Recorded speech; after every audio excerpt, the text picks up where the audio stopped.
Theodicy, Essays on the Goodness of God, the Freedom of Man and the Origin of Evil by Gottfried Wilhelm Leibniz, first published in 1710. Enjoy the audiobook. It has ever been seen that men in general have resorted to outward forms for the expression of their religion.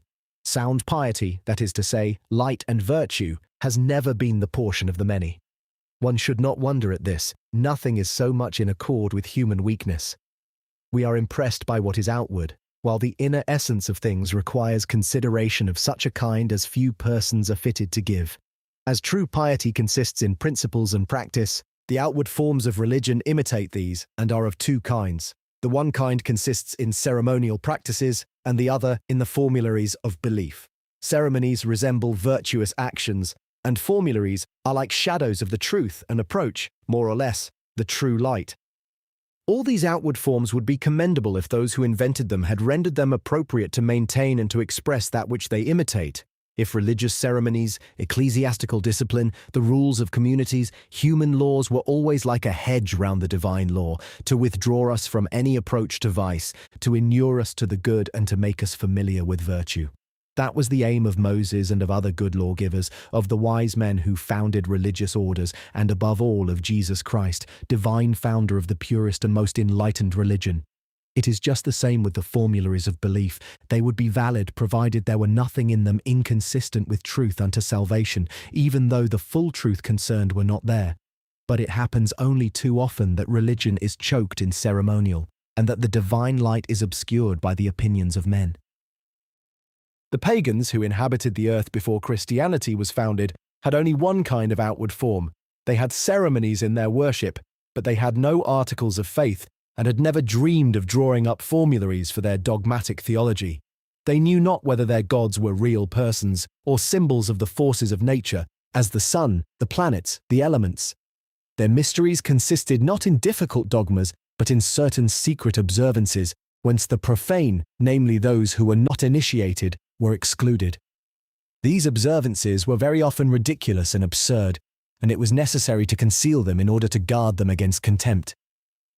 The pagans had their superstitions. They boasted of miracles. Everything with them was full of oracles, auguries, portents, divinations. The priests invented signs of the anger or of the goodness of the gods, whose interpreters they claimed to be. This tended to sway minds through fear and hope concerning human events, but the great future of another life was scarce envisaged. One did not trouble to impart to men true notions of God and of the soul. Of all ancient peoples, it appears that the Hebrews alone had public dogmas for their religion. Abraham and Moses established the belief in one God, source of all good, author of all things. The Hebrews speak of him in a manner worthy of the supreme substance, and one wonders at seeing the inhabitants of one small region of the earth more enlightened than the rest of the human race. Peradventure. The wise men of other nations have sometimes said the same, but they have not had the good fortune to find a sufficient following and to convert the dogma into law. Nevertheless, Moses had not inserted in his laws the doctrine of the immortality of souls. It was consistent with his ideas. It was taught by oral tradition, but it was not proclaimed for popular acceptance until Jesus Christ lifted the veil, and without having force in his hand, taught with all the force of a lawgiver that immortal souls pass into another life, wherein they shall receive the wages of their deeds. Moses had already expressed the beautiful conceptions of the greatness and the goodness of God, whereto many civilized peoples today assent. But Jesus Christ demonstrated fully the results of these ideas, proclaiming that divine goodness and justice are shown forth to perfection in God's designs for the souls of men. I refrain from considering here the other points of the Christian doctrine, and I will show only how Jesus Christ brought about the conversion of natural religion into law, and gained for it the authority of a public dogma. He alone did that which so many philosophers had endeavored in vain to do. And Christians, having at last gained the upper hand in the Roman Empire, the master of the greater part of the known earth, the religion of the wise men became that of the nations. Later also, Mahomet showed no divergence from the great dogmas of natural theology. His followers spread them abroad even among the most remote races of Asia and of Africa, whither Christianity had not been carried, and they abolished in many countries heathen superstitions which were contrary to the true doctrine of the unity of God and the immortality of souls.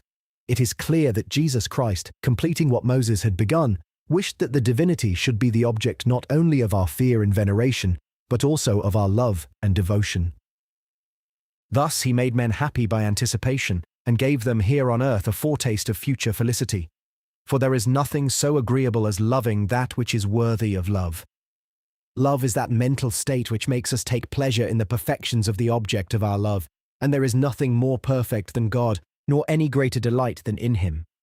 To love him, it suffices to contemplate his perfections, a thing easy indeed, because we find the ideas of these within ourselves. The perfections of God are those of our souls, but he possesses them in boundless measure.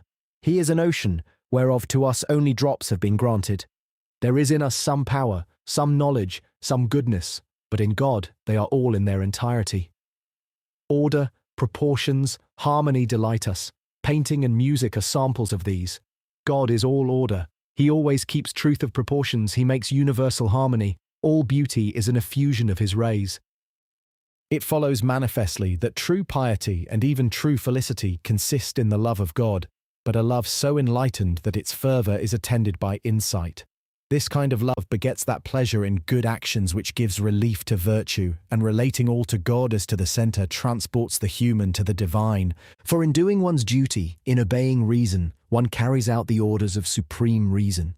One directs all one's intentions to the common good, which is no other than the glory of God. Thus one finds that there is no greater individual interest than to espouse that of the community, and one gains satisfaction for oneself by taking pleasure in the acquisition of true benefits for men. Whether one succeeds therein or not, one is content with what comes to pass, being once resigned to the will of God and knowing that what he wills is best. But before he declares his will by the event, one endeavours to find it out by doing that which appears most in accord with his commands. When we are in this state of mind, we are not disheartened by ill success, we regret only our faults, and the ungrateful ways of men cause no relaxation in the exercise of our kindly disposition.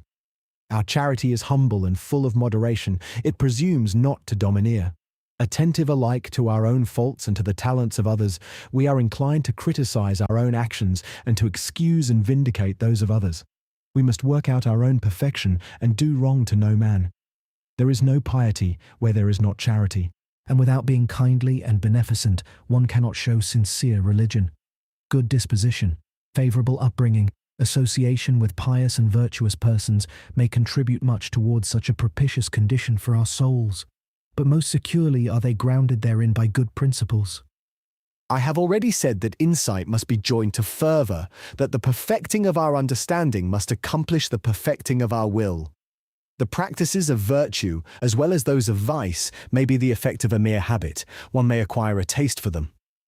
But when virtue is reasonable, when it is related to God, who is the supreme reason of things, it is founded on knowledge. One cannot love God without knowing his perfections, and this knowledge contains the principles of true piety. The purpose of religion should be to imprint these principles upon our souls. But in some strange way it has happened all too often that teachers of religion have strayed far from this purpose. Contrary to the intention of our divine master, devotion has been reduced to ceremonies and doctrine has been cumbered with formulae.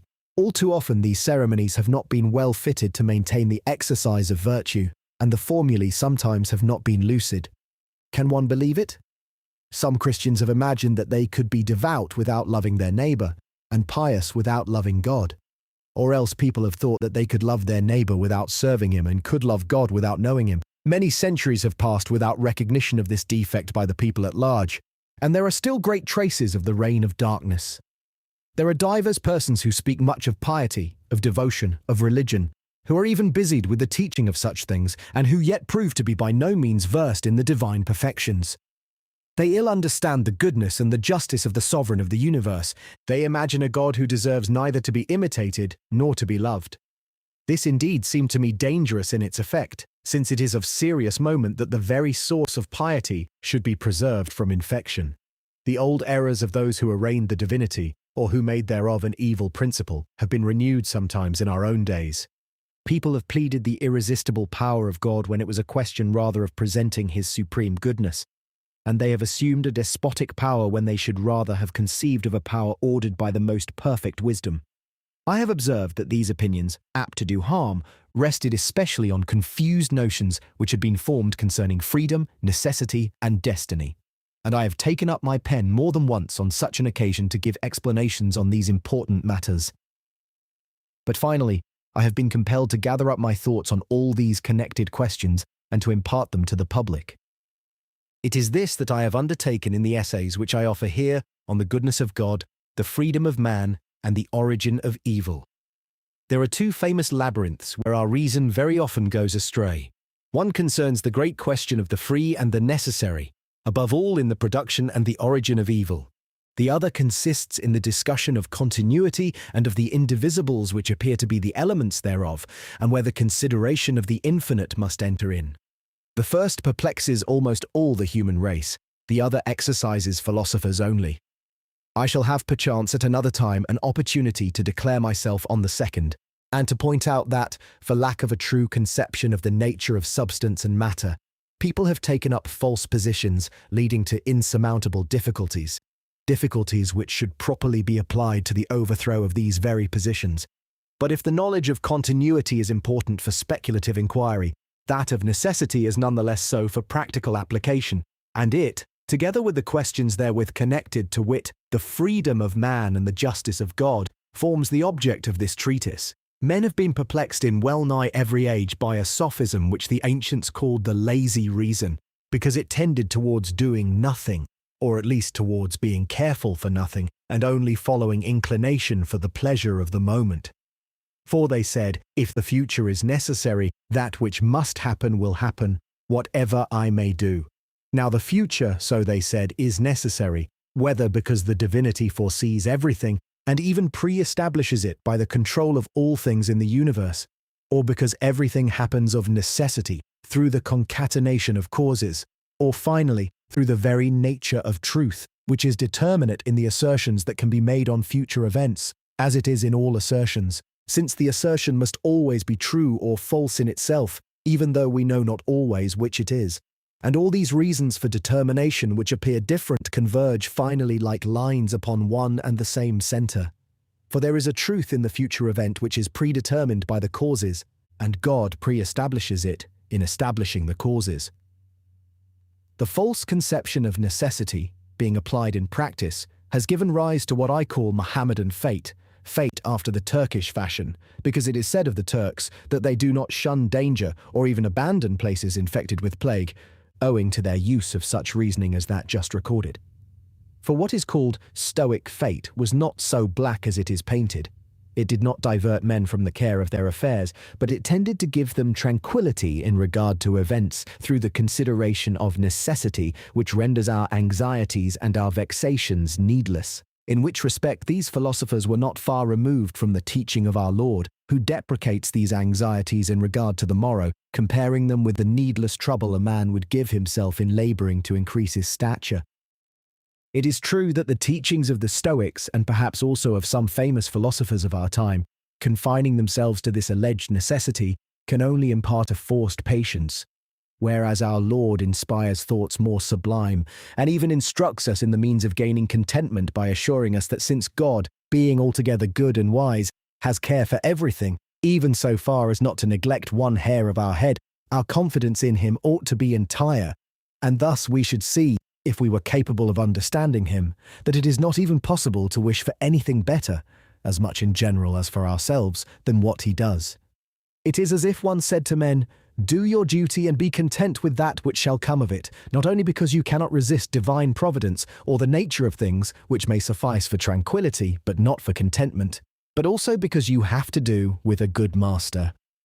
And that is what may be called Christian fate.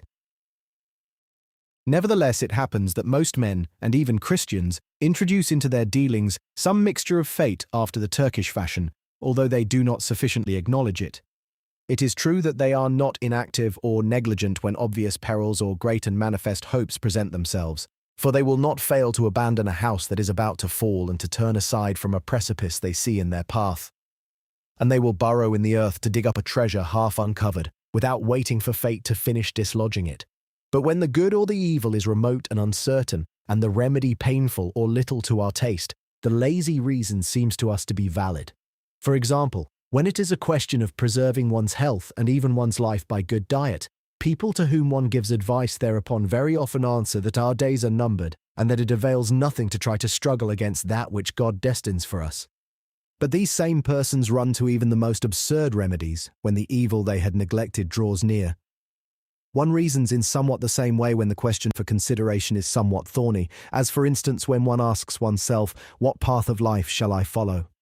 What profession one must choose? When it is a question of a marriage being arranged, of a war being undertaken, of a battle being fought. For in these cases many will be inclined to evade the difficulty of consideration and abandon themselves to fate or to inclination, as if reason should not be employed except in easy cases. One will then all too often reason in the Turkish fashion, although this way is wrongly termed trusting in providence, a thing that in reality occurs only when one has done one's duty. And one will employ the lazy reason, derived from the idea of inevitable fate, to relieve oneself of the need to reason properly. One will thus overlook the fact that if this argument contrary to the practice of reason were valid, it would always hold good, whether the consideration were easy or not. This laziness is to some extent the source of the superstitious practices of fortune-tellers, which meet with just such credulity as men show towards the philosopher's stone, because they would fain have shortcuts to the attainment of happiness without trouble. I do not speak here of those who throw themselves upon fortune because they have been happy before, as if there were something permanent therein. Their argument from the past to the future has just as slight a foundation as the principles of astrology and of other kinds of divination. They overlook the fact that there is usually an ebb and flow in fortune, a single tide, as Italians playing basset are wont to call it. With regard to this, they make their own particular observations, which I would, nevertheless, counsel none to trust too much. Yet this confidence that people have in their fortune serves often to give courage to men, and above all to soldiers, and causes them to have indeed that good fortune they ascribe to themselves. Even so do predictions often cause that to happen which has been foretold, as it is supposed that the opinion the Mahometans hold on fate makes them resolute. Thus even errors have their use at times, but generally as providing a remedy for other errors, and truth is unquestionably better. But it is taking an unfair advantage of this alleged necessity of fate to employ it in excuse for our vices and our libertinism. I have often heard it said by smart young persons who wish to play the freethinker that it is useless to preach virtue, to censure vice, to create hopes of reward and fears of punishment, since it may be said of the book of destiny, that what is written, and that our behavior can change nothing therein. Thus, they would say, it were best to follow one's inclination, dwelling only upon such things as may content us in the present. They did not reflect upon the strange consequences of this argument, which would prove too much, since it would prove, for instance, that one should take a pleasant beverage, even though one knows it is poisoned. For the same reason, if it were valid, I could say, if it is written in the records of the Parsai that poison will kill me now, or will do me harm, this will happen even though I were not to take this beverage. And if this is not written, it will not happen even though I should take this same beverage. Consequently, I shall be able to follow with impunity my inclination to take what is pleasing, however injurious it may be, the result of which reasoning is an obvious absurdity.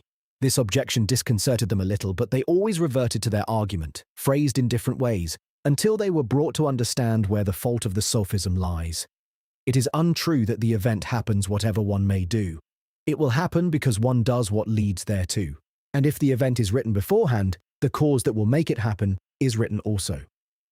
Thus, the connection of effects and causes, so far from establishing the doctrine of a necessity detrimental to conduct, serves to overthrow it.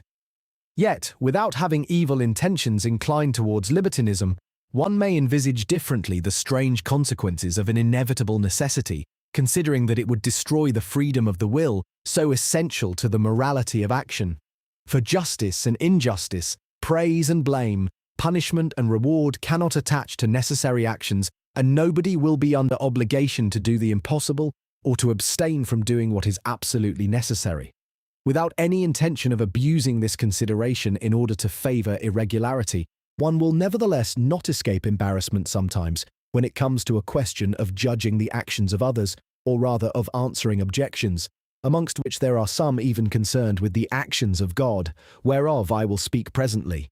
and as an insuperable necessity would open the door to impiety, whether through the impunity one could thence infer, or the hopelessness of any attempt to resist a torrent that sweeps everything along with it. It is important to note the different degrees of necessity, and to show that there are some which cannot do harm, as there are others which cannot be admitted without giving rise to evil consequences.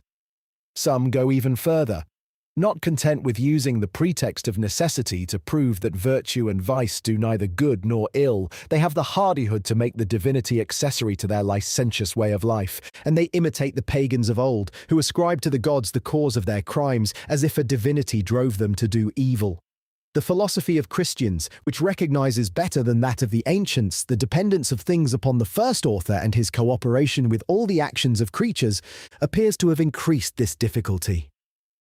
Some able men in our own time have gone so far as to deny all action to creatures, and Monsieur Bayle, who tended a little towards this extraordinary opinion, made use of it to restore the lapsed dogma of the two principles, or two gods, the one good, the other evil, as if this dogma were a better solution to the difficulties over the origin of evil. Yet again he acknowledges that it is an indefensible opinion, and that the oneness of the principle is incontestably founded on a priori reasons. But he wishes to infer that our reason is confounded and cannot meet her own objections, and that one should disregard them and hold fast the revealed dogmas, which teach us the existence of one God altogether good, altogether powerful, and altogether wise.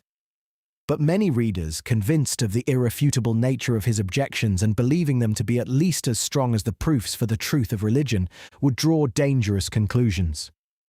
Even though there were no cooperation by God in evil actions, one could not help finding difficulty in the fact that he foresees them, and that being able to prevent them through his omnipotence he yet permits them. This is why some philosophers, and even some theologians, have rather chosen to deny to God any knowledge of the detail of things, and above all, of future events, than to admit what they believed repellent to his goodness. The Socinians and Conrad Vorstius lean towards that side, and Thomas Bonart, an English Jesuit disguised under a pseudonym but exceedingly learned, who wrote a book on the harmony of knowledge with faith, of which I will speak later, appears to hint at this also. They are doubtless much mistaken, but others are not less so who, convinced that nothing comes to pass save by the will and the power of God, ascribe to him intentions and actions so unworthy of the greatest and the best of all beings that one would say these authors have indeed renounced the dogma which recognizes God's justice and goodness. They thought that, being supreme master of the universe, he could, without any detriment to his holiness, cause sins to be committed, simply at his will and pleasure, or in order that he might have the pleasure of punishing, and even that he could take pleasure in eternally afflicting innocent people without doing any injustice, because no one has the right or the power to control his actions.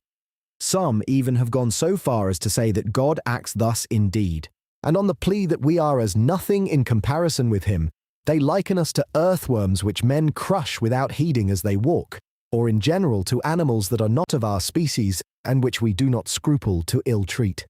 I believe that many persons otherwise of good intentions are misled by these ideas, because they have not sufficient knowledge of their consequences. They do not see that, properly speaking, God's justice is thus overthrown. For what idea shall we form of such a justice as has only will for its rule, that is to say, where the will is not guided by the rules of good, and even tends directly towards evil, unless it be the idea contained in that tyrannical definition by Thrasymachus in Plato, which designated as just that which pleases the stronger. Such indeed is the position taken up, albeit unwittingly, by those who rest all obligation upon constraint, and in consequence take power as the gauge of right. But one will soon abandon maxims so strange and so unfit to make men good and charitable through the imitation of God. For one will reflect that a God who would take pleasure in the misfortune of others cannot be distinguished from the evil principle of the Manichaeans, assuming that this principle had become sole master of the universe, and that in consequence one must attribute to the true God sentiments that render him worthy to be called the good principle. Happily, these extravagant dogmas scarce obtain any longer among theologians. Nevertheless, some astute persons who are pleased to make difficulties revive them. They seek to increase our perplexity by uniting the controversies aroused by Christian theology to the disputes of philosophy. Philosophers have considered the questions of necessity, of freedom, and of the origin of evil. Theologians have added thereto those of original sin, of grace, and of predestination. The original corruption of the human race coming from the first sin, appears to us to have imposed a natural necessity to sin without the succor of divine grace, but necessity being incompatible with punishment, it will be inferred that a sufficient grace ought to have been given to all men, which does not seem to be in conformity with experience. But the difficulty is great, above all, in relation to God's dispositions for the salvation of men. There are few saved or chosen, therefore the choice of many is not God's decreed will, and since it is admitted that those whom he has chosen deserve it no more than the rest, and are not even fundamentally less evil, the goodness which they have coming only from the gift of God, the difficulty is increased. Where is then his justice, people will say, or at the least, where is his goodness? Partiality, or respect of persons, goes against justice, and he who without cause sets bounds to his goodness cannot have it in sufficient measure. It is true that those who are not chosen are lost by their own fault. They lack goodwill or living faith, but it rested with God alone to grant it them. We know that besides inward grace there are usually outward circumstances which distinguish men, and that training, conversation, example often correct or corrupt natural disposition. Now that God should call forth circumstances favourable to some and abandon others to experiences which contribute to their misfortune, will not that give us cause for astonishment? And it is not enough, so it seems, to say with some that inward grace is universal and equal for all. For these same authors are obliged to resort to the exclamations of St. Paul and to say, "Oh, the depth," when they consider how men are distinguished by what we may call outward graces, that is, by graces appearing in the diversity of circumstances which God calls forth, whereof men are not the masters, and which have nevertheless so great an influence upon all that concerns their salvation. Nor will it help us to say with St. Augustine that all men being involved in the damnation caused by the sin of Adam, God might have left them all in their misery, and that thus his goodness alone induces him to deliver some of them. For not only is it strange that the sin of another should condemn anyone, but there still remains the question why God does not deliver all, why he delivers the lesser number, and why some in preference to others. He is in truth their master, but he is a good and just master. His power is absolute, but his wisdom permits not that he exercise that power in an arbitrary and despotic way, which would be tyrannous indeed. Moreover, the fall of the first man having happened only with God's permission, and God having resolved to permit it only when once he had considered its consequences, which are the corruption of the mass of the human race, and the choice of a small number of elect, with the abandonment of all the rest, it is useless to conceal the difficulty by limiting one's view to the mass already corrupt. One must, in spite of oneself, go back to the knowledge of the consequences of the first sin, preceding the decree whereby God permitted it, and whereby he permitted simultaneously that the damned should be involved in the mass of perdition and should not be delivered. For God and the sage make no resolve without considering its consequences. I hope to remove all these difficulties. I will point out that absolute necessity, which is called also logical and metaphysical and sometimes geometrical, and which would alone be formidable in this connection, does not exist in free actions, and that thus freedom is exempt not only from constraint, but also from real necessity. I will show that God himself, although he always chooses the best, does not act by an absolute necessity, and that the laws of nature laid down by God, founded upon the fitness of things, keep the mean between geometrical truths, absolutely necessary, and arbitrary decrees, which M. Bayle and other modern philosophers have not sufficiently understood. Further, I will show that there is an indifference in freedom, because there is no absolute necessity for one course or the other, but yet that there is never an indifference of perfect equipoise. And I will demonstrate that there is in free actions a perfect spontaneity beyond all that has been conceived hitherto. Finally, I will make it plain that the hypothetical and the moral necessity which subsist in free actions are open to no objection, and that the lazy reason is a pure sophism. Likewise, concerning the origin of evil in its relation to God, I offer a vindication of his perfections that shall extol not less his holiness, his justice and his goodness than his greatness, his power and his independence. I show how it is possible for everything to depend upon God, for him to cooperate in all the actions of creatures, even, if you will, to create these creatures continually, and nevertheless not to be the author of sin. Here also it is demonstrated how the privative nature of evil should be understood. Much more than that, I explain how evil has a source other than the will of God, and that one is right therefore to say of moral evil that God wills it not but simply permits it. Most important of all, however, I show that it has been possible for God to permit sin and misery, and even to cooperate therein and promote it, without detriment to his holiness and his supreme goodness, although, generally speaking, he could have avoided all these evils.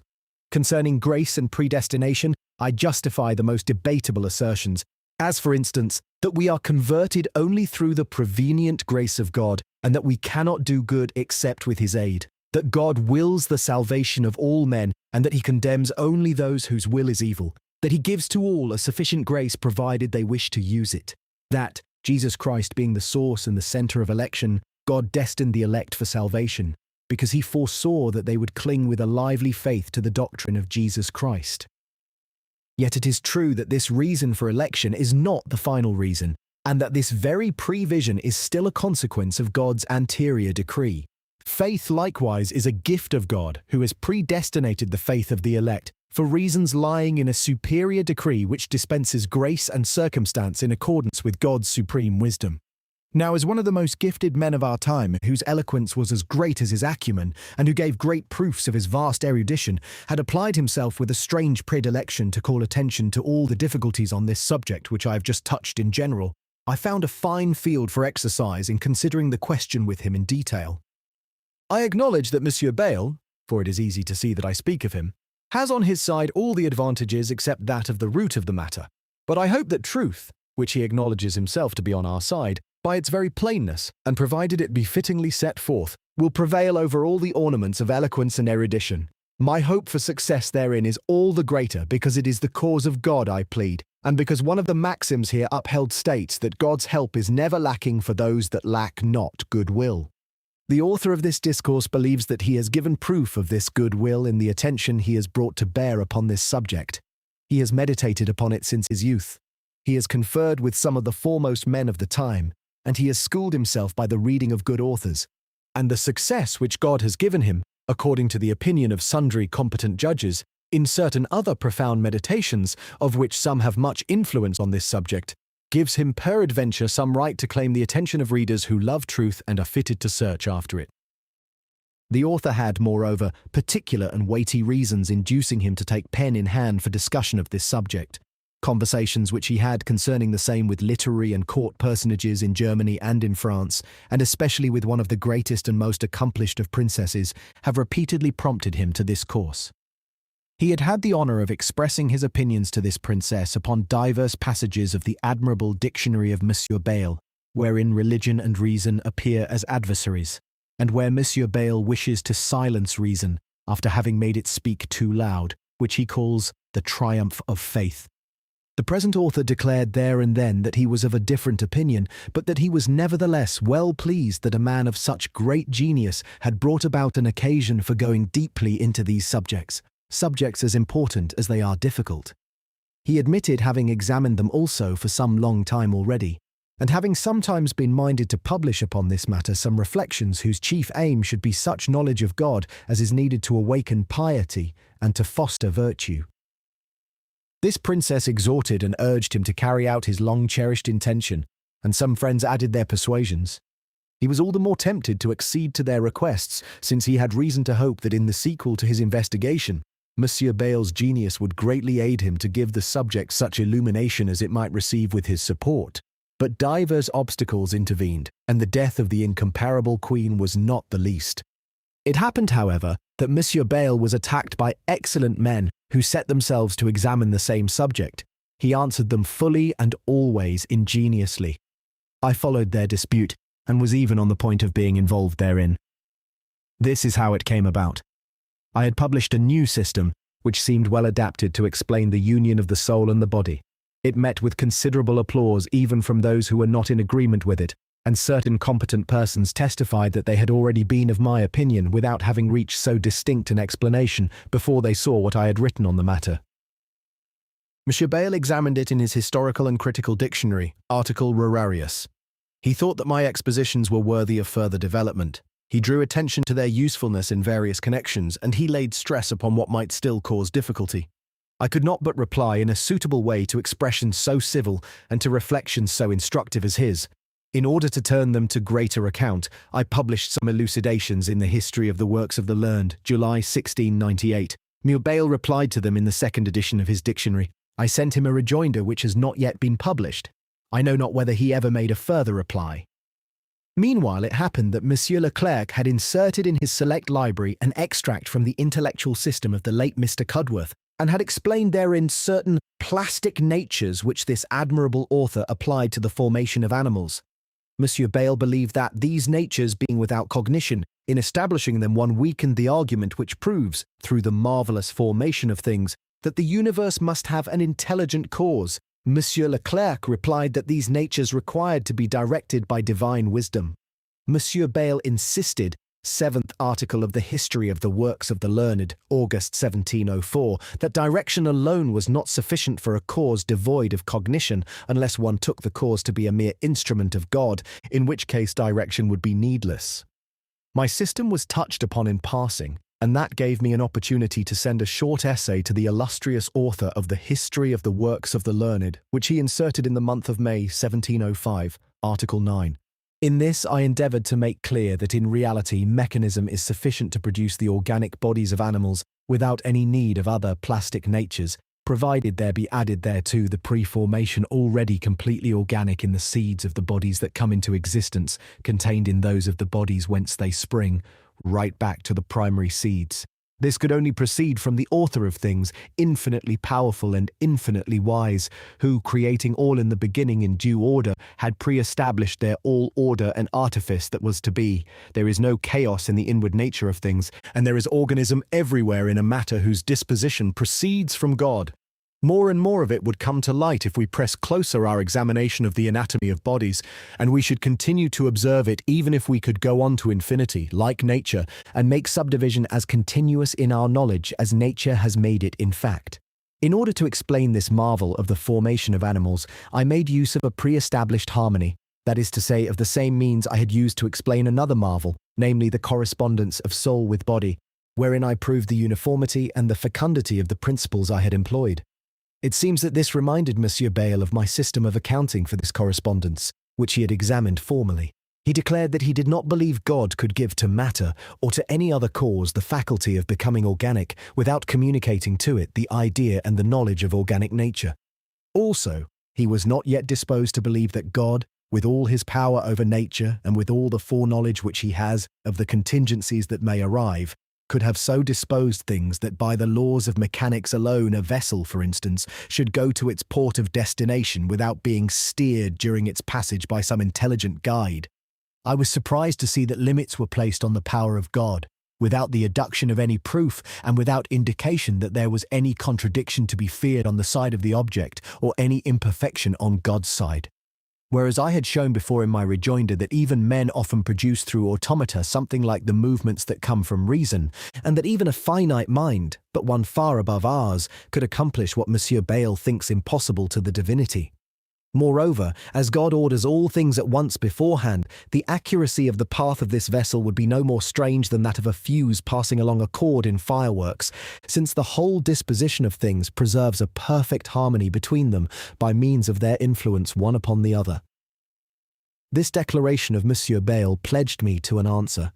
I therefore purposed to point out to him that unless it be said that God forms organic bodies himself by a perpetual miracle, or that he has entrusted this care to intelligences whose power and knowledge are almost divine, we must hold the opinion that God preformed things in such sort that new organisms are only a mechanical consequence of a preceding organic constitution.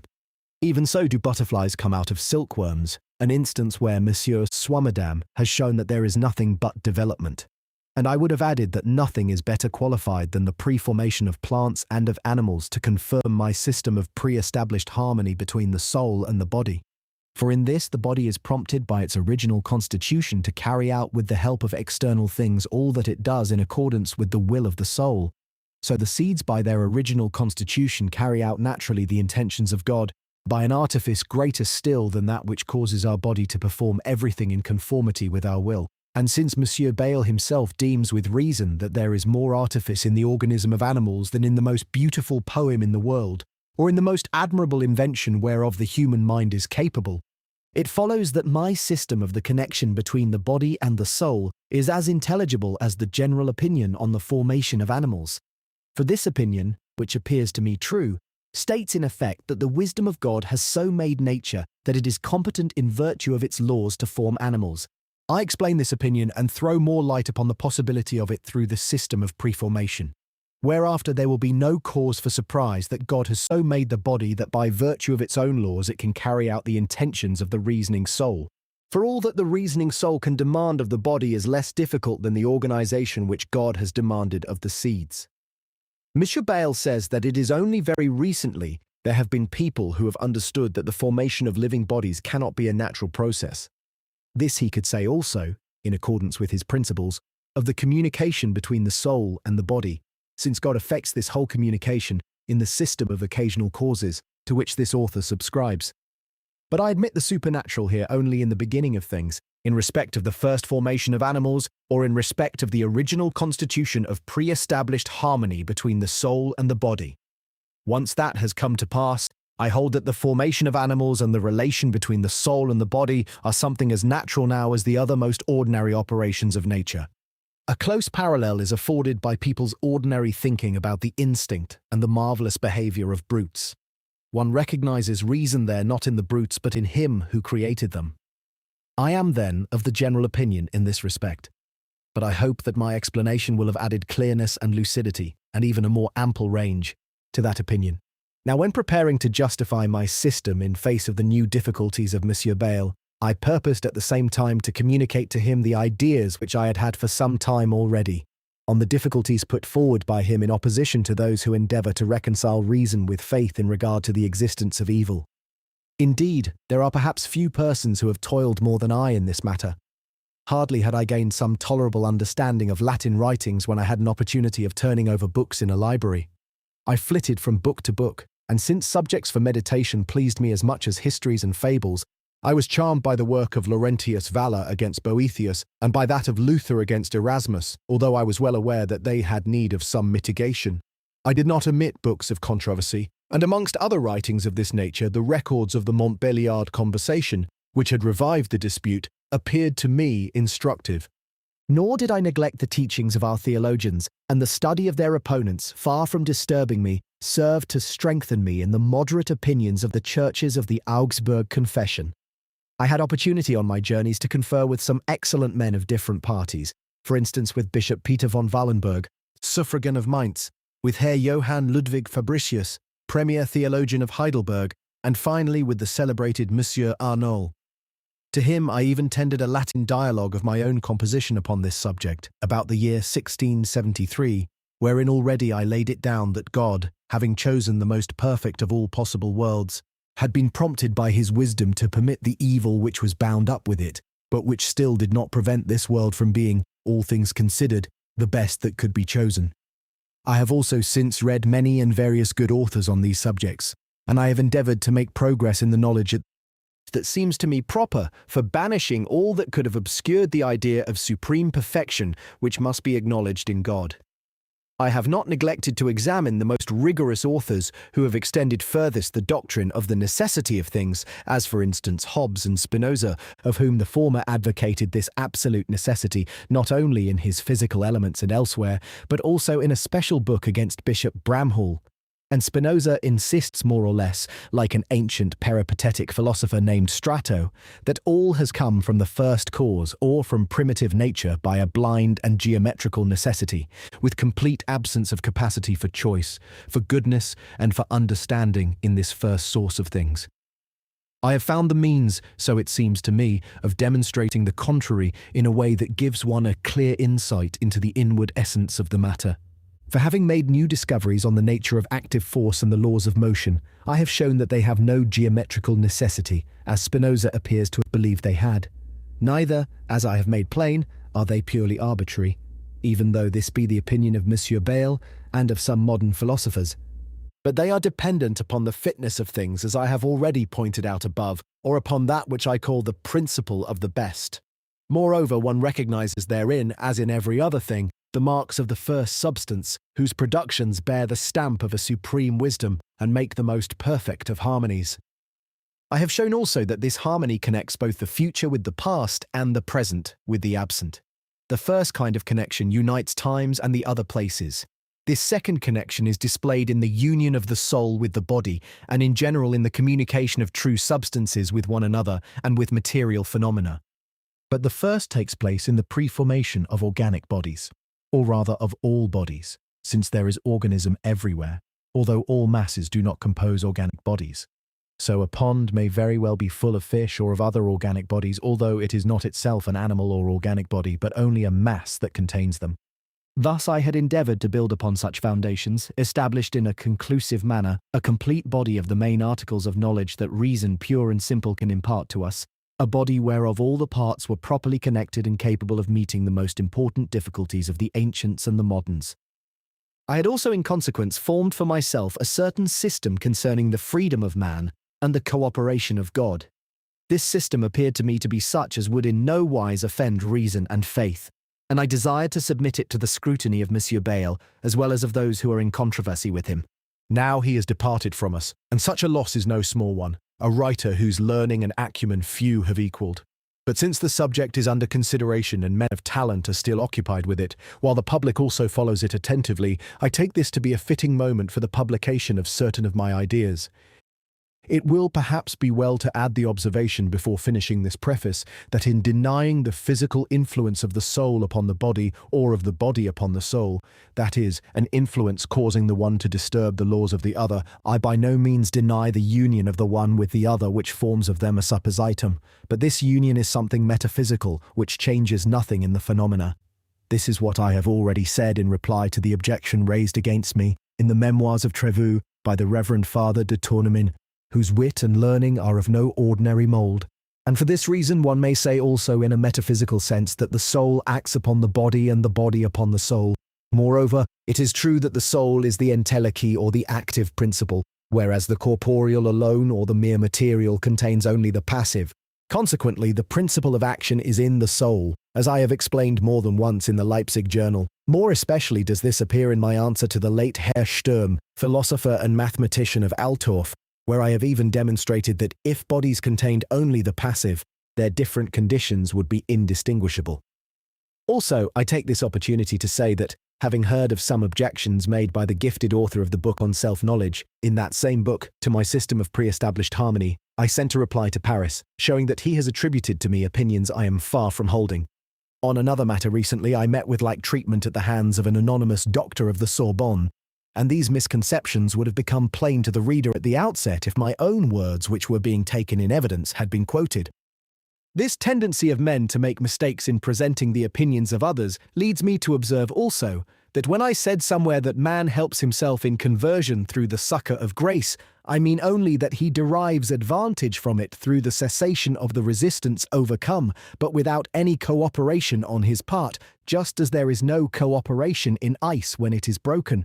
For conversion is purely the work of God's grace, wherein man cooperates only by resisting it, but human resistance is more or less great according to the persons and the occasions. Circumstances also contribute more or less to our attention and to the motions that arise in the soul. And the cooperation of all these things, together with the strength of the impression and the condition of the will, determines the operation of grace, although not rendering it necessary.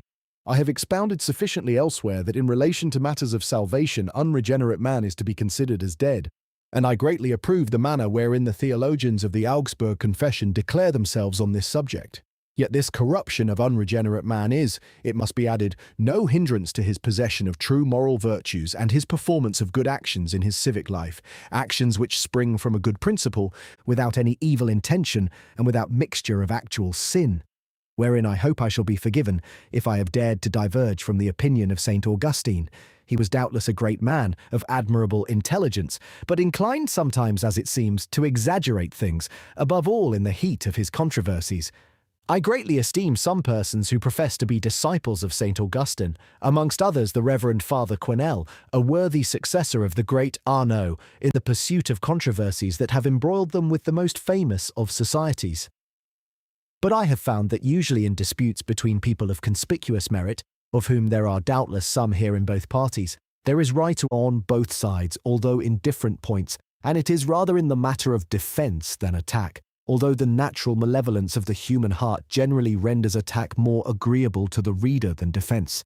I hope that the Reverend Father Tholomé, who does his society credit and is occupied in filling the gaps left by the famous Bellarmine, will give us, concerning all of that, some explanations worthy of his acumen and his knowledge, and I even dare to add, his moderation. And one must believe that among the theologians of the Augsburg Confession there will arise some new Chemnitz or some new Calixtus, even as one is justified in thinking that men like Userius or Dial will again appear among the Reformed, and that all will work more and more to remove the misconceptions wherewith this matter is charged. For the rest, I shall be well pleased that those who shall wish to examine it closely read the objections with the answers I have given thereto, formulated in the small treatise I have placed at the end of the work by way of summary. I have endeavoured to forestall some new objections. I have explained, for instance, why I have taken the antecedent and consequent will as preliminary and final, after the example of Thomas, of Scotus, and others, how it is possible that there be incomparably more good in the glory of all the saved than there is evil in the misery of all the damned, despite that there are more of the latter, how in saying that evil has been permitted as a conditio sine qua non of good, I mean not according to the principle of necessity, but according to the principle of the fitness of things. Furthermore, I show that the predetermination I admit is such as always to predispose but never to necessitate, and that God will not refuse the requisite new light to those who have made a good use of that which they had. Other elucidations besides I have endeavoured to give on some difficulties which have been put before me of late. I have moreover followed the advice of some friends who thought it fitting that I should add 2 appendices. The one treats of the controversy carried on between Mr. Hobbes and Bishop Bramhall touching freedom and necessity, the other of the learned work on the origin of evil, published a short time ago in England. Finally, I have endeavoured in all things to consider edification, and if I have conceded something to curiosity, it is because I thought it necessary to relieve a subject whose seriousness may cause discouragement. It is with that in view that I have introduced into this dissertation the pleasing chimera of a certain astronomical theology, having no ground for apprehension that it will ensnare anyone, and deeming that to tell it and refute it is the same thing. Fiction for fiction, instead of imagining that the planets were suns, one might conceive that they were masses melted in the sun and thrown out, and that would destroy the foundation of this hypothetical theology. The ancient error of the 2 principles, which the Orientals distinguished by the names Oromastes and Arimaeus, caused me to explain a conjecture on the primitive history of peoples. It appears indeed probable that these were the names of 2 great contemporary princes, the one monarch of a part of Upper Asia, where there have since been others of this name, the other king of the Scythian Celts who made incursions into the states of the former, and who is also named amongst the divinities of Germania. It seems indeed that Zoroaster used the names of these princes as symbols of the invisible powers which their exploits made them resemble in the ideas of Asiatics. Yet elsewhere, according to the accounts of Arab authors, who in this might well be better informed than the Greeks, it appears from detailed records of ancient Oriental history that this Zerdust or Zoroaster, whom they make contemporary with the great Darius, did not look upon these 2 principles as completely primitive and independent, but as dependent upon one supreme and single principle. They relate that he believed, in conformity with the cosmogony of Moses, that God, who is without an equal, created all and separated the light from the darkness, that the light conformed with his original design, but that the darkness came as a consequence, even as the shadow follows the body, and that this is nothing but privation. Such a thesis would clear this ancient author of the errors the Greeks imputed to him. His great learning caused the Orientals to compare him with the Mercury or Hermes of the Egyptians and Greeks, just as the northern peoples compared their Woden or Odin to this same Mercury. That is why Mercredi, Wednesday, or the Day of Mercury, was called Vodensdag by the northern peoples, but Day of Zerdust by the Asiatics, since it is named Zarshamba or Desirshamba by the Turks and the Persians, Zerda by the Hungarians from the northeast, and Shreda by the Slavs from the heart of Great Russia, as far as the Vens of the Luneburg region, the Slavs having learnt the name also from the Orientals. These observations will perhaps not be displeasing to the curious, and I flatter myself that the small dialogue ending the essays written to oppose Monsieur Bayle will give some satisfaction to those who are well pleased to see difficult but important truths set forth in an easy and familiar way. I have written in a foreign language at the risk of making many errors in it, because that language has been recently used by others in treating of my subject, and because it is more generally read by those whom one would wish to benefit by this small work. It is to be hoped that the language errors will be pardoned. They are to be attributed not only to the printer and the copyist, but also to the haste of the author, who has been much distracted from his task. If, moreover, any error has crept into the ideas expressed, the author will be the first to correct it once he has been better informed. He has given elsewhere such indications of his love of truth that he hopes this declaration will not be regarded as merely an empty phrase. I begin with the preliminary question of the conformity of faith with reason and the use of philosophy and theology, because it has much influence on the main subject of my treatise, and because Monsieur Bayle introduces it everywhere. I assume that two truths cannot contradict each other, that the object of faith is the truth God has revealed in an extraordinary way, and that reason is the linking together of truths, but especially, when it is compared with faith, of those whereto the human mind can attain naturally without being aided by the light of faith. This definition of reason, that is to say of strict and true reason, has surprised some persons accustomed to inveigh against reason taken in a vague sense. They gave me the answer that they had never heard of any such explanation of it. The truth is that they have never conferred with people who expressed themselves clearly on these subjects. They have confessed to me, nevertheless, that one could not find fault with reason, understood in the sense which I gave to it. It is in the same sense that sometimes reason is contrasted with experience. Reason, since it consists in the linking together of truths, is entitled to connect also those wherewith experience has furnished it, in order thence to draw mixed conclusions. But reason, pure and simple, as distinct from experience, only has to do with truths independent of the senses.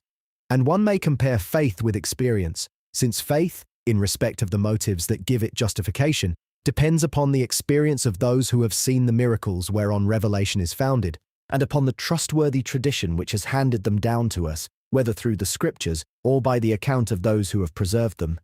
It is rather as we rely upon the experience of those who have seen China and on the credibility of their account when we give credence to the wonders that are told us of that distant country. Yet I would also take into account the inward motion of the Holy Spirit, who takes possession of souls and persuades them and prompts them to good, that is, to faith and to charity, without always having need of motives. Now the truths of reason are of two kinds. The one kind is of those called the eternal verities, which are altogether necessary, so that the opposite implies contradiction. Such are the truths whose necessity is logical, metaphysical, or geometrical, which one cannot deny without being led into absurdities. There are others which may be called positive, because they are the laws which it has pleased God to give to nature, or because they depend upon those. We learn them either by experience, that is, a posteriori, or by reason and a priori, that is, by considerations of the fitness of things which have caused their choice. This fitness of things has also its rules and reasons, but it is the free choice of God, and not a geometrical necessity, which causes preference for what is fitting and brings it into existence. Thus one may say that physical necessity is founded on moral necessity, that is, on the wise one's choice, which is worthy of his wisdom, and that both of these ought to be distinguished from geometrical necessity. It is this physical necessity that makes order in nature, and lies in the rules of motion, and in some other general laws, which it pleased God to lay down for things when he gave them being. It is therefore true that God gave such laws not without reason, for he chooses nothing from caprice and as though by chance or in pure indifference, but the general reasons of good and of order which have prompted him to the choice may be overcome in some cases by stronger reasons of a superior order. Thus it is made clear that God can exempt creatures from the laws he has prescribed for them and produce in them that which their nature does not bear by performing a miracle. When they have risen to perfections and faculties nobler than those whereto they can by their nature attain, the schoolmen call this faculty an obediential power, that is to say, a power which the thing acquires by obeying the command of him who can give that which the thing has not. The schoolmen, however, usually give instances of this power which to me appear impossible. They maintain, for example, that God can give the creature the faculty to create. It may be that there are miracles which God performs through the ministry of angels, where the laws of nature are not violated, any more than when men assist nature by art, the skill of angels differing from ours only by degree of perfection. Nevertheless, it still remains true that the laws of nature are subject to be dispensed from by the lawgiver, whereas the eternal verities, as for instance those of geometry, admit no dispensation, and faith cannot contradict them. Thus it is that there cannot be any invincible objection to truth. For if it is a question of proof which is founded upon principles or incontestable facts and formed by a linking together of eternal verities, the conclusion is certain and essential, and that which is contrary to it must be false. Otherwise, two contradictories might be true at the same time. If the objection is not conclusive, it can only form a probable argument which has no force against faith, since it is agreed that the mysteries of religion are contrary to appearances. Now Monsieur Bayle declares in his posthumous reply to Monsieur Leclerc that he does not claim that there are demonstrations contrary to the truths of faith. And as a result, all these insuperable difficulties, these so-called wars between reason and faith, vanish away. These passions of the soul and all these mighty strivings are stilled and quelled by the casting of a little dust. Protestant theologians, as well as those of the Roman Confession, admit the maxims which I have just laid down when they handle the matter with attention, and all that is said against reason has no force save against a kind of counterfeit reason, corrupted and deluded by false appearances.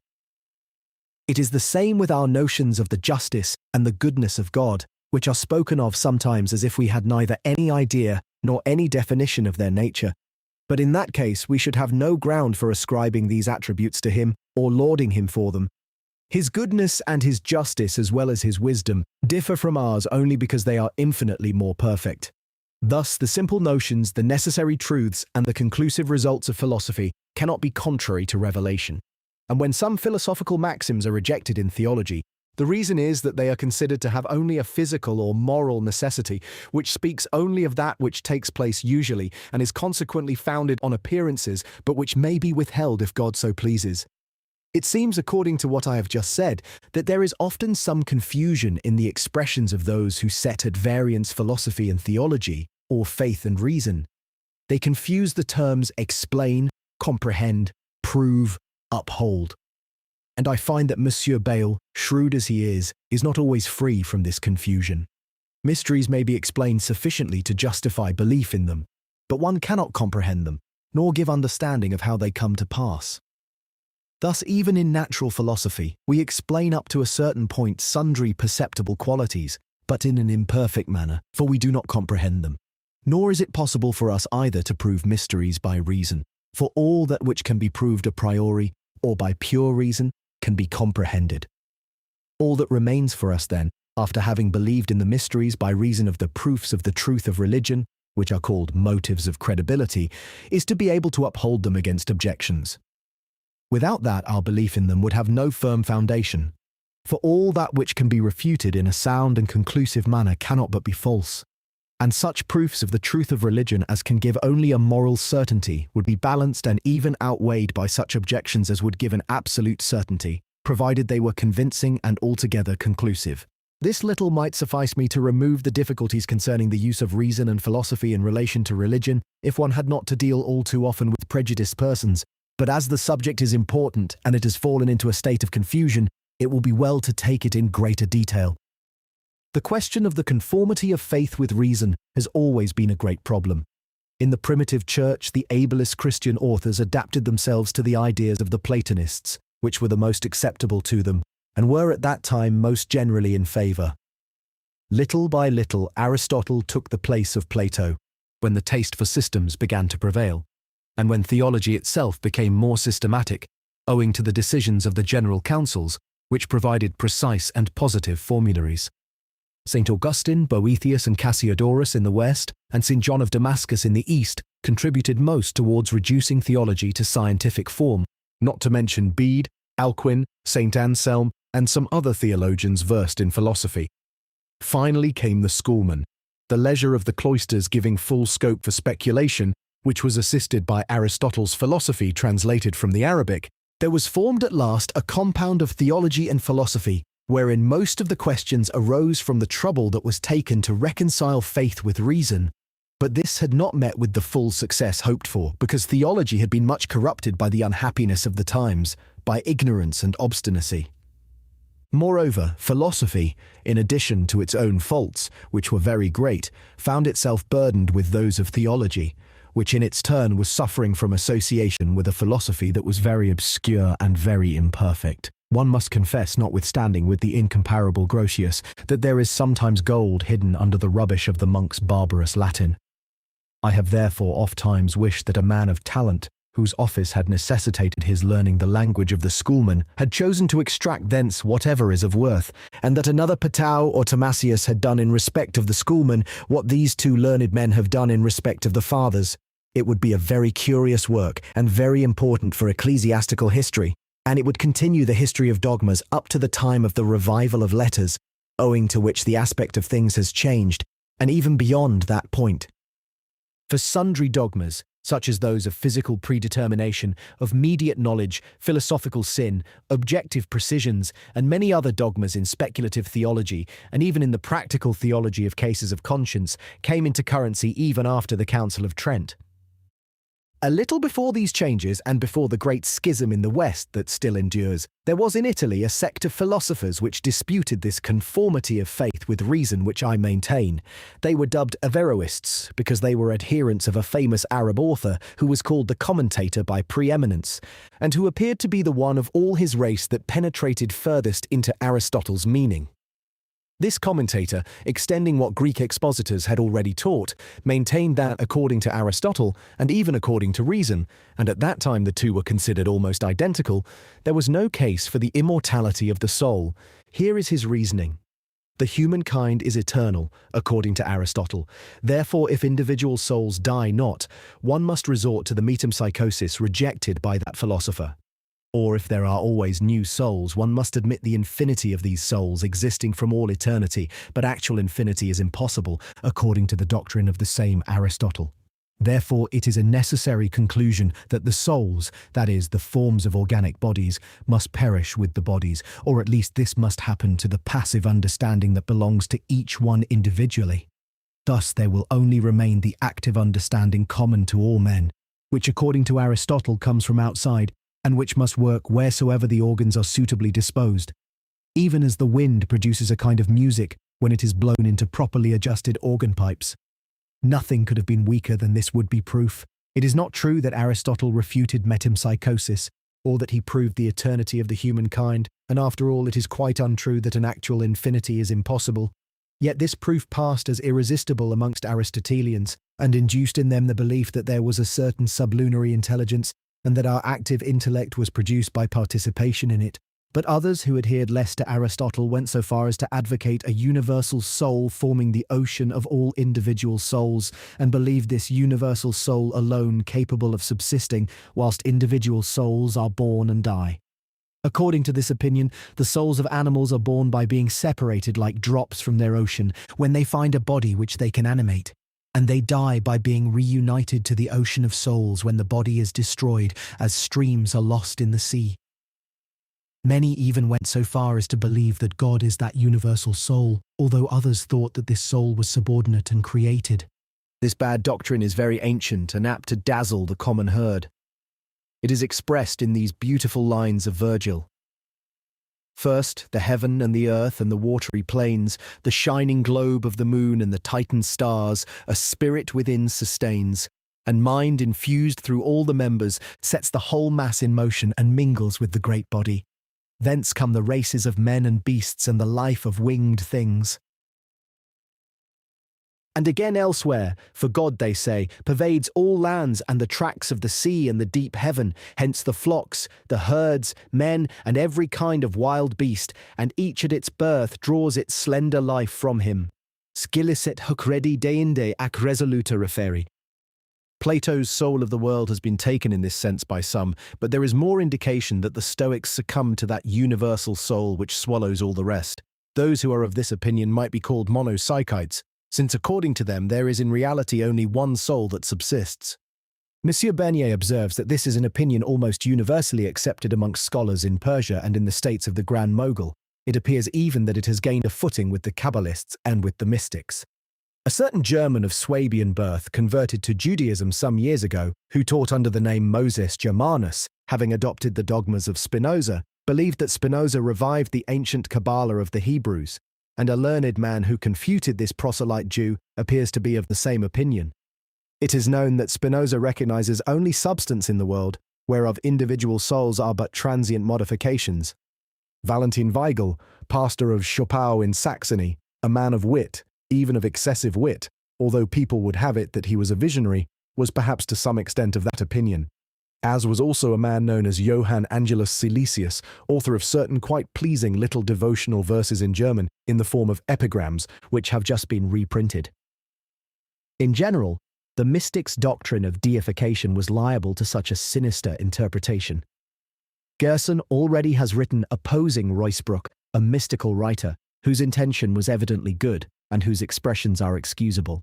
But it would be better to write in a manner that has no need of excuses, although I confess that oft-times expressions which are extravagant and as it were poetical have greater force to move and to persuade than correct forms of statement. The annihilation of all that belongs to us in our own right, carried to great lengths by the Quietists, might equally well be veiled irreligion in certain minds, as is related, for example, concerning the Quietism of Fo, originator of a great Chinese sect. After having preached his religion for 40 years, when he felt death was approaching, he declared to his disciples that he had hidden the truth from them under the veil of metaphors, and that all reduced itself to nothingness, which he said was the first source of all things. That was still worse, so it would seem, than the opinion of the Averroists. Both of these doctrines are indefensible and even extravagant. Nevertheless, some moderns have made no difficulty about adopting this one and universal soul that engulfs the rest. It has met with only too much applause amongst the so-called free thinkers, and Monsieur de Preyssac, a soldier and man of wit who dabbled in philosophy, at one time aired it publicly in his discourses. The system of pre-established harmony is the one best qualified to cure this evil, for it shows that there are of necessity substances which are simple and without extension, scattered throughout all nature, that these substances must subsist independently of every other except God, and that they are never wholly separated from organic body. Those who believe that souls capable of feeling but incapable of reason are mortal, or who maintain that none but reasoning souls can have feeling, offer a handle to the monopsychites. For it will ever be difficult to persuade men that beasts feel nothing, and once the admission has been made that that which is capable of feeling can die, it is difficult to found upon reason a proof of the immortality of our souls. I have made this short digression because it appeared to me seasonable at a time when there is only too much tendency to overthrow natural religion to its very foundations. I return then to the Averroists, who were persuaded that their dogma was proved conclusively in accordance with reason. As a result, they declared that man's soul is, according to philosophy, mortal, while they protested their acquiescence in Christian theology, which declares the soul's immortality. But this distinction was held suspect, and this divorce between faith and reason was vehemently rejected by the prelates and the doctors of that time, and condemned in the last Lateran Council under Leo X. On that occasion also, scholars were urged to work for the removal of the difficulties that appeared to set theology and philosophy at variance. The doctrine of their incompatibility continued to hold its ground incognito. Pomponazzi was suspected of it, although he declared himself otherwise, and that very sect of the Averroists survived as a school. It is thought that Caesar Cremoninus, a philosopher famous in his time, was one of its mainstays. Andreas Cisalpinus, a physician, and an author of merit who came nearest after Michael Servetus to the discovery of the circulation of the blood, was accused by Nicolas Torel, in a book entitled The Alps Hewn Through, of belonging to these anti-religious peripatetics. Traces of this doctrine are found also in the Pisan circle of Claude Berigard, an author of French nationality who migrated to Italy and taught philosophy at Pisa, but especially the writings and the letters of Gabriel Naudé, as well as the Naudéana, show that Averroism still lived on when this learned physician was in Italy. Corpuscular philosophy, introduced shortly after, appears to have extinguished this excessively peripatetic sect, or perhaps to have been intermixed with its teaching. It may be indeed that there have been atomists who would be inclined to teach dogmas like those of the Averroists, if circumstances so permitted, but this abuse cannot harm such good as there is in corpuscular philosophy, which can very well be combined with all that is sound in Plato and in Aristotle, and bring them both into harmony with true theology. The Reformers, and especially Luther, as I have already observed, spoke sometimes as if they rejected philosophy and deemed it inimical to faith. But properly speaking, Luther understood by philosophy only that which is in conformity with the ordinary course of nature, or perhaps even philosophy as it was taught in the schools. Thus, for example, he says that it is impossible in philosophy, that is, in the order of nature, that the word be made flesh. And he goes so far as to maintain that what is true in natural philosophy might be false in ethics. Aristotle was the object of his anger, and so far back as the year 1516 he contemplated the purging of philosophy, when he perhaps had as yet no thoughts of reforming the church.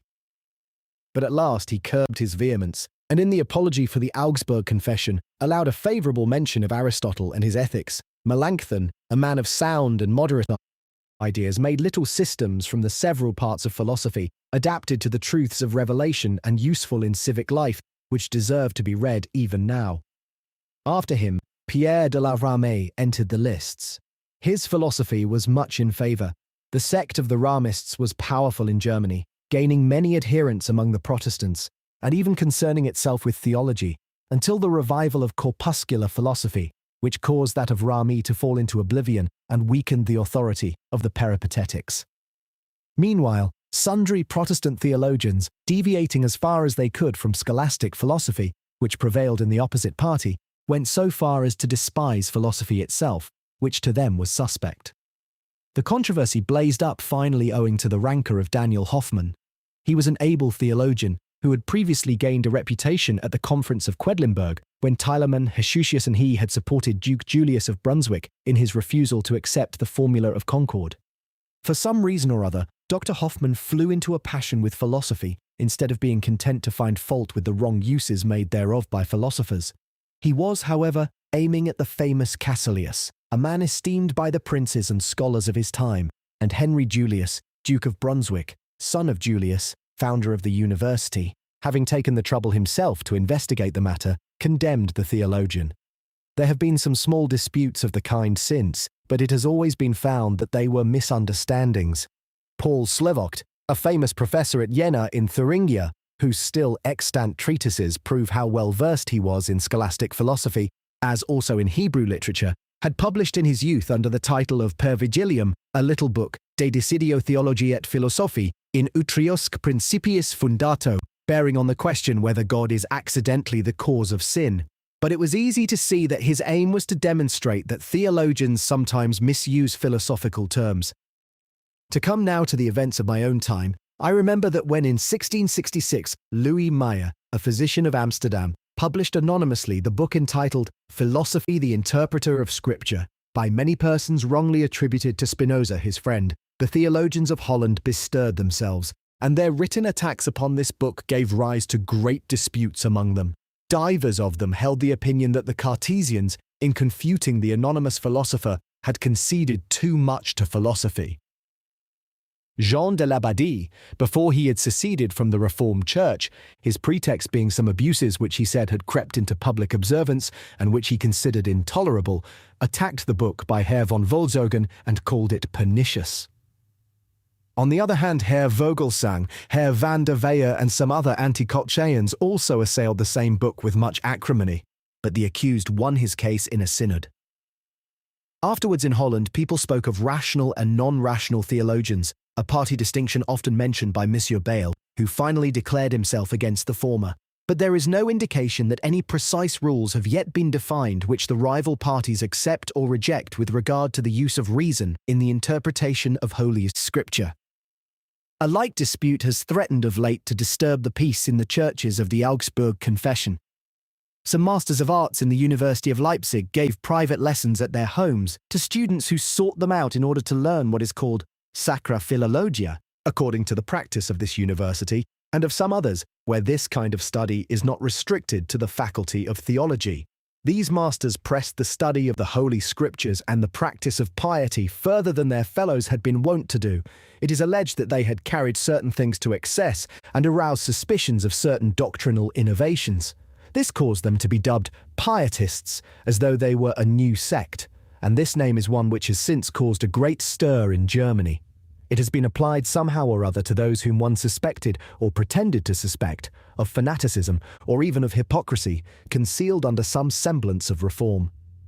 Now, some of the students attending these masters had become conspicuous for behaviour which gave general offence, and amongst other things for their scorn of philosophy, even, so it was said, burning their notebooks.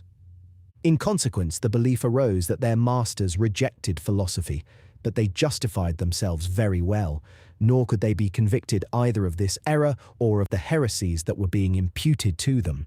The question of the use of philosophy in theology was debated much amongst Christians, and difficulty was experienced over settling the limits of its use when it came to detailed consideration.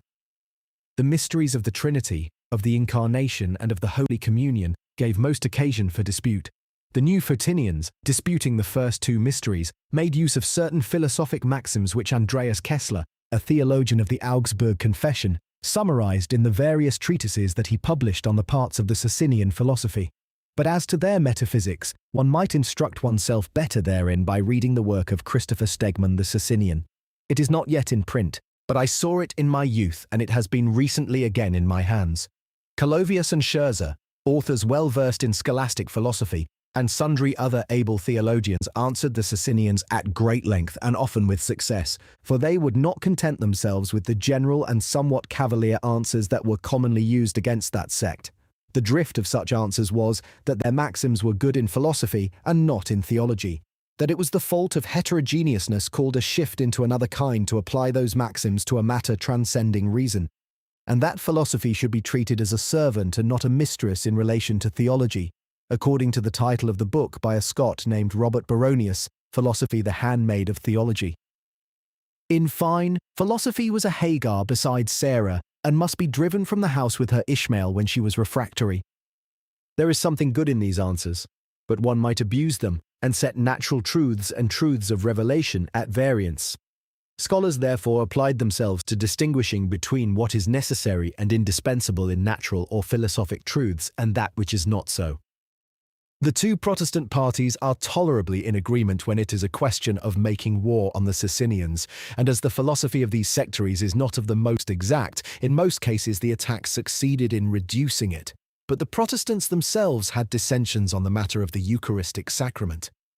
A section of those who are called Reformed, namely those who on that point follow rather Zwingli than Calvin, seem to reduce the participation in the body of Jesus Christ in the Holy Communion to a mere figurative representation, employing the maxim of the philosophers which states that a body can only be in one place at a time. Contrariwise, the evangelicals, who name themselves thus in a particular sense to distinguish themselves from the Reformed, being more attached to the literal sense of Scripture, opined with Luther that this participation was real, and that here there lay a supernatural mystery. They reject, in truth, the dogma of transubstantiation, which they believe to be without foundation in the text. Neither do they approve that of consubstantiation or of impanation, which one could only impute to them if one were ill-informed on their opinion. For they admit no inclusion of the body of Jesus Christ in the bread, nor do they even require any union of the one with the other, but they demand at least a concomitance so that these two substances be received both at the same time.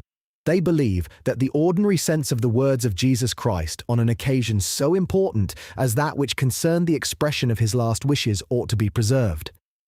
Thus, in order to show that this sense is free from all absurdity which could make it repugnant to us, they maintain that the philosophic maxim restricting the existence of and partaking in bodies to one place alone is simply a consequence of the ordinary course of nature.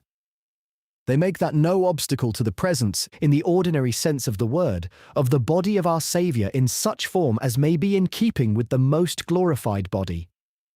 They do not resort to a vague diffusion of ubiquity which would disperse the body and leave it nowhere in particular. Nor do they admit the multiple reduplication theory of some schoolmen, as if to say one and the same body could be at the same time seated here and standing elsewhere.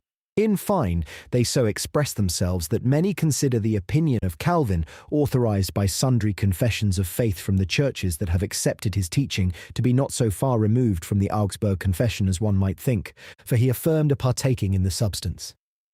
The divergence rests perhaps only upon the fact that Calvin demands true faith in addition to the oral reception of the symbols and consequently excludes the unworthy. Thence we see that the dogma of real and substantial participation can be supported, without resorting to the strange opinions of some schoolmen, by a properly understood analogy between immediate operation and presence. Many philosophers have deemed that even in the order of nature, a body may operate from a distance immediately on many remote bodies at the same time. So do they believe all the more that nothing can prevent divine omnipotence from causing one body to be present in many bodies together, since the transition from immediate operation to presence is but slight, the one perhaps depending upon the other? It is true that modern philosophers for some time now have denied the immediate natural operation of one body upon another remote from it, and I confess that I am of their opinion.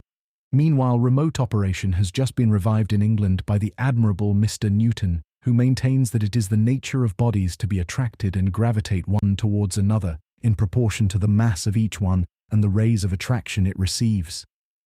Accordingly, the famous Mr. Locke, in his answer to Bishop Stillingfleet, declares that having seen Mr. Newton's book, he retracts what he himself said, following the opinion of the moderns in his essay concerning human understanding, to wit, that a body cannot operate immediately upon another except by touching it upon its surface and driving it by its motion. He acknowledges that God can put properties into matter which cause it to operate from a distance. Thus, the theologians of the Augsburg Confession claim that God may ordain not only that a body operate immediately on diverse bodies remote from one another, but that it even exist in their neighborhood and be received by them in a way with which distances of place and dimensions of space have nothing to do. Although this effect transcends the forces of nature, they do not think it possible to show that it surpasses the power of the author of nature. For him it is easy to annul the laws that he has given or to dispense with them as seems good to him, in the same way as he was able to make iron float upon water and to stay the operation of fire upon the human body. I found in comparing the atheological rationale of Nicolaus Fidelius with the refutation by Johann Musaeus that these two authors, of whom one died while a professor at Franeker after having taught at Geneva and the other finally became the foremost theologian at Jena, are more or less in agreement on the principal rules for the use of reason, but that it is in the application of these rules they disagree. For they both agree that revelation cannot be contrary to the truths whose necessity is called by philosophers logical or metaphysical, that is to say, whose opposite implies contradiction. They both admit also that revelation will be able to combat maxims whose necessity is called physical and is founded only upon the laws that the will of God has prescribed for nature. Thus, the question whether the presence of one and the same body in diverse places is possible in the supernatural order only touches the application of the rule, and in order to decide this question conclusively by reason, one must needs explain exactly wherein the essence of body consists. Even the Reformed disagree thereon amongst themselves. The Cartesians confine it to extension, but their adversaries oppose that. And I think I have even observed that Gisbertus Voetius, a famous theologian of Utrecht, doubted the alleged impossibility of plurality of locations. Furthermore, although the two Protestant parties agree that one must distinguish these two necessities which I have just indicated, namely metaphysical necessity and physical necessity, and that the first excludes exceptions even in the case of mysteries, they are not yet sufficiently agreed upon the rules of interpretation, which serve to determine in what cases it is permitted to desert the letter of Scripture when one is not certain that it is contrary to strictly universal truths. It is agreed that there are cases where one must reject a literal interpretation that is not absolutely impossible when it is otherwise unsuitable. For instance, all commentators agree that when our Lord said that Herod was a fox, he meant it metaphorically, and one must accept that, unless one imagine with some fanatics that for the time the words of our Lord lasted, Herod was actually changed into a fox. But it is not the same with the texts on which mysteries are founded, where the theologians of the Augsburg Confession deem that one must keep to the literal sense.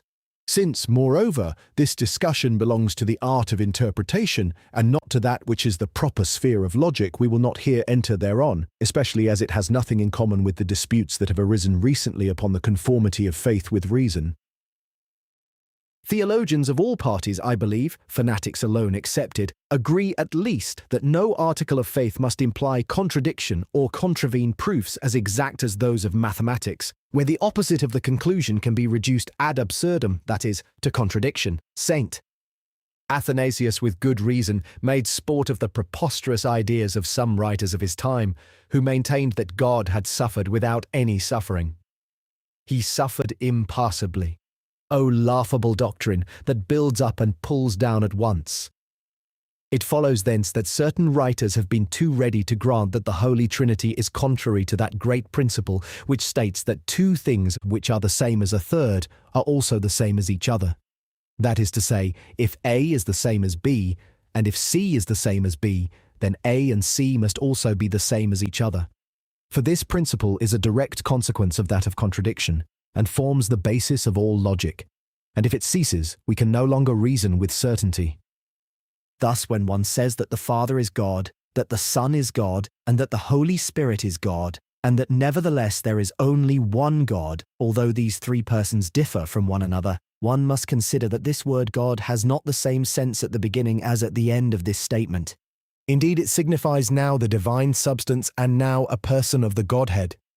In general, one must take care never to abandon the necessary and eternal truths for the sake of upholding mysteries, lest the enemies of religion seize upon such an occasion for decrying both religion and mysteries. The distinction which is generally drawn between that which is above reason and that which is against reason is tolerably in accord with the distinction which has just been made between the two kinds of necessity. For what is contrary to reason is contrary to the absolutely certain and inevitable truths, and what is above reason is in opposition only to what one is wont to experience or to understand. That is why I am surprised that there are people of intelligence who dispute this distinction, and that Monsieur Bayle should be of this number. The distinction is assuredly very well founded. A truth is above reason when our mind, or even every created mind, cannot comprehend it.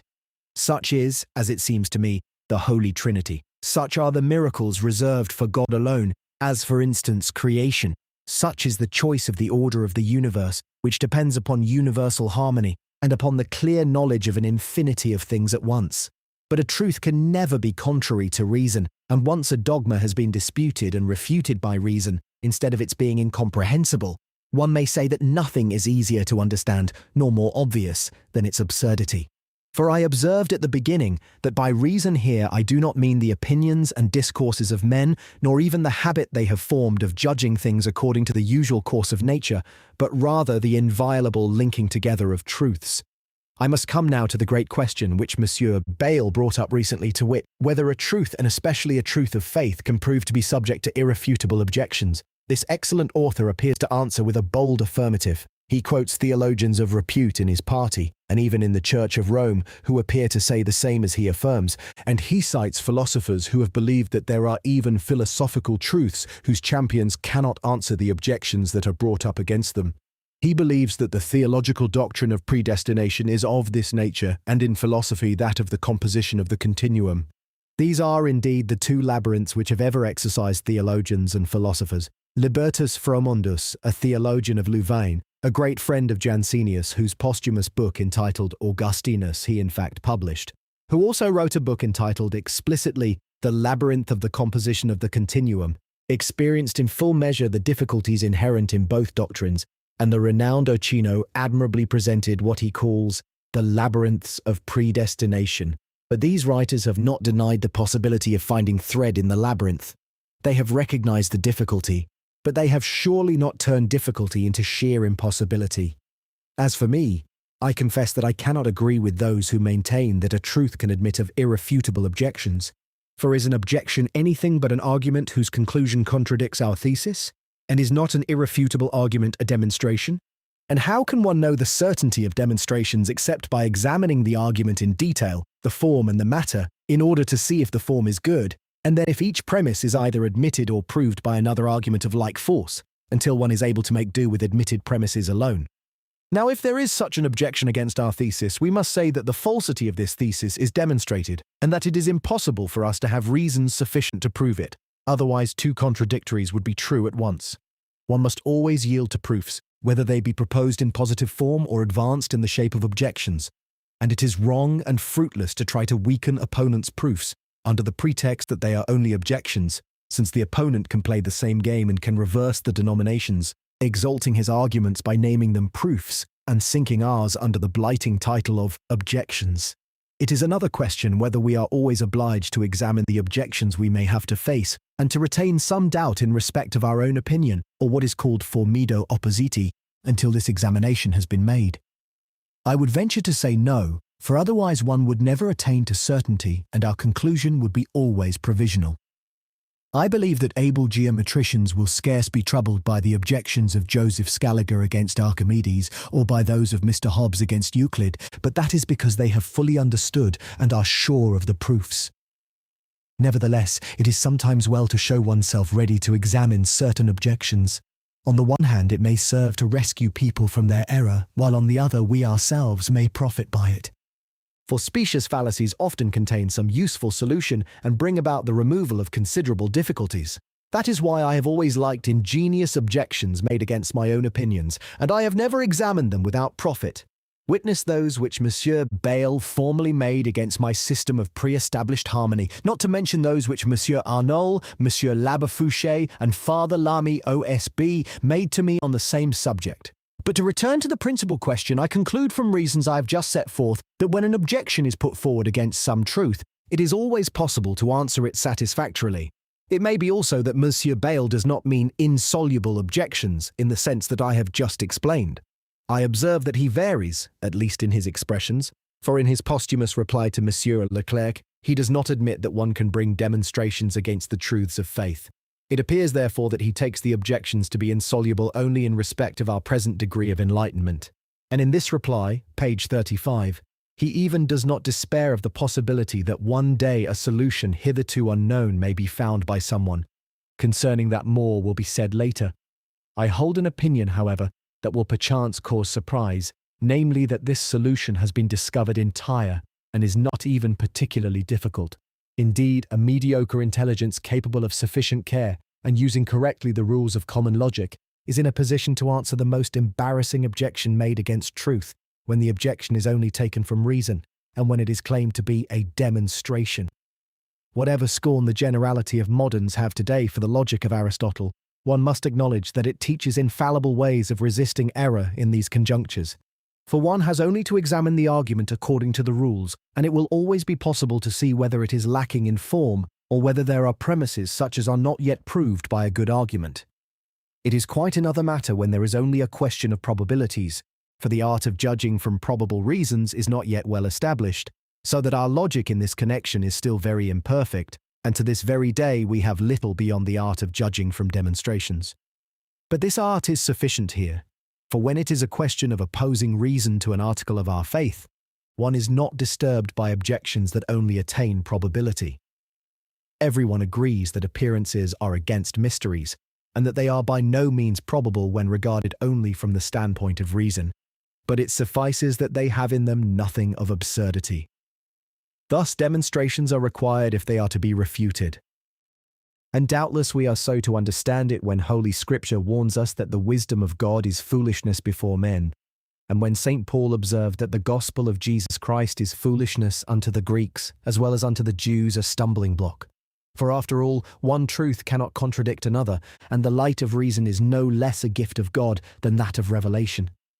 Also, it is a matter of no difficulty among theologians who are expert in their profession that the motives of credibility justify once for all the authority of Holy Scripture before the tribunal of reason, so that reason in consequence gives way before it, as before a new light, and sacrifices thereto all its probabilities. It is more or less as if a new president sent by the prince must show his letters patent in the assembly where he is afterwards to preside. That is the tendency of sundry good books that we have on the truth of religion, such as those of Augustinus Stucus, of Duplessis Mornay, or of Grotius. For the true religion must needs have marks that the false religions have not, else would Zoroaster, Brahma, Samonakodam, and Mahomet be as worthy of belief as Moses and Jesus Christ. Nevertheless, divine faith itself, when it is kindled in the soul, is something more than an opinion, and depends not upon the occasions or the motives that have given it birth. It advances beyond the intellect and takes possession of the will and of the heart to make us act with zeal and joyfully as the law of God commands.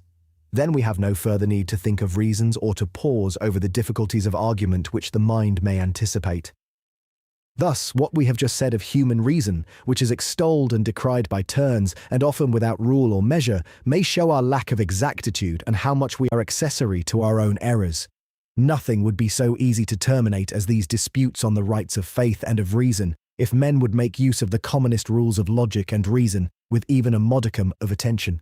Instead of that, they become involved in oblique and ambiguous phrases, which give them a fine field for declamation, to make the most of their wit and their learning. It would seem, indeed, that they have no wish to see the naked truth, peradventure, because they fear that it may be more disagreeable than error.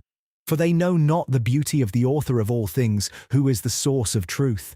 This negligence is a general defect of humanity and one not to be laid to the charge of any particular person. We abound in sweet vices, as Quintilian said of the style of Seneca, and we take pleasure in going astray. Exactitude incommodes us and rules we regard as puerilities.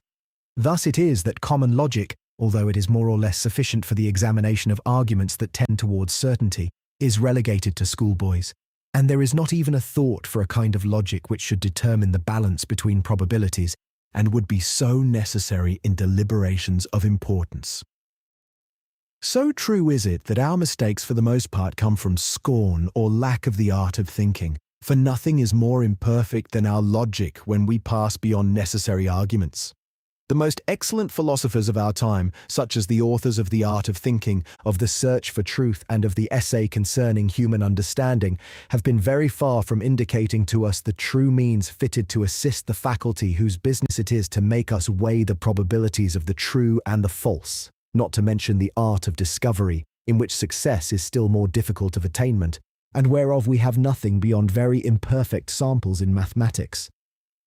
One thing which might have contributed most towards Monsieur Bayle's belief that the difficulties of reason in opposition to faith cannot be obviated is that he seems to demand that God be justified in some such manner as that commonly used for pleading the cause of a man accused before his judge. But he has not remembered that in the tribunals of men, which cannot always penetrate to the truth, one is often compelled to be guided by signs and probabilities, and above all by presumptions or prejudices, whereas it is agreed, as we have already observed, that mysteries are not probable. For instance, Monsieur, Bayle will not have it that one can justify the goodness of God in the permission of sin, because probability would be against a man that should happen to be in circumstances comparable in our eyes to this permission. God foresees that Eve will be deceived by the serpent if he places her in the circumstances wherein she later found herself, and nevertheless he placed her there. Now, if a father or a guardian did the same in regard to his child or his ward, if a friend did so in regard to a young person whose behavior was his concern, the judge would not be satisfied by the excuses of an advocate who said that the man only permitted the evil without doing it or willing it. He would rather take this permission as a sign of ill intention and would regard it as a sin of omission, which would render the one convicted thereof accessory in another's sin of commission. But it must be borne in mind that when one has foreseen the evil and has not prevented it, although it seems as if one could have done so with ease, and one has even done things that have facilitated it, it does not follow on that account necessarily that one is accessory thereto. It is only a very strong presumption, such as commonly replaces truth in human affairs, but which would be destroyed by an exact consideration of the facts, supposing we were capable of that in relation to God. For amongst lawyers that is called presumption, which must provisionally pass for truth in case the contrary is not proved, and it says more than conjecture, although the dictionary of the Academy has not sifted the difference. Now there is every reason to conclude unquestionably that one would find through this consideration, if only it were attainable, that reasons most just and stronger than those which appear contrary to them have compelled the all-wise to permit the evil and even to do things which have facilitated it. Of this some instances will be given later. It is none too easy, I confess, for a father, a guardian, a friend to have such reasons in the case under consideration. Yet the thing is not absolutely impossible, and a skilled writer of fiction might perchance find an extraordinary case that would even justify a man in the circumstances I have just indicated.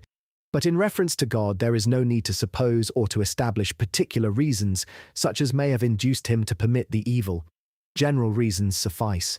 One knows that he takes care of the whole universe, whereof all the parts are connected, and one must thence infer that he has had innumerable considerations whose result made him deem it inadvisable to prevent certain evils. It should even be concluded that there must have been great or rather invincible reasons which prompted the divine wisdom to the permission of the evil that surprises us from the mere fact that this permission has occurred. For nothing can come from God that is not altogether consistent with goodness, justice, and holiness. Thus we can judge by the event, or a posteriori, that the permission was indispensable, although it be not possible for us to show this, a priori, by the detailed reasons that God can have had therefor. As it is not necessary either that we show this to justify him. Monsieur Bayle himself aptly says concerning that, sin made its way into the world. God therefore was able to permit it without detriment to his perfections, Ab actu ad potentiam valle consequentia. In God this conclusion holds good. He did this, therefore he did it well. It is not then that we have no notion of justice in general fit to be applied also to God's justice, nor is it that God's justice has other rules than the justice known of men, but that the case in question is quite different from those which are common among men. Universal right is the same for God and for men, but the question of fact is quite different in their case and his. We may even assume or pretend, as I have already observed, that there is something similar among men to this circumstance in God's actions. A man might give such great and strong proofs of his virtue and his holiness that all the most apparent reasons one could put forward against him to charge him with an alleged crime, for instance a larceny or murder, would deserve to be rejected as the calumnies of false witnesses or as an extraordinary play of chance which sometimes throws suspicion on the most innocent. Thus, in a case where every other would run the risk of being condemned or put to the torture, according to the laws of the country, this man would be absolved by his judges unanimously. Now in this case, which indeed is rare but which is not impossible, one might say in a sense, sano sensu, that there is a conflict between reason and faith, and that the rules of law are other in respect of this person than they are in respect of the remainder of mankind. But that, when explained, will signify only that appearances of reason here give way before the faith that is due to the word and the integrity of this great and holy man, and that he is privileged above other men. Not indeed as if there were one law for others and another for him, nor as if one had no understanding of what justice is in relation to him. It is rather because the rules of universal justice do not find here the application that they receive elsewhere, or because they favour him instead of accusing him, since there are in this personage qualities so admirable that by virtue of a good logic of probabilities one should place more faith in his word than in that of many others. Since it is permitted here to imagine possible cases, may one not suppose this incomparable man to be the adept or the possessor of that blessed stone able to enrich all earthly kings alone? And that he spends every day prodigious sums in order to feed and to rescue from distress countless numbers of poor men? Be there never so many witnesses or appearances of every kind tending to prove that this great benefactor of the human race has just committed some larceny, is it not true that the whole earth would make mock of the accusation, however specious it might be? Now God is infinitely above the goodness and the power of this man, and consequently there are no reasons at all, however apparent they be, that can hold good against faith, that is, against the assurance or the confidence in God, wherewith we can and ought to say that God has done all things well. The objections are therefore not insoluble. They only involve prejudices and probabilities, which are, however, overthrown by reasons incomparably stronger.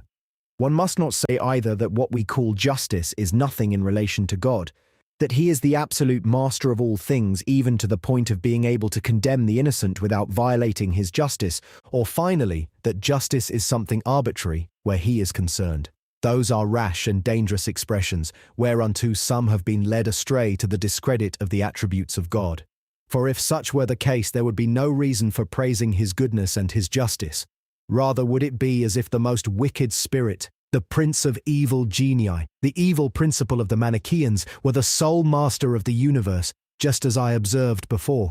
What means would there be of distinguishing the true God from the false God of Zoroaster, if all things depended upon the caprice of an arbitrary power, and there were neither rule nor consideration for anything whatever?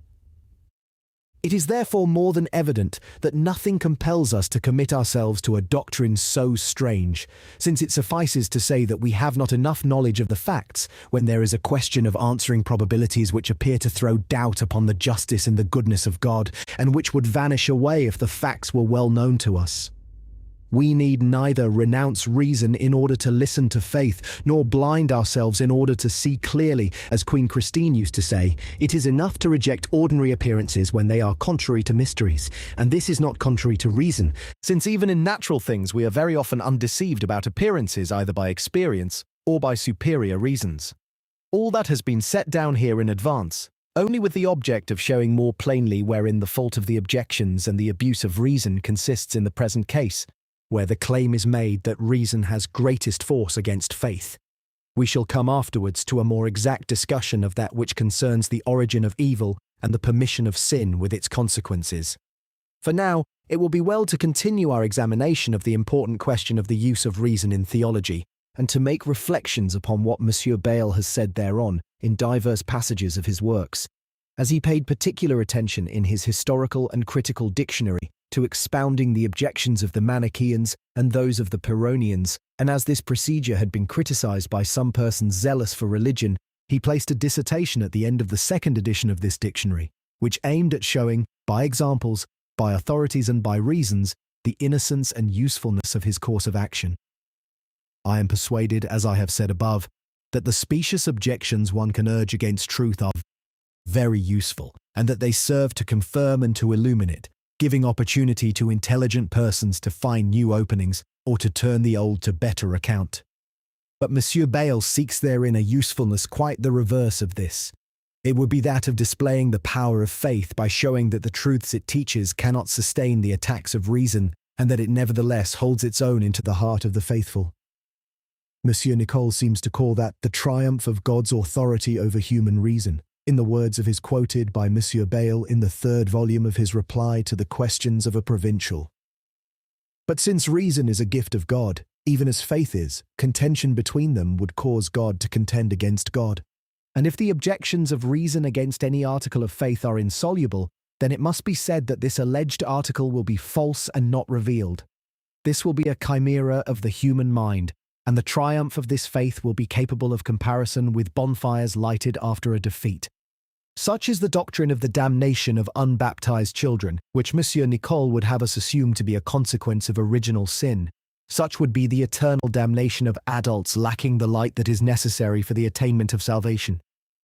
Yet everyone need not enter into theological discussions, and persons whose condition allows not of exact researches should be content with instruction on faith, without being disturbed by the objections. And if some exceeding great difficulty should happen to strike them, it is permitted to them to avert the mind from it, offering to God a sacrifice of their curiosity. For when one is assured of a truth, one has no need to listen to the objections, as there are many people whose faith is rather small and shallow to withstand such dangerous tests. I think one must not present them with that which might be poisonous for them. Or, if one cannot hide from them what is only too public, the antidote must be added to it. That is to say, one must try to add the answer to the objection, certainly not withhold it as unobtainable. The passages from the excellent theologians who speak of this triumph of faith can and should receive a meaning appropriate to the principles I have just affirmed. There appear in some objects of faith two great qualities capable of making it triumph over reason. The one is incomprehensibility, the other is the lack of probability. But one must beware of adding thereto the third quality whereof Monsieur Bayle speaks, and of saying that what one believes is indefensible, for that would be to cause reason in its turn to triumph in a manner that would destroy faith. Incomprehensibility does not prevent us from believing even natural truths. For instance, as I have already pointed out, we do not comprehend the nature of odours and savours, and yet we are persuaded by a kind of faith which we owe to the evidence of the senses, that these perceptible qualities are founded upon the nature of things and that they are not illusions. There are also things contrary to appearances, which we admit when they are sufficiently verified. There is a little romance of Spanish origin, whose title states that one must not always believe what one sees. What was there more specious than the lie of the false Martin Guerre, who was acknowledged as the true Martin by the true Martin's wife and relatives, and caused the judges and the relatives to waver for a long time, even after the arrival of the other? Nevertheless, the truth was known in the end. It is the same with faith. I have already observed that all one can oppose to the goodness and the justice of God is nothing but appearances, which would be strong against a man, but which are nullified when they are applied to God, and when they are weighed against the proofs that assure us of the infinite perfection of his attributes. Thus faith triumphs over false reasons by means of sound and superior reasons that have made us embrace it, but it would not triumph if the contrary opinion had for it reasons as strong as or even stronger than those which form the foundation of faith, that is, if there were invincible and conclusive objections against faith. It is well also to observe here that what Monsieur Bayle calls a triumph of faith is in part a triumph of demonstrative reason against apparent and deceptive reasons which are improperly set against the demonstrations. For it must be taken into consideration that the objections of the Manichaeans are hardly less contrary to natural theology than to revealed theology. And supposing one surrendered to them Holy Scripture, original sin, the grace of God in Jesus Christ, the pains of hell, and the other articles of our religion, one would not even so be delivered from their objections. For one cannot deny that there is in the world physical evil, that is suffering, and moral evil, that is a crime, and even that physical evil is not always distributed here on earth according to the proportion of moral evil, as it seems that justice demands. There remains, then, this question of natural theology, how a sole principle, all good, all wise, and all powerful, has been able to admit evil, and especially to permit sin, and how it could resolve to make the wicked often happy and the good unhappy. Now we have no need of revealed faith to know that there is such a sole principle of all things, entirely good and wise. Reason teaches us this by infallible proofs, and in consequence all the objections taken from the course of things and in which we observe imperfections are only based on false appearances. For if we were capable of understanding the universal harmony, we should see that what we are tempted to find fault with is connected with the plan most worthy of being chosen. In a word, we should see, and should not believe only, that what God has done is the best. I call seeing here what one knows a priori by the causes, and believing what one only judges by the effects, even though the one be as certainly known as the other. And one can apply here too the saying of St. Paul, that we walk by faith and not by sight. For the infinite wisdom of God being known to us, we conclude that the evils we experience had to be permitted, and this we conclude from the effect or a posteriori, that is to say because they exist. It is what Monsieur Bayle acknowledges, and he ought to content himself with that, and not claim that one must put an end to the false appearances which are contrary thereto. It is as if one asked that there should be no more dreams or optical illusions, and it is not to be doubted that this faith and this confidence in God, who gives us insight into his infinite goodness and prepares us for his love, in spite of the appearances of harshness that may repel us, are an admirable exercise for the virtues of Christian theology, when the divine grace in Jesus Christ arouses these motions within us. That is what Luther aptly observed in opposition to Erasmus, saying that it is love in the highest degree to love him who to flesh and blood appears so unlovable, so harsh toward the unfortunate, and so ready to condemn, and to condemn for evils in which he appears to be the cause or accessory, at least in the eyes of those who allow themselves to be dazzled by false reasons. One may therefore say that the triumph of true reason illumined by divine grace is at the same time the triumph of faith and love. Monsieur Bayle appears to have taken the matter quite otherwise. He declares himself against reason, when he might have been content to censure its abuse. He quotes the words of Cotta in Cicero, where he goes so far as to say that if reason were a gift of the gods, Providence would be to blame for having given it, since it tends to our harm. Monsieur Bayle also thinks that human reason is a source of destruction and not of edification, that it is a runner who knows not where to stop, and who, like another Penelope, herself destroys her own work. Destruit, edificat, mutat quadrata rotundis. But he takes pains especially to pile up many authorities one upon the other, in order to show that theologians of all parties reject the use of reason just as he does, and that they call attention to such gleams of reason as oppose religion only that they may sacrifice them to faith by a mere repudiation, answering nothing but the conclusion of the argument that is brought against them. He begins with the New Testament. Jesus Christ was content to say, "Follow me." The apostles said, "Believe, and thou shalt be saved." St. Paul acknowledges that his doctrine is obscure, that one can comprehend nothing therein unless God impart a spiritual discernment, and without that it only passes for foolishness. He exhorts the faithful to beware of philosophy and to avoid disputations in that science, which had caused many persons to lose faith.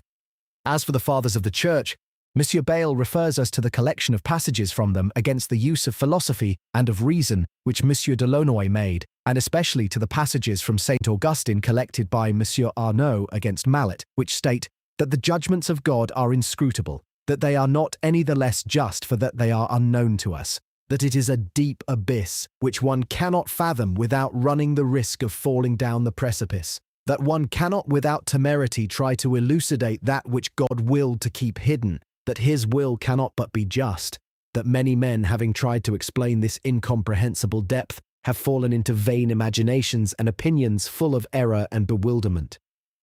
The schoolmen have spoken in like manner. Monsieur Bayle quotes a beautiful passage from Cardinal Cajetan to this effect. Our mind, he says, rests not upon the evidence of known truth, but upon the impenetrable depth of hidden truth. And as St. Gregory says, He who believes touching the divinity only that which he can gauge with his mind belittles the idea of God.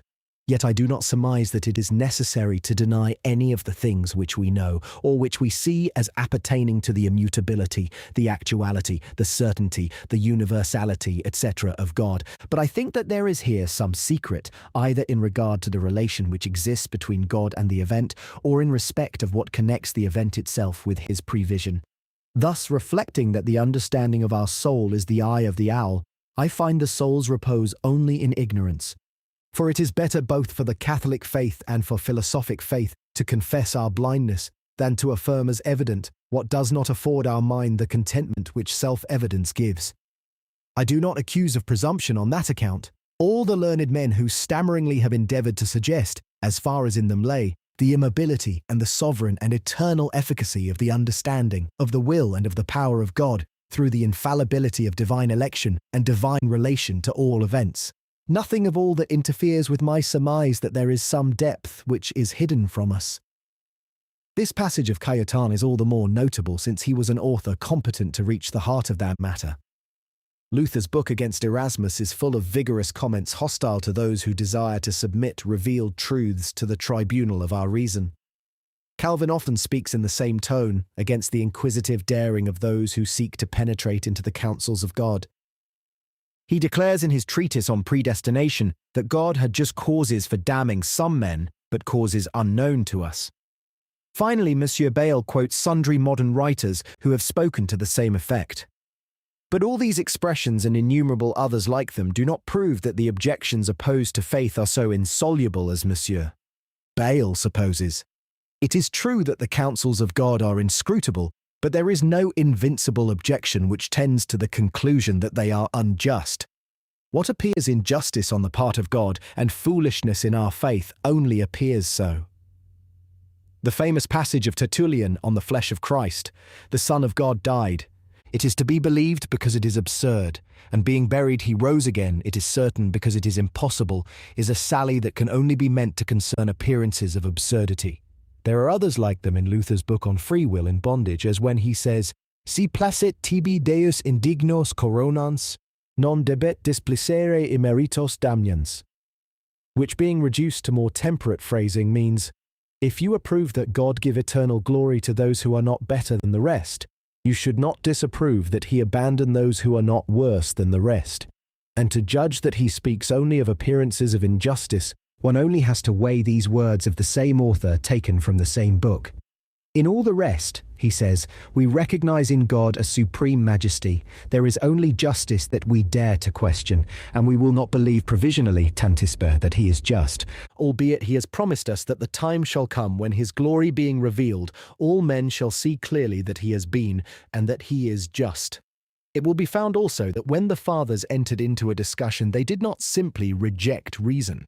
And in disputations with the pagans, they endeavor usually to show how paganism is contrary to reason and how the Christian religion has the better of it on that side also. Origen showed Celsus how reasonable Christianity is and why, notwithstanding, the majority of Christians should believe without examination. Celsus had jeered at the behavior of Christians, who, willing, he said, neither to listen to your reasons nor to give you any for what they believe, are content to say to you, examine not, only believe, or your faith will save you, and they hold this as a maxim, that the wisdom of the world is an evil. Origen gives the answer of a wise man, and in conformity with the principles we have established in the matter. For reason, far from being contrary to Christianity, serves as a foundation for this religion and will bring about its acceptance by those who can achieve the examination of it.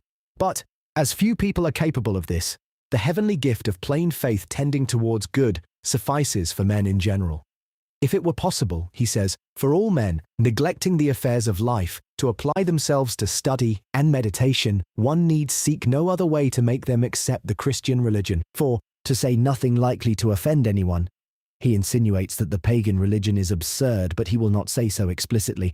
There will be found therein no less exactitude than elsewhere, whether in the discussion of its dogmas, or in the elucidation of the enigmatical expressions of its prophets, or in the interpretation of the parables of its gospels and of countless other things happening or ordained symbolically.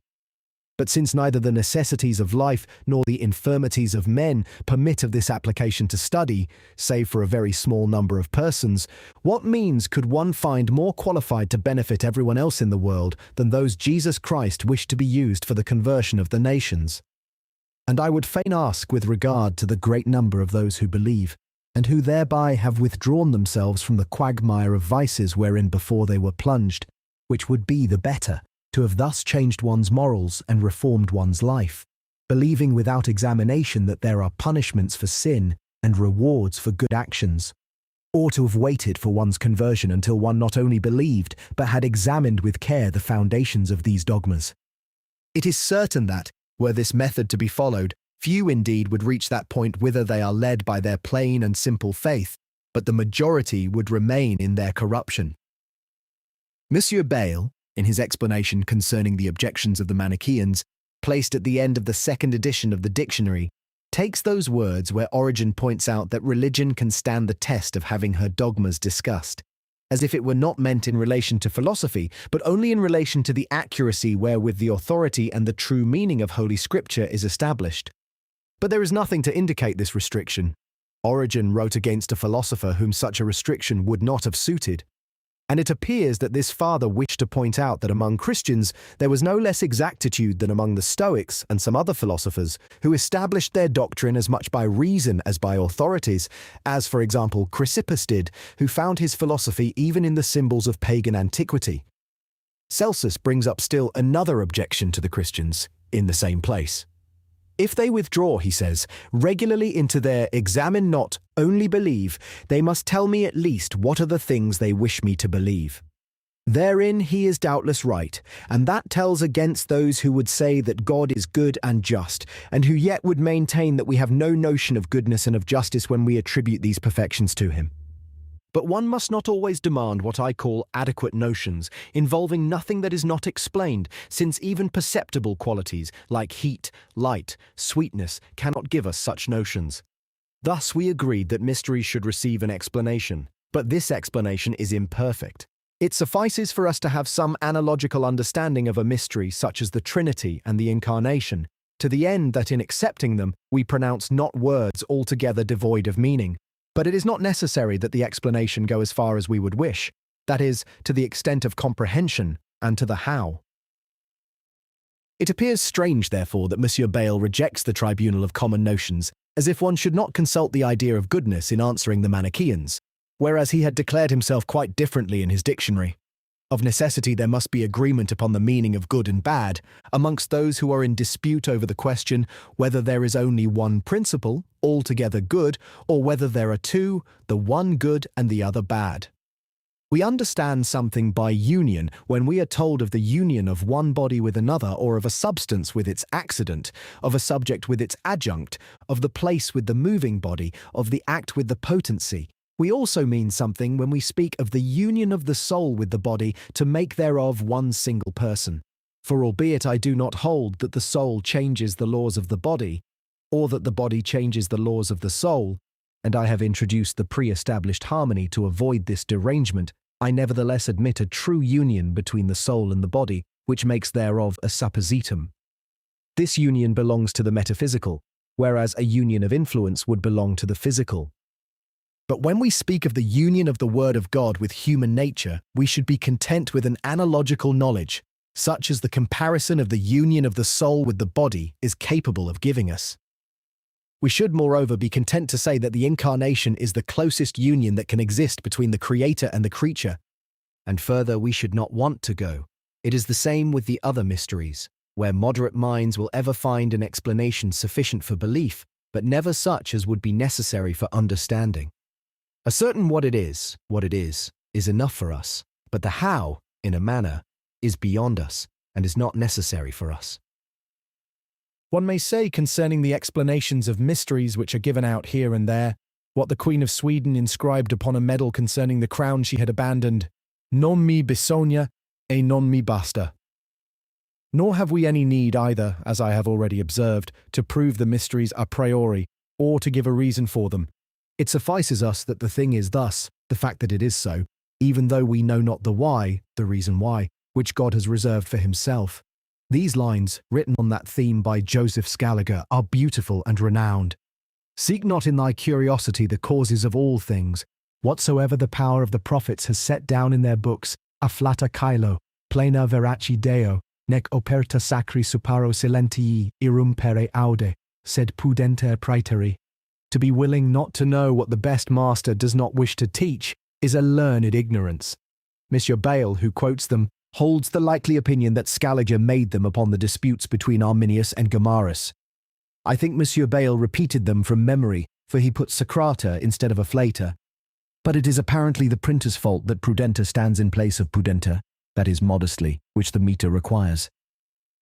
Nothing can be more judicious than the warning these lines contain.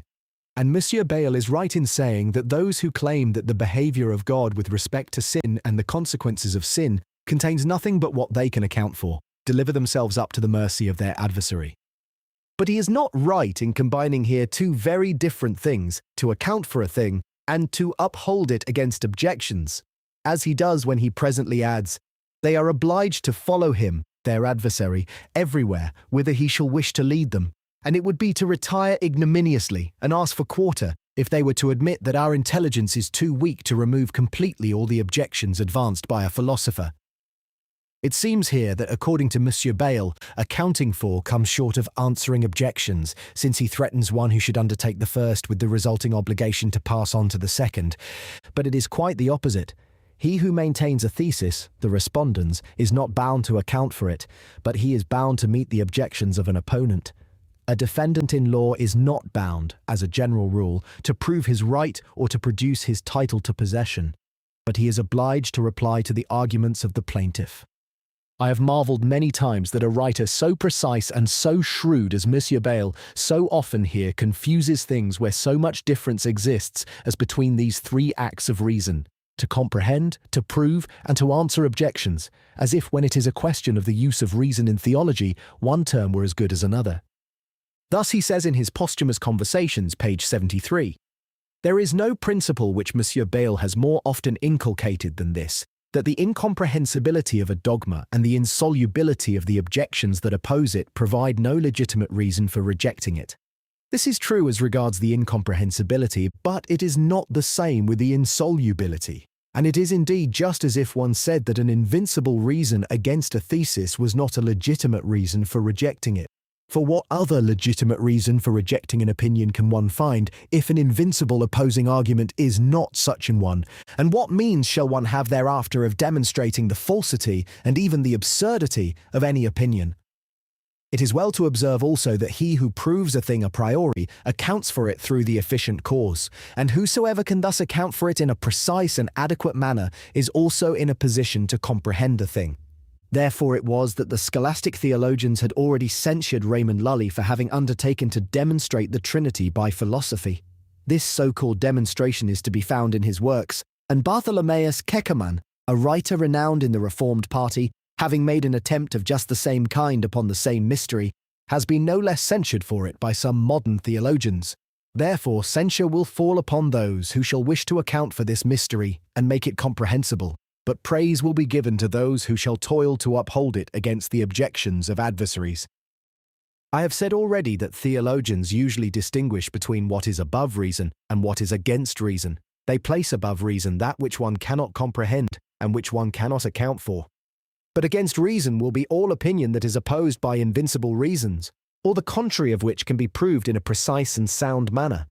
They avow, therefore, that the mysteries are above reason, but they do not admit that they are contrary to it. The English author of a book which is ingenious but has met with disapproval, entitled Christianity Not Mysterious, wished to combat this distinction, but it does not seem to me that he has at all weakened it.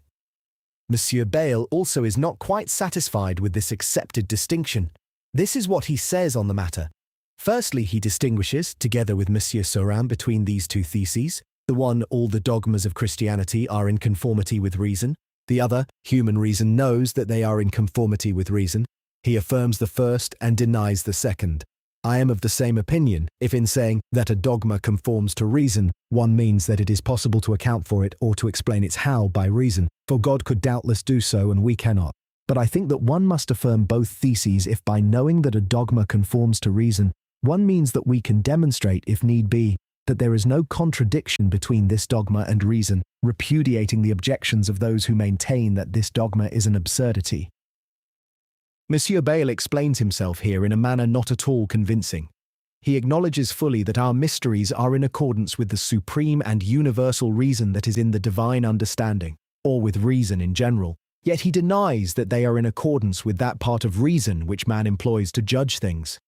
But this portion of reason which we possess is a gift of God, and consists in the natural light that has remained with us in the midst of corruption. Thus it is in accordance with the whole, and it differs from that which is in God only as a drop of water differs from the ocean, or rather as the finite from the infinite. Therefore mysteries may transcend it, but they cannot be contrary to it.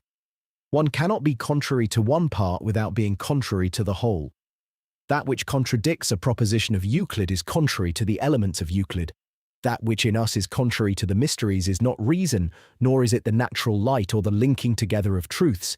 It is corruption, or error, or prejudice, or darkness. Monsieur Bayle is not satisfied with the opinion of Joshua Stegmann and of Monsieur Turretin, Protestant theologians who teach that the mysteries are contrary only to corrupt reason. He asks mockingly whether by right reason is meant perchance that of an orthodox theologian, and by corrupt reason that of an heretic, and he urges the objection that the evidence of the mystery of the Trinity was no greater in the soul of Luther than in the soul of Socinius. But as Monsieur Descartes has well observed, good sense is distributed to all. Thus one must believe that both the orthodox and heretics are endowed therewith.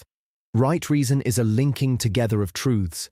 Corrupt reason is mixed with prejudices and passions, and in order to discriminate between the two, one need but proceed in good order, admit no thesis without proof, and admit no proof unless it be in proper form, according to the commonest rules of logic. One needs neither any other criterion nor other arbitrator in questions of reason. It is only through lack of this consideration that a handle has been given to the skeptics, and that even in theology François Véron and some others who exacerbated the dispute with the Protestants, even to the point of dishonesty, plunged headlong into skepticism in order to prove the necessity of accepting an infallible external judge. Their course meets with no approval from the most expert, even in their own party. Calixtus and Dial derided it as it deserved, and Bellarmine argued quite otherwise. Now let us come to what Monsieur Bayle says on the distinction we are concerned with. It seems to me, he says, that an ambiguity has crept into the celebrated distinction drawn between things that are above reason and things that are against reason. The mysteries of the gospel are above reason, so it is usually said, but they are not contrary to reason. I think that the same sense is not given to the word reason in the first part of this axiom as in the second. By the first is understood rather the reason of man, or reason in concreto, and by the second reason in general, or reason in abstracto. For supposing that it is understood always as reason in general or the supreme reason, the universal reason that is in God, it is equally true that the mysteries of the Gospels are not above reason and that they are not against reason. But if in both parts of the axiom human reason is meant, I do not clearly see the soundness of the distinction. For the most orthodox confess that we know not how our mysteries can conform to the maxims of philosophy. It seems to us, therefore, that they are not in conformity with our reason. Now that which appears to us not to be in conformity with our reason appears contrary to our reason, just as that which appears to us not in conformity with truth appears contrary to truth. Thus why should not one say equally that the mysteries are against our feeble reason, and that they are above our feeble reason? I answer, as I have done already, that reason here is the linking together of the truths that we know by the light of nature, and in this sense the axiom is true and without any ambiguity. The mysteries transcend our reason, since they contain truths that are not comprised in this sequence, but they are not contrary to our reason, and they do not contradict any of the truths whereto this sequence can lead us. Accordingly, there is no question here of the universal reason that is in God, but of our reason. As for the question whether we know the mysteries to conform with our reason, I answer that at least we never know of any non-conformity or any opposition between the mysteries and reason. Moreover, we can always abolish such alleged opposition, and so, if this can be called reconciling or harmonizing faith with reason, or recognizing the conformity between them, it must be said that we can recognize this conformity and this harmony. But if the conformity consists in a reasonable explanation of the how, we cannot recognize it. Mr. Bayle makes one more ingenious objection, which he draws from the example of the sense of sight. When a square tower, he says, from a distance appears to us round, our eyes testify very clearly not only that they perceive nothing square in this tower, but also that they discover there a round shape, incompatible with the square shape. One may therefore say that the truth which is the square shape is not only above but even against the witness of our feeble sight.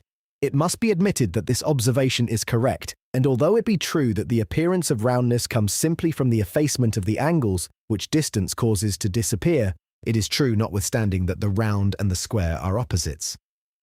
Therefore, my answer to this objection is that the representation of the senses, even when they do all that in them lies, is often contrary to the truth. But it is not the same with the faculty of reasoning when it does its duty, since a strictly reasoned argument is nothing but a linking together of truths.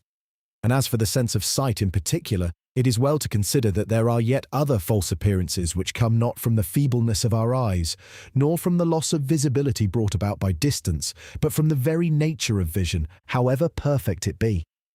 It is thus, for instance, that the circle seen sideways is changed into that kind of oval which among geometricians is known as an ellipse, and sometimes even into a parabola or a hyperbola, or actually into a straight line, witness the ring of Saturn. The external senses, properly speaking, do not deceive us. It is our inner sense which often makes us go too fast. That occurs also in brute beasts, as when a dog barks at his reflection in the mirror. For beasts have consecutions of perception which resemble reasoning, and which occur also in the inner sense of men when their actions have only an empirical quality. But beasts do nothing which compels us to believe that they have what deserves to be properly called a reasoning sense, as I have shown elsewhere. Now, when the understanding uses and follows the false decision of the inner sense, as when the famous Galileo thought that Saturn had two handles, it is deceived by the judgment it makes upon the effect of appearances, and it infers from them more than they imply.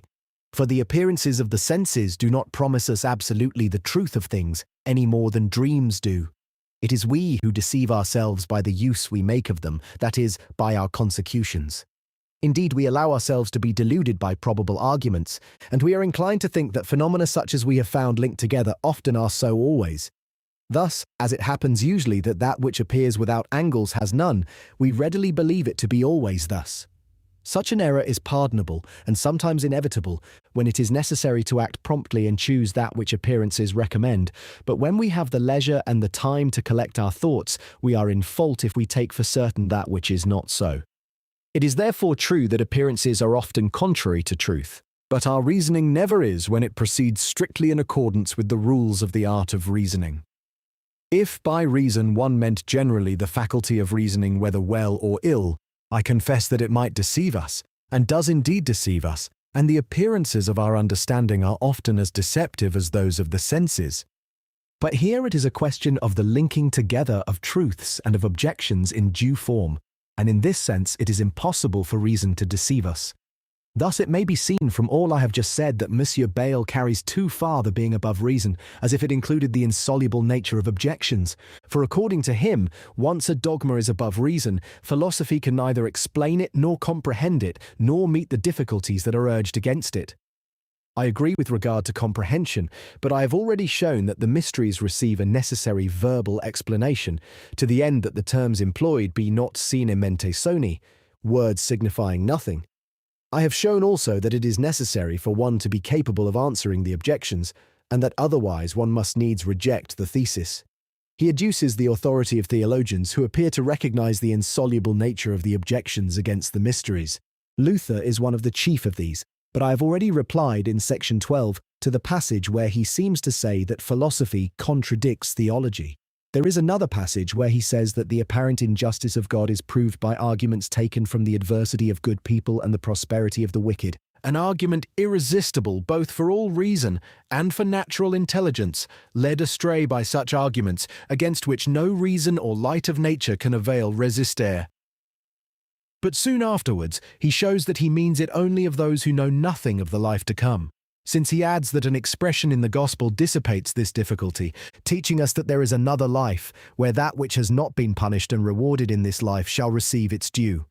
The objection is then far from being insuperable, and even without the aid of the gospel one could bethink oneself of this answer. There is also quoted a passage from Martin Chemnitz, criticized by Vedelius and defended by Johann Musaeus, where this famous theologian seems to say clearly that there are truths in the Word of God which are not only above reason but also against reason.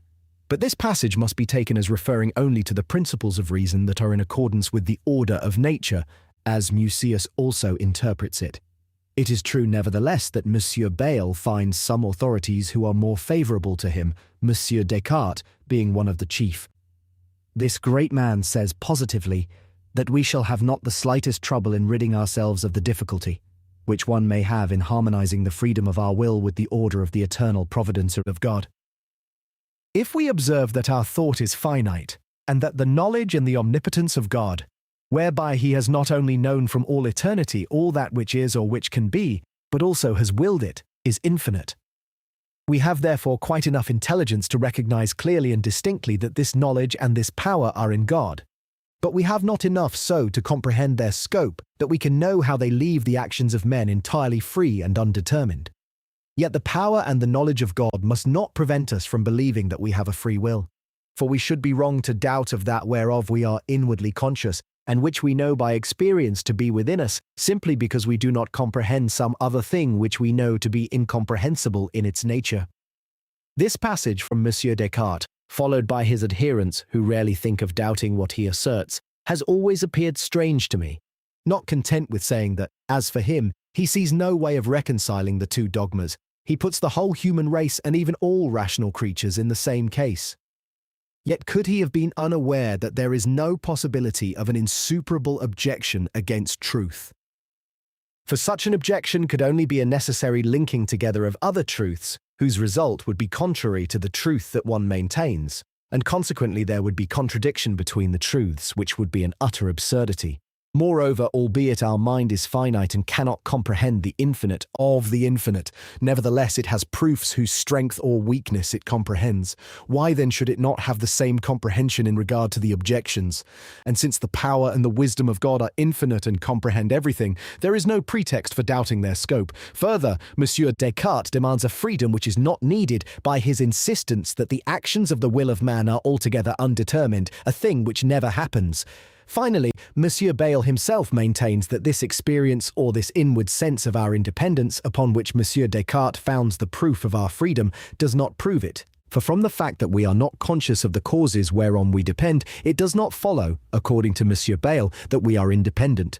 But that is something we will speak of in its proper place. It seems that Monsieur Descartes confesses also, in a passage of his Principles, that it is impossible to find an answer to the difficulties on the division of matter to infinity, which he nevertheless recognizes as actual. Arriaga and other schoolmen make well nigh the same confession. But if they took the trouble to give to the objections the form these ought to have, they would see that there are faults in the reasoning, and sometimes false assumptions which cause confusion. Here is an example. A man of parts one day brought up to me an objection in the following form: let the straight line A be cut in two equal parts at the point C, and the part CA at the point D, and the part DA at the point E, and so on to infinity.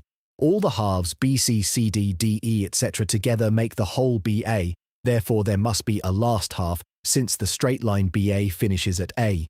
But this last half is absurd, for since it is a line, it will be possible again to cut it in two. Therefore division to infinity cannot be admitted. But I pointed out to him that one is not justified in the inference that there must be a last half, although there be a last point A, for this last point belongs to all the halves of its side, and my friend acknowledged it himself when he endeavoured to prove this deduction by a formal argument. On the contrary, just because the division goes on to infinity, there is no last half. And although the straight line AB be finite, it does not follow that the process of dividing it has any final end. The same confusion arises with the series of numbers going on to infinity. One imagines a final end, a number that is infinite, or infinitely small. But that is all simple fiction. Every number is finite and specific.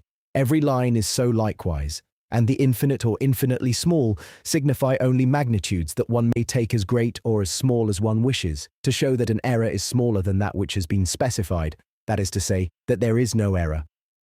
Or else by the infinitely small is meant the state of a magnitude at its vanishing point or its beginning, conceived after the pattern of magnitudes already actualized. It will, however, be well to consider the argument that Monsieur Bayle puts forward to show that one cannot refute the objections which reason opposes to the mysteries. It is in his comment on the Manichaeans. "It is enough for me," he says, "that it be unanimously acknowledged that the mysteries of the gospel are above reason. For thence comes the necessary conclusion that it is impossible to settle the difficulties raised by the philosophers, and in consequence that a dispute where only the light of nature is followed will always end unfavourably for the theologians, and that they will see themselves forced to give way and to take refuge in the canon of the supernatural light." I am surprised that Monsieur Bayle speaks in such general terms, since he has acknowledged himself that the light of nature is against the Manichaeans and for the oneness of the principle, and that the goodness of God is proved incontrovertibly by reason. Yet this is how he continues: "It is evident that reason can never attain to that which is above it." Now, if it could supply answers to the objections which are opposed to the dogma of the Trinity and that of hypostatic union, it would attain to those two mysteries, it would have them in subjection and submit them to the strictest examination by comparison with its first principles, or with the aphorisms that spring from common notions, and proceed until finally it had drawn the conclusion that they are in accordance with natural light. It would therefore do what exceeds its powers, it would soar above its confines, and that is a formal contradiction. One must therefore say that it cannot provide answers to its own objections, and that thus they remain victorious, so long as one does not have recourse to the authority of God and to the necessity of subjugating one's understanding to the obedience of faith. I do not find that there is any force in this reasoning. We can attain to that which is above us not by penetrating it but by maintaining it, as we can attain to the sky by sight and not by touch. Nor is it necessary that, in order to answer the objections which are made against the mysteries, one should have them in subjection to oneself, and submit them to examination by comparison with the first principles that spring from common notions. For if he who answers the objections had to go so far, he who proposes the objections needs must do it first. It is the part of the objection to open up the subject, and it is enough for him who answers to say yes or no. He is not obliged to counter with a distinction.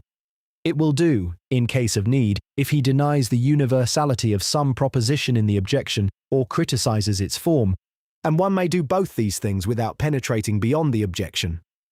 When someone offers me a proof which he maintains is invincible, I can keep silence while I compel him merely to prove in due form all the enunciations that he brings forward, and such as appear to me in the slightest degree doubtful. For the purpose of doubting only, I need not at all probe to the heart of the matter.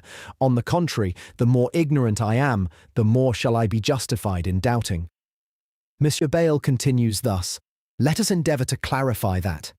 If some doctrines are above reason, they are beyond its reach, it cannot attain to them. If it cannot attain to them, it cannot comprehend them." He could have begun here with the comprehend, saying that reason cannot comprehend that which is above it.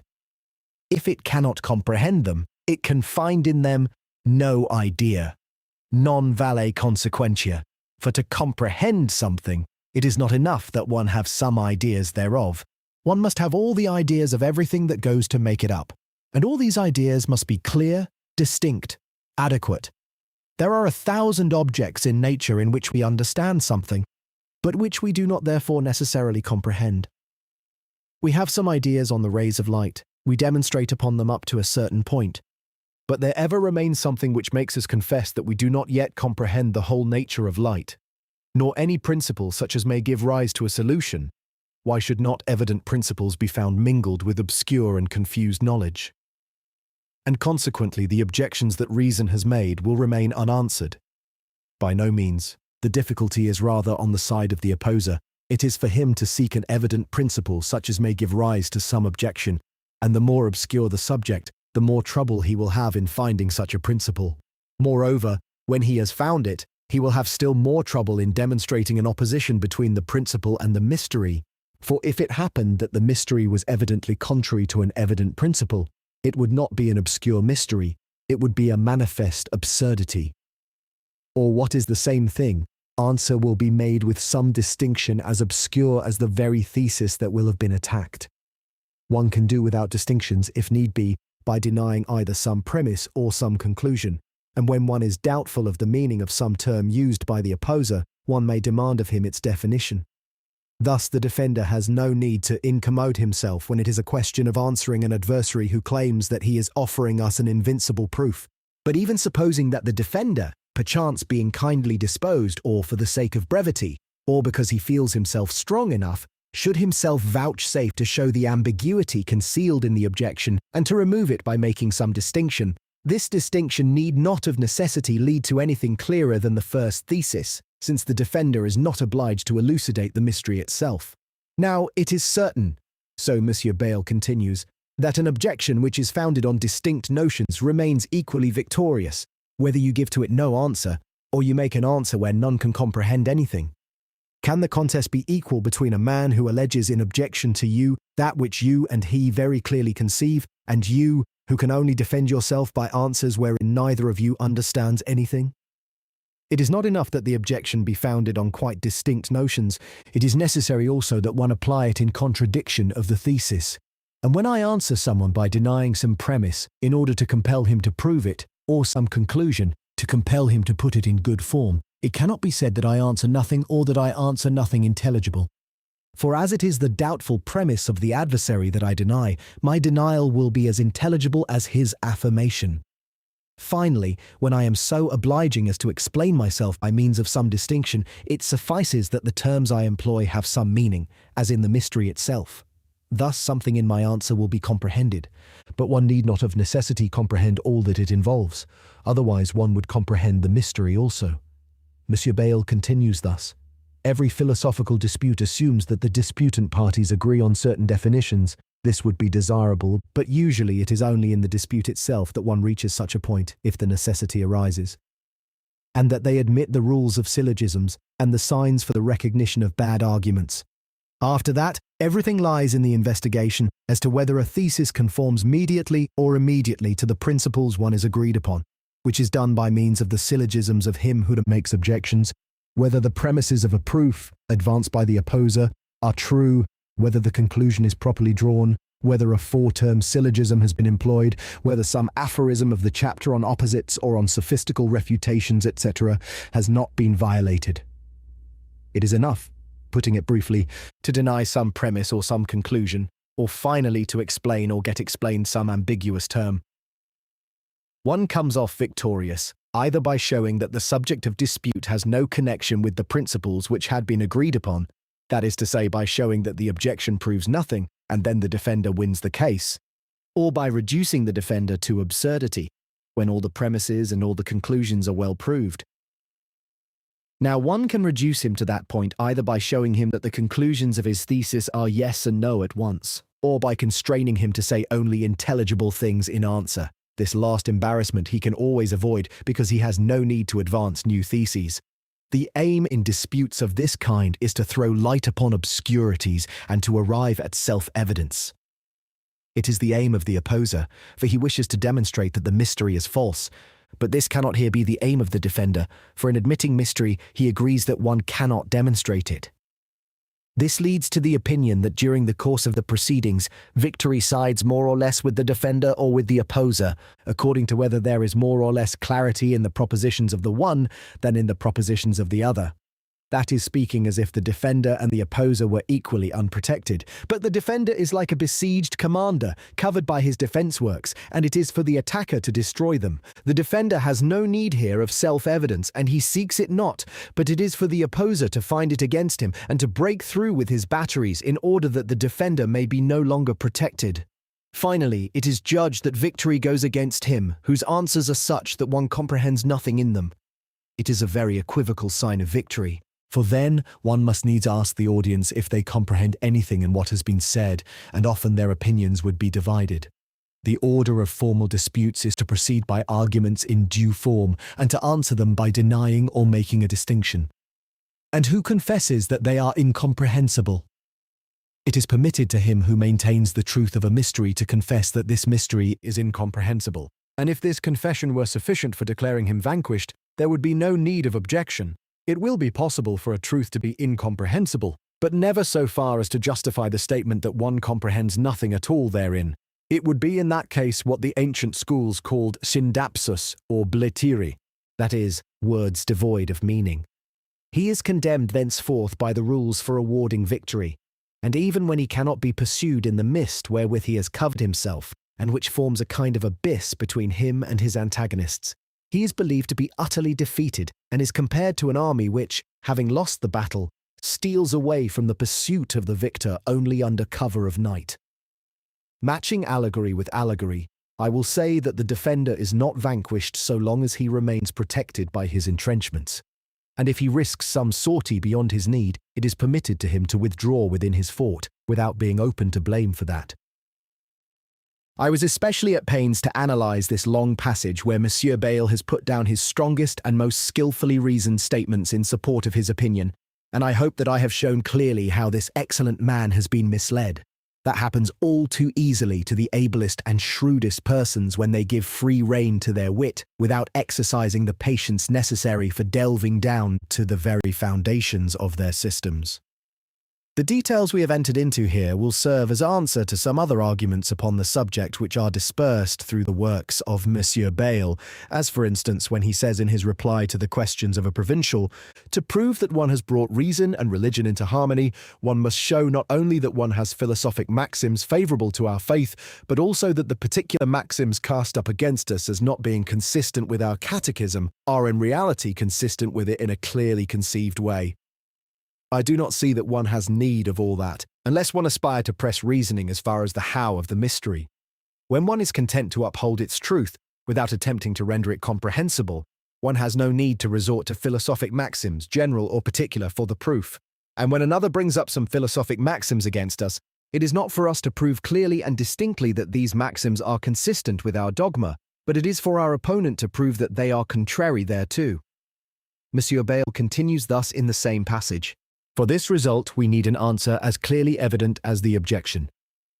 I have already shown that it is obtained when one denies the premises, but that for the rest it is not necessary for him who maintains the truth of the mystery always to advance evident propositions, since the principal thesis concerning the mystery itself is not evident. He adds further, if we must make reply and rejoinder, we must never rest in our positions, nor claim that we have accomplished our design, so long as our opponent shall make answer with things as evident as our reasons can be. But it is not for the defender to adduce reasons. It is enough for him to answer those of his opponent. Finally, the author draws the conclusion. If it were claimed that on making an evident objection, a man has to be satisfied with an answer which we can only state as a thing possible though incomprehensible to us, that would be unfair. He repeats this in the posthumous dialogues against Monsieur Jacquelot, page 69. I am not of this opinion. If the objection were completely evident, it would triumph, and the thesis would be overthrown. But when the objection is only founded on appearances or on instances of the most frequent occurrence, and when he who makes it desires to draw from it a universal and certain conclusion, he who upholds the mystery may answer with the instance of a bare possibility. For such an instance suffices to show that what one wished to infer from the premises is neither certain nor general. And it suffices for him who upholds the mystery to maintain that it is possible, without having to maintain that it is probable. For, as I have often said, it is agreed that the mysteries are against appearances. He who upholds the mystery need not even adduce such an instance, and should he adduce it, it were indeed a work of supererogation, or else an instrument of greater confusion to the adversary. There are passages of Monsieur Bayle in the posthumous reply that he made to Monsieur Jacquelot, which seem to me still worthy of scrutiny. Monsieur Bayle constantly asserts in his dictionary, whenever the subject allows, that our reason is more capable of refuting and destroying than of proving and building, that there is scarcely any philosophical or theological matter in respect of which it does not create great difficulties. Thus, he says, if one desired to follow it in a disputatious spirit, as far as it can go, one would often be reduced to a state of troublesome perplexity, and in fine, there are doctrines certainly true, which it disputes with insoluble objections. I think that what is said here in reproach of reason is to its advantage. When it overthrows some thesis, it builds up the opposing thesis. And when it seems to be overthrowing the two opposing theses at the same time, it is then that it promises us something profound, provided that we follow it as far as it can go, not in a disputatious spirit, but with an ardent desire to search out and discover the truth, which will always be recompensed with a great measure of success. Monsieur Bayle continues, that one must then ridicule these objections recognizing the narrow bounds of the human mind. And I think, on the other hand, that one must recognize the signs of the force of the human mind, which causes it to penetrate into the heart of things. These are new openings and, as it were, rays of the dawn which promises us a greater light. I mean in philosophical subjects or those of natural theology. But when these objections are made against revealed faith, it is enough that one be able to repel them, provided that one do so in a submissive and zealous spirit, with intent to sustain and exalt the glory of God. And when we succeed in respect of his justice, we shall likewise be impressed by his greatness and charmed by his goodness, which will show themselves through the clouds of a seeming reason that is deceived by outward appearances, in proportion as the mind is elevated by true reason to that which to us is invisible, but none the less sure. Thus, to continue with M. Bayle, reason will be compelled to lay down its arms and to subjugate itself to the obedience of the faith, which it can and ought to do, in virtue of some of its most incontestable maxims. Thus also in renouncing some of its other maxims, it acts nevertheless in accordance with that which it is, that is to say, in reason. But one must know that such maxims of reason as must be renounced in this case are only those which make us judge by appearances or according to the ordinary course of things. This reason enjoins upon us even in philosophical subjects when there are invincible proofs to the contrary. It is thus that, being made confident by demonstrations of the goodness and the justice of God, we disregard the appearances of harshness and injustice which we see in this small portion of his kingdom that is exposed to our gaze. Hitherto we have been illumined by the light of nature and by that of grace, but not yet by that of glory. Here on earth we see apparent injustice, and we believe and even know the truth of the hidden justice of God, but we shall see that justice when at last the Son of Justice shall show himself as he is. It is certain that M. Bayle can only be understood as meaning those ostensible maxims which must give way before the eternal verities, for he acknowledges that reason is not in reality contrary to faith. In these posthumous dialogues he complains of being accused of the belief that our mysteries are in reality against reason, and of the assertion made that he who acknowledges that a doctrine is exposed to irrefutable objections acknowledges also by a necessary consequence the falsity of this doctrine. Nevertheless, one would be justified in the assertion if the irrefutability were more than an outward appearance. It may be, therefore, that having long contended thus against M. Bayle on the matter of the use of reason, I shall find after all that his opinions were not fundamentally so remote from mine as his expressions, which have provided matter for our considerations, have led one to believe. It is true that frequently he appears to deny absolutely that one can ever answer the objections of reason against faith, and that he asserts the necessity of comprehending, in order to achieve such an end, how the mystery comes to be or exists. Yet there are passages where he becomes milder, and contents himself with saying that the answers to these objections are unknown to him. Here is a very precise passage, taken from the excursus on the Manichaeans, which is found at the end of the second edition of his dictionary. For the greater satisfaction of the most punctilious readers, I desire to declare here that wherever the statement is to be met with in my dictionary that such and such arguments are irrefutable, I do not wish it to be taken that they are so in actuality. I mean naught else than that they appear to me irrefutable. That is of no consequence.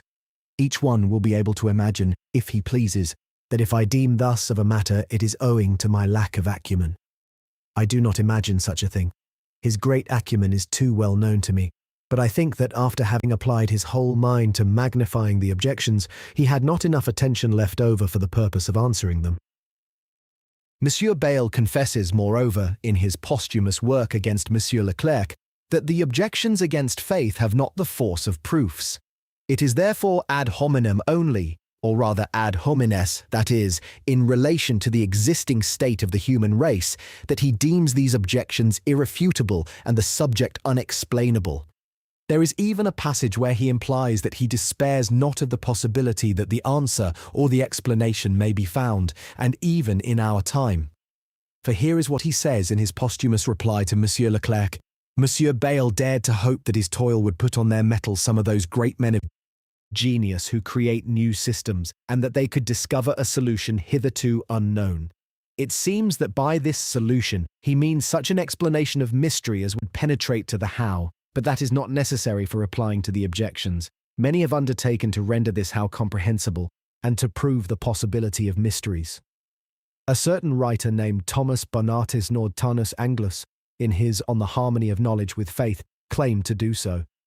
This work seemed to me ingenious and learned, but crabbed and involved, and it even contains indefensible opinions. I learned from the defense of the Theodicy of the Dominican father Vincent Barron that book was censured in Rome, that the author was a Jesuit, and that he suffered for having published it.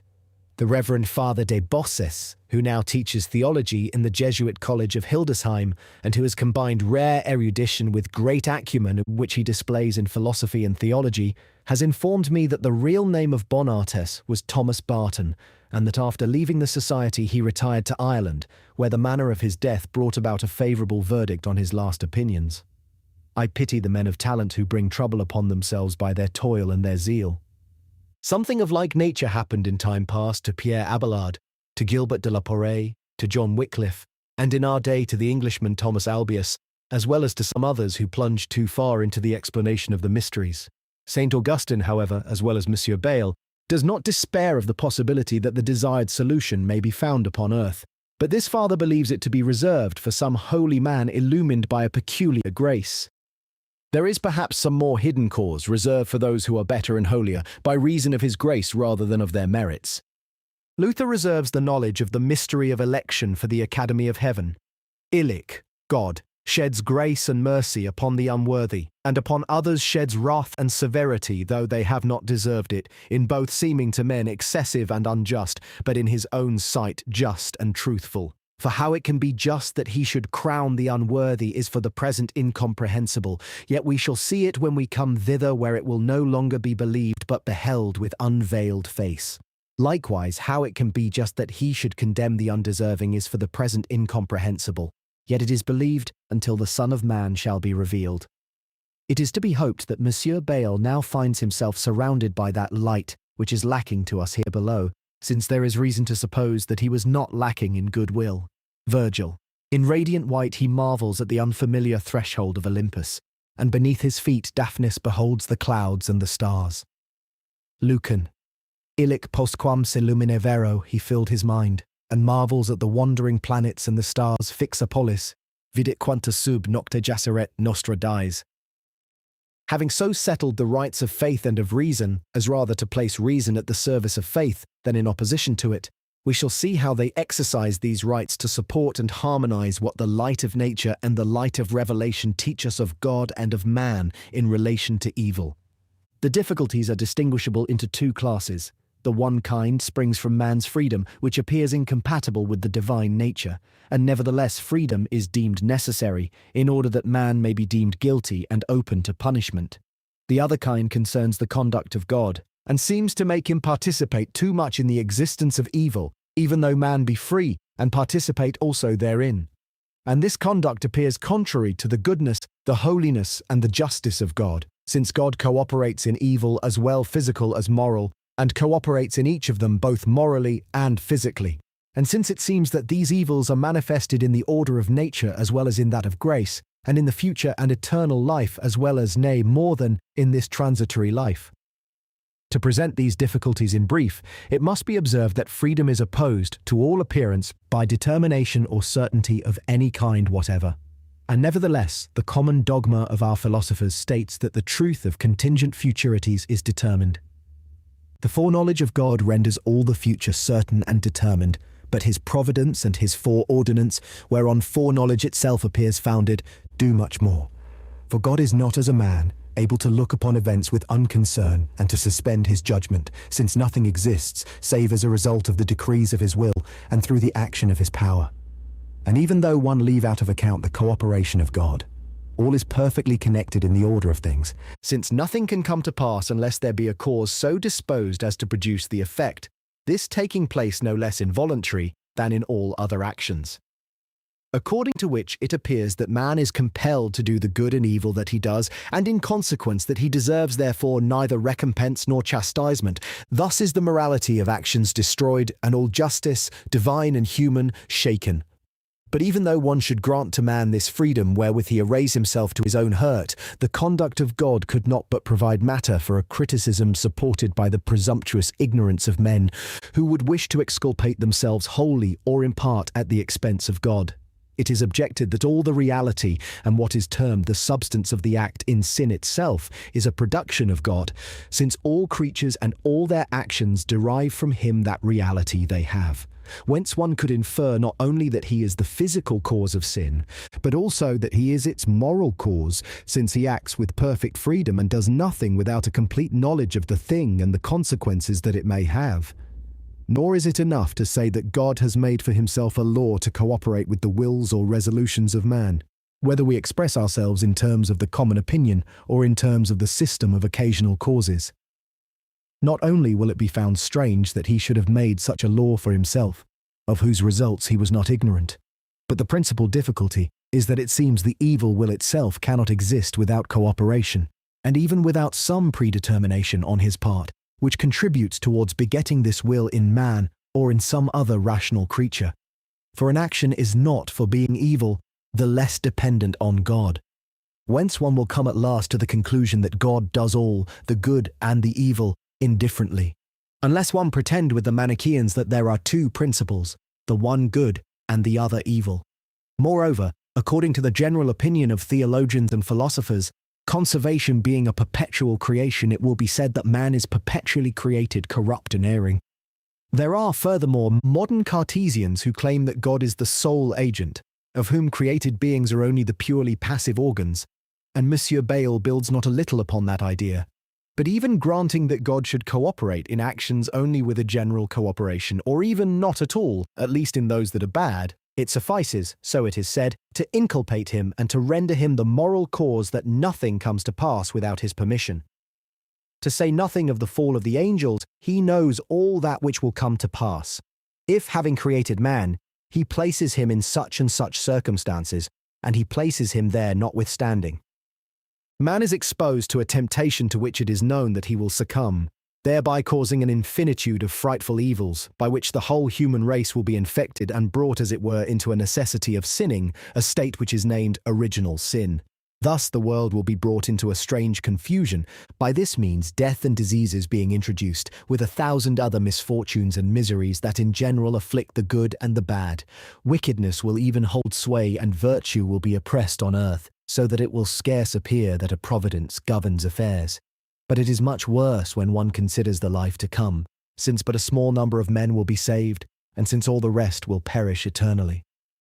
Furthermore, these men destined for salvation will have been withdrawn from the corrupt mass through an unreasoning election.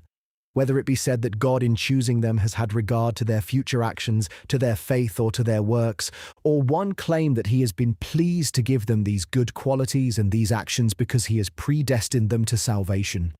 For though it be said in the most lenient system that God wished to save all men, and though in the other systems commonly accepted it be granted, that he has made his Son take human nature upon him to expiate their sins, so that all they who shall believe in him with a lively and final faith shall be saved, it still remains true that this lively faith is a gift of God, that we are dead to all good works, that even our will itself must be aroused by a prevenient grace, and that God gives us the power to will and to do.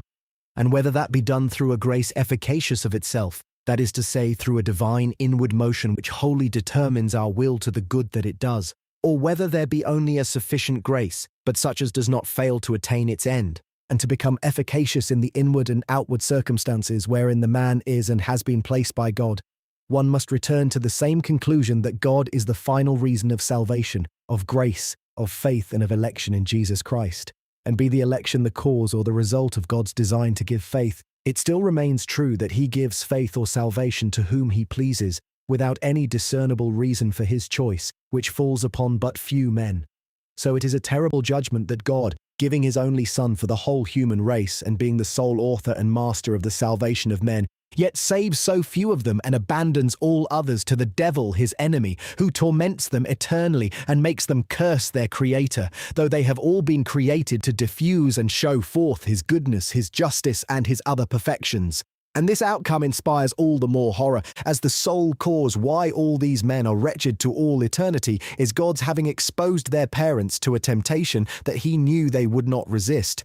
As this sin is inherent and imputed to men before their will has participated in it, as this hereditary vice impels their will to commit actual sins, and as countless men, in childhood or maturity, that have never heard or have not heard enough of Jesus Christ, Saviour of the human race, die before receiving the necessary succor for their withdrawal from this abyss of sin.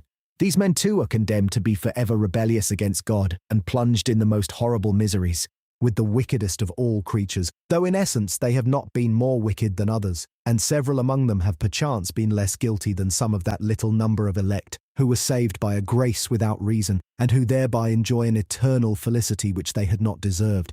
Such in brief are the difficulties touched upon by sundry persons, but Monsieur Bayle was one who insisted on them the most, as will appear subsequently when we examine his passages. I think that now I have recorded the main essence of these difficulties, but I have deemed it fitting to refrain from some expressions and exaggerations which might have caused offence, while not rendering the objections any stronger. Let us now turn the medal, and let us also point out what can be said in answer to those objections, and here a course of explanation through fuller dissertation will be necessary. For many difficulties can be opened up in few words, but for their discussion one must dilate upon them. Our end is to banish from men the false ideas that represent God to them as an absolute prince employing a despotic power, unfitted to be loved and unworthy of being loved. These notions are the more evil in relation to God, inasmuch as the essence of piety is not only to fear him, but also to love him above all things, and that cannot come about unless there be knowledge of his perfections capable of arousing the love which he deserves, and which makes the felicity of those that love him. Feeling ourselves animated by a zeal such as cannot fail to please him, we have cause to hope that he will enlighten us, and that he will himself aid us in the execution of a project undertaken for his glory and for the good of men. A cause so good gives confidence. If there are plausible appearances against us, there are proofs on our side, and I would dare to say to an adversary, behold how far more piercing is our weapon. God is the first reason of things, for such things as are bounded, as all that which we see and experience are contingent and have nothing in them to render their existence necessary, it being plain that time, space, and matter, united and uniform in themselves and indifferent to everything, might have received entirely other motions and shapes, and in another order. Therefore one must seek the reason for the existence of the world, which is the whole assemblage of contingent things, and seek it in the substance which carries with it the reason for its existence, and which in consequence is necessary and eternal. Moreover, this cause must be intelligent, for this existing world being contingent and an infinity of other worlds being equally possible, and holding, so to say, equal claim to existence with it, the cause of the world must needs have had regard or reference to all these possible worlds in order to fix upon one of them. This regard or relation of an existent substance to simple possibilities can be nothing other than the understanding which has the ideas of them, while to fix upon one of them can be nothing other than the act of the will which chooses. It is the power of this substance that renders its will efficacious. Power relates to being, wisdom, or understanding to truth, and will to good. And this intelligent cause ought to be infinite in all ways and absolutely perfect in power, in wisdom, and in goodness, since it relates to all that which is possible. Furthermore, since all is connected together, there is no ground for admitting more than one. Its understanding is the source of essences, and its will is the origin of existences.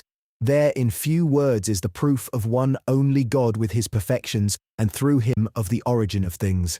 Now this supreme wisdom, united to a goodness that is no less infinite, cannot but have chosen the best. For as a lesser evil is a kind of good, even so a lesser good is a kind of evil if it stands in the way of a greater good, and there would be something to correct in the actions of God if it were possible to do better. As in mathematics, when there is no maximum nor minimum, in short, nothing distinguished, everything is done equally. Or when that is not possible, nothing at all is done. So it may be said likewise in respect of perfect wisdom, which is no less orderly than mathematics, that if there were not the best, optimum, among all possible worlds, God would not have produced any. I call world the whole succession and the whole agglomeration of all existent things, lest it be said that several worlds could have existed in different times and different places, for they must needs be reckoned all together as one world, or, if you will, as one universe. And even though one should fill all times and all places, it still remains true that one might have filled them in innumerable ways, and that there is an infinitude of possible worlds among which God must needs have chosen the best, since he does nothing without acting in accordance with supreme reason. Some adversary not being able to answer this argument will perchance answer the conclusion by a counter-argument, saying that the world could have been without sin and without sufferings. But I deny that then it would have been better. For it must be known that all things are connected in each one of the possible worlds. The universe, whatever it may be, is all of one piece, like an ocean. The least movement extends its effect there to any distance whatsoever, even though this effect become less perceptible in proportion to the distance. Therein God has ordered all things beforehand once for all, having foreseen prayers, good and bad actions, and all the rest. And each thing as an idea has contributed, before its existence, to the resolution that has been made upon the existence of all things, so that nothing can be changed in the universe any more than in a number, save its essence, or, if you will, save its numerical individuality. Thus, if the smallest evil that comes to pass in the world were missing in it, it would no longer be this world, which with nothing omitted and all allowance made, was found the best by the Creator who chose it. It is true that one may imagine possible worlds without sin and without unhappiness, and one could make some like utopian or Severambian romances, but these same worlds again would be very inferior to ours in goodness. I cannot show you this in detail, for can I know and can I present infinities to you and compare them together? But you must judge with me ab effectu, since God has chosen this world as it is. We know, moreover, that often an evil brings forth a good whereto one would not have attained without that evil. Often indeed 2 evils have made one great good, and if the fates so will, 2 poisons work a cure. Even so, 2 liquids sometimes produce a solid, witness the spirit of wine and spirit of urine mixed by Van Helmont. Or so do 2 cold and dark bodies produce a great fire, witness an acid solution and an aromatic oil combined by Herr Hoffmann. A general makes sometimes a fortunate mistake which brings about the winning of a great battle. And do they not sing on the eve of Easter in the churches of the Roman Rite, O truly necessary sin of Adam, which was blotted out by the death of Christ, O happy fault, which merited to have so great and so good a Redeemer? The illustrious prelates of the Gallican Church who wrote to Pope Innocent XII against Cardinal Sfondrati's book on predestination, being of the principles of St. Augustine, have said things well fitted to elucidate this great point. The cardinal appears to prefer even to the kingdom of heaven the state of children dying without baptism, because sin is the greatest of evils, and they have died innocent of all actual sin. More will be said of that below. The prelates have observed that this opinion is ill-founded. The apostle, they say, is right to disapprove of the doing of evil that good may come, but one cannot disapprove that God, through his exceeding power, derived from the permitting of sins greater goods than such as occurred before the sins. It is not that we ought to take pleasure in sin, God forbid, but that we believe the same apostle when he says that where sin abounded, grace did much more abound. And we remember that we have gained Jesus Christ himself by reason of sin. Thus we see that the opinion of these prelates tends to maintain that a sequence of things where sin enters in may have been and has been, in effect, better than another sequence without sin. Use has ever been made of comparisons taken from the pleasures of the senses when these are mingled with that which borders on pain to prove that there is something of like nature in intellectual pleasures. A little acid, sharpness, or bitterness is often more pleasing than sugar. Shadows enhance colours, and even a dissonance in the right place gives relief to harmony. We wish to be terrified by rope dancers on the point of falling, and we wish that tragedies shall well nigh cause us to weep. Do men relish health enough or thank God enough for it without having ever been sick? And is it not most often necessary that a little evil render the good more discernible, that is to say, greater? But it will be said that evils are great and many in number in comparison with the good. That is erroneous. It is only want of attention that diminishes our good, and this attention must be given to us through some admixture of evils. If we were usually sick and seldom in good health, we should be wonderfully sensible of that great good, and we should be less sensible of our evils. But is it not better notwithstanding that health should be usual and sickness the exception? Let us then by our reflection supply what is lacking in our perception, in order to make the good of health more discernible. Had we not the knowledge of the life to come, I believe there would be few persons who, being at the point of death, were not content to take up life again, on condition of passing through the same amount of good and evil, provided always that it were not the same kind. One would be content with variety, without requiring a better condition than that wherein one had been. When one considers also the fragility of the human body, one looks in wonder at the wisdom and the goodness of the author of nature. who has made the body so enduring and its conditions so tolerable. That has often made me say that I am not astonished men are sometimes sick, but that I am astonished they are sick so little, and not always. This also ought to make us the more esteem the divine contrivance of the mechanism of animals, whose author has made machines so fragile and so subject to corruption, and yet so capable of maintaining themselves, for it is nature which cures us rather than medicine. Now this very fragility is a consequence of the nature of things, unless we are to will that this kind of creature, reasoning and clothed in flesh and bones, be not in the world. But that, to all appearance, would be a defect which some philosophers of old would have called a void of forms, a gap in the order of species. Those whose humour it is to be well satisfied with nature and with fortune and not to complain about them, even though they should not be the best endowed, appear to me preferable to the other sort. For besides that these complaints are ill-founded, it is in effect murmuring against the orders of Providence. One must not readily be among the malcontents in the state where one is, and one must not be so at all in the city of God, wherein one can only wrongfully be of their number. The books of human misery, such as that of Pope Innocent III, to me seem not of the most serviceable. Evils are doubled by being given an attention that ought to be averted from them, to be turned towards the good, which by far preponderates. Even less do I approve books such as that of Abbé Esprit on the falsity of human virtues, of which we have lately been given a summary, for such a book serves to turn everything wrong side out, and cause men to be such as it represents them. It must be confessed, however, that there are disorders in this life, which appear especially in the prosperity of sundry evil men and in the misfortune of many good people. There is a German proverb which even grants the advantage to the evil ones, as if they were commonly the most fortunate. The more crooked the wood, the better the crutch, the greater the rogue, the greater his luck. And it were to be desired that this saying of Horace should be true in our eyes. Seldom has punishment, though lame of foot, abandoned the wicked man who goes before deseruit pedepoena claudo.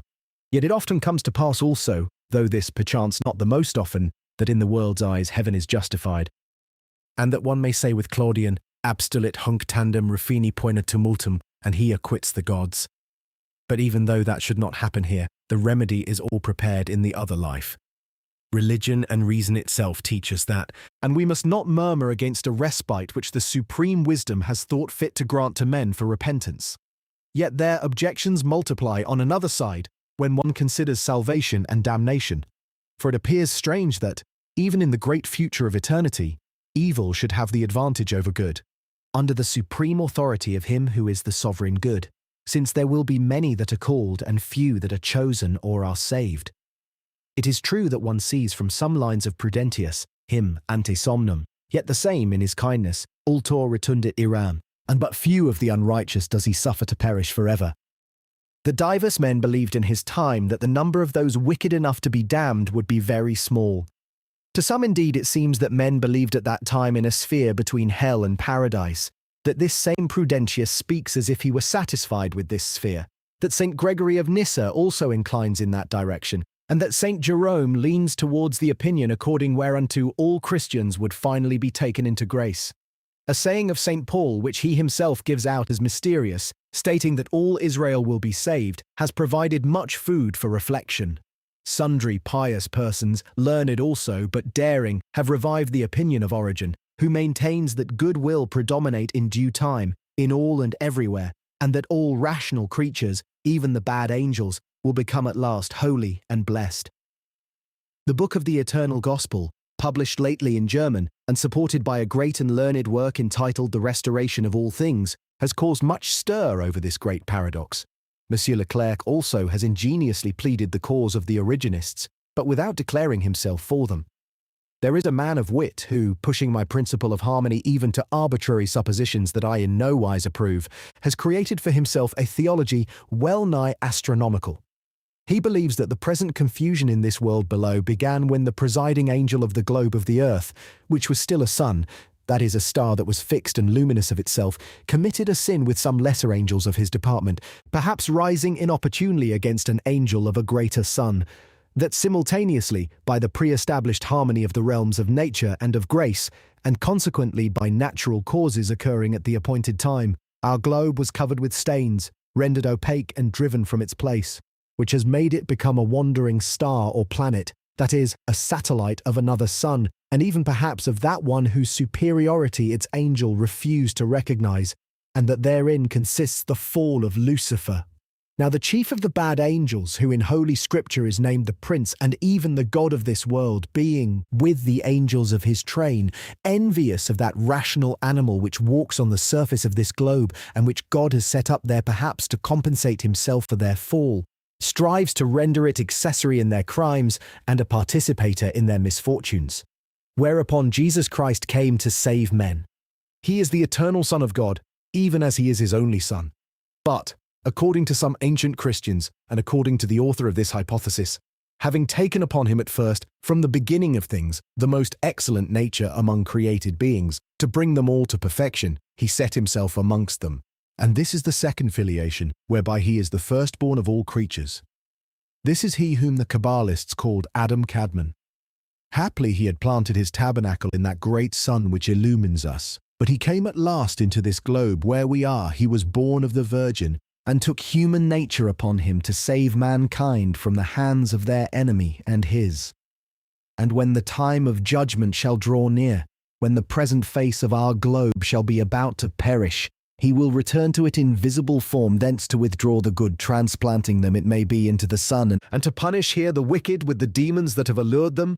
Then the globe of the earth will begin to burn and will be perhaps a comet. This fire will last for eons upon eons. The tail of the comet is intended by the smoke which will rise incessantly, according to the Apocalypse, and this fire will be hell, or the second death whereof Holy Scripture speaks. But at last hell will render up its dead, death itself will be destroyed, reason and peace will begin to hold sway again in the spirits that had been perverted. They will be sensible of their error, they will adore their Creator, and will even begin to love him all the more for seeing the greatness of the abyss whence they emerge. Simultaneously, by virtue of the harmonic parallelism of the realms of nature and of grace, this long and great conflagration will have purged the earth's globe of its stains. It will become again a sun. Its presiding angel will resume his place with the angels of his train. Humans that were damned shall be with them, numbered amongst the good angels. This chief of our globe shall render homage to the Messiah, chief of created beings. The glory of this angel reconciled shall be greater than it was before his fall. And received again among the gods by the law of his deeds, our golden Apollo shall reign forever. The vision seemed to me pleasing and worthy of a follower of Origen, but we have no need of such hypothesis or fictions where wit plays a greater part than revelation, and which even reason cannot turn to account. For it does not appear that there is one principal place in the known universe deserving in preference to the rest to be the seat of the eldest of created beings, and the sun of our system at least is not it. Holding then to the established doctrine that the number of men damned eternally will be incomparably greater than that of the saved, we must say that the evil could not but seem to be almost as nothing in comparison with the good when one contemplates the true vastness of the city of God. Coelius Secundus Curio wrote a little book on the extent of the kingdom of heaven, which was reprinted not long since. But he is indeed far from having apprehended the compass of the kingdom of heaven. The ancients had puny ideas on the works of God, and St. Augustine, for want of knowing modern discoveries, was at a loss when there was question of explaining the prevalence of evil. It seemed to the ancients that there was only one earth inhabited, and even of that men held the antipodes in dread. The remainder of the world was, according to them, a few shining globes and a few crystalline spheres. Today, whatever bounds are given or not given to the universe, it must be acknowledged that there is an infinite number of globes, as great as and greater than ours, which have as much right as it to hold rational inhabitants, though it follows not at all that they are human. It is only one planet, that is to say one of the 6 principal satellites of our sun. And as all fixed stars are suns also, we see how small a thing our Earth is in relation to visible things, since it is only an appendix of one amongst them. It may be that all suns are peopled only by blessed creatures, and nothing constrains us to think that many are damned. For few instances or few samples suffice to show the advantage which good extracts from evil. Moreover, since there is no reason for the belief that there are stars everywhere, is it not possible that there may be a great space beyond the region of the stars? Whether it be the empyrean heaven or not, this immense space encircling all this region may in any case be filled with happiness and glory. It can be imagined as like the ocean, whither flow the rivers of all blessed creatures when they shall have reached their perfection in the system of the stars. What will become of the consideration of our globe and its inhabitants? Will it not be something incomparably less than a physical point, since our earth is as a point in comparison with the distance of some fixed stars?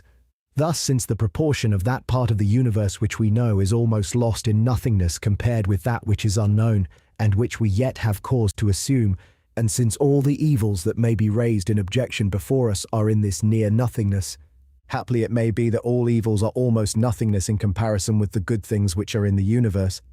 But it is necessary also to meet the more speculative and metaphysical difficulties which have been mentioned and which concern the cause of evil. The question is asked, first of all, whence does evil come? If God exists, whence comes evil? If he does not, whence comes good?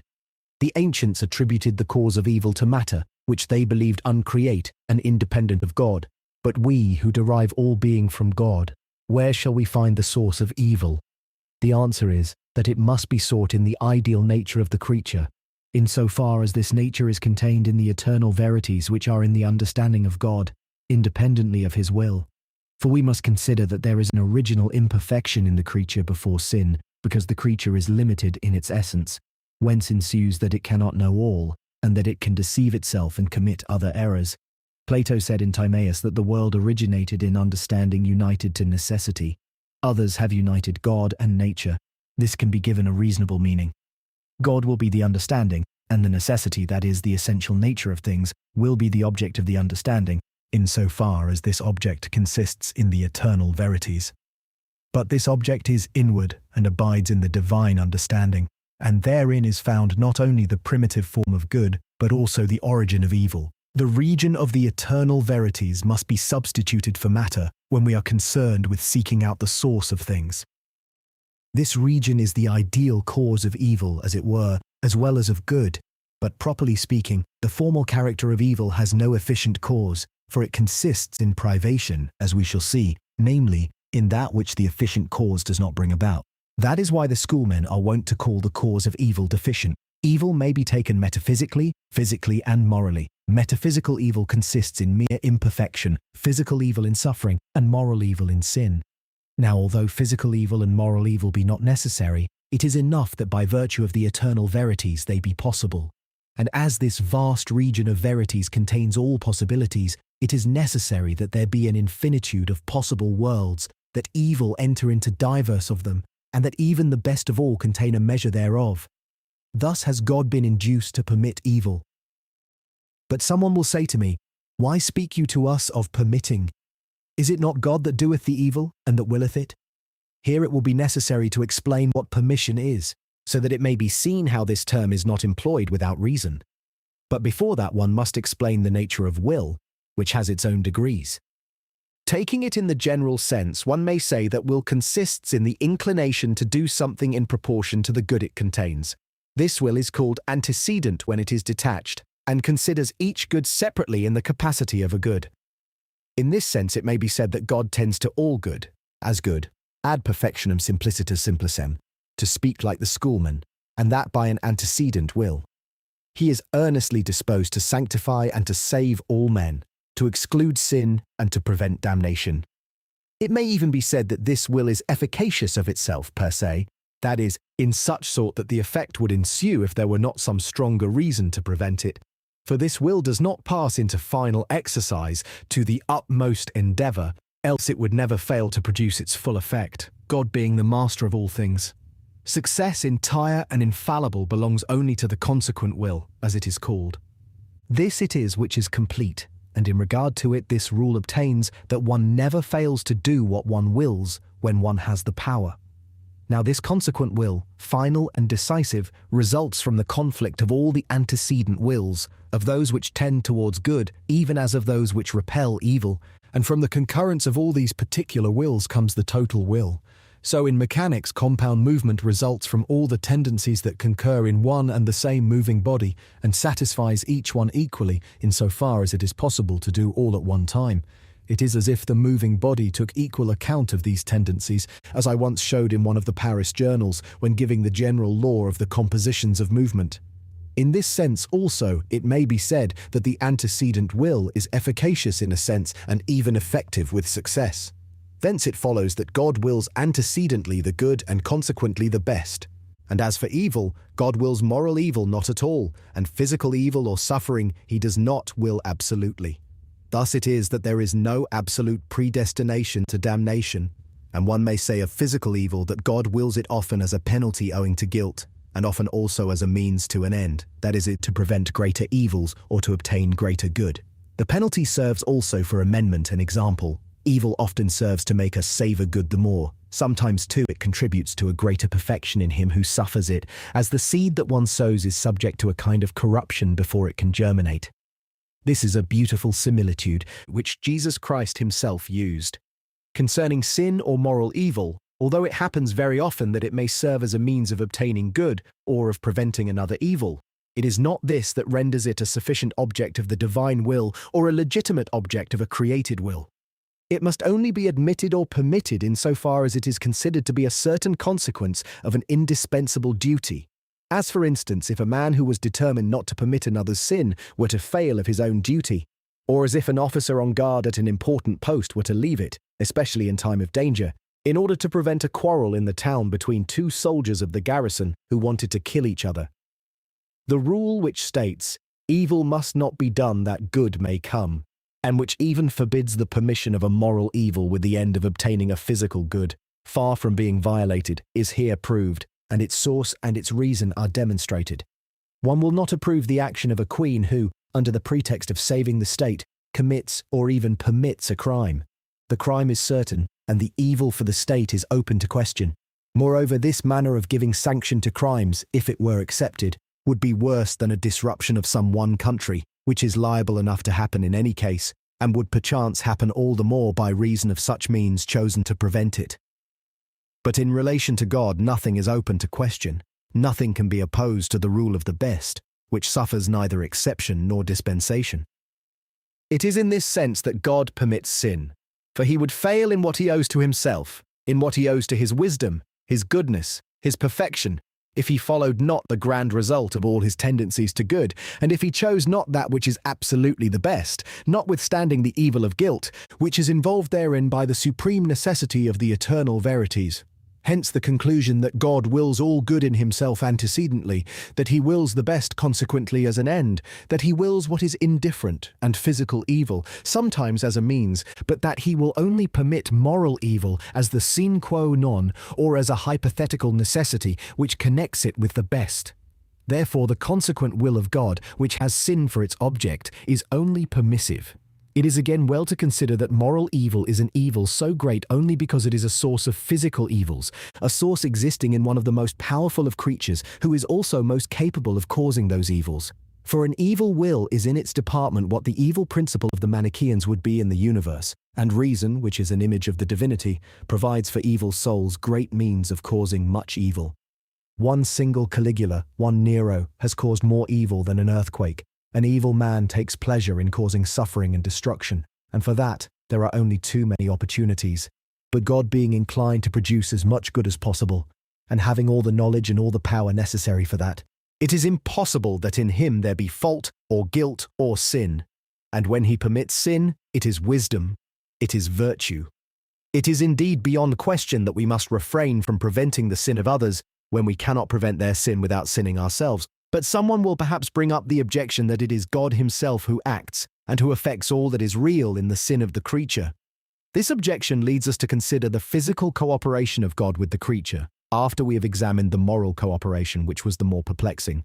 Some have believed, with the celebrated Durand de Saint-Pourçain and Cardinal Aurelius, the famous schoolman, that the cooperation of God with the creature, I mean the physical cooperation, is only general and mediate, and that God creates substances and gives them the force they need, and that thereafter he leaves them to themselves and does naught but conserve them without aiding them in their actions.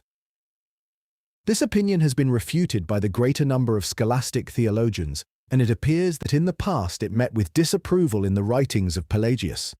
Nevertheless, a Capuchin named Louis Pereire of Dole, about the year 1630, wrote a book expressly to revive it, at least in relation to free actions. Some moderns incline thereto, and Monsieur Bernier supports it in a little book on freedom and free will. But one cannot say in relation to God what to conserve is, without reverting to the general opinion. Also, it must be taken into account that the action of God in conserving should have some reference to that which is conserved, according to what it is, and to the state wherein it is. Thus, his action cannot be general or indeterminate. These generalities are abstractions not to be found in the truth of individual things, and the conservation of a man standing is different from the conservation of a man seated.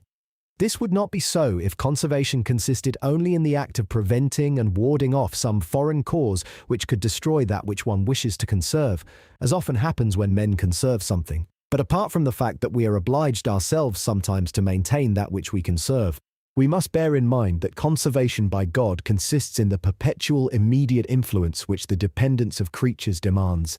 This dependence attaches not only to the substance but also to the action, and one can perhaps not explain it better than by saying, with theologians and philosophers in general, that it is a continued creation.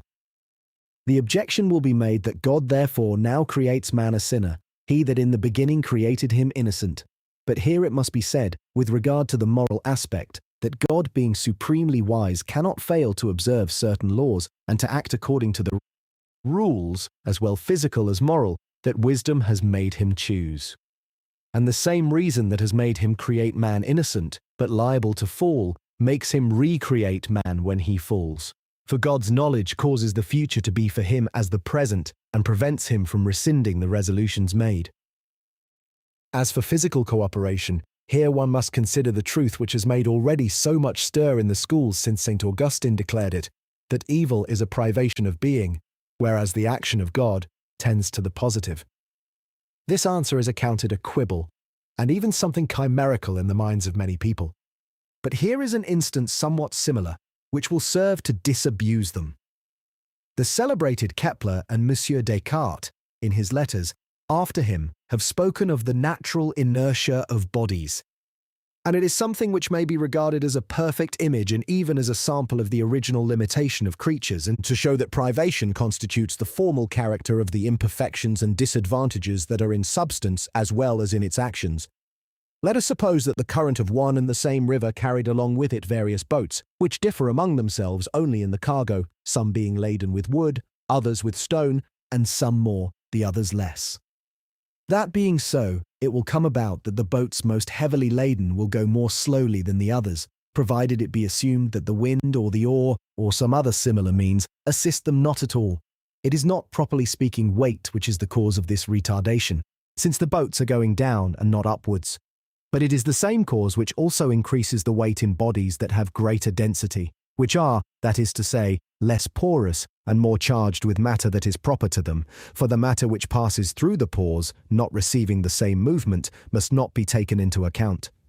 It is therefore matter itself which originally is inclined to slowness or privation of speed, not indeed of itself to lessen this speed having once received it, since that would be action, but to moderate by its receptivity the effect of the impression when it is to receive it. Consequently, since more matter is moved by the same force of the current when the boat is more laden, it is necessary that it go more slowly, and experiments on the impact of bodies, as well as reason, show that twice as much force must be employed to give equal speed to a body of the same matter, but of twice the size. But that indeed would not be necessary if the matter were absolutely indifferent to repose and to movement, and if it had not this natural inertia whereof we have just spoken to, give it a kind of repugnance to being moved. Let us now compare the force which the current exercises on boats and communicates to them with the action of God, who produces and conserves whatever is positive in creatures and gives them perfection, being and force. Let us compare, I say, the inertia of matter with the natural imperfection of creatures, and the slowness of the laden boat with the defects to be found in the qualities and the action of the creature. And we shall find that there is nothing so just as this comparison. The current is the cause of the boat's movement, but not of its retardation. God is the cause of perfection in the nature and the actions of the creature, but the limitation of the receptivity of the creature is the cause of the defects there are in its action. Thus the Platonists, St. Augustine and the schoolmen were right to say that God is the cause of the material element of evil, which lies in the positive, and not of the formal element, which lies in privation. Even so, one may say that the current is the cause of the material element of the retardation, but not of the formal. That is, it is the cause of the boat's speed, without being the cause of the limits to this speed. And God is no more the cause of sin than the river's current is the cause of the retardation of the boat. Force also in relation to matter is as the spirit in relation to the flesh. The spirit is willing and the flesh is weak, and spirits act, so far as harmful bodies do not clog them. There is, then, a wholly similar relation between such and such an action of God, and such a passion or reception of the creature, which in the ordinary course of things is perfected only in proportion to its receptivity, such is the term used. And when it is said that the creature depends upon God in so far as it exists, and in so far as it acts, and even that conservation is a continual creation, this is true in that God gives ever to the creature and produces continually all that in it is positive, good, and perfect, every perfect gift coming from the Father of lights. The imperfections, on the other hand, and the defects in operations spring from the original limitation that the creature could not but receive with the first beginning of its being, through the ideal reasons which restrict it. For God could not give the creature all without making of it a God. Therefore there must needs be different degrees in the perfection of things, and limitations also of every kind. This consideration will serve also to satisfy some modern philosophers who go so far as to say that God is the only agent.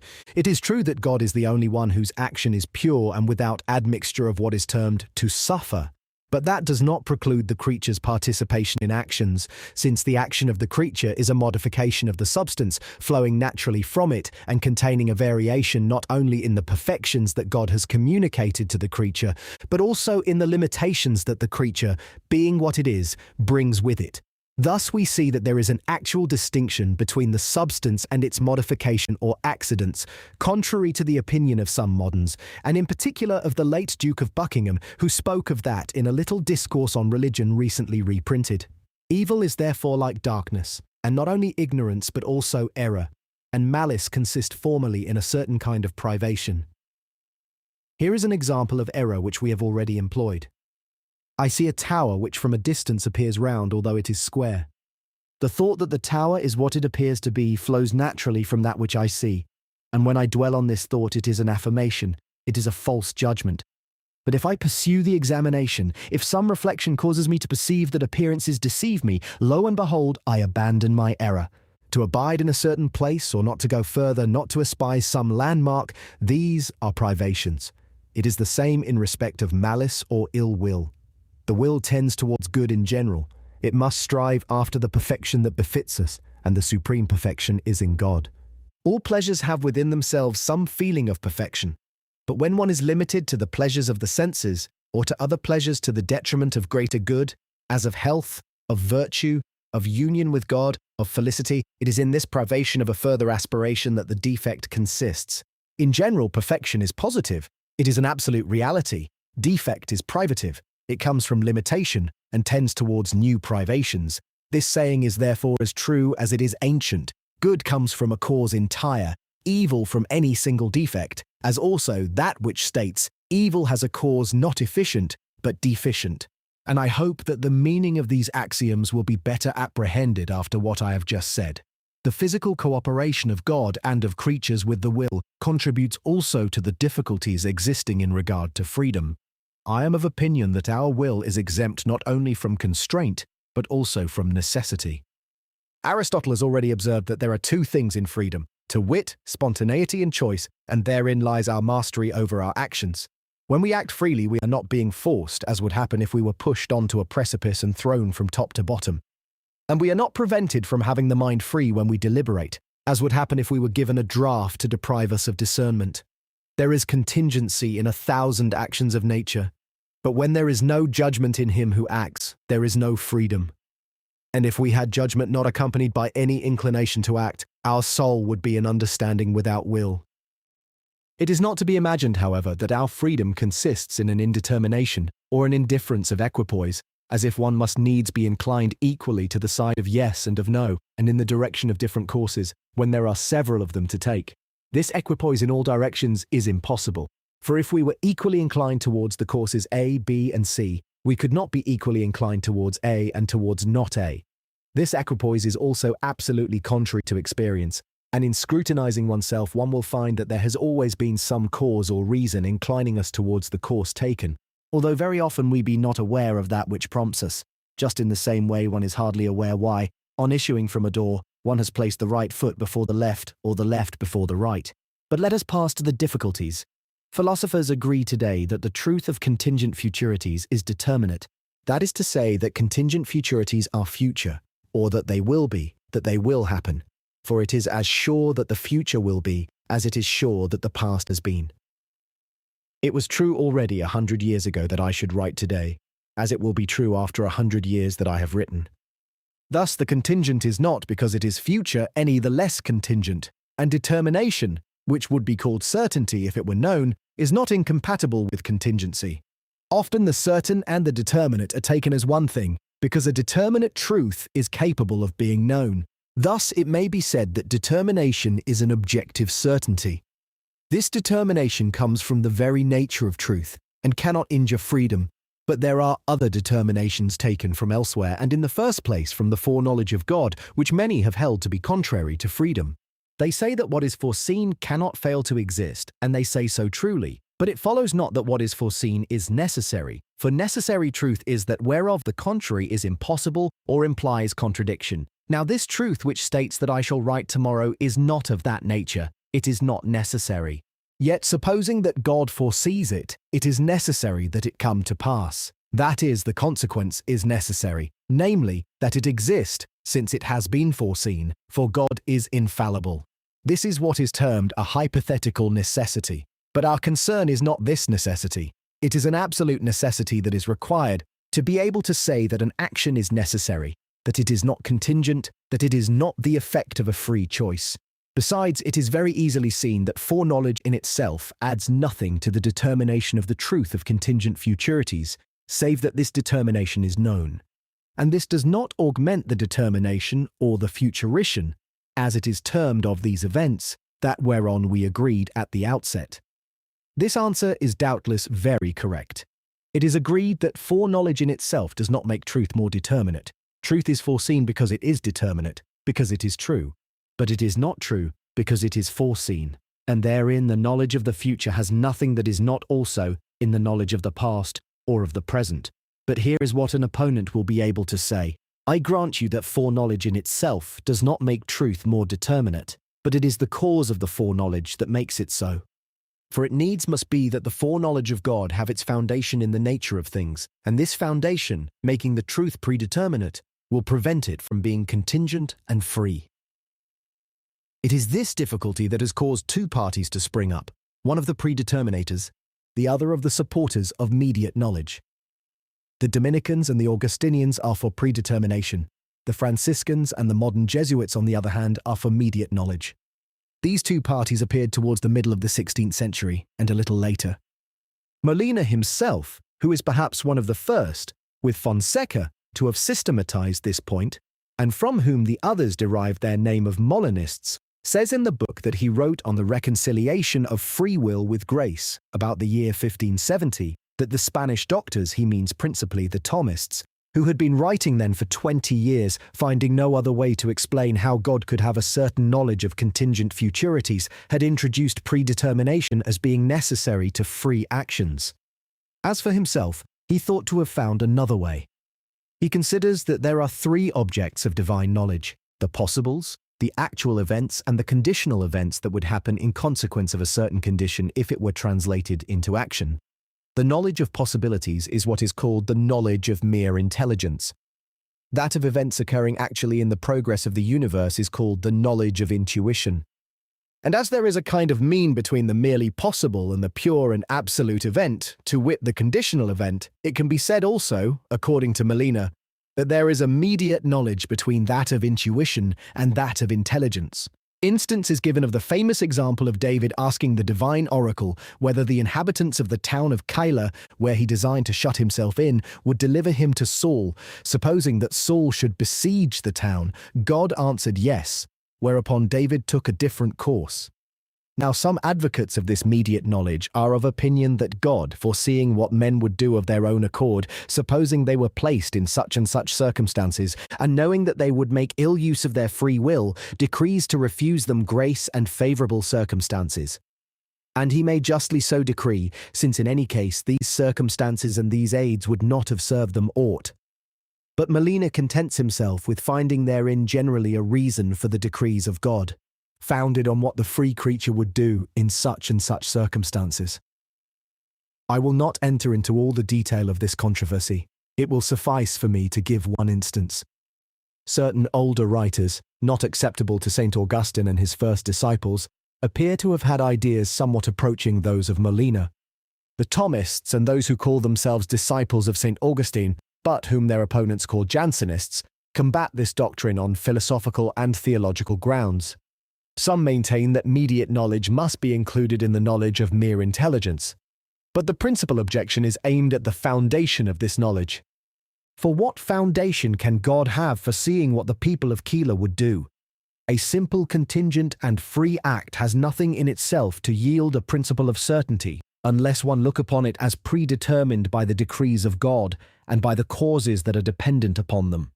Consequently, the difficulty existing in actual free actions will exist also in conditional free actions.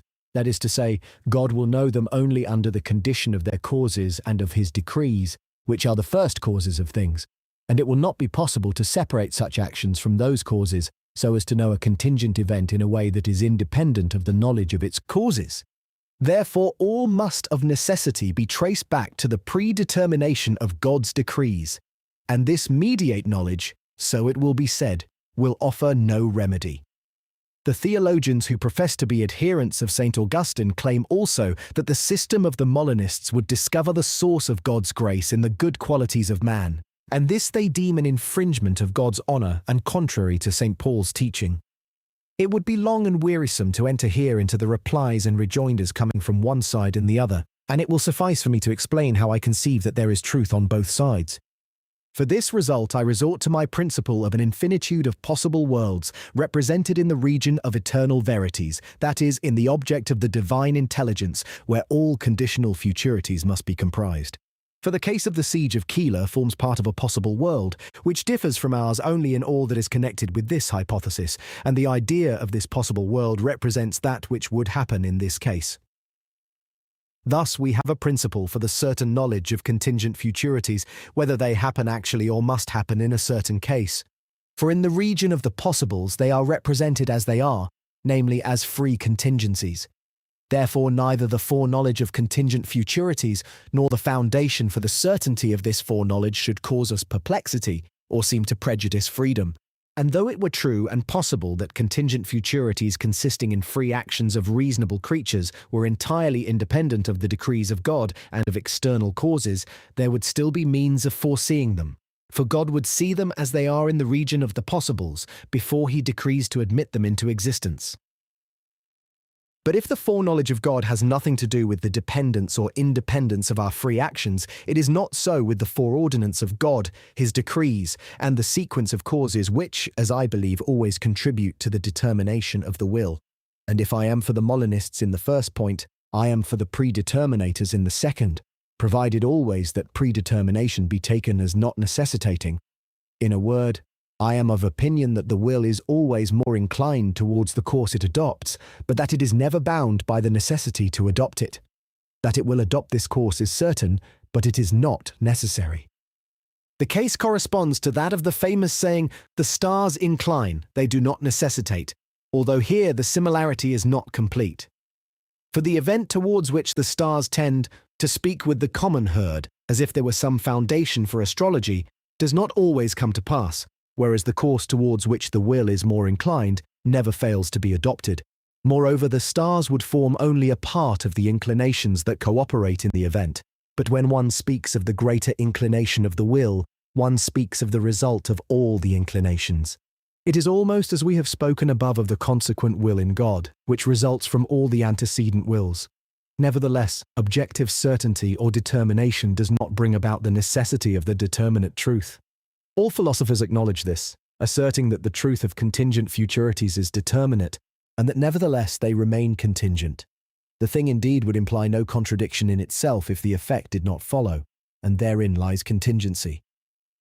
The better to understand this point, we must take into account that there are two great principles of our arguments.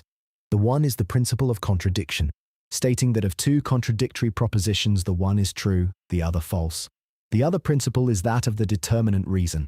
It states that nothing ever comes to pass without there being a cause, or at least a reason, determining it. That is, something to give an a priori reason why it is existent rather than non-existent, and in this wise rather than in any other. This great principle holds for all events, and a contrary instance will never be supplied. And although more often than not we are insufficiently acquainted with these determinate reasons, we perceive nevertheless that there are such. Were it not for this great principle, we could never prove the existence of God, and we should lose an infinitude of very just and very profitable arguments whereof it is the foundation. Moreover, it suffers no exception, for otherwise its force would be weakened. Besides, nothing is so weak as those systems where all is unsteady and full of exceptions. That fault cannot be laid to the charge of the system I approve, where everything happens in accordance with general rules that at most are mutually restrictive. We must therefore not imagine with some schoolmen, whose ideas tend towards the chimerical, that free contingent futurities have the privilege of exemption from this general rule of the nature of things. There is always a prevailing reason which prompts the will to its choice, and for the maintenance of freedom for the will it suffices that this reason should incline without necessitating. That is also the opinion of all the ancients, of Plato, of Aristotle, of St. Augustine. The will is never prompted to action save by the representation of the good, which prevails over the opposite representations. This is admitted even in relation to God, the good angels and the souls in bliss, and it is acknowledged that they are none the less free in consequence of that. God fails not to choose the best, but he is not constrained so to do. Nay, more, there is no necessity in the object of God's choice, for another sequence of things is equally possible. For that very reason the choice is free and independent of necessity, because it is made between several possibles, and the will is determined only by the preponderating goodness of the object. This is therefore not a defect where God and the saints are concerned. On the contrary, it would be a great defect, or rather a manifest absurdity, were it otherwise, even in men here on earth, and if they were capable of acting without any inclining reason. Of such absurdity no example will ever be found, and even supposing one takes a certain course out of caprice, to demonstrate one's freedom, the pleasure or advantage one thinks to find in this conceit is one of the reasons tending towards it. There is therefore a freedom of contingency, or in a way of indifference, provided that by indifference is understood that nothing necessitates us to one course or the other, but there is never any indifference of equipoise, that is, where all is completely even on both sides, without any inclination towards either. Innumerable great and small movements, internal and external, cooperate with us, for the most part unperceived by us. And I have already said that when one leaves a room there are such and such reasons determining us to put the one foot first, without pausing to reflect. For there is not everywhere a slave, as in Trimalchio's house in Petronius, to cry to us, the right foot first. All that we have just said agrees entirely also with the maxims of the philosophers, who teach that a cause cannot act without having a disposition towards action. It is this disposition which contains a predetermination, whether the doer have received it from without, or have had it in consequence of his own antecedent character. Thus we have no need to resort, in company with some new Thomists, to a new immediate predetermination by God, such as may cause the free creature to abandon his indifference, and to a decree of God for predetermining the creature, making it possible for God to know what the creature will do, for it suffices that the creature be predetermined by its preceding state, which inclines it to one course more than to the other. Moreover, all these connections of the actions of the creature and of all creatures were represented in the divine understanding and known to God through the knowledge of mere intelligence before he had decreed to give them existence. Thus we see that in order to account for the foreknowledge of God, one may dispense with both the mediate knowledge of the Molinists and the predetermination which a Benez or an Alvarez, writers otherwise of great profundity, have taught. By this false idea of an indifference of equipoise, the Molinists were much embarrassed. They were asked not only how it was possible to know in what direction a cause absolutely indeterminate would be determined, but also how it was possible that there should finally result therefrom a determination for which there is no source. To say with Molina that it is the privilege of the free cause is to say nothing, but simply to grant that cause the privilege of being chimerical. It is pleasing to see their harassed efforts to emerge from a labyrinth whence there is absolutely no means of egress. Some teach that the will, before it is determined formally, must be determined virtually in order to emerge from its state of equipoise. And Father Louis of Dole, in his book on the cooperation of God, quotes Molinists who attempt to take refuge in this expedient, for they are compelled to acknowledge that the cause must needs be disposed to act. But they gain nothing, they only defer the difficulty. For they will still be asked how the free cause comes to be determined virtually.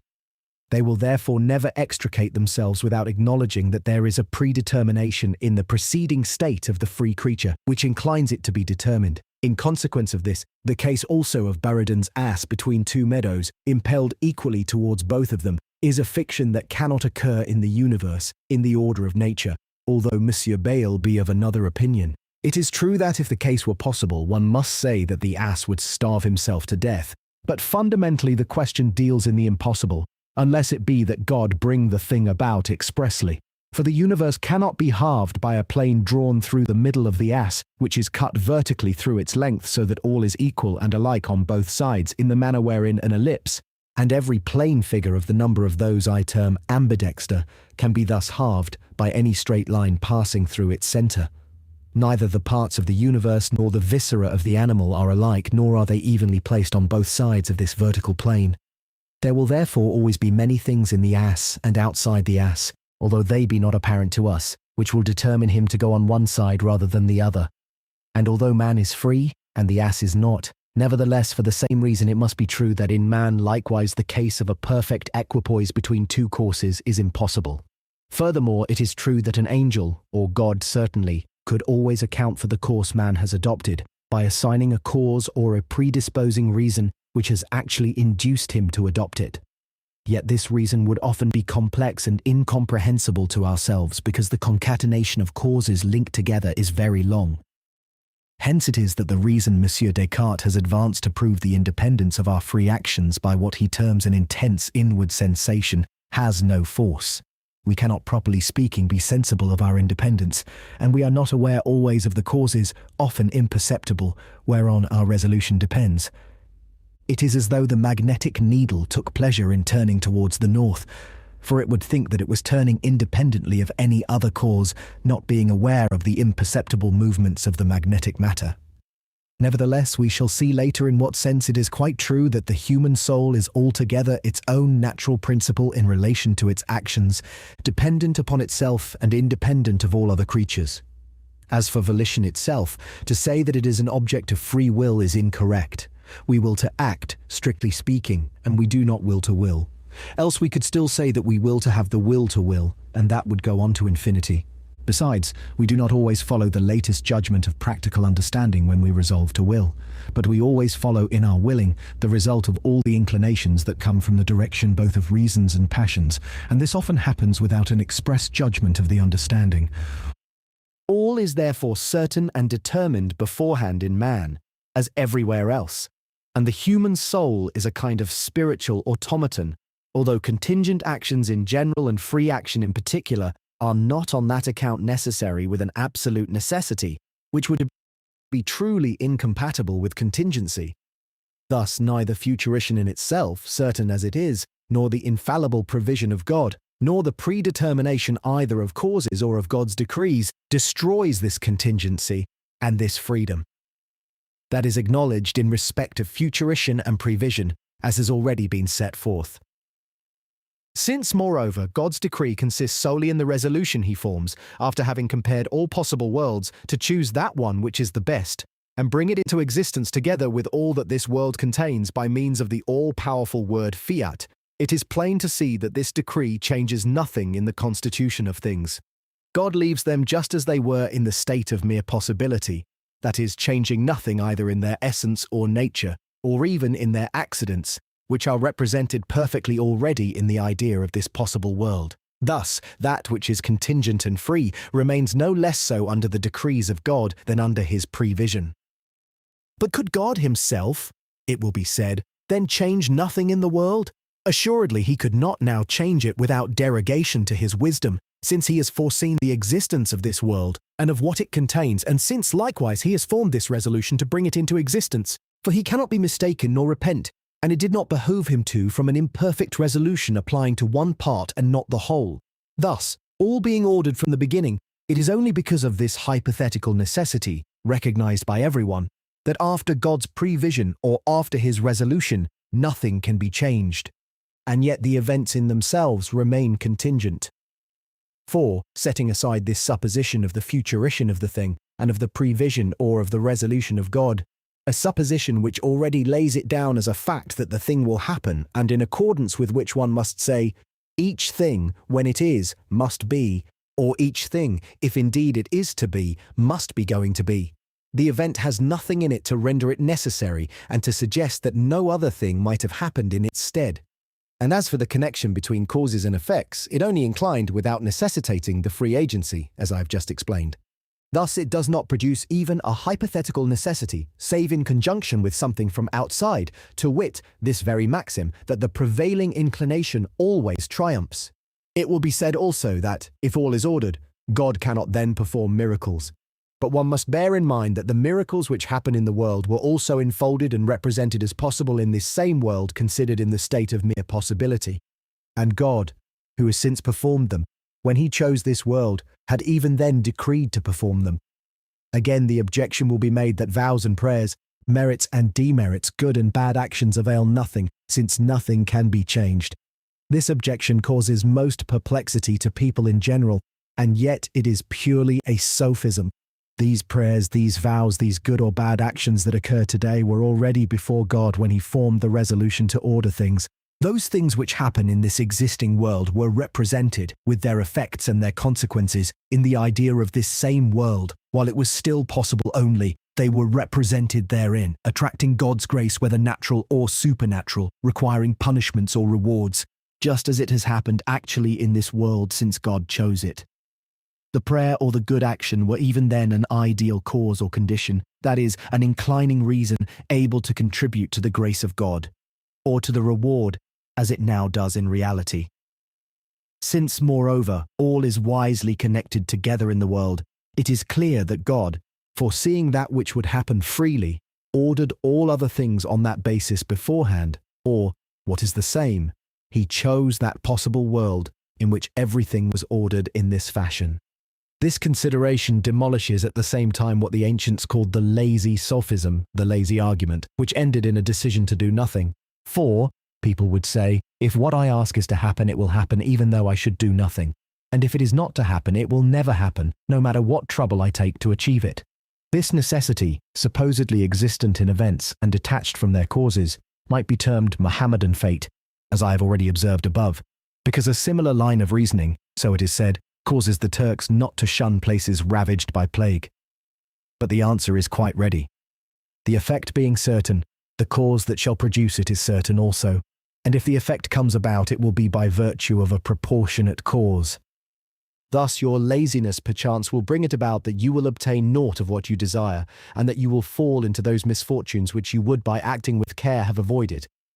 We see therefore that the connection of causes with effects, far from causing an unendurable fatality, provides rather a means of obviating it. There is a German proverb which says that death will ever have a cause, and nothing is so true.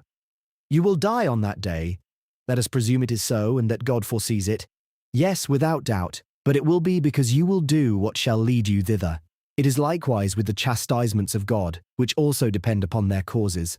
And it will be apposite in this connection to quote this famous passage from St. Ambrose, in chapter 1 Luke, the Lord knows how to change his sentence, if thou knowest how to change thy fault, which is not to be understood as of reprobation, but of denunciation, such as that which Jonah dealt out for God to the Ninevites. This common saying, if thou art not predestined, act so that thou be predestined, must not be taken literally, its true sense being that he who has doubts of his predestination need only do what is required for him to obtain it by the grace of God. The sophism which ends in a decision to trouble oneself over nothing will haply be useful sometimes to induce certain people to face danger fearlessly. It has been applied in particular to Turkish soldiers, but it seems that hashish is a more important factor than this sophism, not to mention the fact that this resolute spirit in the Turks has greatly belied itself in our days.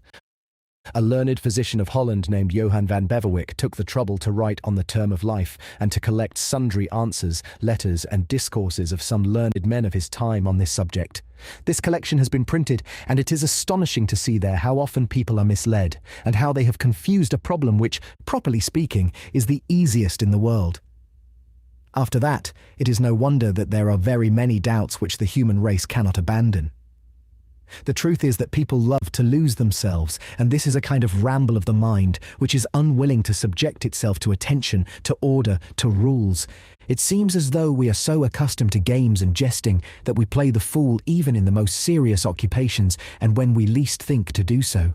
I fear that in the recent dispute between the theologians of the Augsburg Confession on the final term of repentance, which has called forth so many treatises in Germany, some misunderstanding, though of a different nature, has slipped in. The terms prescribed by the laws are amongst lawyers known as fatalia. It may be said in a sense that the peremptory term prescribed to man for his repentance and amendment is certain in the sight of God, with whom all is certain. God knows when a sinner will be so hardened that thereafter nothing can be done for him. Not indeed that it would be impossible for him to do penance, or that sufficient grace needs must be refused to him after a certain term, a grace that never fails, but because there will be a time whereafter he will no more approach the ways of salvation. But we never have certain marks for recognizing this term, and we are never justified in considering a man utterly abandoned. That would be to pass a rash judgment. It were better always to have room for hope, and this is an occasion, with 1,000 others, where our ignorance is beneficial. Wisely does God shroud the outcome of time to come in murky night. The whole future is doubtless determined, but since we know not what it is, nor what is foreseen or resolved, we must do our duty, according to the reason that God has given us, and according to the rules that he has prescribed for us. And thereafter we must have a quiet mind, and leave to God himself the care for the outcome. For he will never fail to do that which shall be the best, not only in general but also in particular for those who have true confidence in him. That is, a confidence composed of true piety, a lively faith and fervent charity, by virtue of which we will, as far as in us lies, neglect nothing appertaining to our duty and his service. It is true that we cannot render service to him, for he has need of nothing, but it is serving him, in our parlance, when we strive to carry out his presumptive will, cooperating in the good as it is known to us, wherever we can contribute thereto. For we must always presume that God is prompted towards the good we know, until the event shows us that he had stronger reasons, although perhaps unknown to us, which have made him subordinate this good, that we sought to some other greater good of his own designing, which he has not failed or will not fail to effect. I have just shown how the action of the will depends upon its causes, that there is nothing so appropriate to human nature as this dependence of our actions, and that otherwise one would slip into a preposterous and unendurable fatality, namely into the Mohammedan fate, which is the worst of all because it overthrows foresight and good counsel. It is well to show, notwithstanding, how this dependence of voluntary actions does not fundamentally preclude the existence within us of a wonderful spontaneity, which in a certain sense makes the soul in its resolves independent of the physical influence of all other creatures.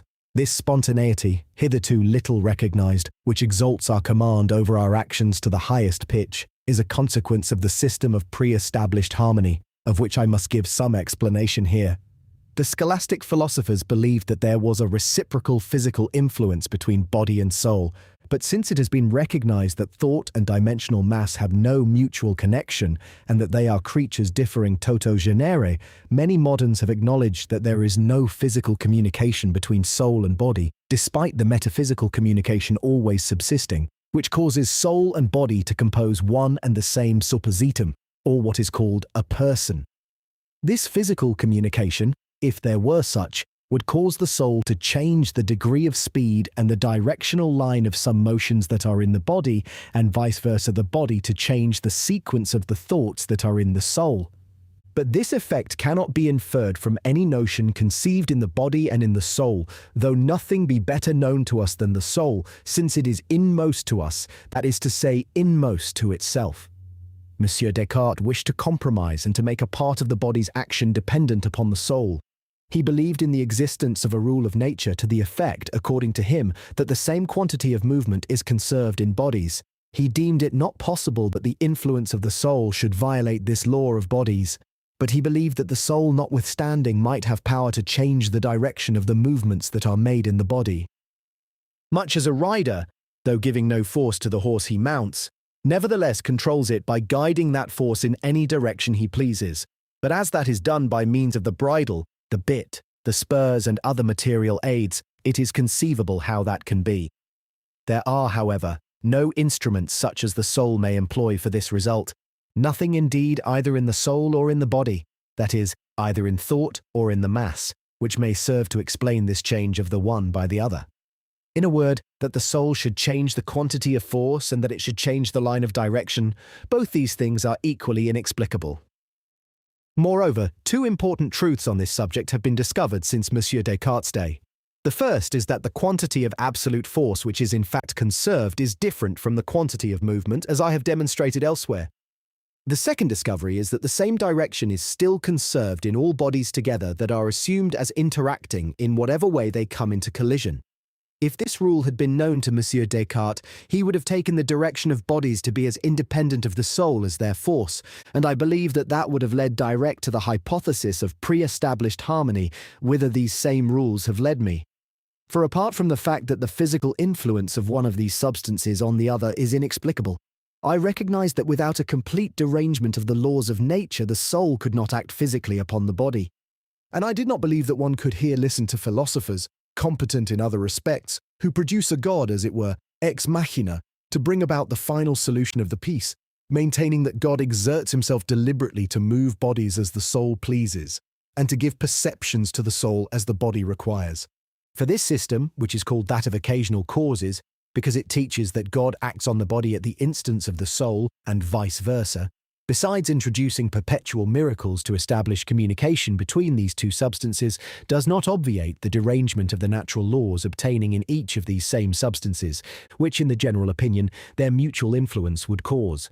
Being on other considerations already convinced of the principle of harmony in general, I was in consequence convinced likewise of the preformation and the pre-established harmony of all things amongst themselves, of that between nature and grace, between the decrees of God and our actions foreseen, between all parts of matter, and even between the future and the past, the whole in conformity with the sovereign wisdom of God, whose works are the most harmonious it is possible to conceive.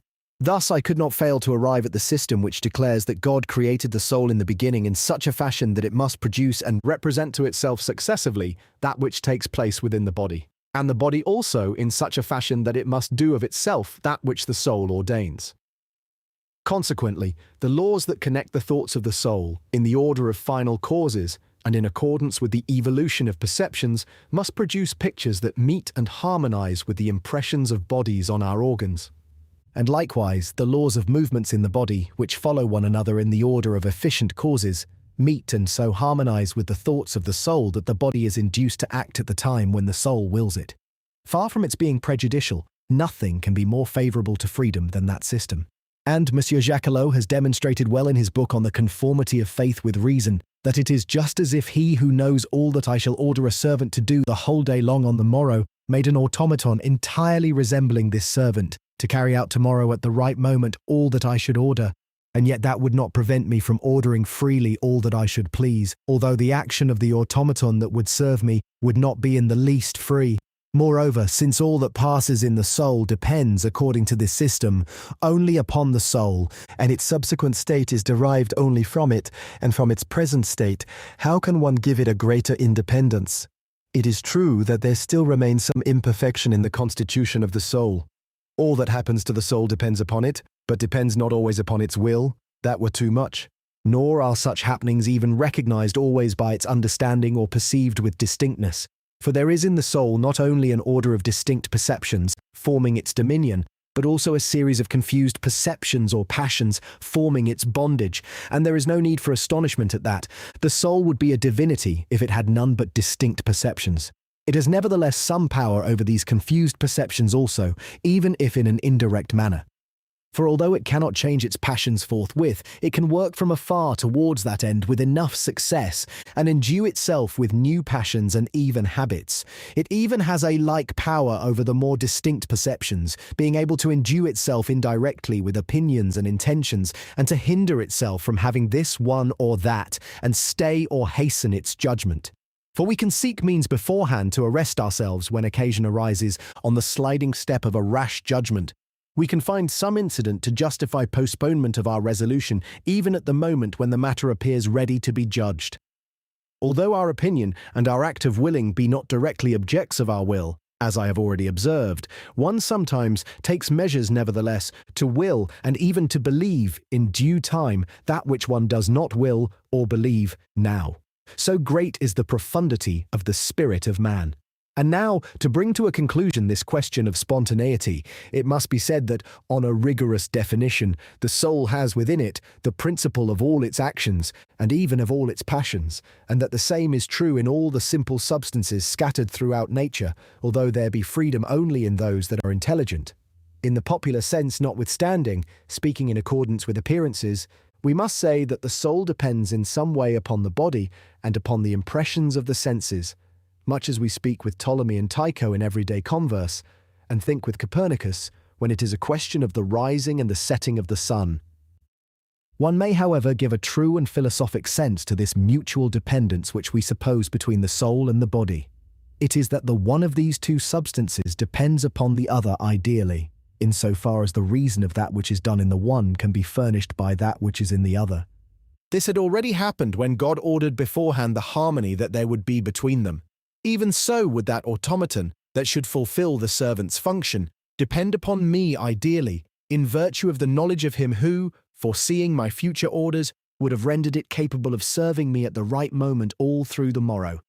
The knowledge of my future intentions would have actuated this great craftsman, who would accordingly have fashioned the automaton. My influence would be objective, and his physical. For insofar as the soul has perfection and distinct thoughts, God has accommodated the body to the soul, and has arranged beforehand that the body is impelled to execute its orders. And insofar as the soul is imperfect, and as its perceptions are confused, God has accommodated the soul to the body in such sort that the soul is swayed by the passions arising out of corporeal representations. This produces the same effect and the same appearance as if the one depended immediately upon the other, and by the agency of a physical influence. Properly speaking, it is by its confused thoughts that the soul represents the bodies which encompass it. The same thing must apply to all that we understand by the actions of simple substances one upon another. For each one is assumed to act upon the other in proportion to its perfection, although this be only ideally, and in the reasons of things, as God in the beginning ordered one substance to accord with another in proportion to the perfection or imperfection that there is in each. With all action and passion are always reciprocal in creatures, because one part of the reasons which serve to explain clearly what is done, and which have served to bring it into existence, is in the one of these substances, and another part of these reasons is in the other, perfections and imperfections being always mingled and shared. Thus it is we attribute action to the one and passion to the other. But after all, whatsoever dependence be conceived in voluntary actions, and even though there were an absolute and mathematical necessity, which there is not, it would not follow that there would not be a sufficient degree of freedom to render rewards and punishments just and reasonable. It is true that generally we speak as though the necessity of the action put an end to all merit and all demerit, all justification for praise and blame, for reward and punishment, but it must be admitted that this conclusion is not entirely correct. I am very far from sharing the opinions of Bradwardine, Wycliffe, Hobbes, and Spinoza, who advocate, so it seems, this entirely mathematical necessity, which I think I have adequately refuted, and perhaps more clearly than is customary. Yet one must always bear testimony to the truth and not impute to a dogma anything that does not result from it. Moreover, these arguments prove too much, since they would prove just as much against hypothetical necessity, and would justify the lazy sophism.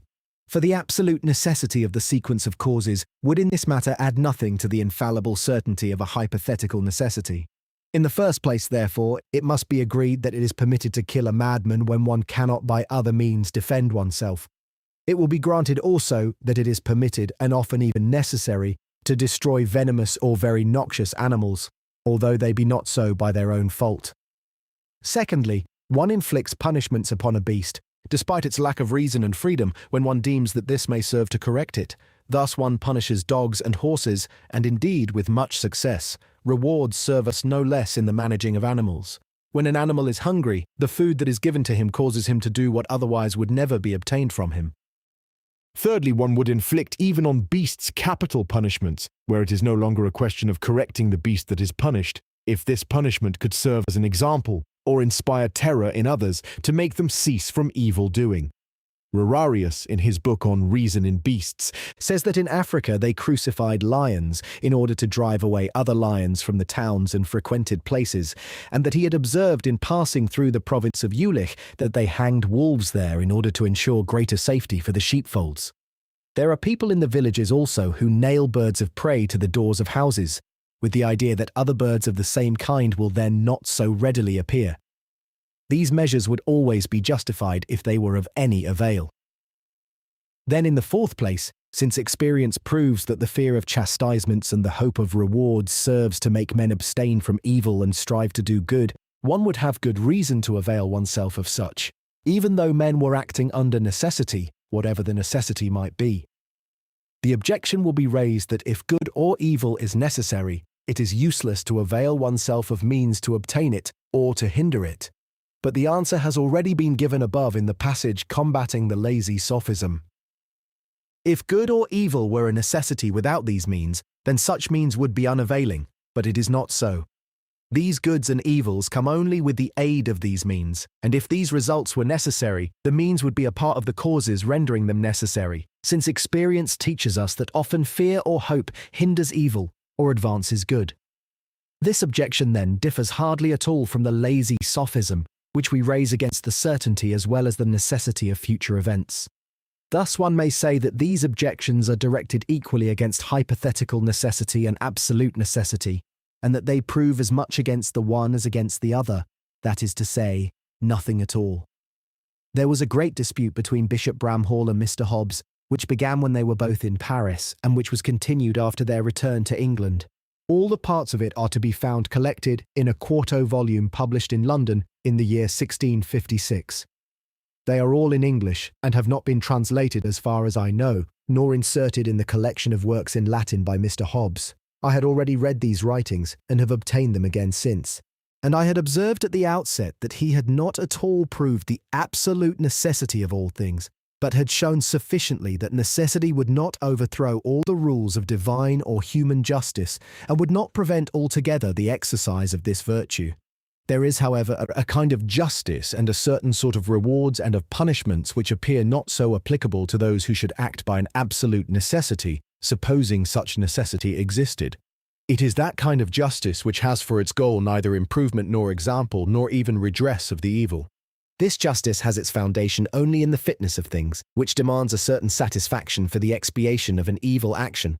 The Socinians, Hobbes, and some others do not admit this punitive justice, which, properly speaking, is avenging justice. God reserves it for himself in many cases, but he does not fail to grant it to those who are entitled to govern others, and he exercises it through their agency, provided that they act under the influence of reason and not of passion. The Socinians believe it to be without foundation, but it always has some foundation in that fitness of things which gives satisfaction not only to the injured but also to the wise who see it. Even as a beautiful piece of music, or again a good piece of architecture, satisfies cultivated minds, and the wise lawgiver having threatened, and having, so to speak, promised a chastisement, it befits his consistency not to leave the action completely unpunished, even though the punishment would no longer avail to correct anyone. But even though he should have promised nothing, it is enough that there is a fitness of things which could have prompted him to make this promise, since the wise man likewise promises only that which is fitting. And one may even say that there is here a certain compensation of the mind, which would be scandalized by disorder if the chastisement did not contribute towards restoring order. One can also consult what Grotius wrote against the Socinians of the satisfaction of Jesus Christ and the answer of Crellius thereto. Thus it is that the pains of the damned continue, even when they no longer serve to turn them away from evil, and that likewise the rewards of the blessed continue, even when they no longer serve for strengthening them in good. One may say nevertheless that the damned ever bring upon themselves new pains through new sins, and that the blessed ever bring upon themselves new joys by new progress in goodness. For both are founded on the principle of the fitness of things, which has seen to it that affairs were so ordered that the evil action must bring upon itself a chastisement. There is good reason to believe, following the parallelism of the two realms, that of final causes and that of efficient causes, that God has established in the universe a connection between punishment or reward and bad or good action, in accordance wherewith the first should always be attracted by the second, and virtue and vice obtain their reward and their punishment in consequence of the natural sequence of things, which contains still another kind of pre-established harmony than that which appears in the communication between the soul and the body. For in a word, all that God does, as I have said already, is harmonious to perfection. Perhaps then, this principle of the fitness of things would no longer apply to beings acting without true freedom or exemption from absolute necessity. And in that case, corrective justice alone would be administered, and not punitive justice. That is the opinion of the famous Conringius, in a dissertation he published on what is just. And indeed, the reasons Pomponazzi employed in his book on fate to prove the usefulness of chastisements and rewards, even though all should come about in our actions by a fatal necessity, concern only amendment and not satisfaction, chastisement, not vengeance. Moreover, it is only for the sake of outward appearances that one destroys animals accessory to certain crimes, as one razes the houses of rebels, that is, to inspire terror. Thus it is an act of corrective justice, wherein punitive justice has no part at all. But we will not amuse ourselves now by discussing a question more curious than necessary, since we have shown sufficiently that there is no such necessity in voluntary actions.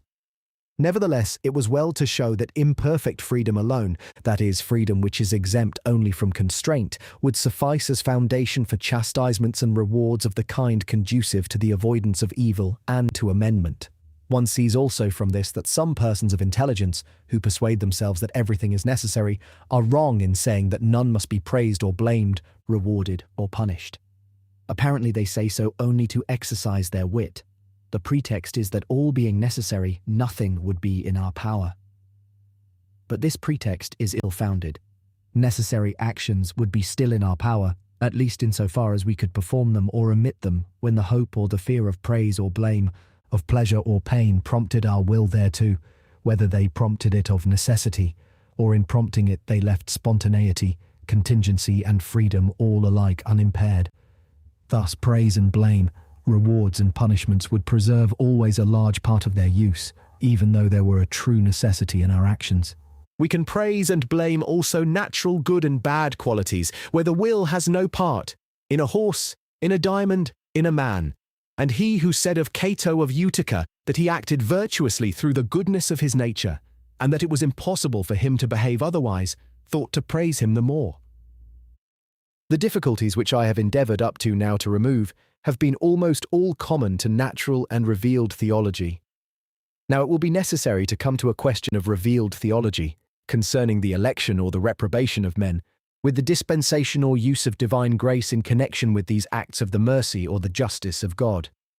But when I answered the preceding objections, I opened up a way to meet those that remain. This confirms the observation I made thereon, Preliminary Dissertation, 43, that there is rather a conflict between the true reasons of natural theology and the false reasons of human appearances than between revealed faith and reason. For on this subject scarcely any difficulty arises that is new, and not deriving its origin from those which can be placed in the way of the truths discerned by reason. Now, as theologians of all parties are divided among themselves on this subject of predestination and grace, and often give different answers to the same objections, according to their various principles, one cannot avoid touching on the differences which prevail among them. One may say in general that some look upon God more metaphysically and others more morally, and it has already been stated on other occasions that the counter-remonstrance took the first course and the remonstrance the second. But to act rightly we must affirm alike on one side the independence of God and the dependence of creatures, and on the other side the justice and goodness of God, which makes him dependent upon himself, his will upon his understanding or his wisdom.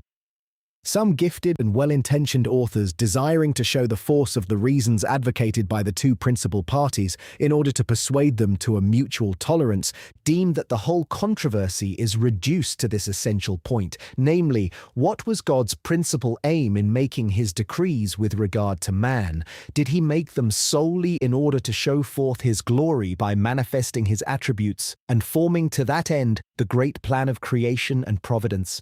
Or has he had regard rather to the voluntary movements of intelligent substances which he designed to create, considering what they would will and do in the different circumstances and situations wherein he might place them, so as to form a fitting resolve thereupon?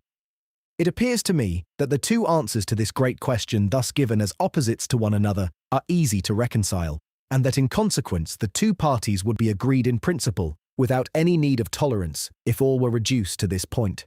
In truth, God, in designing to create the world, purposed solely to manifest and communicate his perfections in the way that was most efficacious and most worthy of his greatness, his wisdom, and his goodness. But that very purpose pledged him to consider all the actions of creatures while still in the state of pure possibility, that he might form the most fitting plan. He is like a great architect whose aim in view is the satisfaction or the glory of having built a beautiful palace, and who considers all that is to enter into this construction: the form and the materials, the place, the situation, the means, the workman, the expense, before he forms a complete resolve. For a wise person in laying his plans cannot separate the end from the means. He does not contemplate any end without knowing if there are means of attaining thereto. I know not whether there are also perchance persons who imagine that, God being the absolute master of all things, one can thence infer that everything outside him is indifferent to him, that he considers himself alone, without concern for others, and that thus he has made some happy and others unhappy without any cause, without choice, without reason. But to teach so about God were to deprive him of wisdom and of goodness. We need only observe that he considers himself and neglects nothing of what he owes to himself, to conclude that he considers his creatures also, and that he uses them in the manner most consistent with order. For the more a great and good prince is mindful of his glory, the more he will think of making his subjects happy, even though he were the most absolute of all monarchs, and though his subjects were slaves from birth, bondsmen, in lawyers' parlance, people entirely in subjection to arbitrary power. Calvin himself and some others of the greatest defenders of the absolute decree rightly maintained that God had great and just reasons for his election and the dispensation of his grace, although these reasons be unknown to us in detail.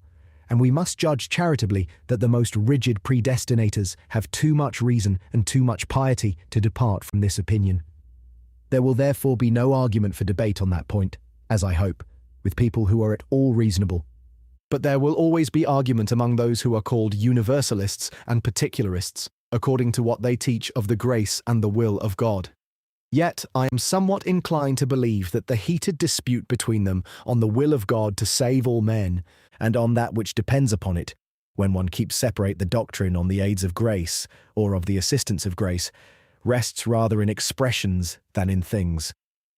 For it is sufficient to consider that God, as well as every wise and beneficent mind, is inclined towards all possible good, and that this inclination is proportionate to the excellence of the good. Moreover, this results, if we take the matter precisely and in itself, from an antecedent will, as it is termed, which, however, is not always followed by its complete effect, because this wise mind must have many other inclinations besides. Thus, it is the result of all the inclinations together that makes his will complete and decretary, as I have already explained. One may therefore very well say with ancient writers that God wills to save all men according to his antecedent will, but not according to his consequent will, which never fails to be followed by its effect. And if those who deny this universal will do not allow that the antecedent inclination be called a will, they are only troubling themselves about a question of name. But there is a question more serious in regard to predestination to eternal life and to all other destination by God, to wit, whether this destination is absolute or respective. There is destination to good and destination to evil, and as evil is moral or physical, theologians of all parties agree that there is no destination to moral evil, that is to say that none is destined to sin. As for the greatest physical evil, which is damnation, one can distinguish between destination and predestination. For predestination appears to contain within itself an absolute destination, which is anterior to the consideration of the good or evil actions of those whom it concerns. Thus one may say that the reprobate are destined to be condemned because they are known to be impenitent. But it cannot so well be said that the reprobate are predestined to damnation, for there is no absolute reprobation, its foundation being final foreseen impenitence. It is true that there are writers who maintain that God, wishing to manifest his mercy and his justice in accordance with reasons worthy of him, but unknown to us, chose the elect, and in consequence rejected the damned prior to all thought of sin, even of Adam, that after this resolve he thought fit to permit sin in order to be able to exercise these two virtues, and that he has bestowed grace in Jesus Christ to some in order to save them, while he has refused it to others in order to be able to punish them. Hence these writers are named supralapsarians, because the decree to punish precedes, according to them, the knowledge of the future existence of sin. But the opinion most common today amongst those who are called Reformed, and one that is favoured by the Synod of Dordrecht, is that of the infralapsarians, corresponding somewhat to the conception of St. Augustine. For he asserts that God, having resolved to permit the sin of Adam and the corruption of the human race, for reasons just but hidden, his mercy made him choose some of the corrupt mass to be freely saved by the merit of Jesus Christ, and his justice made him resolve to punish the others by the damnation that they deserved. That is why, with the schoolmen, only the saved were called praedestinati, and the damned were called praesciti. It must be admitted that some infralapsarians and others speak sometimes of predestination to damnation, following the example of Fulgentius and of St. Augustine himself. But that signifies the same as destination to them, and it avails nothing to wrangle about words. That pretext, notwithstanding, was in time past used for maltreating that Godescalc who caused a stir about the middle of the 9th century, and who took the name of Fulgentius to indicate that he followed that author. As for the destination of the elect to eternal life, the Protestants, as well as those of the Roman Church, dispute much among themselves as to whether election is absolute or is founded on the prevision of final living faith. Those who are called evangelicals, that is, those of the Augsburg Confession, hold the latter opinion. They believe that one need not go into the hidden causes of election, while one may find a manifest cause of it shown in Holy Scripture, which is faith in Jesus Christ. And it appears to them that the prevision of the cause is also the cause of the prevision of the effect. Those who are called Reformed are of a different opinion. They admit that salvation comes from faith in Jesus Christ, but they observe that often the cause anterior to the effect in execution is posterior in intention, as when the cause is the means and the effect is the end. Thus the question is whether faith or salvation is anterior in the intention of God, that is, whether God's design is rather to save man than to make him a believer.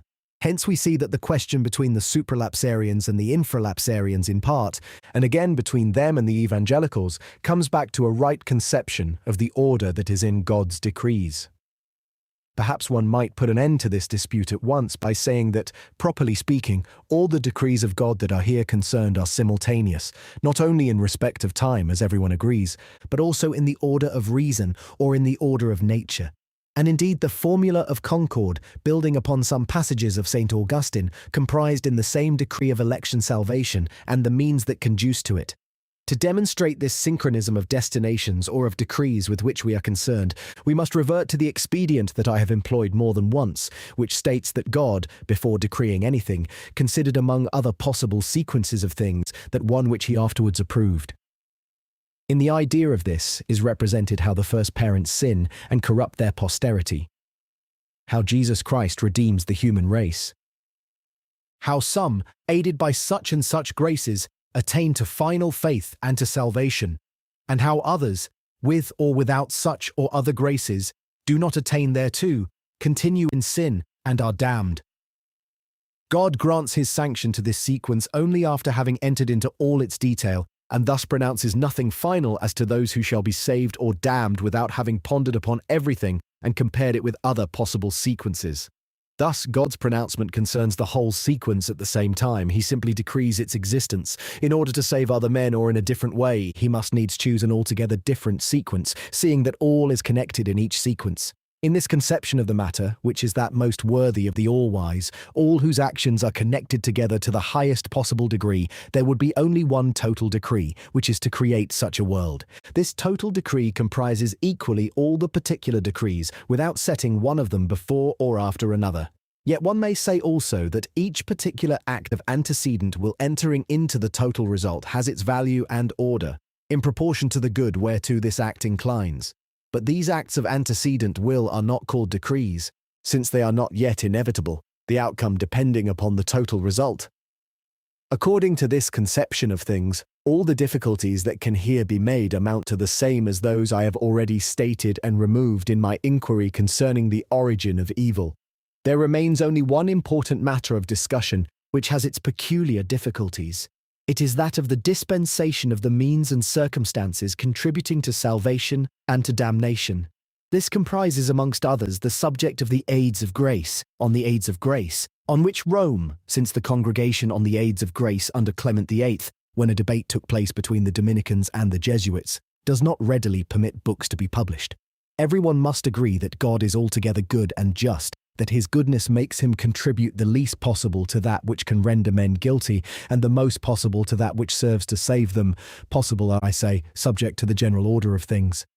That his justice prevents him from condemning innocent men, and from leaving good actions without reward, and that he even keeps an exact proportion in punishments and rewards. Nevertheless, this idea that one should have of the goodness and the justice of God does not appear enough in what we know of his actions with regard to the salvation and the damnation of men, and it is that which makes difficulties concerning sin and its remedies. The first difficulty is how the soul could be infected with original sin, which is the root of actual sins, without injustice on God's part in exposing the soul thereto. This difficulty has given rise to 3 opinions on the origin of the soul itself. The first is that of the pre-existence of human souls in another world or in another life, where they had sinned, and on that account had been condemned to this prison of the human body. An opinion of the Platonists which is attributed to Origen, and which even today finds adherents. Henry More, an English scholar, advocated something like this dogma in a book written with that express purpose. Some of those who affirm this pre-existence have gone as far as metempsychosis. The younger Van Helmont held this opinion, and the ingenious author of some metaphysical meditations, published in 1678 under the name of William Wander, appears to have some leaning towards it. The second opinion is that of traduction, as if the soul of children were engendered, by transmission from the parent, from the soul or souls of those from whom the body is engendered. St. Augustine inclined to this judgment the better to explain original sin. This doctrine is taught also by most of the theologians of the Augsburg Confession. Nevertheless, it is not completely established among them, since the universities of Jena and Helmstedt and others besides have long been opposed to it. The third opinion, and that most widely accepted today, is that of creation. It is taught in the majority of the Christian schools, but it is fraught with the greatest difficulty in respect of original sin. Into this controversy of theologians on the origin of the human soul has entered the philosophic dispute on the origin of forms.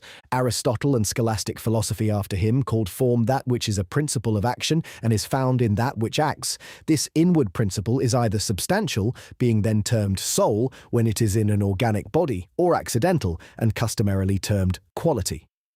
The same philosopher gave to the soul the generic name of entelechy, or act. This word entelechy apparently takes its origin from the Greek word signifying perfect, and hence the celebrated Ermolao Barbaro expressed it literally in Latin by perfecti habia, for act is a realization of potency. And he had no need to consult the devil, as men say he did, in order to learn that.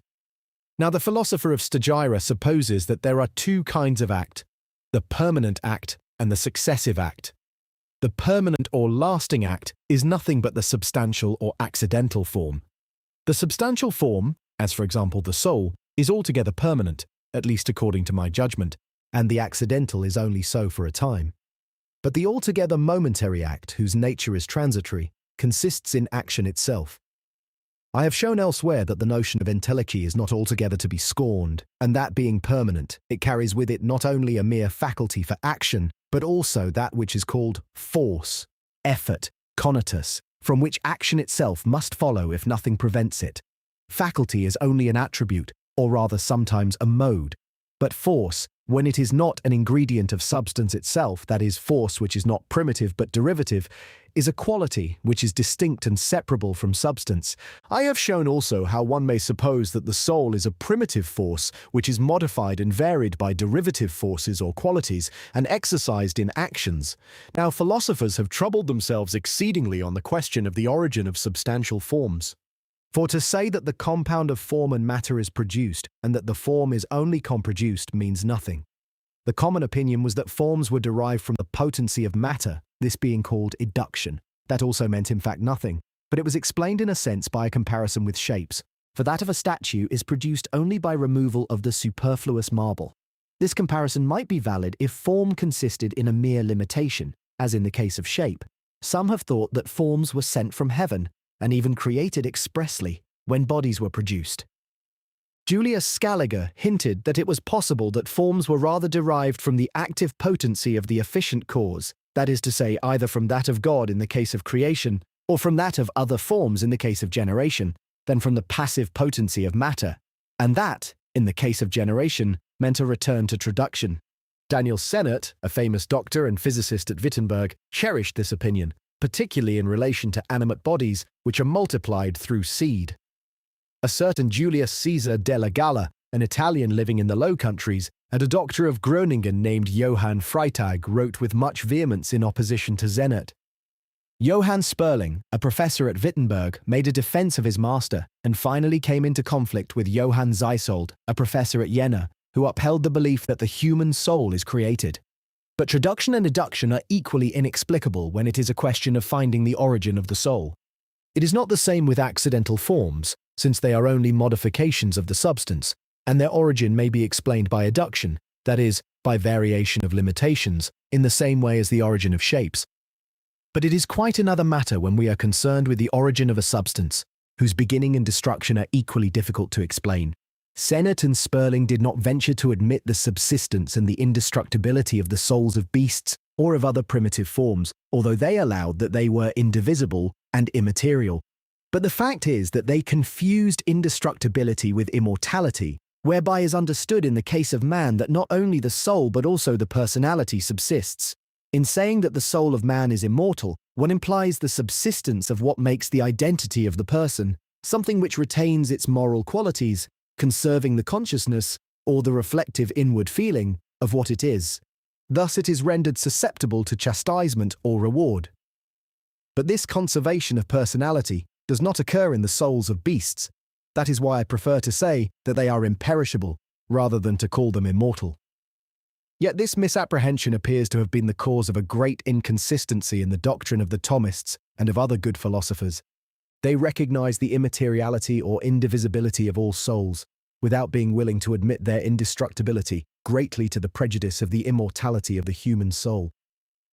John Scott, that is, the Scotsman, which formerly signified Hibernian or Erigena, a famous writer of the time of Louis the Debonair and of his sons, was for the conservation of all souls, and I see not why there should be less objection to making the atoms of Epicurus or of Gassendi endure than to affirming the subsistence of all truly simple and indivisible substances, which are the sole and true atoms of nature. And Pythagoras was right in saying generally, as Ovid makes him say, souls are free from death. Now, as I like maxims which hold good and admit of the fewest exceptions possible, here is what has appeared to me most reasonable in every sense on this important question. I consider that souls and simple substances altogether cannot begin except by creation, or end except by annihilation. Moreover, as the formation of organic animate bodies appears explicable in the order of nature only when one assumes a pre-formation already organic, I have thence inferred that what we call generation of an animal is only a transformation and augmentation. Thus, since the same body was already furnished with organs, it is to be supposed that it was already animate, and that it had the same soul. So I assume vice versa, from the conservation of the soul when once it is created, that the animal is also conserved, and that apparent death is only an envelopment, there being no likelihood that in the order of nature souls exist entirely separated from all body, or that what does not begin naturally can cease through natural forces. Considering that so admirable an order and rules so general are established in regard to animals, it does not appear reasonable that man should be completely excluded from that order, and that everything in relation to his soul should come about in him by miracle. Besides, I have pointed out repeatedly that it is of the essence of God's wisdom that all should be harmonious in his works, and that nature should be parallel with grace. It is thus my belief that those souls which one day shall be human souls, like those of other species, have been in the seed, and in the progenitors as far back as Adam, and have consequently existed since the beginning of things, always in a kind of organic body. On this point it seems that Monsieur Swammerdam, Father Malebranche, Monsieur Bayle, Mr. Pitcairn, Monsieur Hartsoker, and numerous other very able persons share my opinion. This doctrine is also sufficiently confirmed by the microscope observations of Monsieur Leeuwenhoek and other good observers.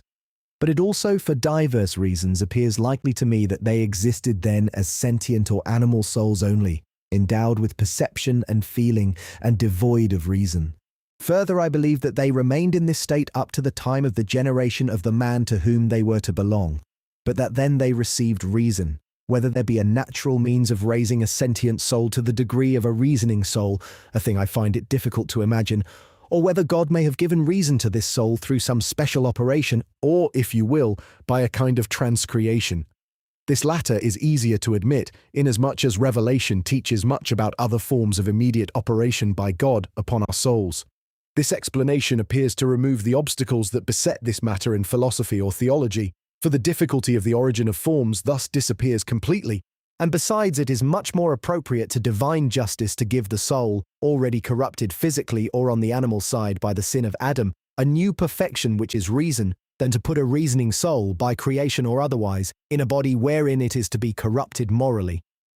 Now the soul being once under the domination of sin, and ready to commit sin in actual fact as soon as the man is fit to exercise reason, a new question arises, to wit, whether this tendency in a man who has not been regenerated by baptism suffices to damn him, even though he should never come to commit sin, as may happen, and happens often, whether he die before reaching years of discretion, or he become dull of sense before he has made use of his reason.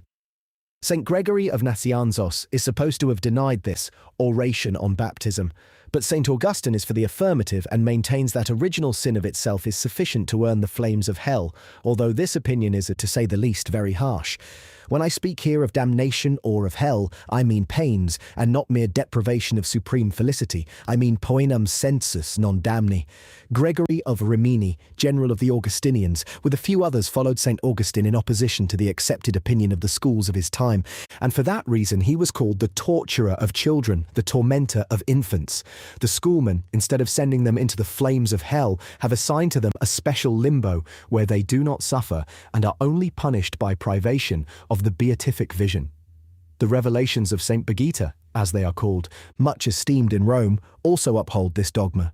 Salmeron and Molina, and before them Ambrose Catherine and others, grant them a certain natural bliss, and Cardinal Sfondrati, a man of learning and piety, who approves this, latterly went so far as to prefer in a sense their state, which is the state of happy innocence, to that of a sinner saved, as we may see in his The Knot of Predestination Untied. That, however, seems to go too far. Certainly a soul truly enlightened would not wish to sin, even though it could by this means obtain all imaginable pleasures. But the case of choosing between sin and true bliss is simply chimerical, and it is better to obtain bliss, even after repentance, than to be deprived of it forever. Many prelates and theologians of France who are well pleased to differ from Molina and to join with St. Augustine seem to incline towards the opinion of this great doctor, who condemns to eternal flames children that die in the age of innocence before having received baptism. This is what appears from the letter mentioned above, written by 5 distinguished prelates of France to Pope Innocent XII, against that posthumous book by Cardinal Sfondrati. But therein they did not venture to condemn the doctrine of the purely privative punishment of children dying without baptism, seeing it approved by the venerable Thomas Aquinas and by other great men. I do not speak of those who are called on one side Jansenists and on the other disciples of St. Augustine, for they declare themselves entirely and firmly for the opinion of this father. But it must be confessed that this opinion has not sufficient foundation either in reason or in scripture, and that it is outrageously harsh. Monsieur Nicole makes rather a poor apology for it in his book on the unity of the Church, written to oppose Monsieur Jurieu. Although Monsieur Bayle takes his side in chapter 178 of the Reply to the Questions of a Provincial, Volume 3. Monsieur Nicole makes use of this pretext that there are also other dogmas in the Christian religion which appear harsh. On the one hand, however, that does not lead to the conclusion that these instances of harshness may be multiplied without proof, and on the other, we must take into account that the other dogmas mentioned by Monsieur Nicole, namely original sin and eternity of punishment, are only harsh and unjust to outward appearance, while the damnation of children dying without actual sin and without regeneration would in truth be harsh, since it would be in effect the damning of innocence. For that reason, I believe that the party which advocates this opinion will never altogether have the upper hand in the Roman Church itself. Evangelical theologians are accustomed to speak with fair moderation on this question, and to surrender these souls to the judgment and the clemency of their Creator. Nor do we know all the wonderful ways that God may choose to employ for the illumination of souls. One may say that those who condemn for original sin alone, and who consequently condemn children dying unbaptized or outside the covenant, fall, in a sense, without being aware of it, into a certain attitude to man's inclination and God's foreknowledge, which they disapprove in others. They will not have it that God should refuse his grace to those whose resistance to it he foresees, nor that this expectation and this tendency should cause the damnation of these persons, and yet they claim that the tendency which constitutes original sin, and in which God foresees that the child will sin as soon as he shall reach years of discretion, suffices to damn this child beforehand. Those who maintain the one and reject the other do not preserve enough uniformity and connection in their dogmas. There is scarcely less difficulty in the matter of those who reach years of discretion and plunge into sin, following the inclination of corrupt nature, if they receive not the succor of the grace necessary for them to stop on the edge of the precipice, or to drag themselves from the abyss wherein they have fallen. For it seems hard to damn them eternally for having done that which they had no power to prevent themselves from doing. Those that damn even children, who are without discretion, trouble themselves even less about adults, and one would say that they have become callous through the very expectation of seeing people suffer. But it is not the same with other theologians, and I would be rather on the side of those who grant to all men a grace sufficient to draw them away from evil, provided they have a sufficient tendency to profit by this succor, and not to reject it voluntarily. The objection is made that there has been and still is a countless multitude of men, among civilized peoples and among barbarians, who have never had this knowledge of God and of Jesus Christ, which is necessary for those who would tread the wonted paths to salvation. But without excusing them on the plea of a sin purely philosophical, and without stopping at a mere penalty of privation, things for which there is no opportunity of discussion here, one may doubt the fact, for how do we know whether they do not receive ordinary or extraordinary succor of kinds unknown to us?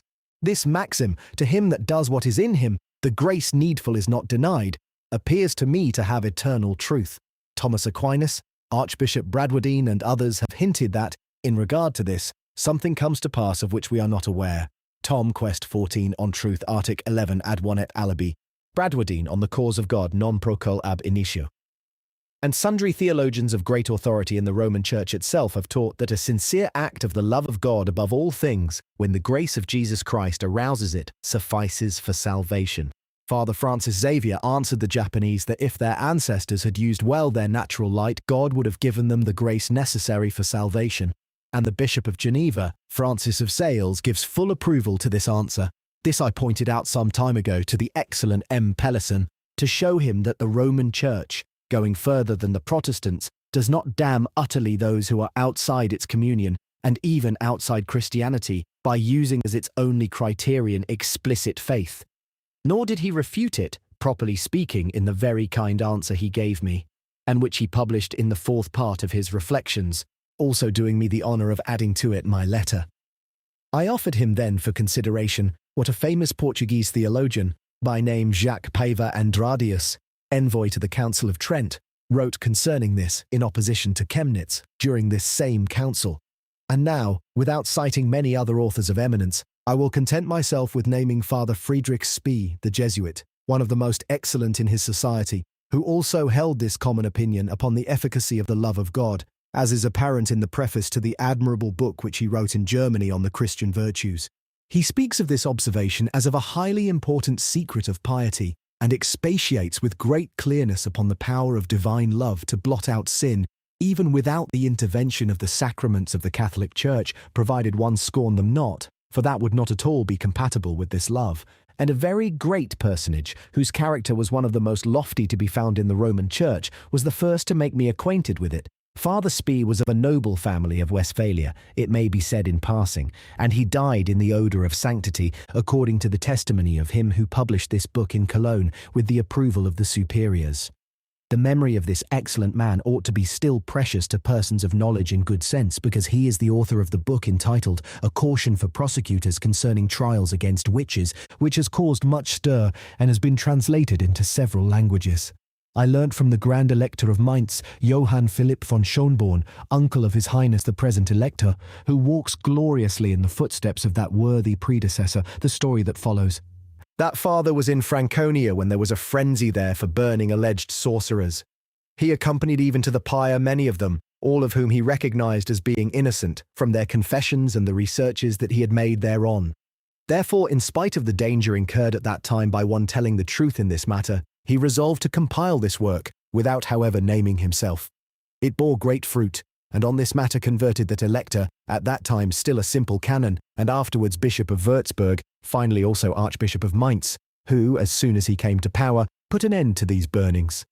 Therein he was followed by the Dukes of Brunswick, and finally by the majority of the other princes and states of Germany. This digression appeared to me to be seasonable, because that writer deserves to be more widely known. Returning now to the subject, I make a further observation. Supposing that today a knowledge of Jesus Christ according to the flesh is absolutely necessary to salvation, as indeed it is safest to teach, it will be possible to say that God will give that knowledge to all those who do, humanly speaking, that which in them lies, even though God must needs give it by a miracle.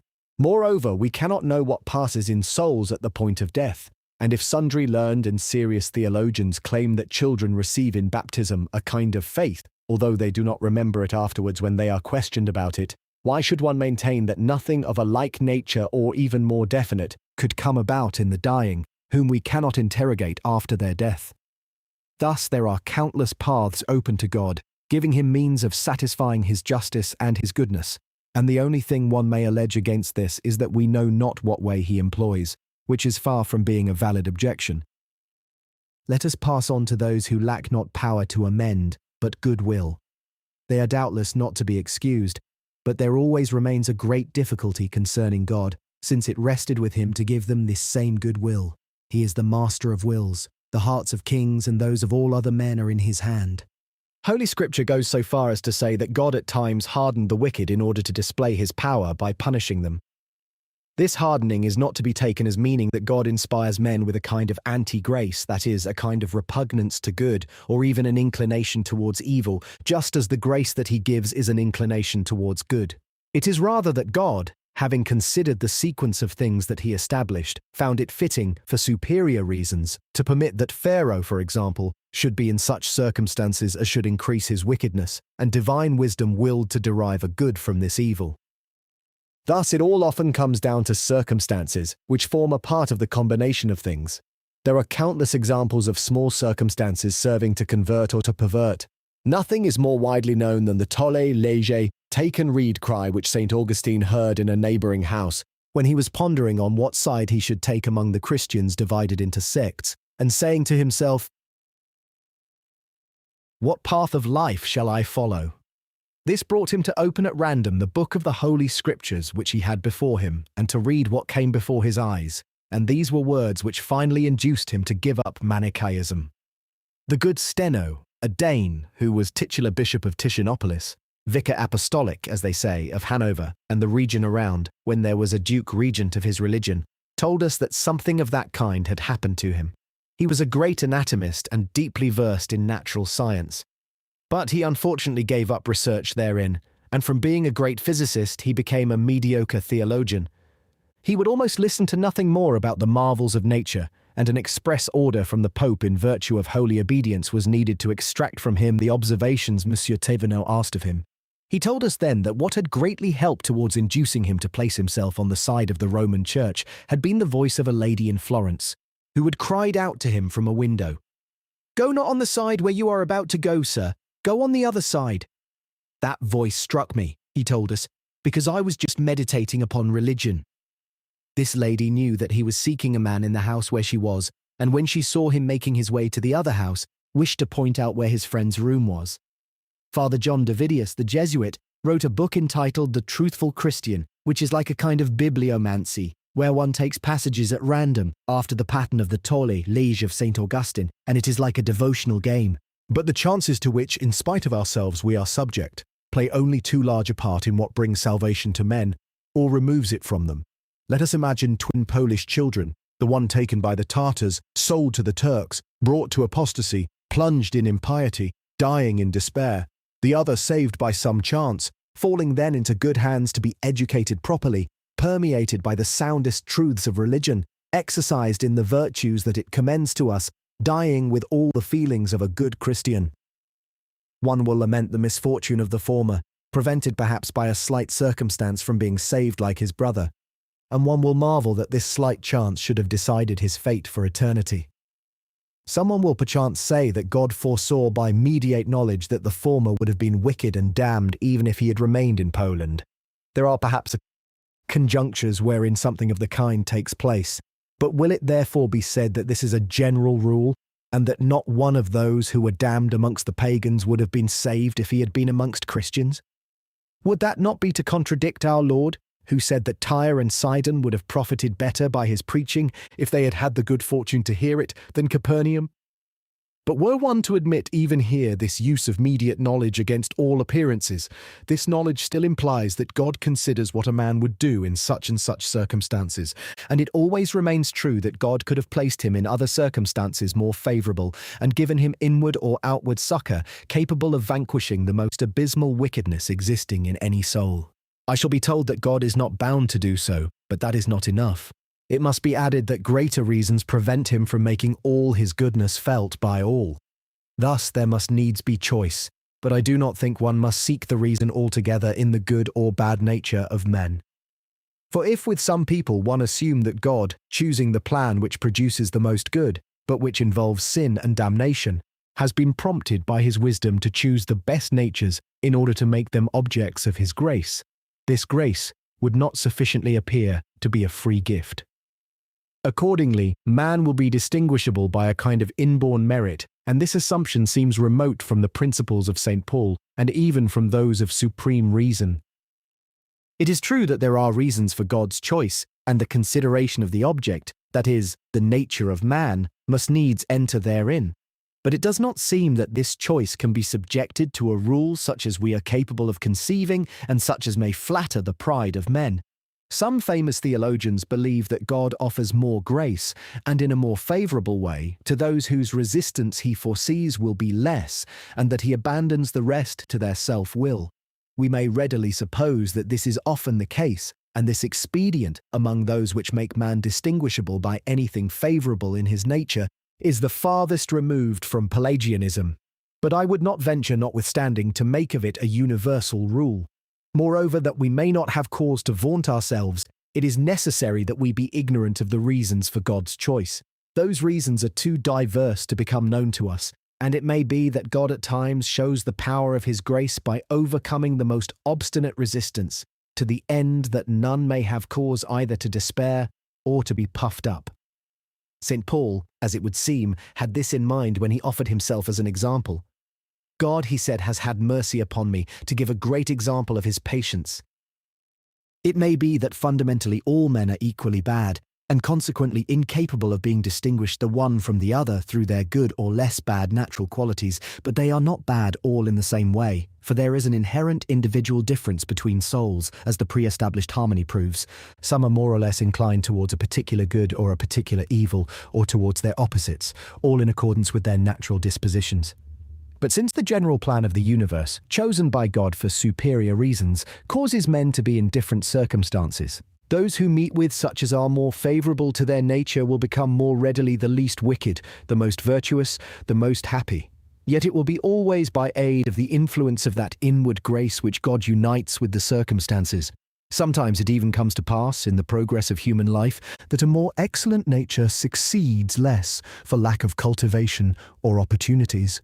One may say that men are chosen and ranged not so much according to their excellence as according to their conformity with God's plan. Even so, it may occur that a stone of lesser quality is made use of in a building or in a group because it proves to be the particular one fulfilling a certain gap. But, in fine, all these attempts to find reasons, where there is no need to adhere altogether to certain hypotheses, serve only to make clear to us that there are 1,000 ways of justifying the conduct of God. All the disadvantages we see, all the obstacles we meet with, all the difficulties one may raise for oneself are no hindrance to a belief founded on reason, even when it cannot stand on conclusive proof, as has been shown and will later become more apparent, that there is nothing so exalted as the wisdom of God, nothing so just as his judgments, nothing so pure as his holiness, and nothing more vast than his goodness. Hitherto, I have devoted myself to giving a full and clear exposition of this whole subject, and although I have not yet spoken of Monsieur Bayle's objections in particular, I have endeavoured to anticipate them and to suggest ways of answering them. But as I have taken upon myself the task of meeting them in detail, Not only because there will perhaps still be passages calling for elucidation, but also because his arguments are usually full of wit and erudition and serve to throw greater light on this controversy, it will be well to give an account of the chief objections that are dispersed through his works and to add my answers. At the beginning, I observed that God cooperates in moral evil and in physical evil, and in each of them both morally and physically, and that man cooperates therein also morally and physically in a free and active way, becoming in consequence subject to blame and punishment. I have shown also that each point has its own difficulty, but the greatest of these lies in maintaining that God cooperates morally in moral evil, that is, in sin, without being the originator of the sin, and even without being accessory thereto. He does this by permitting it justly, and by directing it wisely towards the good, as I have shown in a manner that appears tolerably intelligible. But as it is here principally that Monsieur Bayle undertakes to discomfit those who maintain that there is nothing in faith which cannot be harmonized with reason, it is also here especially I must show that my dogmas are fortified, to make use of his own allegory, with a rampart, even of reasons, which is able to resist the fire of his strongest batteries. He has ranged them against me in chapter 144 of his reply to the questions of a provincial, where he includes the theological doctrine in 7 propositions and opposes thereto 19 philosophic maxims, like so many large cannon capable of breaching my rampart. Let us begin with the theological propositions. 1. God, he says, the being eternal and necessary, infinitely good, holy, wise and powerful, possesses from all eternity a glory and a bliss that can never either increase or diminish. This proposition of Monsieur Bayle's is no less philosophical than theological. To say that God possesses a glory when he is alone, that depends upon the meaning of the term. One may say with some that glory is the satisfaction one finds in being aware of one's own perfections, and in this sense God possesses it always. But when glory signifies that others become aware of these perfections, one may say that God acquires it only when he reveals himself to intelligent creatures, even though it be true that God thereby gains no new good, and it is rather the rational creatures who thence derive advantage when they apprehend aright the glory of God. 2. He resolved freely upon the production of creatures, and he chose from among an infinite number of possible beings those whom it pleased him to choose, to give them existence, and to compose the universe of them, while he left all the rest in nothingness. This proposition is also, just like the preceding one, in close conformity with that part of philosophy which is called natural theology. One must dwell a little on what is said here, that he chose the possible beings whom it pleased him to choose, for it must be borne in mind that when I say, "that pleases me," it is as though I were saying, "I find it good." Thus it is the ideal goodness of the object which pleases, and which makes me choose it among many others which do not please or which please less, that is to say, which contain less of that goodness which moves me. Now it is only the genuinely good that is capable of pleasing God, and consequently, that which pleases God most, and which meets his choice, is the best. 3. Human nature having been among the beings that he willed to produce, he created a man and a woman and granted them amongst other favours free will, so that they had the power to obey him, but he threatened them with death if they should disobey the order that he gave them to abstain from a certain fruit. This proposition is in part revealed, and should be admitted without difficulty, provided that free will be understood properly, according to the explanation I have given. 4. They ate thereof nevertheless, and thenceforth they were condemned, they and all their posterity, to the miseries of this life, to temporal death and eternal damnation, and made subject to such a tendency to sin that they abandoned themselves thereto endlessly and without ceasing. There is reason to suppose that the forbidden action by itself entailed these evil results in accordance with a natural effect, and that it was for that very reason, and not by a purely arbitrary decree, that God had forbidden it, much as one forbids knives to children. The famous Fluder, or De Fluctibus, an Englishman, once wrote a book on life, death, and resurrection under the name of R. Otreb, wherein he maintained that the fruit of the forbidden tree was a poison. But we cannot enter into this detail. It suffices that God forbade a harmful thing. One must not therefore suppose that God acted here simply in the character of a legislator who enacts a purely positive law, or of a judge who imposes and inflicts a punishment by an order of his will, without any connection between the evil of guilt and the evil of punishment. And it is not necessary to suppose that God in justifiable annoyance deliberately put a corruption in the soul and the body of man by an extraordinary action in order to punish him, much as the Athenians gave hemlock juice to their criminals. Murbail takes the matter thus. He speaks as if the original corruption had been put in the soul of the first man by an order and operation of God. It is that which calls forth his objection that reason would not commend the monarch who, in order to chastise a rebel, condemned him and his descendants to have a tendency towards rebellion. But this chastisement happens naturally to the wicked, without any ordinance of a legislator, and they become addicted to evil. If drunkards begot children inclined to the same vice, by a natural consequence of what takes place in bodies, that would be a punishment of their progenitors, but it would not be a penalty of law. There is something comparable to this in the consequences of the first man's sin. For the contemplation of divine wisdom leads us to believe that the realm of nature serves that of grace, and that God as an architect has done all in a manner befitting God considered as a monarch. We do not sufficiently know the nature of the forbidden fruit, or that of the action, or its effects, to judge of the details of this matter. Nevertheless, we must do God justice so far as to believe that it comprised something other than what painters depict for us. 5. It has pleased him by his infinite mercy to deliver a very few men from this condemnation, and leaving them exposed during this life to the corruption of sin and misery, he has given them aids which enable them to obtain the never-ending bliss of paradise.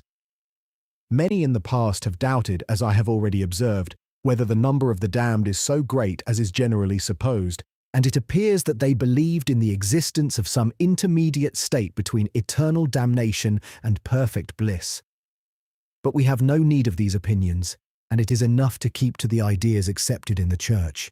In this connection, it is well to observe that this proposition of Monsieur de Bales is conceived in accordance with the principles of sufficient grace, given to all men and sufficing them provided that they have good will. Although Monsieur Bayle holds the opposite opinion, he wished, as he states in the margin, to avoid the terms that would not agree with a system of decrees subsequent to the prevision of contingent events. 6. He foresaw from eternity all that which should happen. He ordered all things and placed them each one in its own place, and he guides and controls them continually according to his pleasure.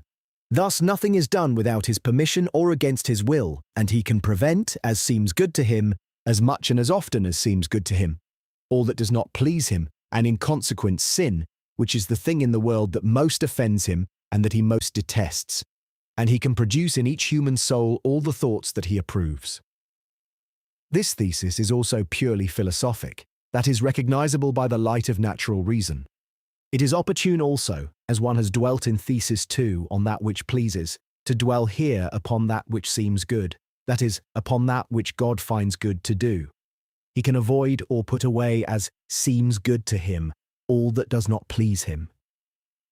Nevertheless, it must be borne in mind that some objects of his aversion, such as certain evils, and especially sin, which his antecedent will repelled, could only have been rejected by his consequent or decretary will, insofar as it was prompted by the rule of the best, which the all-wise must choose after having taken all into account. When one says that sin offends God most, and that he detests it most, these are human ways of speaking.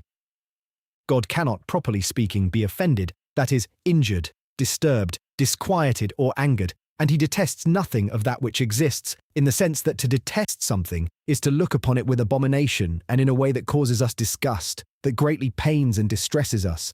For God cannot suffer either vexation or grief or discomfort. He is always altogether content and at ease. Yet these expressions in their true sense are justified. The supreme goodness of God causes his antecedent will to repel all evil, but moral evil more than any other. It only admits evil at all for irresistible superior reasons, and with great correctives which repair its ill effects to good advantage.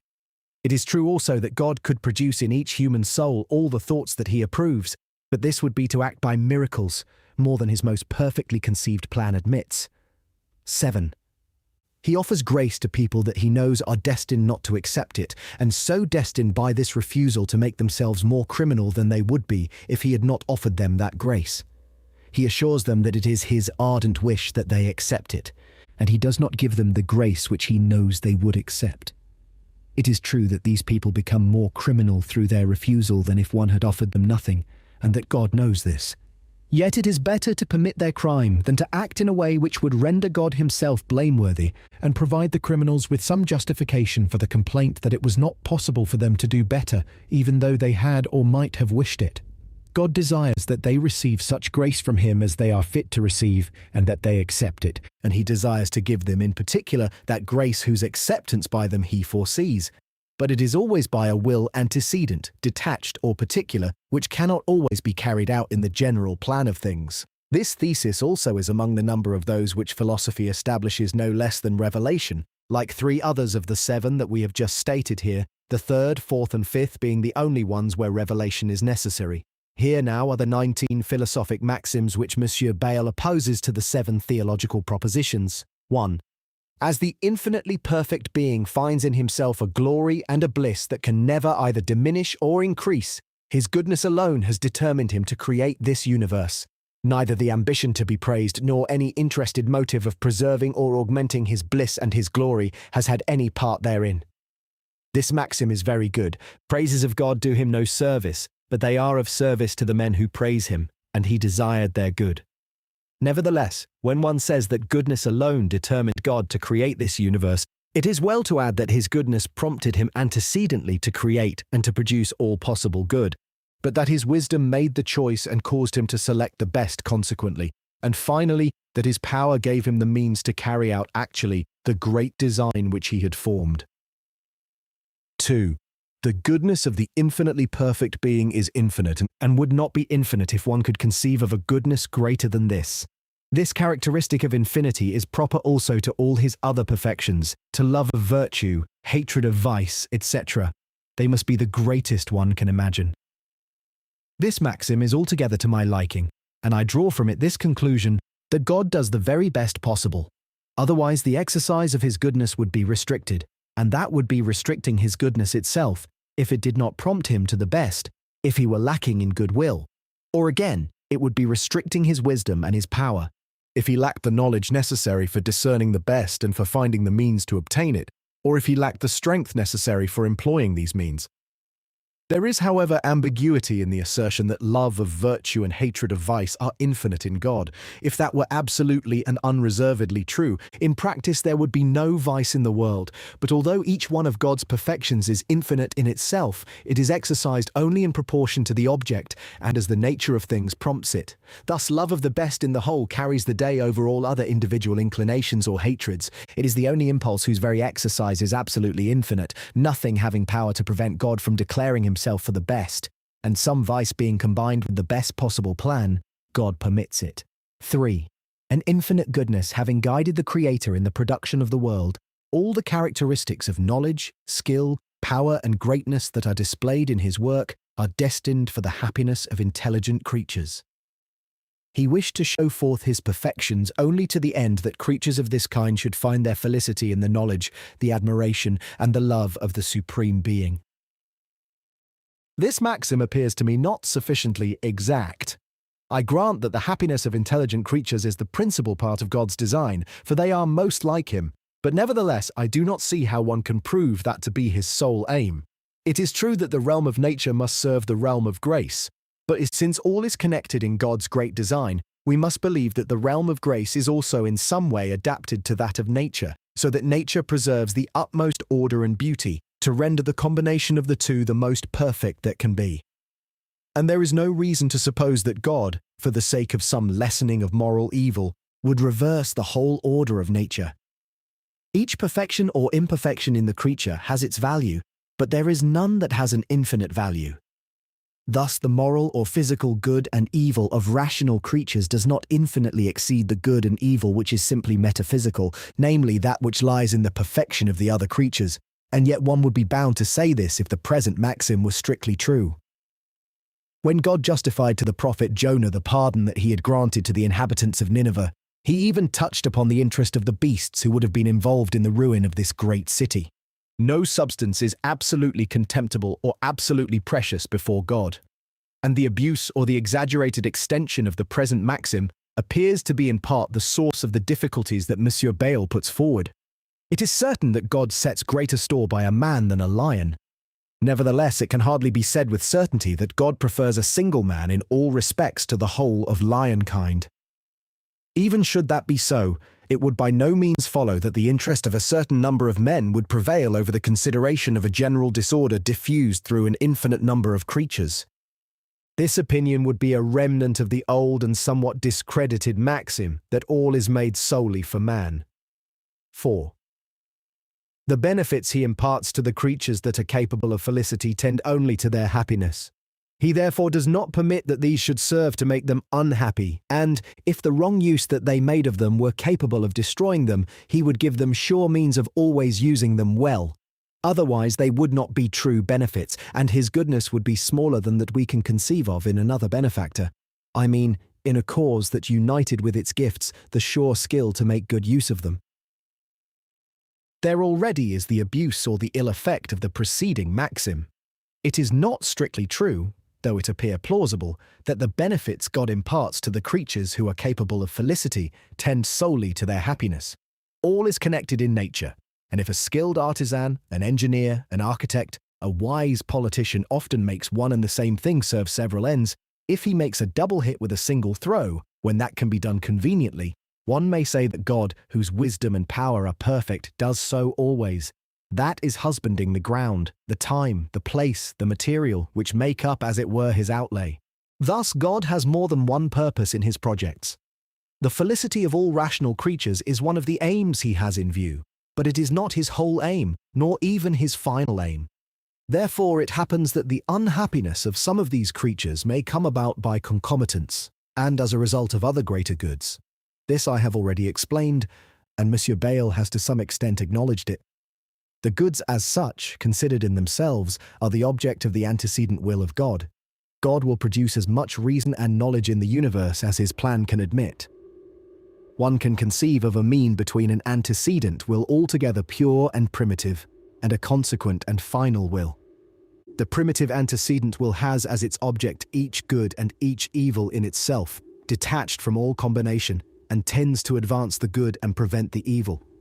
The mediate will relates to combinations, as when one attaches a good to an evil, then the will have some tendency towards this combination when the good exceeds the evil therein. But the final and decisive will results from consideration of all the goods and all the evils that enter into our deliberation. It results from a total combination. This shows that a mediate will, although it may, in a sense, pass as consequent in relation to a pure and primitive antecedent will, must be considered antecedent in relation to the final and decretary will. God gives reason to the human race. Misfortunes arise thence by concomitance. His pure antecedent will tends towards giving reason, as a great good, and preventing the evils in question. But when it is a question of the evils that accompany this gift which God has made to us of reason, the compound, made up of the combination of reason and of these evils, will be the object of immediate will of God, which will tend towards producing or preventing this compound, according as the good or the evil prevails therein. But even though it should prove that reason did more harm than good to men, which, however, I do not admit, whereupon the mediate will of God would discard it with all its concomitants, it might still be the case that it was more in accordance with the perfection of the universe to give reason to men, notwithstanding all the evil consequences which it might have with reference to them. Consequently, the final will or the decree of God, resulting from all the considerations he can have, would be to give it to them. And far from being subject to blame for this, he would be blameworthy if he did not so. Thus, the evil, or the mixture of goods and evils wherein the evil prevails, happens only by concomitance, because it is connected with greater goods that are outside this mixture. This mixture, therefore, or this compound, is not to be conceived as a grace or as a gift from God to us, but the good that is found mingled therein will nevertheless be good. Such is God's gift of reason to those who make ill use thereof. It is always a good in itself, but the combination of this good with the evils that proceed from its abuse is not a good with regard to those who in consequence thereof become unhappy. Yet it comes to be by concomitance because it serves a greater good in relation to the universe, and it is doubtless that which prompted God to give reason to those who have made it an instrument of their unhappiness. Or, to put it more precisely, in accordance with my system, God, having found among the possible beings some rational creatures who misuse their reason, gave existence to those who are included in the best possible plan of the universe. Thus, nothing prevents us from admitting that God grants goods which turn into evil by the fault of men, this often happening to men in just punishment of the misuse they had made of God's grace. Aloysius Novarinus wrote a book on the hidden benefits of God. One could write one on the hidden punishments of God. This saying of Claudian would be in place here with regard to some persons. They are lifted on high, ut lapsu graviore ruant. But to say that God should not give a good, which he knows an evil will abuse, when the general plan of things demands that he give it, or again to say that he should give certain means for preventing it, contrary to this same general order, that is to wish, as I have observed already, that God himself become blameworthy in order to prevent man from being so. To object, as people do here, that the goodness of God would be smaller than that of another benefactor who would give a more useful gift, is to overlook the fact that the goodness of a benefactor is not measured by a single benefit. It may well be that a gift from a private person is greater than one from a prince, but the gifts of this private person all taken together will be much inferior to the prince's gifts altogether. Thus one can esteem fittingly the good things done by God only when one considers their whole extent by relating them to the entire universe. Moreover, one may say that the gifts given in the expectation that they will harm are the gifts of an enemy. The gifts of enemies are no gifts. May such gifts befall my enemies. But that applies to when there is malice or guilt in him who gives them, as there was in that Eutrapelos of whom Horace speaks, who did good to people in order to give them the means of destroying themselves. His design was evil, but God's design cannot be better than it is. Must God spoil his system? Must there be less beauty, perfection, and reason in the universe because there are people who misuse reason? The common sayings are in place here. Abuse does not take away use. There is scandal given and scandal taken. V. A maleficent being is very capable of heaping magnificent gifts upon his enemies when he knows that they will make thereof a use that will destroy them. It therefore does not beseem the infinitely good being to give to creatures a free will, whereof, as he knows for certain, they would make a use that would render them unhappy. Therefore, if he gives them free will, he combines with it the art of using it always opportunely, and permits not that they neglect the practice of this art in any conjuncture. And if there were no sure means of determining the good use of this free will, he would rather take from them this faculty than allow it to be the cause of their unhappiness. That is the more manifest, as free will is a grace which he has given them of his own choice and without their asking for it, so that he would be more answerable for the unhappiness it would bring upon them than if he had only granted it in response to their importunate prayers. What was said at the end of the remark on the preceding maxim ought to be repeated here, and is sufficient to counter the present maxim. Moreover, the author is still presupposing that false maxim advanced as the third, stating that the happiness of rational creatures is the sole aim of God. If that were so, perhaps neither sin nor unhappiness would ever occur, even by concomitance. God would have chosen a sequence of possibles where all these evils would be excluded, but God would fail in what is due to the universe, that is, in what he owes to himself. If there were only spirits, they would be without the required connection, without the order of time and place. This order demands matter, movement, and its laws. To adjust these to spirits in the best possible way means to return to our world. When one looks at things only in the mass, one imagines to be practicable 1,000 things that cannot properly take place. To wish that God should not give free will to rational creatures is to wish that there be none of these creatures, and to wish that God should prevent them from misusing it is to wish that there be none but these creatures alone, together with what was made for them only. If God had none but these creatures in view, he would doubtless prevent them from destroying themselves.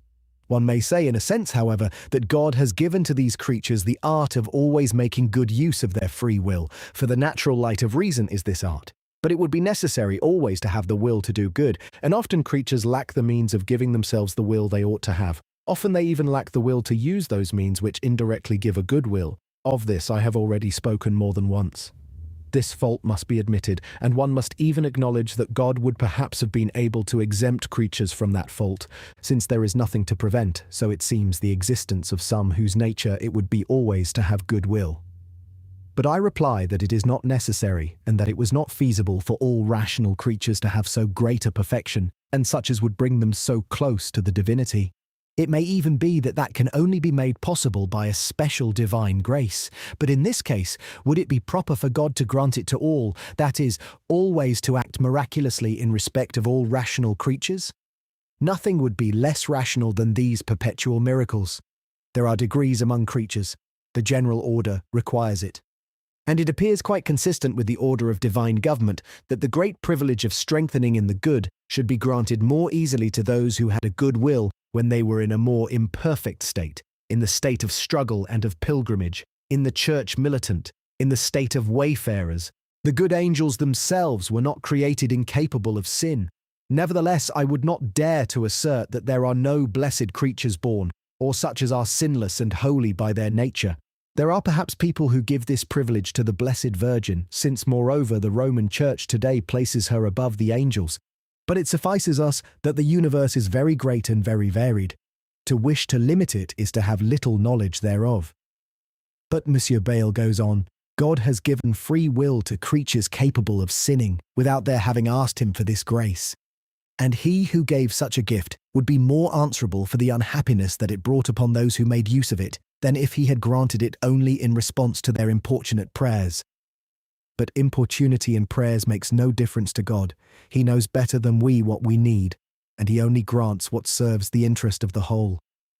It seems that Monsieur Bayle here makes free will consist in the faculty for sinning, yet he acknowledges elsewhere that God and the saints are free without having this faculty.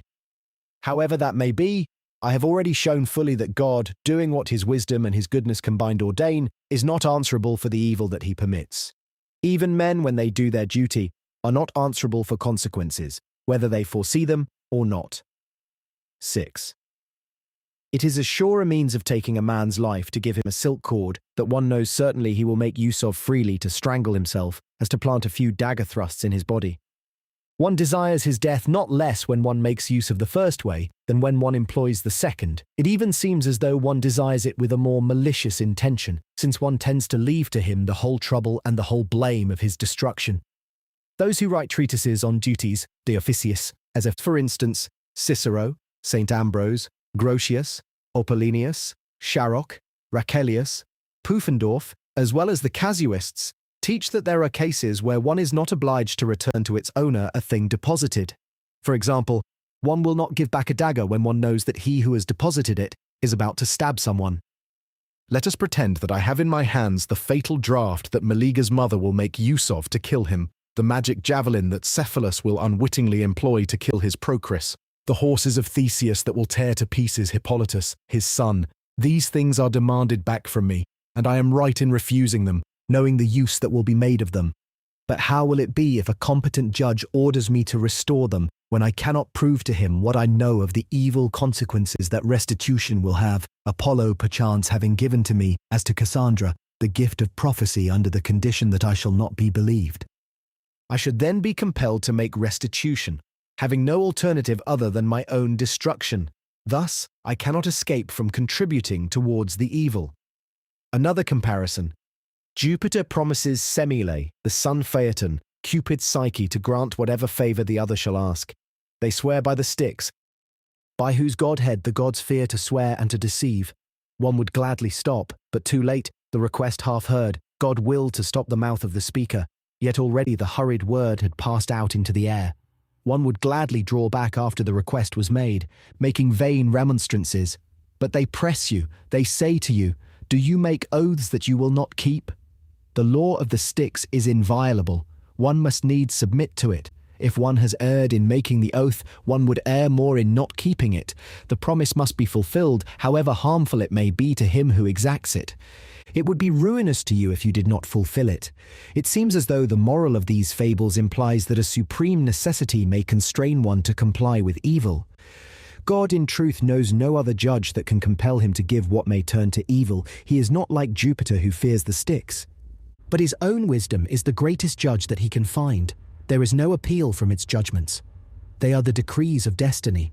The eternal verities, objects of his wisdom, are more inviolable than the sticks.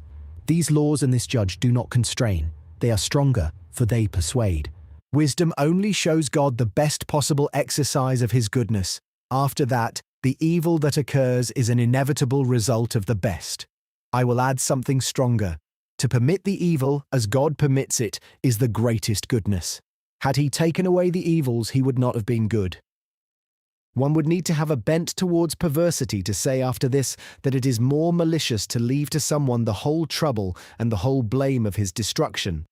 When God does leave it to a man, it has belonged to him since before his existence. It was already in the idea of him as still merely possible, before the decree of God which makes him to exist. Can one then leave it or give it to another? There is the whole matter. 7. A true benefactor gives promptly, and does not wait to give until those he loves have suffered long miseries from the privation of what he could have imparted to them at first very easily, and without causing any inconvenience to himself. If the limitation of his forces does not permit him to do good without inflicting pain or some other inconvenience, he acquiesces in this, but only regretfully. And he never employs this way of rendering service when he can render it without mingling any kind of evil in his favours. If the profit one could derive from the evils he inflicted could spring as easily from an unalloyed good as from those evils, he would take the straight road of unalloyed good, and not the indirect road that would lead from the evil to the good. If he showers riches and honours, it is not to the end that those who have enjoyed them, when they come to lose them, should be all the more deeply afflicted in proportion to their previous experience of pleasure, and that thus they should become more unhappy than the persons who have always been deprived of these advantages. A malicious being would shower good things at such a price upon the people for whom he had the most hatred. Compare this passage of Aristotle Rhetor 1.2 c23, pm 446, as if one should give something to a man only to grieve him by taking it away, whence also this has been said, the deity, bestowing on many not out of goodwill great pieces of good fortune, but in order that they may receive their misfortunes the more conspicuously. Id est. As if one were to give a man something only that, by snatching it away afterwards, he might afflict him with grief. Whence too this has been said, God no friend gives great goods to many, that he may again rob them of these by a more signal evil. All these objections depend almost on the same sophism. They change and mutilate the fact. They only half record things. God has care for men. He loves the human race. He wishes it well. Nothing so true. Yet he allows men to fall. He often allows them to perish. He gives them goods that tend towards their destruction. And when he makes someone happy, it is after many sufferings. Where is his affection? Where is his goodness? Or again, where is his power? Vain objections which suppress the main point, which ignore the fact that it is of God one speaks. It is as though one were speaking of a mother, a guardian, a tutor, whose well-nigh only care is concerned with the upbringing, the preservation, the happiness of the person in question, and who neglect their duty. God takes care of the universe. He neglects nothing. He chooses what is best on the whole. If in spite of all that someone is wicked and unhappy, it behooved him to be so. God, so they say, could have given happiness to all. He could have given it promptly and easily, and without causing himself any inconvenience, for he can do all. But should he? Since he does not so, it is a sign that he had to act altogether differently. If we infer from this either that God only regretfully, and owing to lack of power, fails to make men happy, and to give the good first of all, and without admixture of evil, or else that he lacks the good will to give it unreservedly, and for good and all, then we are comparing our true God with the God of Herodotus, full of envy, or with the demon of the poet whose iambics Aristotle quotes, and I have just translated into Latin, who gives good things in order that he may cause more affliction by taking them away. That would be trifling with God in perpetual anthropomorphisms, representing him as a man who must give himself up completely to one particular business, whose goodness must be chiefly exercised upon those objects alone which are known to us, and who lacks either aptitude or goodwill. God is not lacking therein. He could do the good that we would desire.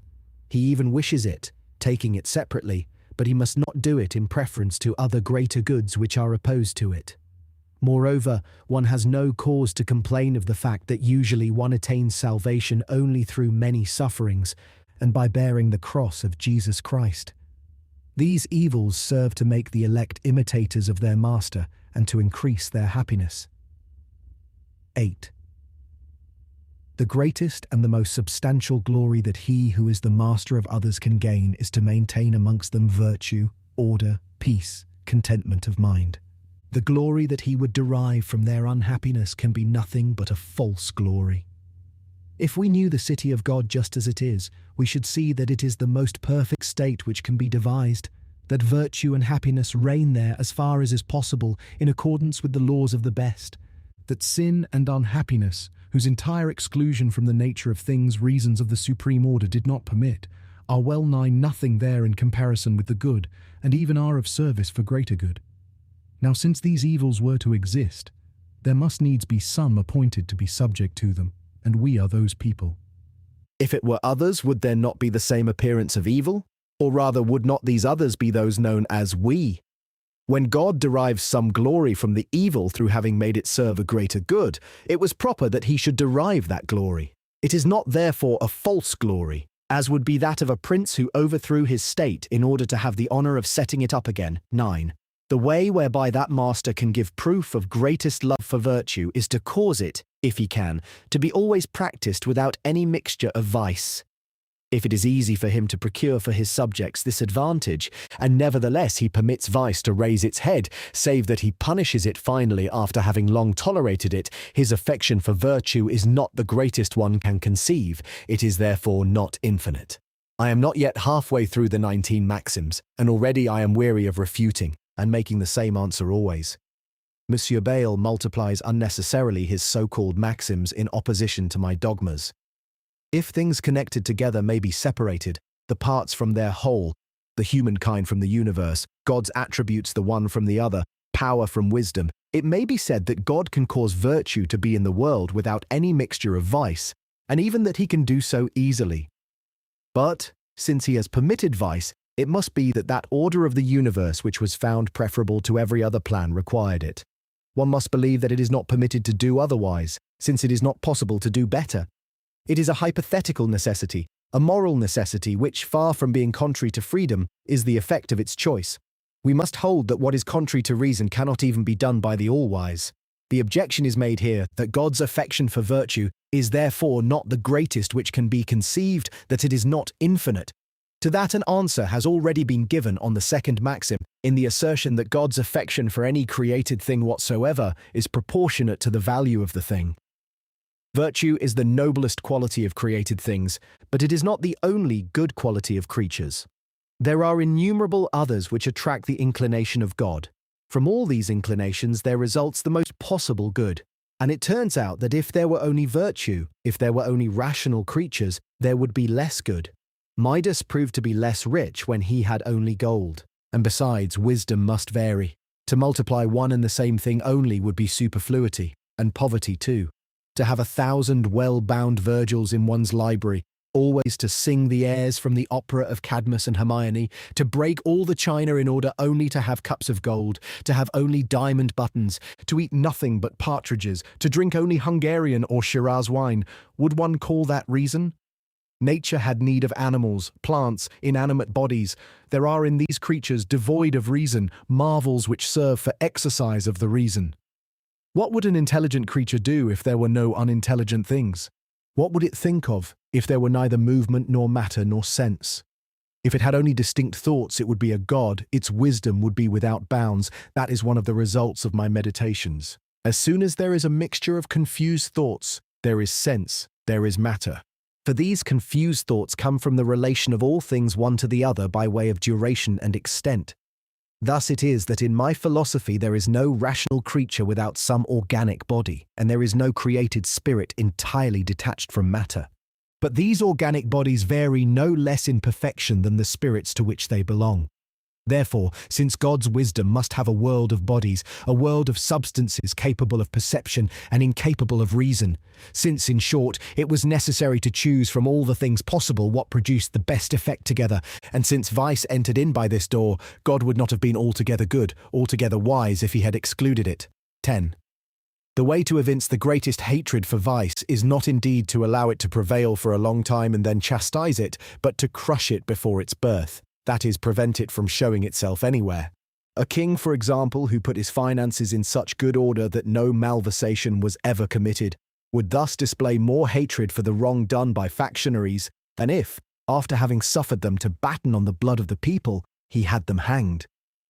It is always the same song. It is anthropomorphism, pure and simple.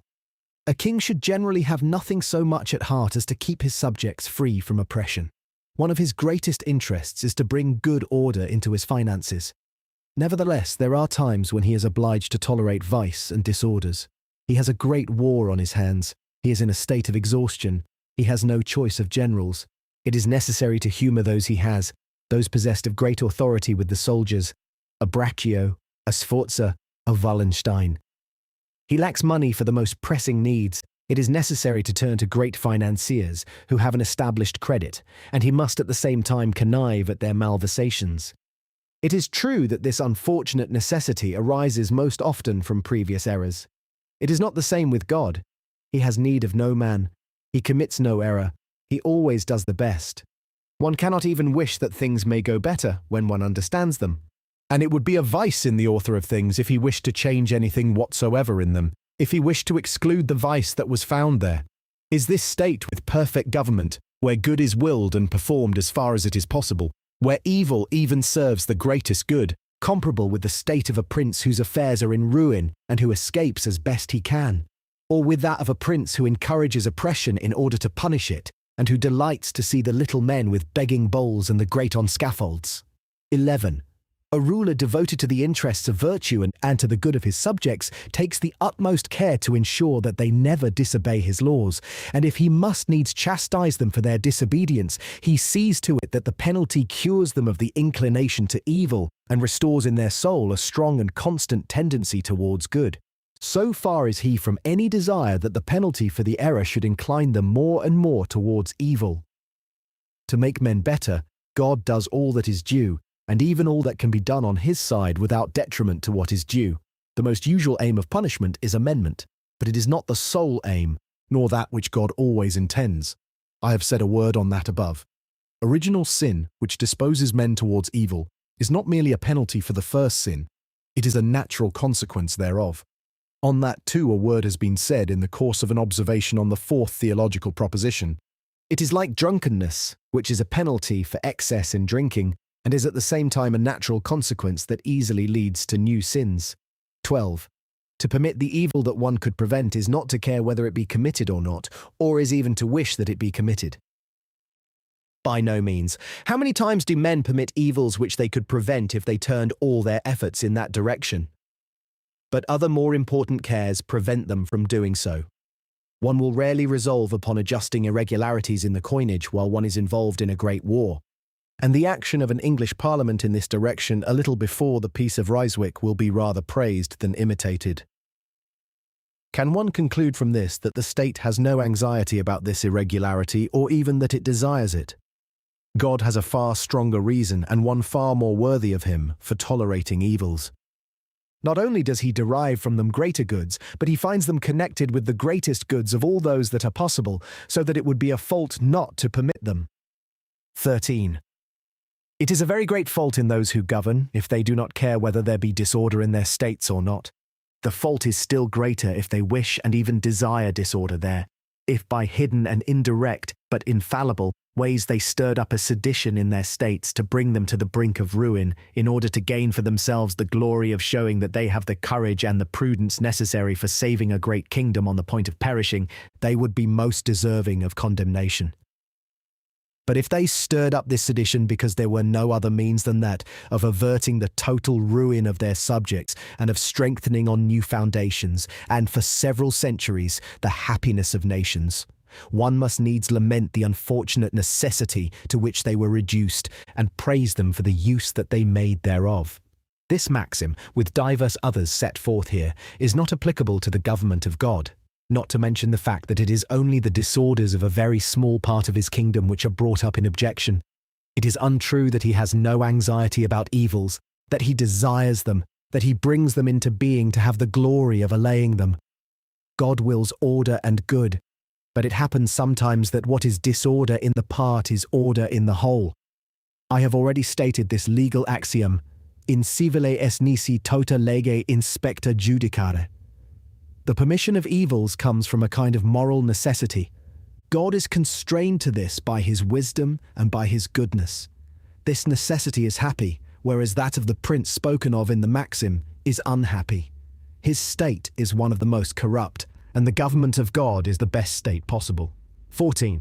The permission of a certain evil is only excusable when one cannot remedy it without introducing a greater evil, but it cannot be excusable in those who have in hand a remedy more efficacious against this evil, and against all the other evils that could spring from the suppression of this one.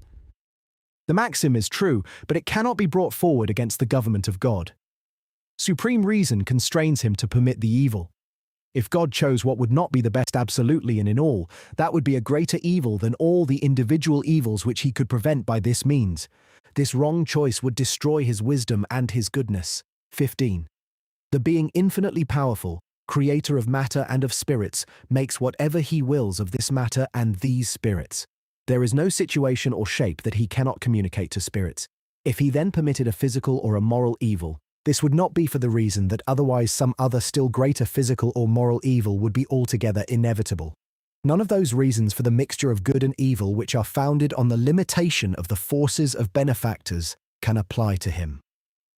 It is true that God makes of matter and of spirits whatever he wills, but he is like a good sculptor who will make from his block of marble only that which he judges to be the best and who judges well. God makes of matter the most excellent of all possible machines. He makes of spirits the most excellent of all governments conceivable. And over and above all that, he establishes for their union the most perfect of all harmonies, according to the system I have proposed. Now, since physical evil and moral evil occur in this perfect work, one must conclude, contrary to Monsieur Bayle's assurance here, that otherwise a still greater evil would have been altogether inevitable. This great evil would be that God would have chosen ill if he had chosen otherwise than he has chosen. It is true that God is infinitely powerful, but his power is indeterminate. Goodness and wisdom combined determine him to produce the best. Monsieur Bayle makes elsewhere an objection which is peculiar to him, which he derives from the opinions of the modern Cartesians. They say that God could have given to souls what thoughts he would, without making them depend upon any relation to the body. By this means, souls would be spared a great number of evils which only spring from derangement of the body. More will be said of this later. Now it is sufficient to bear in mind that God cannot establish a system ill-connected and full of dissonances. It is to some extent the nature of souls to represent bodies. 16. One is just as much the cause of an event when one brings it about in moral ways as when one brings it about in physical ways. A minister of state who, without going out of his study and simply by utilizing the passions of the leaders of a faction, overthrew all their plots, would thus be bringing about the ruin of this faction, no less than if he destroyed it by a surprise attack. I have nothing to say against this maxim. Evil is always attributed to moral causes, and not always to physical causes. Here I observe simply that if I could not prevent the sin of others except by committing a sin myself, I should be justified in permitting it, and I should not be accessory thereto, or its moral cause. In God every fault would represent a sin. It would be even more than sin, for it would destroy divinity. And it would be a great fault in him not to choose the best. I have said so many times, he would then prevent sin by something worse than all sins. 17. It is all the same whether one employ a necessary cause or employ a free cause while choosing the moments when one knows it to be determined.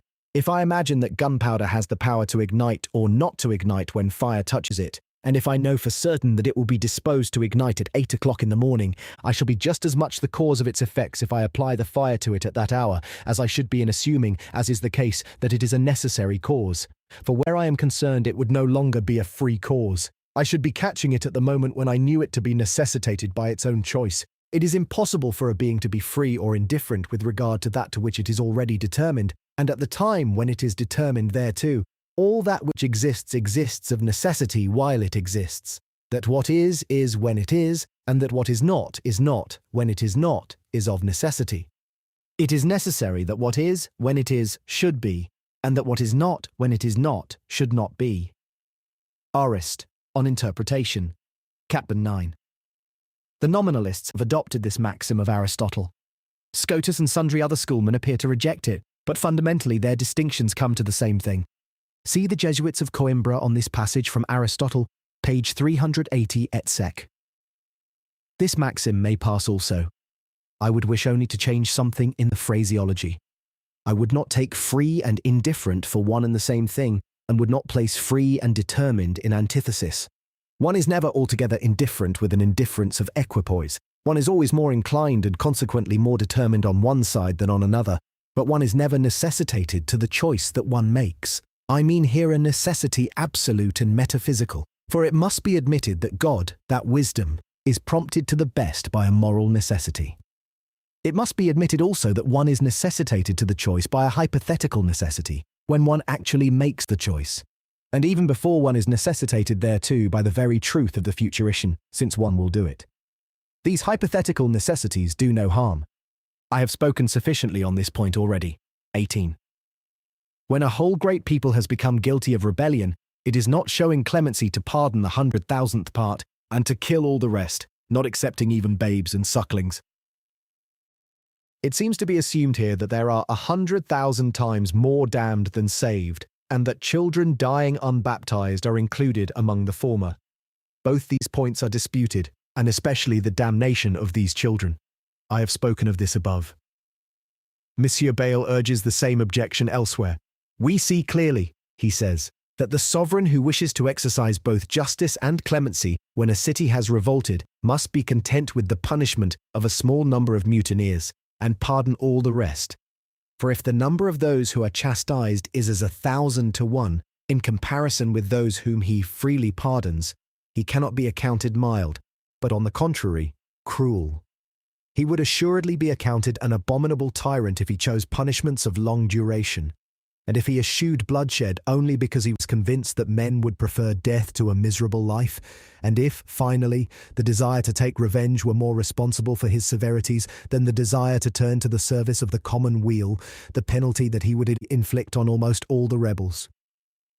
Criminals who are executed are considered to expiate their crimes so completely by the loss of their life that the public requires nothing more and is indignant when executioners are clumsy. These would be stoned if they were known deliberately to give repeated strokes of the axe, and the judges who are present at the execution would not be immune from danger if they were thought to take pleasure in this evil sport of the executioners and to have surreptitiously urged them to practice it. Finally, it is an exceptionally notorious fact that rulers who should be guided by St. Paul, I mean who should condemn to the extreme penalty all those whom he condemns to eternal death, would be accounted enemies of the human kind and destroyers of their communities. It is incontestable that their laws, far from being fitted, in accordance with the aim of legislators to uphold society, would be its complete ruin. He adds that it was said of the laws of Draco, an Athenian lawgiver, that they had not been written with ink, but with blood, because they punished all sins with the extreme penalty, and because damnation is a penalty even worse than death. But it must be borne in mind that damnation is a consequence of sin. Thus I once answered a friend who raised as an objection the disproportion existing between an eternal punishment and a limited crime, that there is no injustice when the continuation of the punishment is only a result of the continuation of the sin. I will speak further on this point later. As for the number of the damned, even though it should be incomparably greater among men than the number of the saved, that would not preclude the possibility that in the universe the happy creatures infinitely outnumber those who are unhappy. Such examples as that of a prince who punishes only the leaders of rebels, or of a general who has a regiment decimated, are of no importance here. Self-interest compels the prince and the general to pardon the guilty, even though they should remain wicked. God only pardons those who become better. He can distinguish them, and this severity is more consistent with perfect justice. But if anyone asks why God gives not to all the grace of conversion, the question is of a different nature, having no relation to the present maxim. I have already answered it in a sense, not in order to find God's reasons, but to show that he cannot lack such, and that there are no opposing reasons of any validity. Moreover, we know that sometimes whole cities are destroyed and the inhabitants put to the sword to inspire terror in the rest. That may serve to shorten a great war or a rebellion, and would mean a saving of blood through the shedding of it. There is no decimation there. We cannot assert indeed that the wicked of our globe are punished so severely in order to intimidate the inhabitants of the other globes and to make them better. Yet, an abundance of reasons in the universal harmony which are unknown to us, because we know not sufficiently the extent of the city of God, nor the form of the general republic of spirits, nor even the whole architecture of bodies, may produce the same effect. 19. Those physicians who chose among many remedies capable of curing a sick man, whereof divers were such as they well knew he would take with enjoyment, precisely that one which they knew he would refuse to take, would vainly urge and pray him not to refuse it. We should still have just cause for thinking that they had no desire to cure him. For if they wished to do so, they would choose for him among those good medicines one which they knew he would willingly swallow. If, moreover, they knew that rejection of the remedy they offered him would augment his sickness to the point of making it fatal, one could not help saying that despite all their exhortations, they must certainly be desirous of the sick man's death. God wishes to save all men. That means that he would save them if men themselves did not prevent it and did not refuse to receive his grace, and he is not bound or prompted by reason always to overcome their evil will. He does so sometimes nevertheless when superior reasons allow of it, and when his consequent and decretary will, which results from all his reasons, makes him resolve upon the election of a certain number of men. He gives aids to all for their conversion and for perseverance. And these aids suffice in those who have good will, but they do not always suffice to give good will. Men obtain this good will either through particular aids or through circumstances which cause the success of the general aids. God cannot refrain from offering other remedies which he knows men will reject, bringing upon themselves all the greater guilt. But shall one wish that God be unjust in order that man may be less criminal? Moreover, the grace that does not serve the one may serve the other, and indeed always serves the totality of God's plan, which is the best possible in conception. Shall God not give the rain because there are low-lying places which will be thereby incommoded? Shall the sun not shine as much as it should for the world in general, because there are places which will be too much dried up in consequence? In short, all these comparisons, spoken of in these maxims that Monsieur Bayle has just given, of a physician, a benefactor, a minister of state, a prince, are exceedingly lame, because it is well known what their duties are and what can and ought to be the object of their cares. They have scarce more than the one affair, and they often fail therein through negligence or malice. God's object has in it something infinite. His cares embrace the universe. What we know thereof is almost nothing, and we desire to gauge his wisdom and his goodness by our knowledge. What temerity, or rather what absurdity! The objections are on false assumptions. It is senseless to pass judgment on the point of law when one does not know the matter of fact. To say with St. Paul, "Oh, the depth of the riches and the wisdom," is not renouncing reason. It is rather employing the reasons that we know, for they teach us that immensity of God whereof the apostle speaks. But therein we confess our ignorance of the facts, and we acknowledge moreover, before we see it, that God does all the best possible, in accordance with the infinite wisdom which guides his actions. It is true that we have already before our eyes proofs and tests of this, when we see something entire, some whole complete in itself, and isolated, so to speak, among the works of God. Such a whole, shaped as it were by the hand of God, is a plant, an animal, a man. We cannot wonder enough at the beauty and the contrivance of its structure. But when we see some broken bone, some piece of animal's flesh, some sprig of a plant, there appears to be nothing but confusion, unless an excellent anatomist observe it, and even he would recognize nothing therein, if he had not before seen like pieces attached to their whole. It is the same with the government of God. That which we have been able to see hitherto is not a large enough piece for recognition of the beauty and the order of the whole. Thus the very nature of things implies that this order in the divine city, which we see not yet here on earth, should be an object of our faith, of our hope, of our confidence in God. If there are any who think otherwise, so much the worse for them. They are malcontents in the state of the greatest and the best of all monarchs, and they are wrong not to take advantage of the examples he has given them of his wisdom and his infinite goodness, whereby he reveals himself as being not only wonderful, but also worthy of love beyond all things. I hope it will be found that nothing of what is comprised in the 19 maxims of Monsieur Bayle, which we have just considered, has been left without a necessary answer. It is likely that, having often before meditated on this subject, he will have put there all his strongest convictions touching the moral cause of moral evil. There are, however, still sundry passages here and there in his works, which it will be well not to pass over in silence.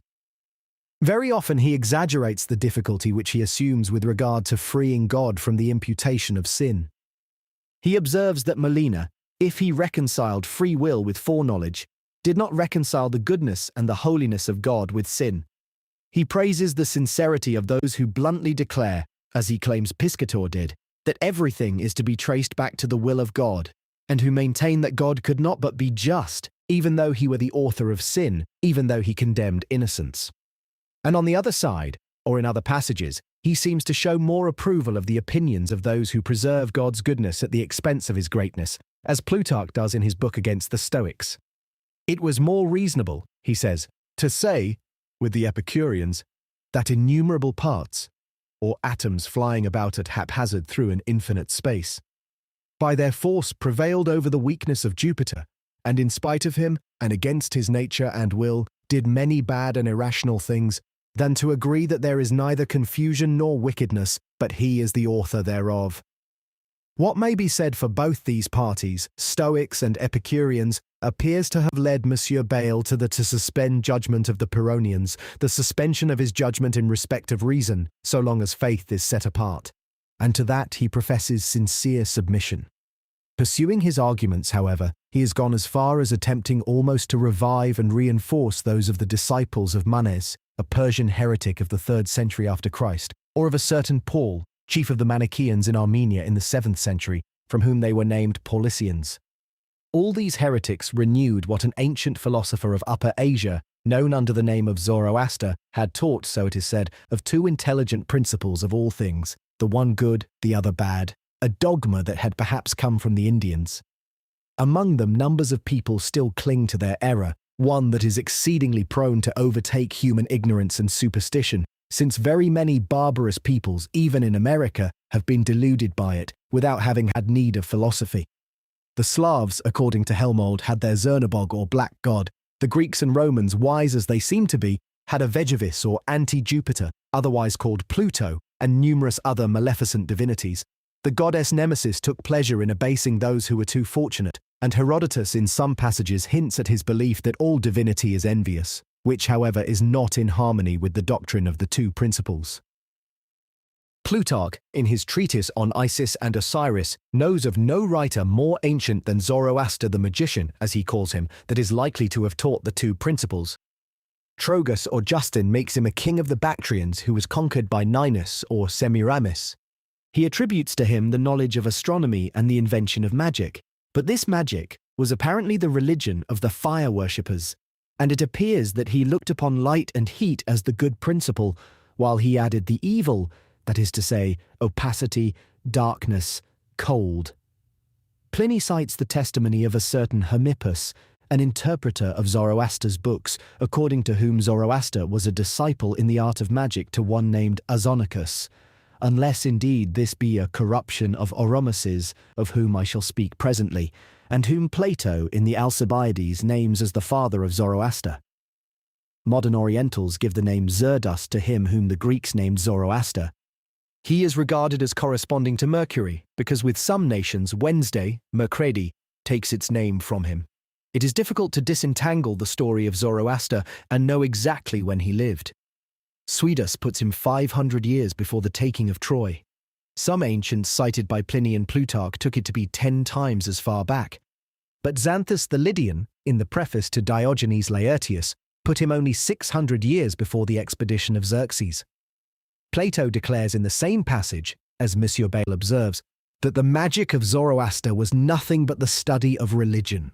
Mr. Hyde, in his book on the religion of the ancient Persians, tries to justify this magic and to clear it not only of the crime of impiety, but also of idolatry. Fire worship prevailed among the Persians and the Chaldeans also. It is thought that Abraham left it when he departed from Ur of the Chaldees. Mithras was the sun, and he was also the god of the Persians. And according to Ovid's account, horses were offered in sacrifice to him. The Persian appeases with a horse Hyperion girt with rays, lest a sluggish victim be offered to the swift god. But Mr. Hyde believes that they only made use of the sun and fire in their worship as symbols of the divinity. It may be necessary to distinguish, as elsewhere, between the wise and the multitude. There are in the splendid ruins of Persepolis or of Shelmanar, which means 40 columns, sculptured representations of their ceremonies. An ambassador of Holland had had them sketched at very great cost by a painter who had devoted a considerable time to the task, but by some chance or other, these sketches fell into the hands of a well-known traveller, Monsieur Chardin. According to what he tells us himself, it would be a pity if they were lost. These ruins are one of the most ancient and most beautiful monuments of the earth. And in this respect, I wonder at such lack of curiosity in a century so curious as ours. The ancient Greeks and the modern Orientals agree in saying that Zoroaster called the good god Oromazes, or rather Oromazdes, and the evil god Arimanius. When I pondered on the fact that great princes of Upper Asia had the name of Hormisdas and that Irminius or Herminius was the name of a god or ancient hero of the Scythian Celts, that is, of the Germani, it occurred to me that this Arimanius or Irminius might have been a great conqueror of very ancient time coming from the west, just as Genghis Khan and Tamburlaine were later, coming from the east. Arimanius would therefore have come from the northwest, that is, from Germania and Sarmatia, through the territory of the Alani and Massagetæ, to raid the dominions of one Ormisdas, a great king in Upper Asia, just as other Scythians did in the days of Cyaxares, king of the Medes, according to the account given by Herodotus. The monarch governing civilized peoples and working to defend them against the barbarians would have gone down to posterity amongst the same peoples as the good god, but the chief of these devastators will have become the symbol of the evil principle. That is altogether reasonable. It appears from this same mythology that these two princes contended for long, but that neither of them was victorious. Thus they both held their own, just as the two principles shared the empire of the world, according to the hypothesis attributed to Zoroaster. It remains to be proved that an ancient god or hero of the Germani was called Hermann, Arimanius, or Irminius. Tacitus relates that the three tribes which composed Germania, the Angavanes, the Estevanes, and the Herminianes, or Hermiones, were thus named from the three sons of Manus. Whether that be true or not, he wished in any case to indicate that there was a hero named Herminius, from whom he was told the Herminianes were named. Herminianes, Hermena, Hermunduri all mean the same, that is, soldiers. Even in the Dark Ages, Arimani were viri militares, and there is the fief of Arimania in Lombard law. I have shown elsewhere that apparently the name of one part of Germania was given to the whole, and that from these Herminianes or Hermunduri, all the Teutonic peoples were named Hermani or Germani. The difference between these two words is only in the force of the aspiration. There is the same difference of initial letter between the Germani of the Latins and Hermanos of the Spaniards, or in the Gamarus of the Latins and the Hummer, that is a marine crayfish, of the Low Germans. Besides, it is very usual for one part of a nation to give the name to the whole, so all the Germani were called Alemanni by the French, and yet this, according to the old nomenclature, only applied to the Swabians and the Swiss. Although Tacitus did not actually know the origin of the name of the Germani, he said something which supports my opinion when he observed that it was a name which inspired terror, taken or given through fear. In fact, it signifies a warrior. Here, Hari is army, whence comes Hariban, or call to Haro, that is, a general order to be with the army, since corrupted into Ari-Ereban.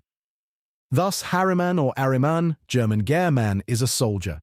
For as Hari here means army, so ver signifies arms, veren to fight, to make war, the word guerra coming doubtless from the same source. I have already spoken of the fief of Arimania. Not only did Herminianes or Germani signify the same, but also that ancient Hermann, so-called son of Manus, appears to have been given this name as being preeminently a warrior.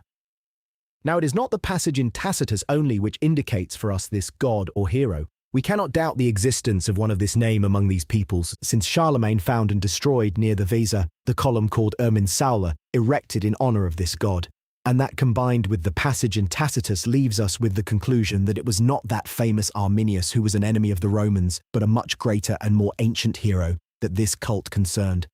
Arminius bore the same name as those who are called Hermann today. Arminius was not great enough, nor fortunate enough, nor well enough known throughout Germania to attain to the honor of a public cult, even at the hands of remote tribes like the Saxons, who came long after him into the country of the Cherusci.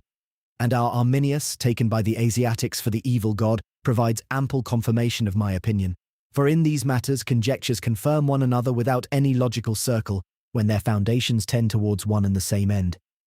It is not beyond belief that the Hermes, that is Mercury, of the Greeks is the same Herminius or Arimanius. He may have been an inventor or promoter of the arts and of a slightly more civilized life among his own people and in the countries where he held supremacy, while amongst his enemies he was looked upon as the author of confusion. Who knows but that he may have penetrated even into Egypt, like the Scythians who in pursuit of Sesostris came nearly so far. Theut, Menes, and Hermes were known and revered in Egypt. They might have been Tuiscon, his son Manus, and Hermann, son of Manus, according to the genealogy of Tacitus. Menes is held to be the most ancient king of the Egyptians. Theut was with them a name for Mercury.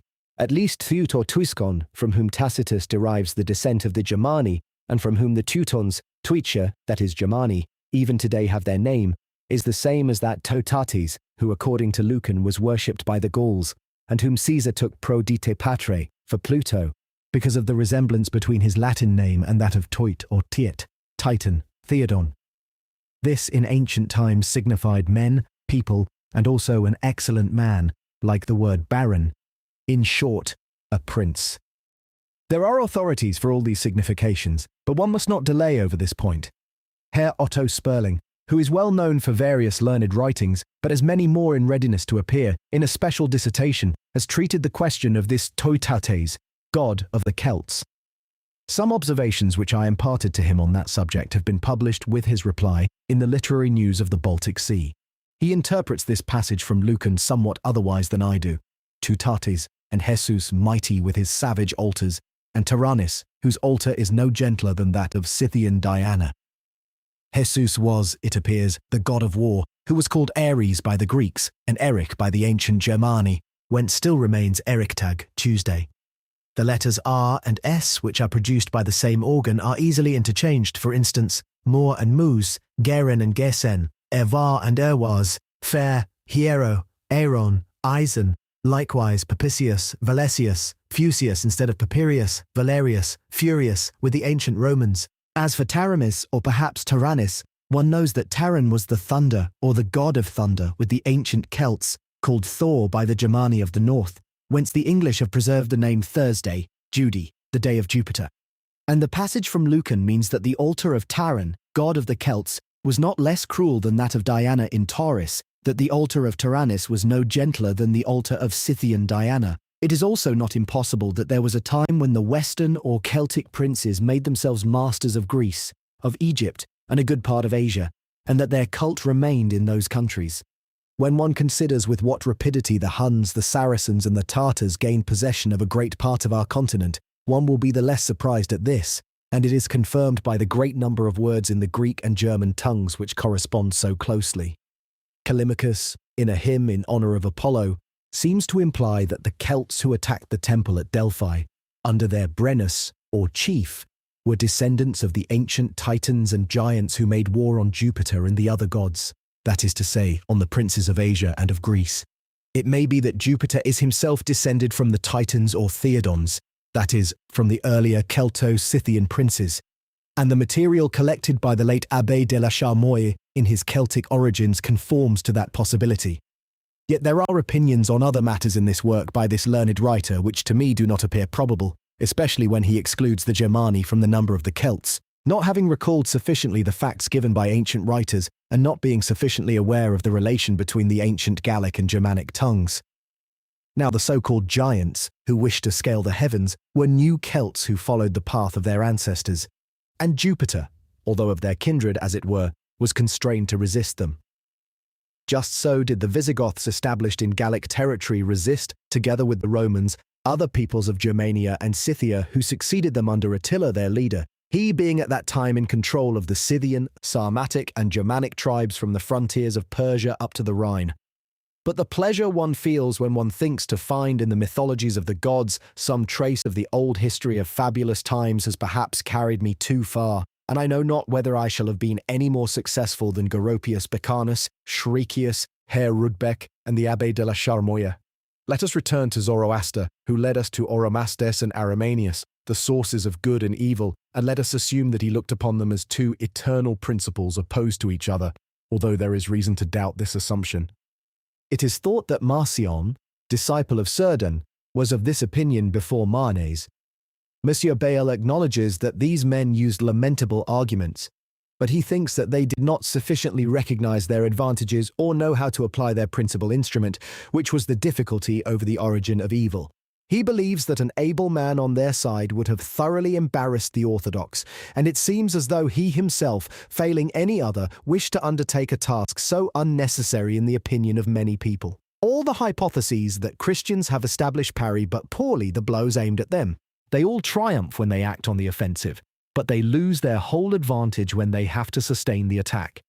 He confesses that the duelists, as with Mr. Hyde he calls them, that is, the champions of two principles, would soon have been routed by a priori reasons, taken from the nature of God, but he thinks that they triumph in their turn when one comes to the a posteriori reasons, which are taken from the existence of evil.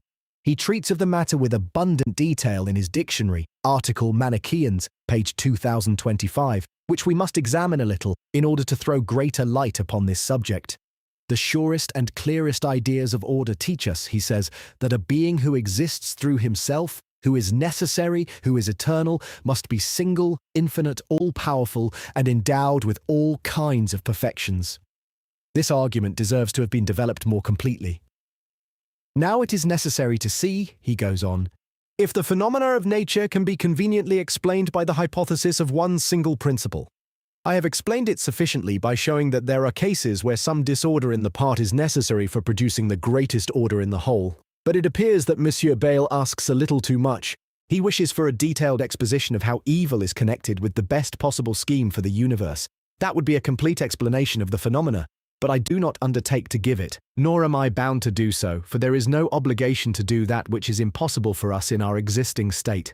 It is sufficient for me to point out that there is nothing to prevent the connection of a certain individual evil with what is the best on the whole. This incomplete explanation, leaving something to be discovered in the life to come, is sufficient for answering the objections, though not for a comprehension of the matter. The heavens and all the rest of the universe, adds Monsieur Bayle, preach the glory, the power, the oneness of God. Thence the conclusion should have been drawn that this is the case, as I have already observed above, because there is seen in these objects something entire and isolated, so to speak. Every time we see such a work of God, we find it so perfect that we must wonder at the contrivance and the beauty thereof. But when we do not see an entire work, when we only look upon scraps and fragments, it is no wonder if the good order is not evident there. Our planetary system composes such an isolated work, which is complete also, when it is taken by itself. Each plant, each animal, each man furnishes one such work to a certain point of perfection. One recognizes therein the wonderful contrivance of the author.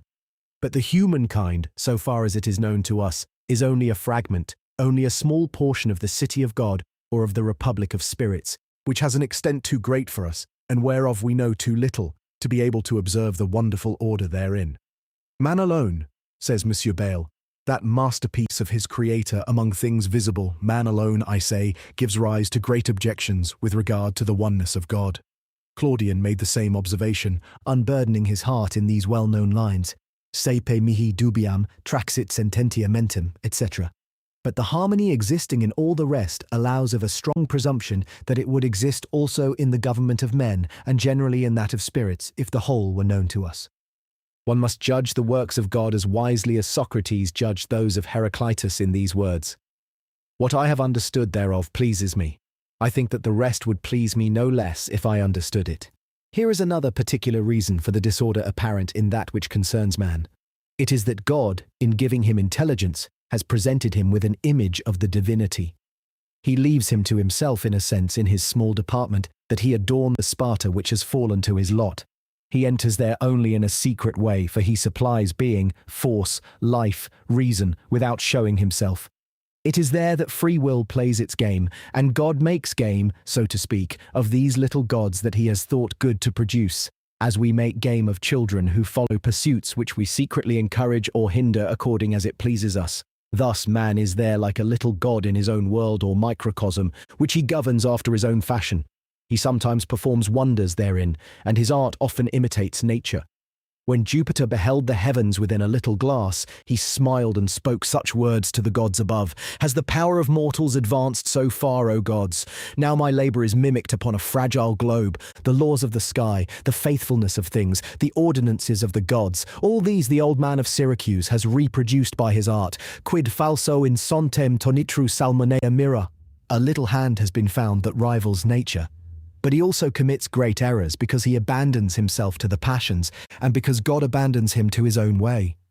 God punishes him also for such errors, now like a father or tutor, training or chastising children, now like a just judge, punishing those who forsake him. And evil comes to pass most frequently when these intelligences or their small worlds come into collision. Man finds himself the worse for this, in proportion to his fault, but God, by a wonderful art, turns all the errors of these little worlds to the greater adornment of his great world. It is as in those devices of perspective, where certain beautiful designs look like mere confusion until one restores them to the right angle of vision, or one views them by means of a certain glass or mirror. It is by placing and using them properly that one makes them serve as adornment for a room. Thus the apparent deformities of our little worlds combine to become beauties in the great world, and have nothing in them which is opposed to the oneness of an infinitely perfect universal principle. On the contrary, they increase our wonder at the wisdom of him who makes evil serve the greater good. Monsieur Bayle continues, "That man is wicked and miserable, that there are everywhere prisons and hospitals, that history is simply a collection of the crimes and calamities of the human race." I think that there is exaggeration in that. There is incomparably more good than evil in the life of men, as there are incomparably more houses than prisons. With regard to virtue and vice, a certain mediocrity prevails. Machiavelli has already observed that there are few very wicked and very good men, and that this causes the failure of many great enterprises. I find it a great fault in historians that they keep their mind on the evil more than on the good. The chief end of history, as also of poetry, should be to teach prudence and virtue by examples, and then to display vice in such a way as to create aversion to it and to prompt men to avoid it, or serve towards that end. Monsieur Bayle avows that one finds everywhere both moral good and physical good, some examples of virtue, some examples of happiness, and that this is what makes the difficulty. For if there were only wicked and unhappy people, he says, there would be no need to resort to the hypothesis of the two principles. I wonder that this admirable man could have evinced so great an inclination towards this opinion of the two principles, and I am surprised at his not having taken into account that this romance of human life, which makes the universal history of the human race, lay fully devised in the divine understanding, with innumerable others, and that the will of God only decreed its existence because this sequence of events was to be most in keeping with the rest of things, to bring forth the best result. And these apparent faults in the whole world, these spots on a sun whereof ours is but a ray, rather enhance its beauty than diminish it, contributing towards that end by obtaining a greater good. There are in truth two principles, but they are both in God, to wit, his understanding and his will. The understanding furnishes the principle of evil, without being sullied by it, without being evil. It represents natures as they exist in the eternal verities. It contains within it the reason wherefore evil is permitted, but the will tends only towards good. Let us add a third principle, namely power. It precedes even understanding and will, but it operates as the one displays it and as the other requires it. Some, like Campanella, have called these three perfections of God the three primordialities. Many have even believed that there was therein a secret connection with the Holy Trinity, that power relates to the Father, that is, to the source of divinity, wisdom to the eternal Word, which is called Logos by the most sublime of the evangelists, and will or love to the Holy Spirit. Well nigh all the expressions or comparisons derived from the nature of the intelligent substance tend that way. It seems to me that if Monsieur Bayle had taken into account what I have just said of the principles of things, He would have answered his own questions, or at the least he would not have continued to ask, as he does in these which follow. If man is the work of a single principle supremely good, supremely holy, supremely powerful, can he be subject to diseases, to cold, heat, hunger, thirst, pain, grief? Can he have so many evil tendencies? Can he commit so many crimes? Can supreme goodness produce an unhappy creature? Shall not supreme power, united to an infinite goodness, shower blessings upon its work, and shall it not banish all that might offend or grieve? Prudentius in his Hamartigenia presented the same difficulty. If God wills not that evil should be, why does he not forbid it? He says, non refert octo fuerit factorve malorum. Shall the fairest works be turned to the vice of wickedness, and he allow it, though he could prevent it? But if he would, in acuos agere omnipotens, ne sancta voluntas that it should degenerate, nor stain its hand by any deed. Then the Lord created evil, which he beholds from on high, and he suffers it and approves its being done, as though he himself had made it, for he himself created it, since, if he could shut it out, he does not abolish it, but suffers it to range abroad by long custom. But I have already answered that sufficiently. Man is himself the source of his evils, just as he was in the divine idea. God, prompted by essential reasons of wisdom, decreed that he should pass into existence just as he is. Monsieur Bayle would perchance have perceived this origin of evil in the form in which I demonstrate it here, if he had herein combined the wisdom of God with his power, his goodness, and his holiness. I will add in passing that his holiness is nothing other than the highest degree of goodness, just as the crime which is its opposite is the worst of all evil. Monsieur Bayle places the Greek philosopher Melissus, champion of the oneness of the first principle, and perhaps even of the oneness of substance, in conflict with Zoroaster, as with the first originator of duality. Zoroaster admits that the hypothesis of Melissus is more consistent with order and a priori reasons, but he denies its conformity with experience and a posteriori reasons. I surpass you, he said, in the explanation of phenomena, which is the principal mark of a good system. But in my opinion, it is not a very good explanation of a phenomenon to assign to it an ad hoc principle, to evil, an evil working principle, to cold, the primary cold. There is nothing so easy and nothing so dull. It is well nigh as if someone were to say that the peripatetics surpass the new mathematicians in the explanation of the phenomena of the stars, by giving them ad hoc intelligences to guide them. According to that, it is quite easy to conceive why the planets make their way with such precision, whereas there is need of much geometry and reflection to understand how from the gravity of the planets, which bears them towards the sun, combined with some whirlwind which carries them along, or with their own motive force, can spring the elliptic movement of Kepler, which satisfies appearances so well. A man incapable of relishing deep speculations will at first applaud the peripatetics and will treat our mathematicians as dreamers.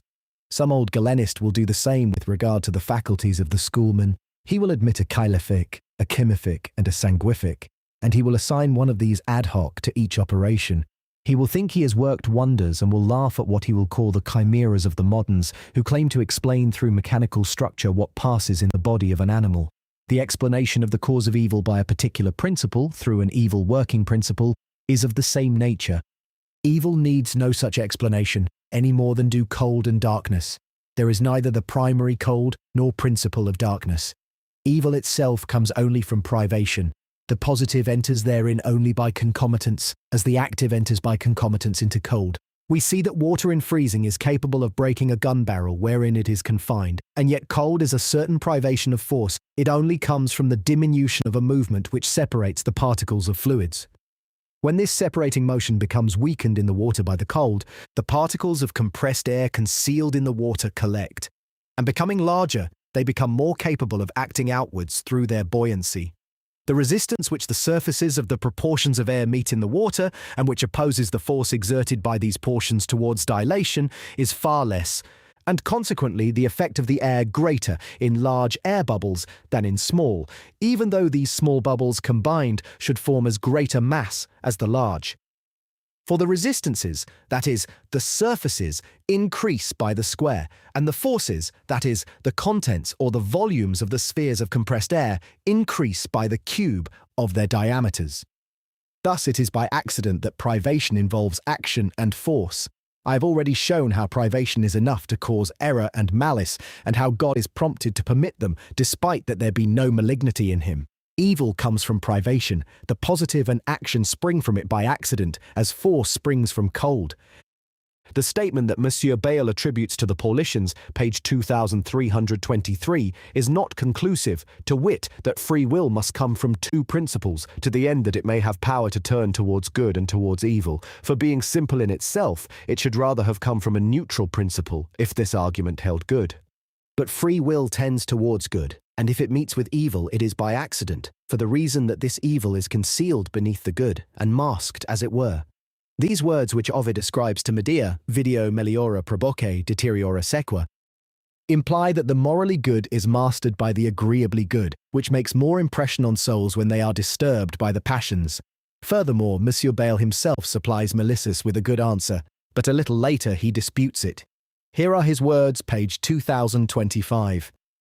If Melissus consults the notions of order, he will answer that man was not wicked when God made him. He will say that man received from God a happy state, but that not having followed the light of conscience, which in accordance with the intention of its author should have guided him along the path of virtue, he has become wicked and has deserved that God the supremely good should make him feel the effects of his anger. It is therefore not God who is the cause of moral evil, but he is the cause of physical evil, that is, of the punishment of moral evil. And this punishment, far from being incompatible with the supremely good principle, of necessity emanates from that one of its attributes, I mean its justice, which is not less essential to it than its goodness. This answer, the most reasonable that Melissus can give, is fundamentally good and sound, but it may be disputed by something more specious and more dazzling. For indeed Zoroaster objects that the infinitely good principle ought to have created man not only without actual evil, but also without the inclination towards evil, that God, having foreseen sin with all its consequences, ought to have prevented it, that he ought to have impelled man to moral good, and not to have allowed him any force for tending towards crime. That is quite easy to say, but it is not practicable if one follows the principles of order. It could not have been accomplished without perpetual miracles. Ignorance, error, and malice follow one another naturally in animals made as we are. Should this species then have been missing in the universe? I have no doubt but that it is too important there, despite all its weaknesses, for God to have consented to its abolition. Monsieur Bayle, in the article entitled Paulicians inserted by him in his dictionary, follows up the pronouncements he made in the article on the Manichaeans. According to him, the Orthodox seem to admit two first principles in making the devil the originator of sin. Becker, a former minister of Amsterdam, author of the book entitled The World Bewitched, has made use of this idea in order to demonstrate that one should not assign such power and authority to the devil as would allow of his comparison with God. Therein he is right, but he pushes the conclusions too far, and the author of the book entitled The Restoration of All Things believes that if the devil had never been vanquished and despoiled, if he had always kept his prey, if the title of invincible had belonged to him, that would have done injury to the glory of God. But it is a poor advantage to keep those whom one has led astray in order to share their punishment forever. And as for the cause of evil, it is true that the devil is the author of sin. But the origin of sin comes from farther away. Its source is in the original imperfection of creatures that renders them capable of sinning, and there are circumstances in the sequence of things which cause this power to evince itself in action. The devils were angels like the rest before their fall, and it is thought that their leader was one of the chief among angels, but Scripture is not explicit enough on that point. The passage of the Apocalypse that speaks of the struggle with the dragon as of a vision leaves much in doubt and does not sufficiently develop a subject which by the other sacred writers is hardly mentioned. It is not in place here to enter into this discussion, and one must still admit that the common opinion agrees best with the sacred text. Monsieur Bayle examines some replies of St. Basil, of Lactantius, and others on the origin of evil. As, however, they are concerned with physical evil, I postpone discussion thereof, and I will proceed with the examination of the difficulties over the moral cause of moral evil, which arise in several passages of the works of our gifted author. He disputes the permission of this evil. He would wish one to admit that God wills it. He quotes these words of Calvin, The ears of some are offended when one says that God willed it. But I ask you, what else is the permission of him who is entitled to forbid, or rather who has the thing in his own hands, but an act of will? Monsieur Bayle explains these words of Calvin, and those which precede them, as if he admitted that God willed the fall of Adam, not insofar as it was a crime, but under some other conception that is unknown to us. He quotes casuists who are somewhat lax, who say that a son can desire the death of his father, not insofar as it is an evil for himself, but insofar as it is a good for his heirs. It seems to me that Calvin only says that God willed man's fall for some reason unknown to us. In the main, when it is a question of a decisive will, that is, of a decree, these distinctions are useless. One wills the action with all its qualities, if it is true that one wills it. But when it is a crime, God can only will the permission of it. The crime is neither an end nor a means. It is only a conditio sine qua non. Thus, it is not the object of a direct will, as I have already demonstrated above. God cannot prevent it without acting against what he owes to himself, without doing something that would be worse than the crime of man, without violating the rule of the best, and that would be to destroy divinity, as I have already observed. God is therefore bound by a moral necessity, which is in himself to permit moral evil in creatures. There is precisely the case wherein the will of a wise mind is only permissive. I have already said this. He is bound to permit the crime of others when he cannot prevent it without himself failing in that which he owes to himself. But among all these infinite combinations, says Monsieur Bayle, it pleased God to choose one wherein Adam was to sin, and by his decree he made it, in preference to all the others, the plan that should come to pass. Very good. That is speaking my language, so long as one applies it to the combinations which compose the whole universe. You will therefore never make us understand, he adds, how God did not will that Eve and Adam should sin, since he rejected all the combinations wherein they would not have sinned. But the thing is in general very easy to understand, from all that I have just said. This combination that makes the whole universe is the best. God therefore could not refrain from choosing it without incurring a lapse, and rather than incur such, a thing altogether inappropriate to him, he permits the lapse or the sin of man which is involved in this combination. Monsieur Jacquelot, with other able men, does not differ in opinion from me when, for example, he says, page 186 of his treatise on the conformity of faith with reason, those who are puzzled by these difficulties seem to be too limited in their outlook, and to wish to reduce all God's designs to their own interests. When God formed the universe, his whole prospect was himself and his own glory, so that if we had knowledge of all creatures, of their diverse combinations and of their different relations, we should understand without difficulty that the universe corresponds perfectly to the infinite wisdom of the Almighty. He says elsewhere, supposing the impossible that God could not prevent the wrong use of free will without destroying it, it will be agreed that since his wisdom and his glory determined him to form free creatures, this powerful reason must have prevailed over the grievous consequences which their freedom might have. I have endeavored to develop this still further through the reason of the best and the moral necessity which led God to make this choice, despite the sin of some creatures which is involved therein. I think that I have cut down to the root of the difficulty. Nevertheless, I am well pleased, for the sake of throwing more light on the matter, to apply my principle of solution to the peculiar difficulties of Monsieur Bayle. Here is one set forth in these terms. Would it in a prince be a mark of his kindness? 1. To give to 100 messengers as much money as is needed for a journey of 200 leagues? 2. To promise a recompense to all those who should finish the journey without having borrowed anything, and to threaten with imprisonment all those whom their money should not have sufficed. 3. To make choice of 100 persons, of whom he would know for certain that there were but 2 who should earn the recompense, the 98 others being destined to find on the way either a mistress or a gamester or some other thing which would make them incur expenses, and which he would himself have been at pains to dispose in certain places along their path. 4.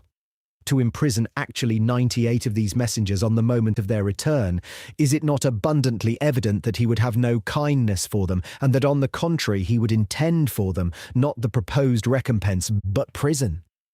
They would deserve it certainly, but he who had wished them to deserve it and placed them in the sure way towards deserving it, should he be worthy of being called kind on the pretext that he had recompensed the 2 others? It would doubtless not be on that account that he earned the title of kind. Yet other circumstances may contribute, which would avail to render him worthy of praise for having employed this artifice in order to know those people, and to make trial of them, just as Gideon made use of some extraordinary means of choosing the most valiant and the least squeamish among his soldiers. And even if the prince were to know already the disposition of all these messengers, may he not put them to this test in order to make them known also to the others? Even though these reasons be not applicable to God, they make it clear, nevertheless, that an action like that of this prince may appear preposterous when it is detached from the circumstances indicating its cause. All the more must one deem that God has acted well, and that we should see this if we fully knew of all that he has done. Monsieur Descartes, in a letter to the Princess Elizabeth, has made use of another comparison to reconcile human freedom with the omnipotence of God. He imagines a monarch who has forbidden duels, and who, knowing for certain that two noblemen, if they meet, will fight, take sure steps to bring about their meeting. They meet indeed, they fight. Their disobedience of the law is an effect of their free will. They are punishable. What a king can do in such a case, he adds, concerning some free actions of his subjects, God, who has infinite foreknowledge and power, certainly does concerning all those of men.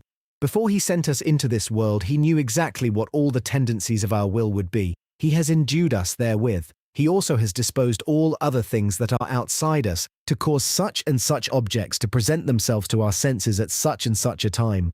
He knew that as a result of this, our free will would determine us towards some particular thing, and he has willed it thus, but he has not for that willed to constrain our free will thereto. In this king, one may distinguish two different degrees of will, the one whereby he willed that these noblemen should fight, since he brought about their meeting, and the other whereby he did not will it, since he forbade duels. Even so, theologians distinguish in God an absolute and independent will, whereby he wills that all things be done just as they are done, and another which is relative, and which concerns the merit or demerit of men, whereby he wills that his laws be obeyed. Here is Monsieur Bayle's reply to that. This great philosopher is much mistaken, it seems to me. There would not be in this monarch any degree of will, either small or great, that these two noblemen should obey the law and not fight. He would will entirely and solely that they should fight. That would not exculpate them. They would only follow their passion. They would be unaware that they conform to the will of their sovereign. But he would be in truth the moral cause of their encounter, and he would not more entirely wish it, supposing he were to inspire them with the desire or to give them the order for it. Imagine to yourself two princes, each of whom wishes his eldest son to poison himself. One employs constraint, the other contents himself with secretly causing a grief that he knows will be sufficient to induce his son to poison himself. Will you be doubtful whether the will of the latter is less complete than the will of the former? Monsieur Descartes is therefore assuming an unreal fact and does not at all solve the difficulty. One must confess that Monsieur Descartes speaks somewhat crudely of the will of God in regard to evil, in saying not only that God knew that our free will would determine us towards some particular thing, but also that he also wished it, albeit he did not will to constrain the will thereto. He speaks no less harshly in the 8th letter of the same volume, saying that not the slightest thought enters into the mind of a man which God does not will and has not willed from all eternity to enter there. Calvin never said anything harsher, and all that can only be excused if it is to be understood of a permissive will. Monsieur Descartes' solution amounts to the distinction between the will expressed in the sign and the will expressive of the good pleasure, between the will of sign and the will of good pleasure, which the moderns have taken from the schoolmen as regards the terms, but to which they have given a meaning not usual among the ancients. It is true that God may command something and yet not will that it be done, as when he commanded Abraham to sacrifice his son. He willed the obedience, and he did not will the action. But when God commands the virtuous action and forbids the sin, he wills indeed that which he ordains, but it is only by an antecedent will, as I have explained more than once. Monsieur Descartes' comparison is therefore not satisfactory, but it may be made so. One must make some change in the facts, inventing some reason to oblige the prince to cause or permit the two enemies to meet. They must, for instance, be together in the army or in other obligatory functions, a circumstance the prince himself cannot hinder without endangering his state. For example, the absence of either of them might be responsible for the disappearance of innumerable persons of his party from the army, or cause grumbling among the soldiers and give rise to some great disturbance. In this case, therefore, one may say that the prince does not will the duel. He knows of it, but he permits it notwithstanding, for he prefers permitting the sin of others to committing one himself. Thus this corrected comparison may serve, provided that one observe the difference between God and the prince. The prince is forced into this permission by his powerlessness. A more powerful monarch would have no need of all these considerations, but God, who has power to do all that is possible, only permits sin because it is absolutely impossible to anyone at all to do better. The prince's action is peradventure not free from sorrow and regret. This regret is due to his imperfection, of which he is sensible. Therein lies displeasure. God is incapable of such a feeling and finds, moreover, no cause therefore. He is infinitely conscious of his own perfection, and it may even be said that the imperfection in creatures taken individually changes for him into perfection in relation to the whole, and that it is an added glory for the Creator. What more can one wish when one possesses a boundless wisdom, and when one is as powerful as one is wise, when one can do all, and when one has the best? Having once understood these things, we are hardened sufficiently, so it seems to me, against the strongest and most spirited objections. I have not concealed them, but there are some we shall merely touch upon, because they are too odious. The Remonstrants and Monsieur Bayle quote St. Augustine saying, "It is a cruel mercy to wish a man wretched that you may pity him." In the same sense is cited Seneca on benefits, L6, c. 36, 37. I confess that one would have some reason to urge that against those who believe that God has no other cause for permitting sin than the design to have something wherewith to exercise punitive justice against the majority of men and his mercy towards a small number of elect. But it must be considered that God had reasons for his permission of sin, more worthy of him and more profound in relation to us. Someone has dared to compare God's course of action with that of a Caligula, who has his edicts written in so small a hand and has them placarded in so high a place that it is not possible to read them, with that of a mother who neglects her daughter's honour in order to attain her own selfish ends, with that of Queen Catherine de Medicis, who is said to have abetted the love affairs of her ladies in order to learn of the intrigues of the great, and even with that of Tiberius, who arranged, through the extraordinary services of the executioner, that the law forbidding the subjection of a virgin to capital punishment should no longer apply to the case of Sejanus's daughter. This last comparison was proposed by Peter Bertius, then an Armenian, but finally a member of the Roman Communion, and a scandalous comparison has been made between God and Tiberius, which is related at length by Andreas Caroli in his Memorabilia Ecclesiastica of the last century, as Monsieur Bayle observes. Bertius used it against the Gomarists. I think that arguments of this kind are only valid against those who maintain that justice is an arbitrary thing in relation to God, or that he has a despotic power which can go so far as being able to condemn innocence, or in short, that good is not the motive of his actions. At that same time, an ingenious satire was composed against the Gomarists, entitled The Predestinated Thief, wherein there is introduced a thief condemned to be hanged, who attributes to God all the evil he has done, who believes himself predestined to salvation notwithstanding his wicked actions, who imagines that this belief is sufficient for him, and who defeats by arguments ad hominem a counter-remonstrant minister called to prepare him for death. But this thief is finally converted by an old pastor who had been dismissed for his Arminianism, whom the jailer, in pity for the criminal and for the weakness of the minister, had brought to him secretly. Replies were made to this lampoon, but replies to satires never please as much as the satires themselves. Monsieur Bayle says that this book was printed in England in the time of Cromwell, and he appears not to have been informed that it was only a translation of the much older original Flemish. He adds that Dr. George Kendall wrote a confutation of it at Oxford in the year 1657, under the title of Fer pro Tribunali, and that the dialogue is there inserted. This dialogue presupposes, contrary to the truth, that the counter-remonstrants make God the cause of evil, and teach a kind of predestination in the Mahometan manner, according to which it does not matter whether one does good or evil, and the assumption that one is predestined assures the fact. They by no means go so far. Nevertheless, it is true that there are among them some supralapsarians and others who find it hard to declare themselves in clear terms upon the justice of God and the principles of piety and morals in man, for they imagine despotism in God and demand that man be convinced without reason of the absolute certainty of his election, a course that is liable to have dangerous consequences. But all those who acknowledge that God produces the best plan, having chosen it from among all possible ideas of the universe, that he there finds man inclined by the original imperfection of creatures to misuse his free will and to plunge into misery, that God prevents the sin and the misery in so far as the perfection of the universe, which is an emanation from his, may permit it. Those, I say, show forth more clearly that God's intention is the one most right and holy in the world, that the creature alone is guilty, that his original limitation or imperfection is the source of his wickedness, that his evil will is the sole cause of his misery, that one cannot be destined to salvation without also being destined to the holiness of the children of God, and that all hope of election one can have can only be founded upon the good will infused into one's heart by the grace of God. Metaphysical considerations also are brought up against my explanation of the moral cause of moral evil. But they will trouble me less since I have dismissed the objections derived from moral reasons, which were more impressive. These metaphysical considerations concern the nature of the possible and of the necessary. They go against my fundamental assumption that God has chosen the best of all possible worlds. There are philosophers who have maintained that there is nothing possible except that which actually happens. These are those same people who thought or could have thought that all is necessary unconditionally. Some were of this opinion because they admitted a brute and blind necessity in the cause of the existence of things, and it is these I have most reason for opposing.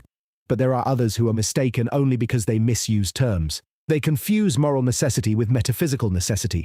They imagine that since God cannot help acting for the best, he is thus deprived of freedom, and things are endued with that necessity which philosophers and theologians endeavor to avoid. With these writers, my dispute is only one of words, provided they admit in very deed that God chooses and does the best. But there are others who go further. They think that God could have done better. This is an opinion which must be rejected, for although it does not altogether deprive God of wisdom and goodness, as do the advocates of blind necessity, it sets bounds thereto, thus derogating from God's supreme perfection. The question of the possibility of things that do not happen has already been examined by the ancients.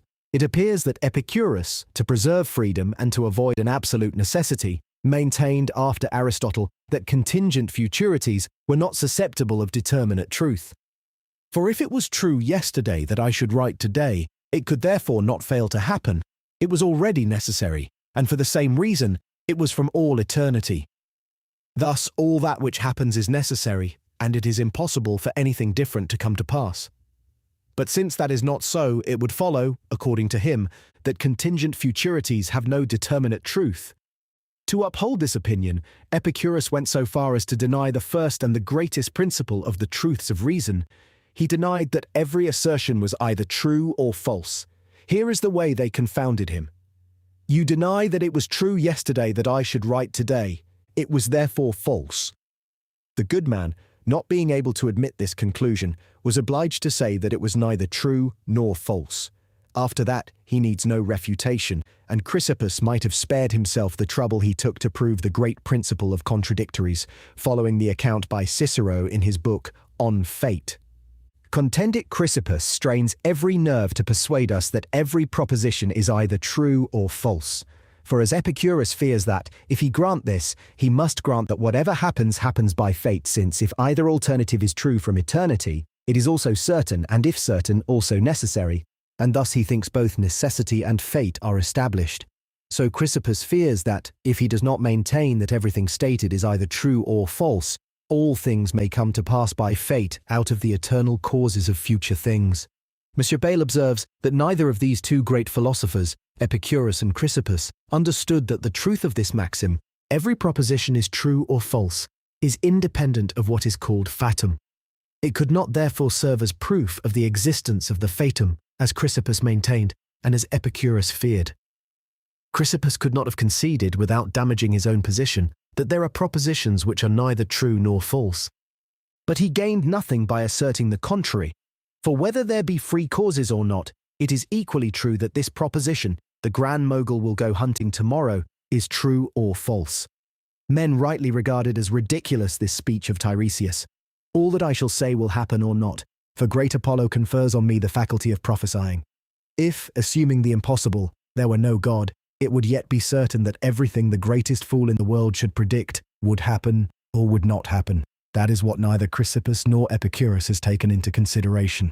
Cicero Libida 1. On the nature of the gods, with regard to the evasions of the Epicureans, expressed the sound opinion, as Monsieur Bayle observes towards the end of the same page, that it would be much less shameful to admit that one cannot answer one's opponent than to have recourse to such answers. Yet we shall see that Monsieur Bayle himself confused the certain with the necessary when he maintained that the choice of the best rendered things necessary. Let us come now to the possibility of things that do not happen, and I will give the very words of Monsieur Bayle, albeit they are somewhat discursive. This is what he says on the matter in his dictionary. The celebrated dispute on things possible and things impossible owed its origin to the doctrine of the Stoics concerning fate. The question was, to know whether, among the things which have never been and never will be, there are some possible, or whether all that is not, all that has never been, all that will never be, was impossible. A famous dialectician of the Megaric sect, named Diodorus, gave a negative answer to the first of these two questions and an affirmative to the second, but Chrysippus vehemently opposed him. Here are two passages of Cicero. Concerning possibles me cito to judge after the manner of Diodorus. Wherefore if thou art going to come, know that it is necessary for thee to come. But if not of things impossible, est venire. Nunc vide utra to judgment magis delectet, the writings of Chrysippus ne and Hayek. Quam noster Diodorus, a Stoic who for a long time had lived in Cicero's house, non concocabat. This is quoted from a letter that Cicero wrote to Varro. He sets forth more comprehensively the whole state of the question in the little book on fate. I am going to quote a few pieces. Vigila, Chrysippe, ne tuam causam, in qua tibi cum Diodoro valente dialectico magna luctatio est, desiras. Everything therefore that is said falsely of the future cannot come to pass. But this, Chrysippus, thou wilt by no means allow, and it is on this very point that thy chief contest with Diodorus lies. For he says that that alone can come to pass which either is true or will be true. And whatever is to be sit, id dicit fieri necess, and whatever is not to be, he denies can come to pass. Thou, on the other hand, sayest that even things which will not be can come to pass, as frangi hans gemam, etiam siid nunquam futurum sit, neque necesse fuisse sipsilum regnare Corinthi, quamquam id millesimo ante anno Apollinis oraculo editum esset. Placet Diodoro, id that alone can come to pass which is either true or will be true, a position which touches this question, that nothing comes to pass which was not necessary, and quicid fieri possit, id either to be already or to be in the future, and that things which are to be can no more be changed from true into false than things which have been done, but that in things done the unchangeableness is manifest, whereas in certain future things, because it is not manifest, it does not even seem to be present, so that in one who is gripped by a deadly disease, it is true that this man will die of this disease. Yet if the same be truly said of one in whom so great a force of disease does not appear, it will none the less come to pass. Thus it comes about that change from true into false, not even in the future, ulla fieri possit. Cicero makes it clear enough that Chrysippus often found himself in difficulties in this dispute, and that is no matter for astonishment. For the course he had chosen was not bound up with his dogma of fate, and if he had known how, or had dared, to reason consistently, he would readily have adopted the whole hypothesis of Diodorus. We have seen already that the freedom he assigned to the soul and his comparison of the cylinder did not preclude the possibility that in reality all the acts of the human will were unavoidable consequences of fate. Hence it follows that everything which does not happen is impossible, and that there is nothing possible but that which actually comes to pass. Plutarch discomfits him completely on that point as well as on the dispute with Diodorus, and maintains that his opinion on possibility is altogether contrary to the doctrine of fatum. Observe that the most eminent Stoics had written on this matter without following the same path. Arrian named 4 of them, who are Chrysippus, Cleanthes, Archidemus, and Antipater. He evinces great scorn for this dispute, and Monsieur Menage need not have cited him as a writer who had spoken in commendation of the work of Chrysippus concerning possibles, for assuredly these words, and Chrysippus too wrote admirably, etc., de his rebus mira scripsit Chrysippus, etc., are not in that connection a eulogy. That is shown by the passages immediately before and after it. Dionysius of Halicarnassus mentions 2 treatises by Chrysippus, wherein, under a title that promised something different, much of the logician's territory had been explored. The work was entitled Concerning the Arrangement of the Parts of Speech, De Partium Orationis Collocatione, and treated only of propositions true and false, possible and impossible, contingent and equivocal, etc., matter that our schoolmen have pounded down and reduced to its essence. Take note that Chrysippus recognized that past things were necessarily true, which Cleanthes had not been willing to admit. Not every past truth is necessary, as the school of Cleanthes seems to maintain. Not every past truth is true of necessity, as those who follow Cleanthes hold. We have already seen that Abelard is alleged to have taught a doctrine which resembles that of Diodorus. I think that the Stoics pledged themselves to give a wider range to possible things than to future things, for the purpose of mitigating the odious and frightful conclusions which were drawn from their dogma of fatality. It is sufficiently evident that Cicero, when writing to Varro the words that have just been quoted, had not enough comprehension of the effect of Diodorus's opinion, since he found it preferable. He presents tolerably well in his book On Fate the opinions of those writers, but it is a pity that he has not always added the reasons which they employed. Plutarch in his treatise on the contradictions of the Stoics and M. Bayle are both surprised that Chrysippus was not of the same opinion as Diodorus, since he favours fatality. But Chrysippus and even his master Cleanthes were on that point more reasonable than is supposed. That will be seen as we proceed. It is open to question whether the past is more necessary than the future. Cleanthes held the opinion that it is. The objection is raised that it is necessary ex hypothesi for the future to happen, as it is necessary ex hypothesi for the past to have happened. But there is this difference, that it is not possible to act on the past state. That would be a contradiction.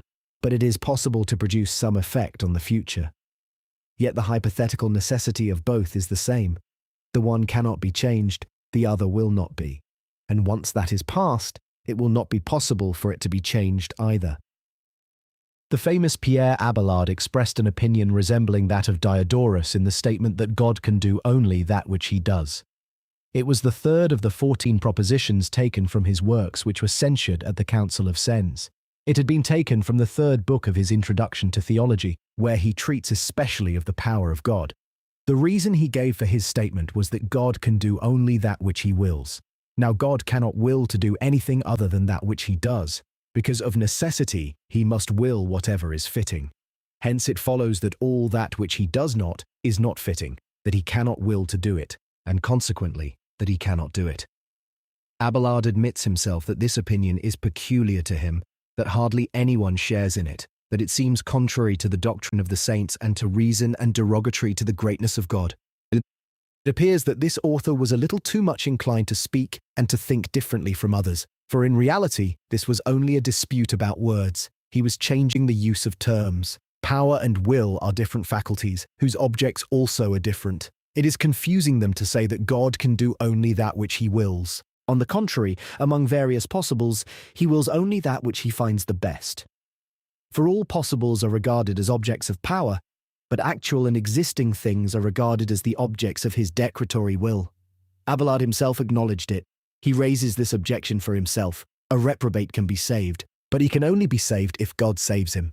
God can therefore save him, and consequently do something that he does not. Abelard answers that it may indeed be said that this man can be saved in respect of the possibility of human nature, which is capable of salvation, but that it may not be said that God can save him in respect of God himself, because it is impossible that God should do that which he must not do. But Abelard admits that it may very well be said in a sense, speaking absolutely and setting aside the assumption of reprobation, that such an one who is reprobate can be saved, and that thus often that which God does not can be done. He could therefore have spoken like the rest, who mean nothing different when they say that God can save this man, and that he can do that which he does not. The so-called necessity of Wycliffe, which was condemned by the Council of Constance, seems to arise simply from this same misunderstanding. I think that men of talent do wrong to truth and to themselves when without reason they bring into use new and displeasing expressions. In our own time, the celebrated Mr. Hobbes supported this same opinion that what does not happen is impossible. He proves it by the statement that all the conditions requisite for a thing that shall not exist, all the requisites of a thing that will never come into pass, are never found together, and that the thing cannot exist otherwise. But who does not see that that only proves a hypothetical impossibility? It is true that a thing cannot exist when a requisite condition for it is lacking. But as we claim to be able to say that the thing can exist although it does not exist, we claim in the same way to be able to say that the requisite conditions can exist although they do not exist. Thus, Mr. Hobbes's argument leaves the matter where it is.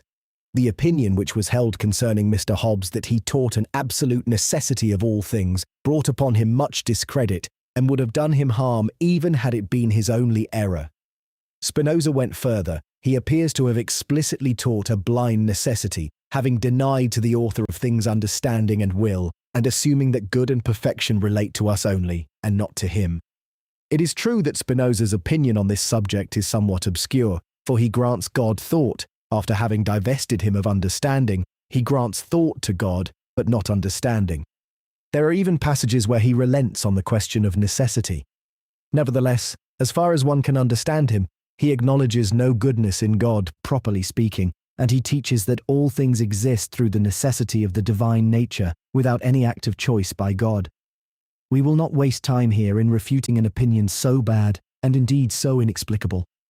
My own opinion is founded on the nature of the possibles, that is, of things that imply no contradiction. I do not think that a Spinozist will say that all the romances one can imagine exist actually now, or have existed, or will still exist in some place in the universe. Yet one cannot deny that romances such as those of Mademoiselle de Scudéry or as Octavia are possible. Let us therefore bring up against him these words of Monsieur Bayle, which please me well, on page 390. It is today, he says, a great embarrassment for the Spinozists to see that, according to their hypothesis, it was as impossible from all eternity that Spinoza, for instance, should not die at The Hague, as it is impossible for 2 and 2 to make 6. They are well aware that it is a necessary conclusion from their doctrine, and a conclusion which disheartens, affrights, and stirs the mind to revolt because of the absurdity it involves, diametrically opposed to common sense. They are not well pleased that one should know they are subverting a maxim so universal and so evident as this one. All that which implies contradiction is impossible, and all that which implies no contradiction is possible. One may say of Monsieur Bayle, ubi bene, nemo melius, although one cannot say of him what was said of Origen, ubi male, nemo pagus. I will only add that what has just been indicated as a maxim is in fact the definition of the possible and the impossible. Monsieur Bayle, however, adds here towards the end a remark which somewhat spoils his eminently reasonable statement. Now what contradiction would there be if Spinoza had died in Leyden? Would nature then have been less perfect, less wise, less powerful? He confuses here what is impossible because it implies contradiction with what cannot happen because it is not meet to be chosen. It is true that there would have been no contradiction in the supposition that Spinoza died in Leyden and not at The Hague. There would have been nothing so possible. The matter was therefore indifferent in respect of the power of God. But one must not suppose that any event, however small it be, can be regarded as indifferent in respect of his wisdom and his goodness. Jesus Christ has said divinely well that everything is numbered, even to the hairs of our head. Thus the wisdom of God did not permit that this event whereof Monsieur Bayle speaks should happen otherwise than it happened. Not as if by itself it would have been more deserving of choice, but on account of its connection with that entire sequence of the universe which deserved to be given preference. To say that what has already happened was of no interest to the wisdom of God, and thence to infer that it is therefore not necessary, is to make a false assumption and argue incorrectly to a true conclusion. It is confusing what is necessary by moral necessity, that is, according to the principle of wisdom and goodness, with what is so by metaphysical and brute necessity, which occurs when the contrary implies contradiction. Spinoza, moreover, sought a metaphysical necessity in events. He did not think that God was determined by his goodness and by his perfection, which this author treated as chimeras in relation to the universe, but by the necessity of his nature, just as the semicircle is bound to enclose only right angles without either knowing or willing this, for Euclid demonstrated that all angles enclosed between two straight lines drawn from the extremities of the diameter towards a point on the circumference of the circle are of necessity right angles, and that the contrary implies contradiction. There are people who have gone to the other extreme. Under the pretext of freeing the divine nature from the yoke of necessity, they wish to regard it as altogether indifferent, with an indifference of equipoise. They did not take into account that just as metaphysical necessity is preposterous in relation to God's actions ad extra, so moral necessity is worthy of him. It is a happy necessity which obliges wisdom to do good, whereas indifference with regard to good and evil would indicate a lack of goodness or of wisdom. And besides, the indifference which would keep the will in a perfect equipoise would itself be a chimera, as has been already shown. It would offend against the great principle of the determinate reason. Those who believe that God established good and evil by an arbitrary decree are adopting that strange idea of mere indifference, and other absurdities still stranger. They deprive God of the designation good. For what cause could one have to praise him for what he does, if in doing something quite different he would have done equally well? And I have very often been surprised that divers supralapsarian theologians, as for instance Samuel Rutherford, a professor of theology in Scotland, who wrote when the controversies with the Remonstrants were at their height, could have been deluded by so strange an idea.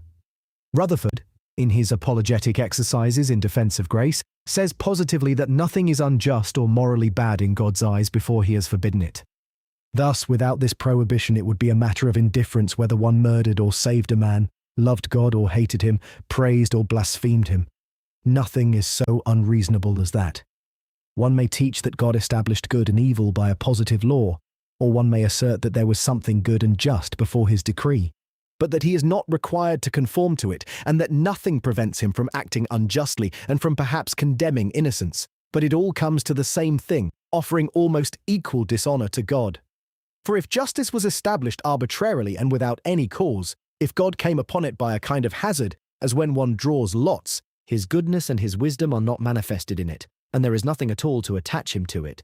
If it is by a purely arbitrary decree, without any reason, that he has established or created what we call justice and goodness, then he can annul them or change their nature. Thus one would have no reason to assume that he will observe them always, as it would be possible to say he will observe them on the assumption that they are founded on reasons.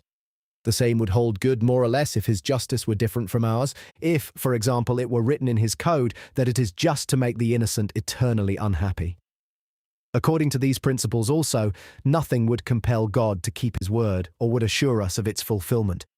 For why should the law of justice, which states that reasonable promises must be kept, be more inviolable for him than any other laws?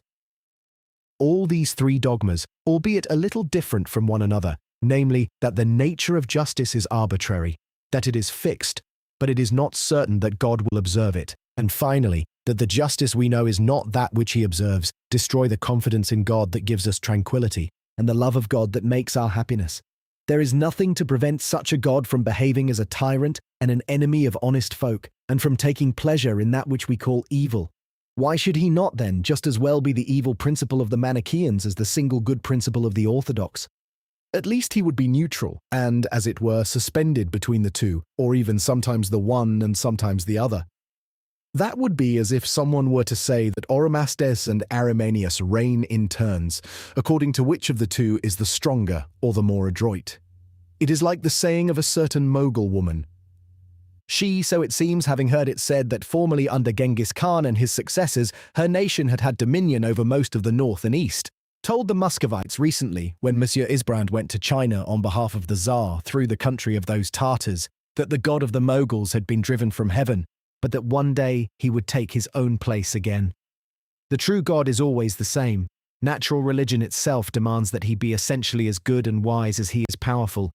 It is scarcely more contrary to reason and piety to say that God acts without cognition than to maintain that he has cognition which does not find the eternal rules of goodness and of justice among its objects, or again to say that he has a will such as heeds not these rules.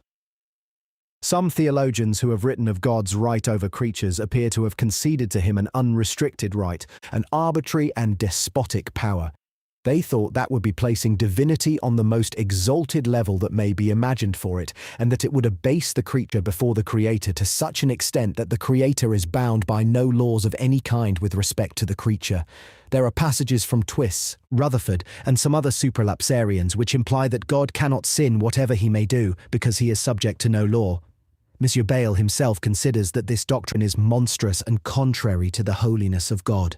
But I suppose that the intention of some of these writers was less bad than it seems to be.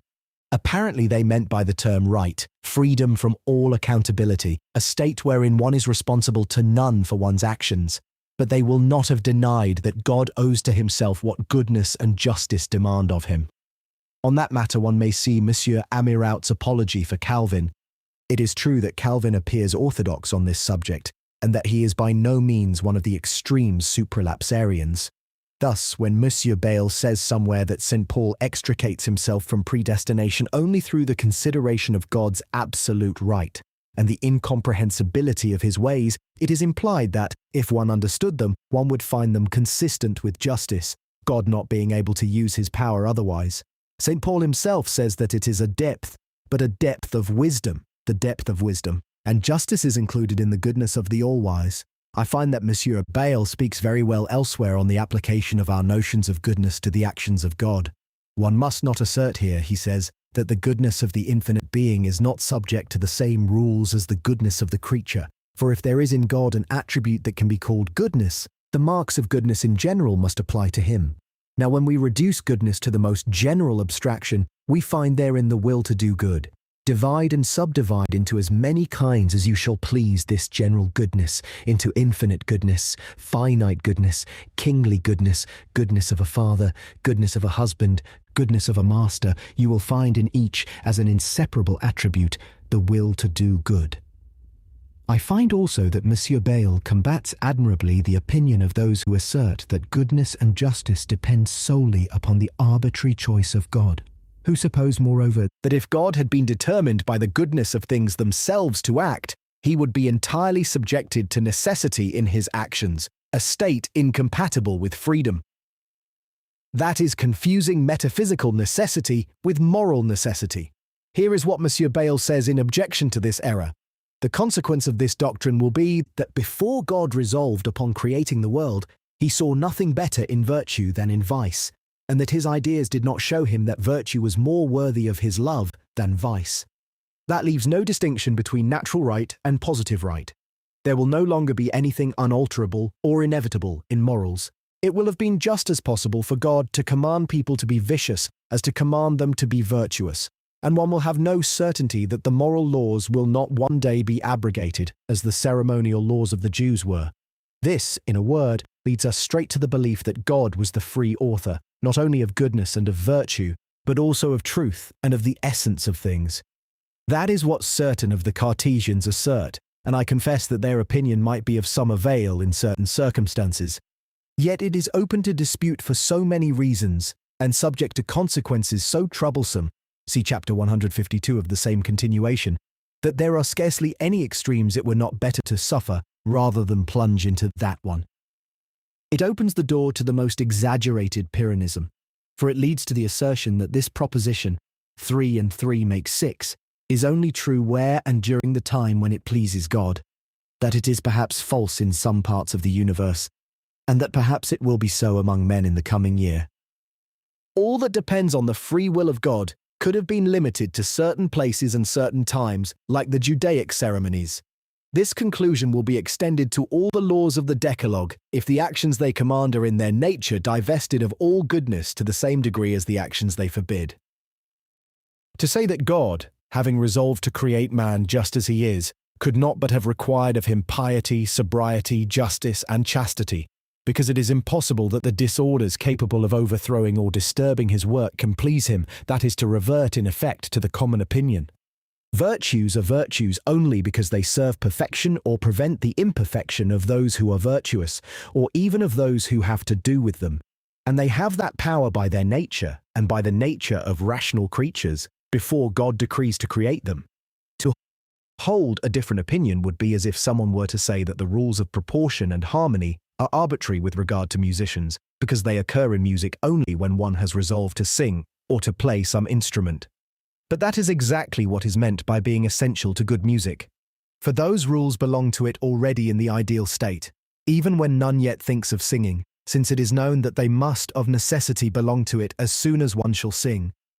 In the same way, virtues belong to the ideal state of the rational creature before God decrees to create it. And it is for that very reason we maintain that virtues are good by their nature. Monsieur Bayle has inserted a special chapter in his continuation of diverse thoughts on the comet. It is chapter 152, where he shows that the Christian doctors teach that there are things which are just antecedently to God's decrees. Some theologians of the Augsburg Confession censured some of the Reformed who appeared to be of a different opinion, and this error was regarded as if it were a consequence of the absolute decree, which doctrine seems to exempt the will of God from any kind of reason, ubi stat pro ratione voluntas.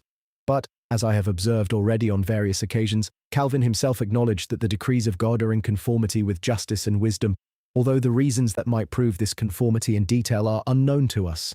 Thus, according to him, the rules of goodness and of justice are anterior to the decrees of God. Monsieur Bayle, in the same place, quotes a passage from the celebrated Monsieur Turretin, which draws a distinction between natural divine laws and positive divine laws.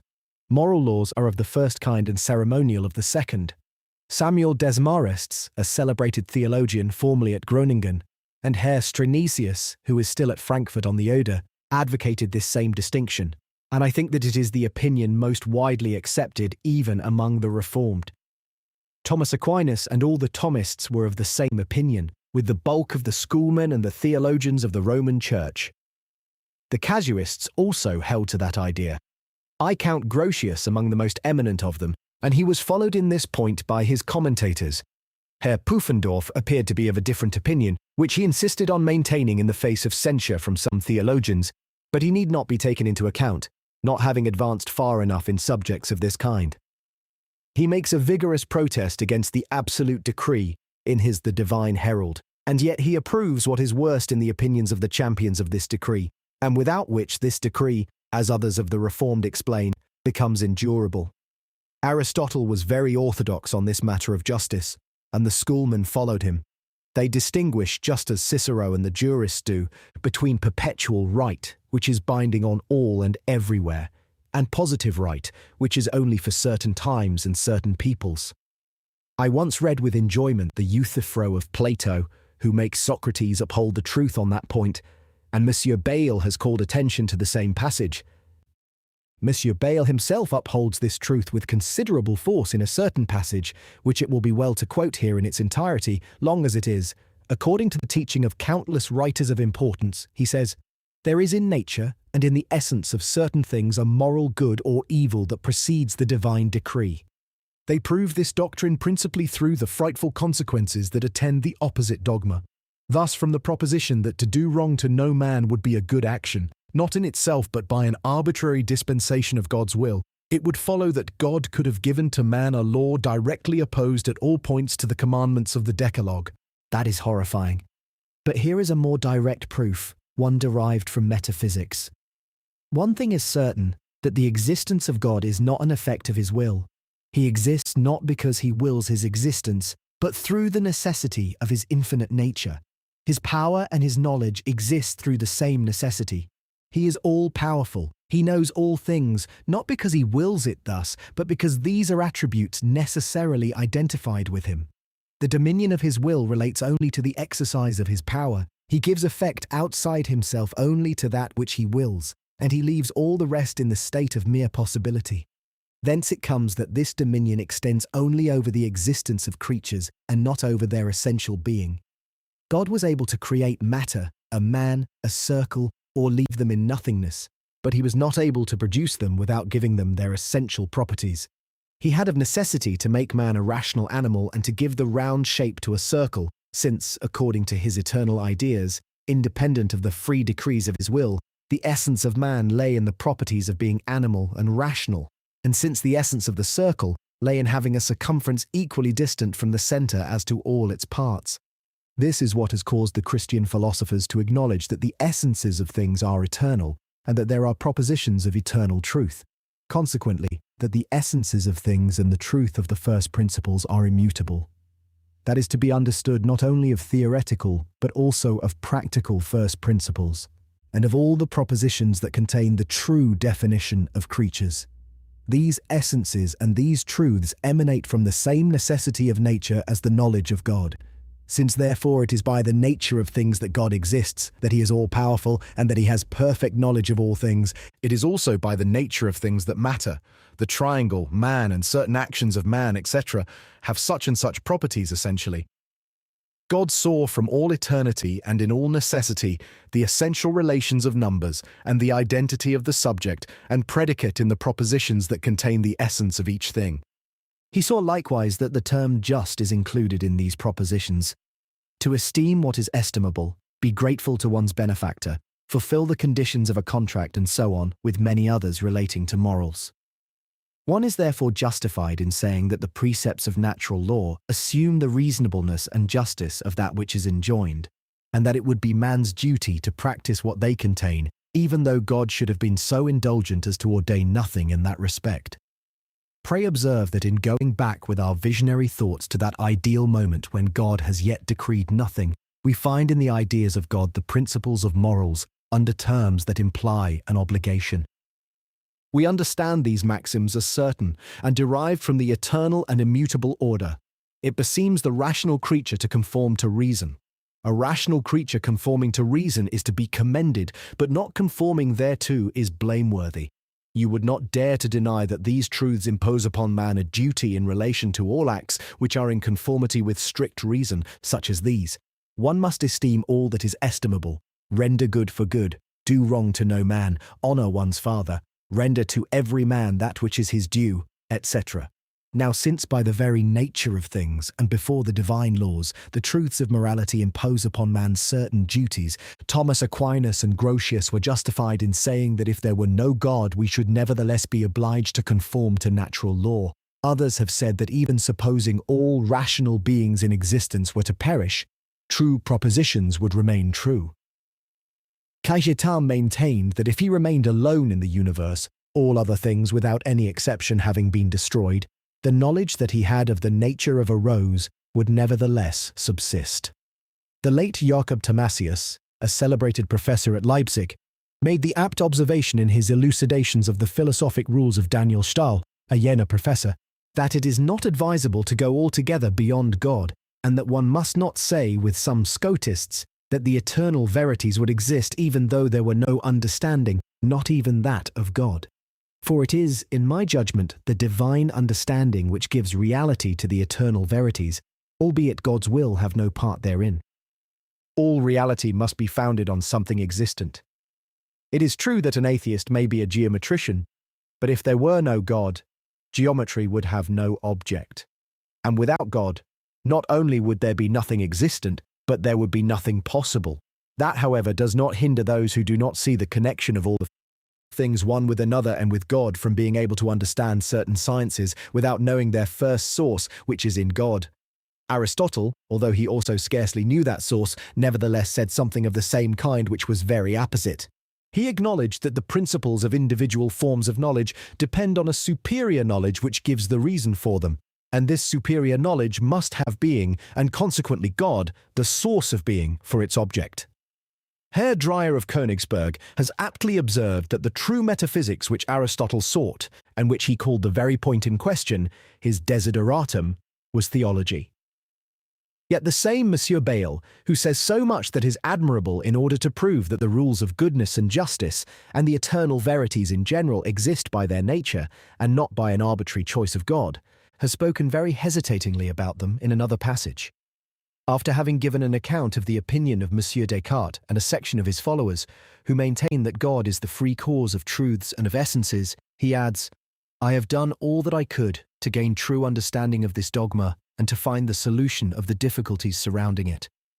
I confess to you quite simply that I still cannot properly fathom it. That does not discourage me. I suppose, as other philosophers in other cases have supposed, that time will unfold the meaning of this noble paradox.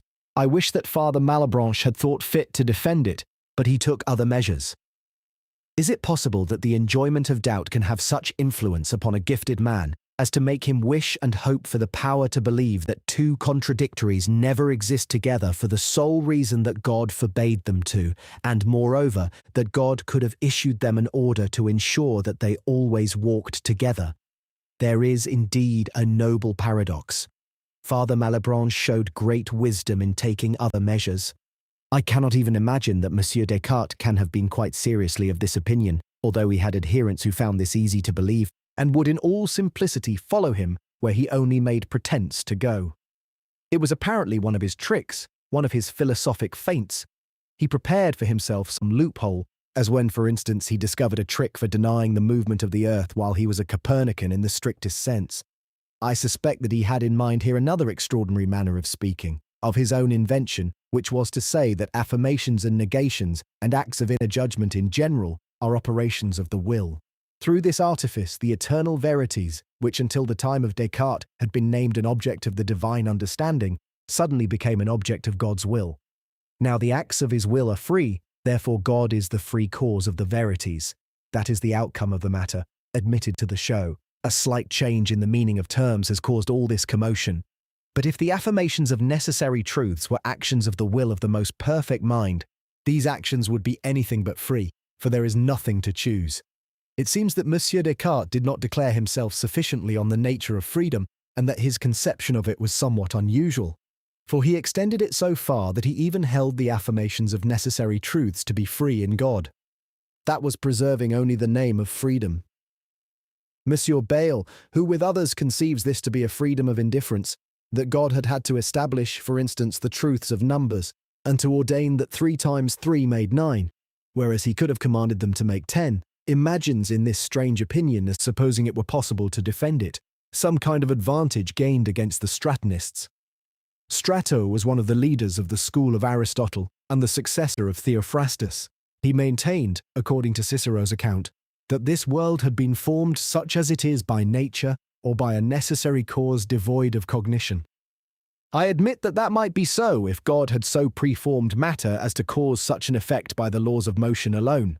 But without God there would not even have been any reason for existence, and still less for any particular existence of things. Thus, Strato's system is not to be feared.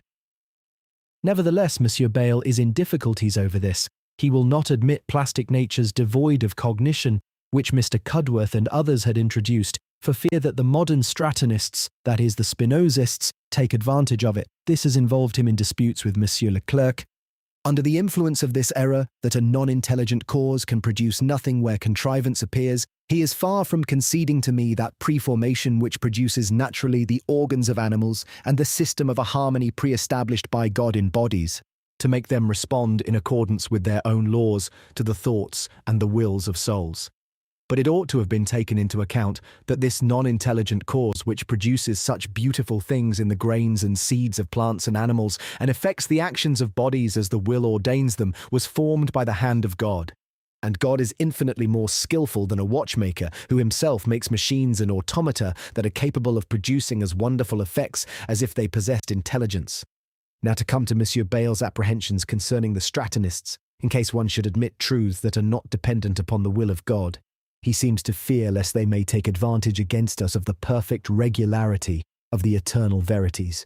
Since this regularity springs only from the nature and necessity of things without being directed by any cognition, Monsieur Bayle fears that one might with Strato thence infer that the world also could have become regular through a blind necessity. But it is easy to answer that. In the region of the eternal verities are found all the possibles, and consequently the regular as well as the irregular. There must be a reason accounting for the preference for order and regularity, and this reason can only be found in understanding. Moreover, these very truths can have no existence without an understanding to take cognizance of them, for they would not exist if there were no divine understanding wherein they are realized, so to speak. Hence Strato does not attain his end, which is to exclude cognition from that which enters into the origin of things.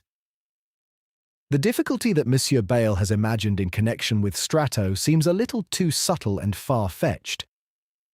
That is termed to fear where there is no cause for fear.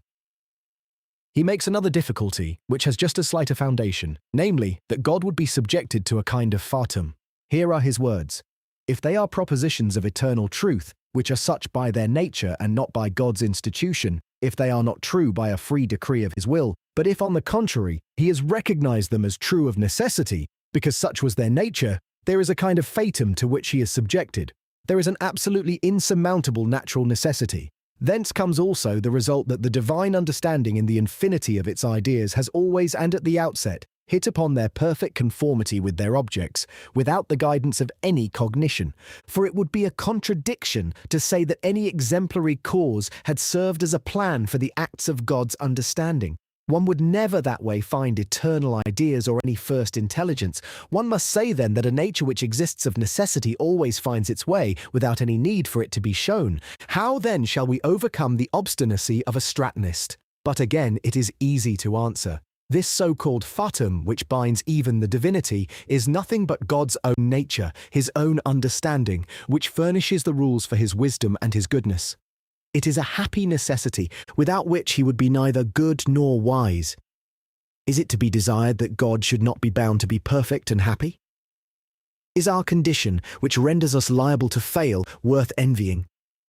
And should we not be well pleased to exchange it for sinlessness, if that depended upon us? One must be indeed weary of life to desire the freedom to destroy oneself, and to pity the divinity for not having that freedom. Monsieur Bayle himself reasons thus elsewhere against those who laud to the skies an extravagant freedom which they assume in the will, when they would make the will independent of reason. Moreover, Monsieur Bayle wonders that the divine understanding in the infinity of its ideas always and at the outset hits upon their perfect conformity with their objects, without the guidance of any cognition. This objection is null and void. Every distinct idea is, through its distinctness, in conformity with its object, and in God there are distinct ideas only. At first, moreover, the object exists nowhere. But when it comes into existence, it will be formed according to this idea. Besides, Monsieur Bayle knows very well that the divine understanding has no need of time for seeing the connection of things. All trains of reasoning are in God in a transcendent form, and they preserve an order amongst them in his understanding, as well as in ours. But with him it is only an order and a priority of nature, whereas with us there is a priority of time. It is therefore not to be wondered at that he who penetrates all things at one stroke should always strike true at the outset, and it must not be said that he succeeds without the guidance of any cognition.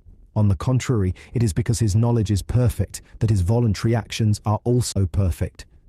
Up to now I have shown that the will of God is not independent of the rules of wisdom, although indeed it is a matter for surprise that one should have been constrained to argue about it, and to do battle for a truth so great and so well established. But it is hardly less surprising that there should be people who believe that God only half observes these rules and does not choose the best, although his wisdom causes him to recognize it. And in a word, that there should be writers who hold that God could have done better. That is more or less the error of the famous Alfonso, King of Castile, who was elected King of the Romans by certain electors and originated the astronomical tables that bear his name. This prince is reported to have said that if God in making the world had consulted him, he would have given God good advice. Apparently the Ptolemaic system which prevailed at that time was displeasing to him. He believed therefore that something better planned could have been made, and he was right.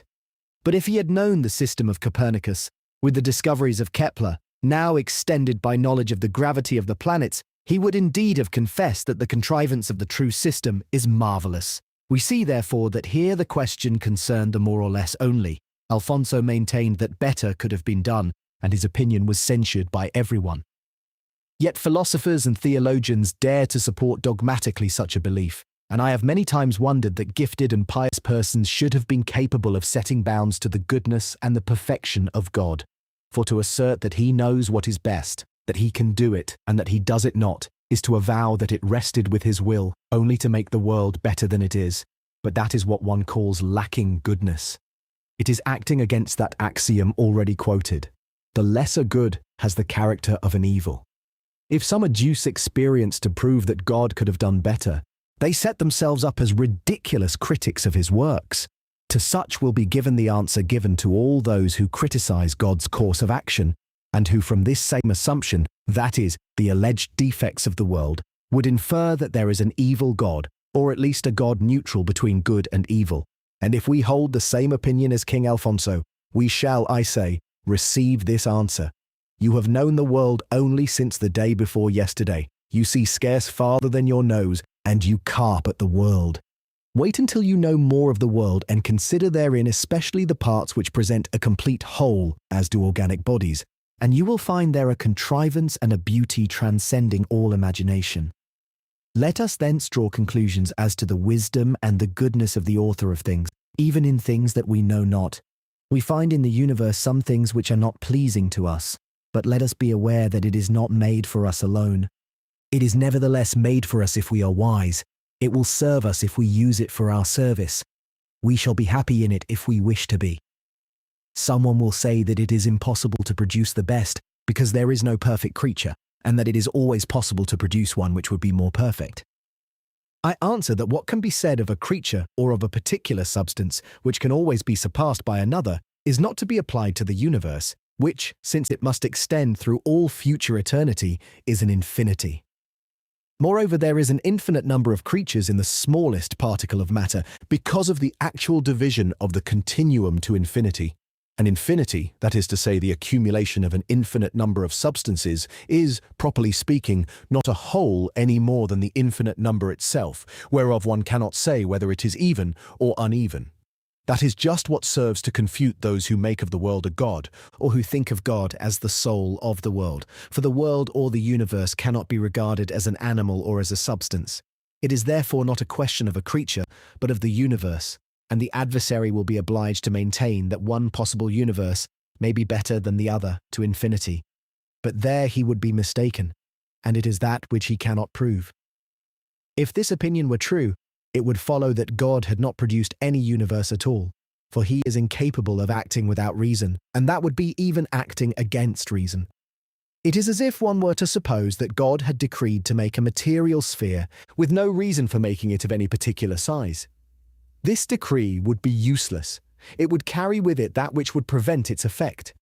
It would be quite another matter if God decreed to draw from a given point one straight line to another given straight line, without any determination of the angle, either in the decree or in its circumstances. For in this case, the determination would spring from the nature of the thing, the line would be perpendicular, and the angle would be right, since that is all that is determined and distinguishable. It is thus one must think of the creation of the best of all possible universes, all the more since God not only decrees to create a universe, but decrees also to create the best of all. For God decrees nothing without knowledge, and he makes no separate decrees, which would be nothing but antecedent acts of will, and these we have sufficiently explained, distinguishing them from genuine decrees. Monsieur de Roy, whom I knew in Rome, theologian to Cardinal d'Estrees, wrote a book entitled Proofs and Assumptions in Favour of the Christian Religion, published in Paris in the year 1683. Monsieur Bayle recounts this objection brought up by Monsieur de Roy. There is one more difficulty, he says, which it is no less important to meet than those given earlier, since it causes more trouble to those who judge goods and evils by considerations founded on the purest and most lofty maxims. This is that God being the supreme wisdom and goodness, it seems to them that he ought to do all things as wise and virtuous persons would wish them to be done, following the rules of wisdom and of goodness which God has imprinted in them, and as they would be obliged themselves to do these things if they depended upon them.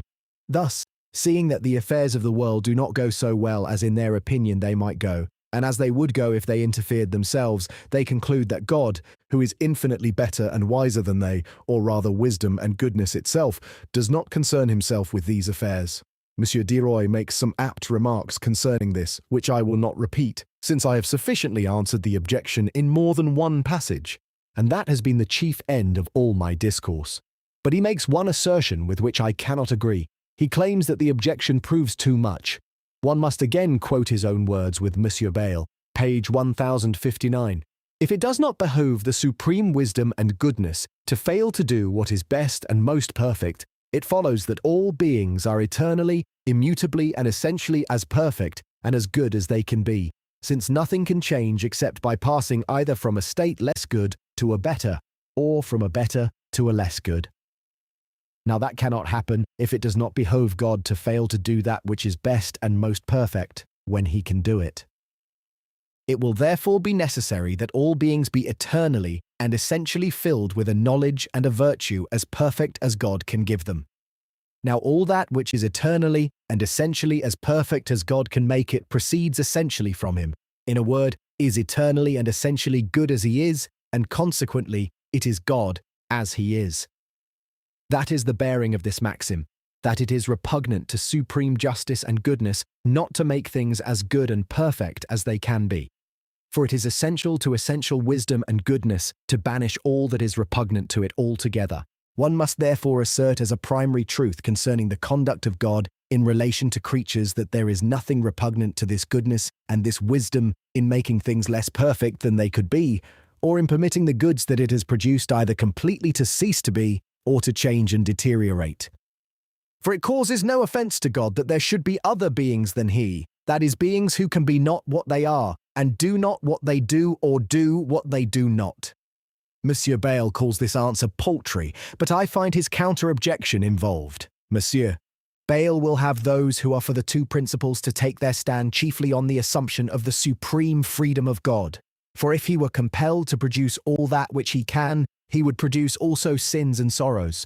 Thus, the dualists could from the existence of evil conclude nothing contrary to the oneness of the principle, if this principle were as much inclined to evil as to good.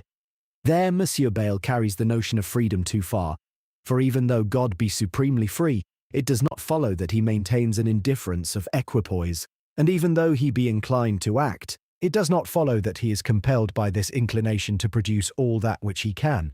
He will produce only that which he wills, for his inclination prompts him to good. I admit the supreme freedom of God, but I do not confuse it with indifference of equipoise, as if he could act without reason. Monsieur de Roys therefore imagines that the dualists, in their insistence that the single good principle produce no evil, ask too much, for by the same reason, according to Monsieur de Roy, they ought also to ask that he should produce the greatest good, the less good being a kind of evil. I hold that the dualists are wrong in respect of the first point, and that they would be right in respect of the second, where Monsieur de Roy blames them without cause, or rather that one can reconcile the evil, or the less good, in some parts with the best in the whole. If the dualists demanded that God should do the best, they would not be demanding too much. They are mistaken rather in claiming that the best in the whole should be free from evil in the parts, and that therefore what God has made is not the best. But Monsieur de Roy maintains that if God always produces the best, he will produce other gods. Otherwise, each substance that he produced would not be the best nor the most perfect. But he is mistaken, through not taking into account the order and connection of things. If each substance taken separately were perfect, all would be alike, which is neither fitting nor possible. If they were gods, it would not have been possible to produce them. The best system of things will therefore not contain gods. It will always be a system of bodies, that is, things arranged according to time and place, and of souls which represent and are aware of bodies, and in accordance with which bodies are in great measure directed. So, as the design of a building may be the best of all in respect of its purpose, of expense, and of circumstances, and as an arrangement of some figured representations of bodies which is given to you may be the best that one can find, it is easy to imagine likewise that a structure of the universe may be the best of all without becoming a god. The connection and order of things brings it about that the body of every animal and of every plant is composed of other animals and of other plants, or of other living and organic beings. Consequently, there is subordination, and one body, one substance serves the other. Thus, their perfection cannot be equal. Monsieur Bayle thinks that Monsieur de Roy has confused two different propositions. According to the one, God must do all things as wise and virtuous persons would wish that they should be done, by the rules of wisdom and of goodness that God has imprinted in them, and as they would be obliged themselves to do them if those things depended upon them. The other is that it is not consistent with supreme wisdom and goodness to fail to do what is best and most perfect. Monsieur de Roy, in Monsieur Bayle's opinion, sets up the first proposition as an objection for himself, and replies to the second, but therein he is justified, as it seems to me. For these two propositions are connected. The second is a result of the first. To do less good than one could is to be lacking in wisdom or in goodness.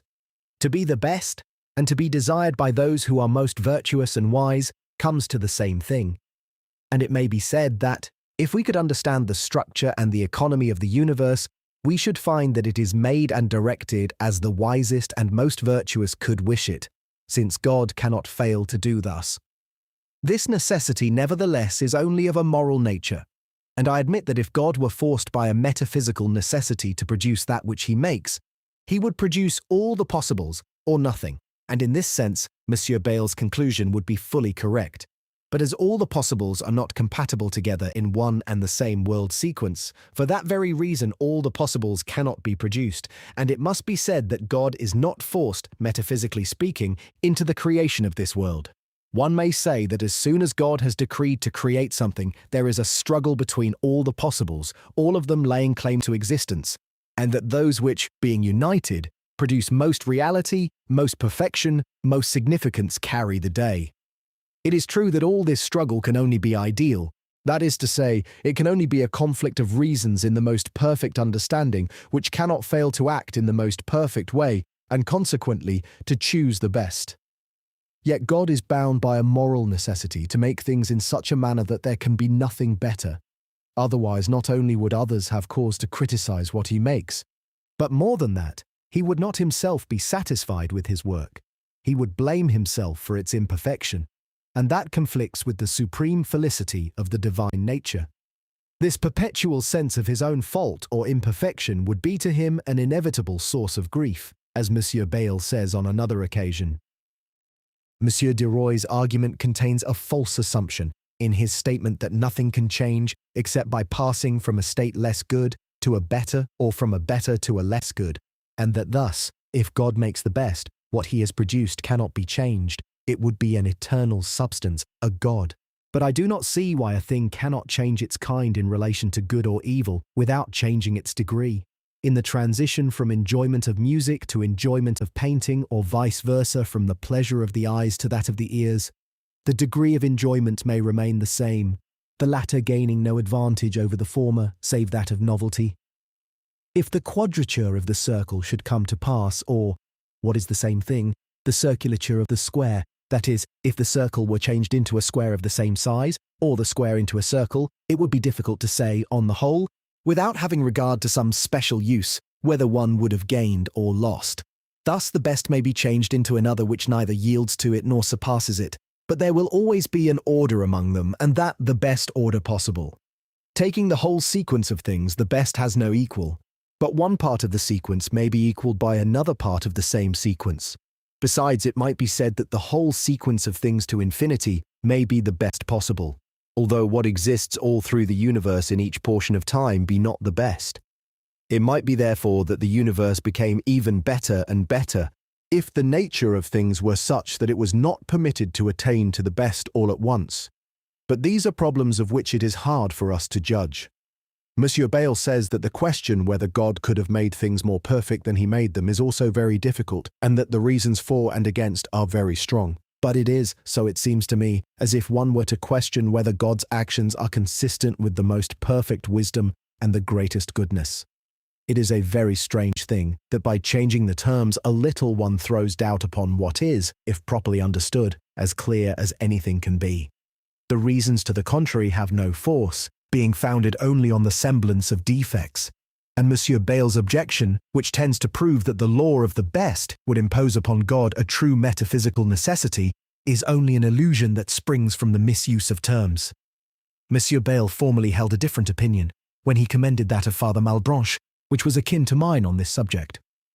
But M. Arnaud having written in opposition to Father Malebranche, M. Bayle altered his opinion, and I suppose that his tendency towards doubt, which increased in him with the years, was conducive to that result. M. Arnaud was doubtless a great man, and his authority has great weight.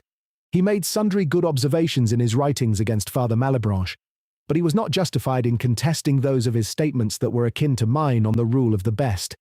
The excellent author of The Search for Truth, having passed from philosophy to theology, published finally an admirable treatise on nature and grace. Here he showed in his way that the events which spring from the enforcement of general laws are not the object of a particular will of God. It is true that when one wills a thing, one wills also, in a sense, everything that is necessarily attached to it, and in consequence God cannot will general laws without also willing, in a sense, all the particular effects that must of necessity be derived from them. But it is always true that these particular events are not willed for their own sake, and that is what is meant by the expression that they are not willed by a particular and direct will. There is no doubt that when God resolved to act outside himself, he made choice of a manner of action which should be worthy of the supremely perfect being, that is, which should be infinitely simple and uniform, but yet of an infinite productivity. One may even suppose that this manner of action by general acts of will appeared to him preferable, although there must thence result some superfluous events, and even bad if they are taken separately, that is my own addition, to another manner more composed and more regular.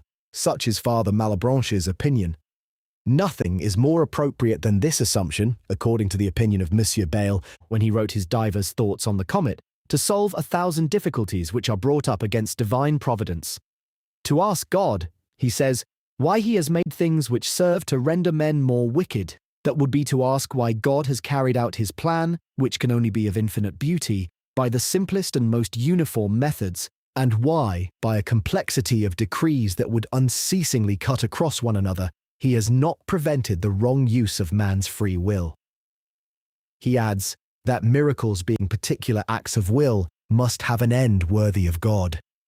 On these foundations he makes some good reflections concerning the injustice of those who complain of the prosperity of the wicked.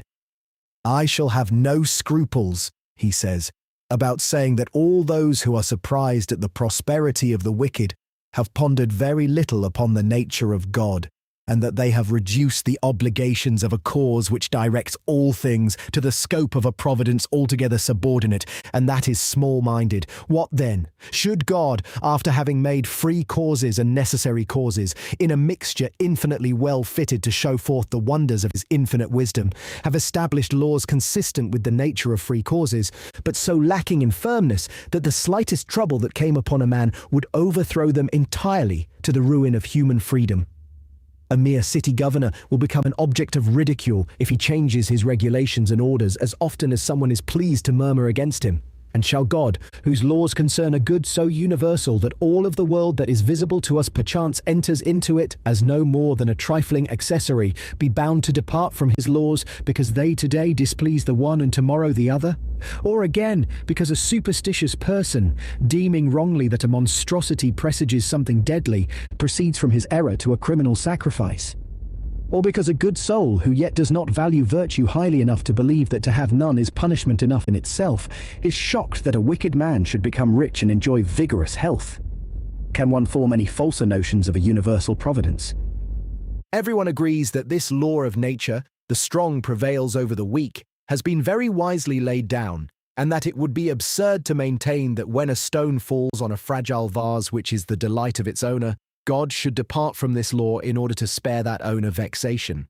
Should one then not confess that it is just as absurd to maintain that God must depart from the same law to prevent a wicked man from growing rich at the expense of a good man?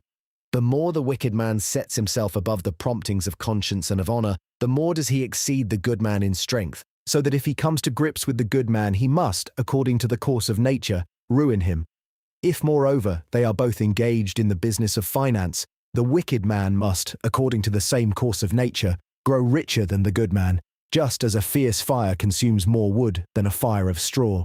Those who would wish sickness for a wicked man are sometimes as unfair as those who would wish that a stone falling on a glass should not break it. For his organs being arranged as they are, neither the food that he takes nor the air that he breathes can, according to natural laws, be detrimental to his health. Therefore, those who complain about his health complain of God's failure to violate the laws which he has established. And in this they are all the more unfair because, through combinations and concatenations, which were in the power of God alone, it happens often enough that the course of nature brings about the punishment of sin. It is 1,000 pities that Monsieur Bayle so soon quitted the way he had so auspiciously begun, of reasoning on behalf of Providence, for his work would have been fruitful, and in saying fine things, he would have said good things as well. I agree with Father Malebranche that God does things in the way most worthy of him. But I go a little further than he with regard to general and particular acts of will. As God can do nothing without reasons, even when he acts miraculously, it follows that he has no will about individual events but what results from some general truth or will. Thus I would say that God never has a particular will such as this Father implies, that is to say, a particular primitive will. I think even that miracles have nothing to distinguish them from other events in this regard, for reasons of an order superior to that of nature prompt God to perform them. Thus I would not say with this Father that God departs from general laws whenever order requires it. He departs from one law only for another law more applicable, and what order requires cannot fail to be in conformity with the rule of order, which is one of the general laws. The distinguishing mark of miracles, taken in the strictest sense, is that they cannot be accounted for by the natures of created things. That is why, should God make a general law causing bodies to be attracted the one to the other, he could only achieve its operation by perpetual miracles. And likewise, if God willed that the organs of human bodies should conform to the will of the soul according to the system of occasional causes, this law also would come into operation only through perpetual miracles. Thus one must suppose that, among the general rules which are not absolutely necessary, God chooses those which are the most natural, which it is easiest to explain, and which also are of greatest service for the explanation of other things. That is doubtless the conclusion most excellent and most pleasing, and even though the system of pre-established harmony were not necessary otherwise, because it banishes superfluous miracles, God would have chosen it as being the most harmonious. The ways of God are those most simple and uniform, for he chooses rules that least restrict one another. They are also the most productive in proportion to the simplicity of ways and means. It is as if one said that a certain house was the best that could have been constructed at a certain cost. One may indeed reduce these two conditions, simplicity and productivity, to a single advantage, which is to produce as much perfection as is possible. Thus, Father Malebranche's system in this point amounts to the same as mine. Even if the effect were assumed to be greater, but the process less simple, I think one might say that, when all is said and done, the effect itself would be less great, taking into account not only the final effect, but also the mediate effect. For the wisest mind so acts as far as it is possible that the means are also in a sense ends, that is, they are desirable not only on account of what they do, but on account of what they are. The more intricate processes take up too much ground, too much space, and too much place, too much time that might have been better employed. Now, since everything resolves itself into this greatest perfection, we return to my law of the best. For perfection includes not only the moral good and the physical good of intelligent creatures, but also the good which is purely metaphysical and concerns also creatures devoid of reason. It follows that the evil that is in rational creatures happens only by concomitance, not by antecedent will, but by a consequent will, as being involved in the best possible plan. And the metaphysical good, which includes everything, makes it necessary sometimes to admit physical evil and moral evil, as I have already explained more than once. It so happens that the ancient Stoics were not far removed from this system.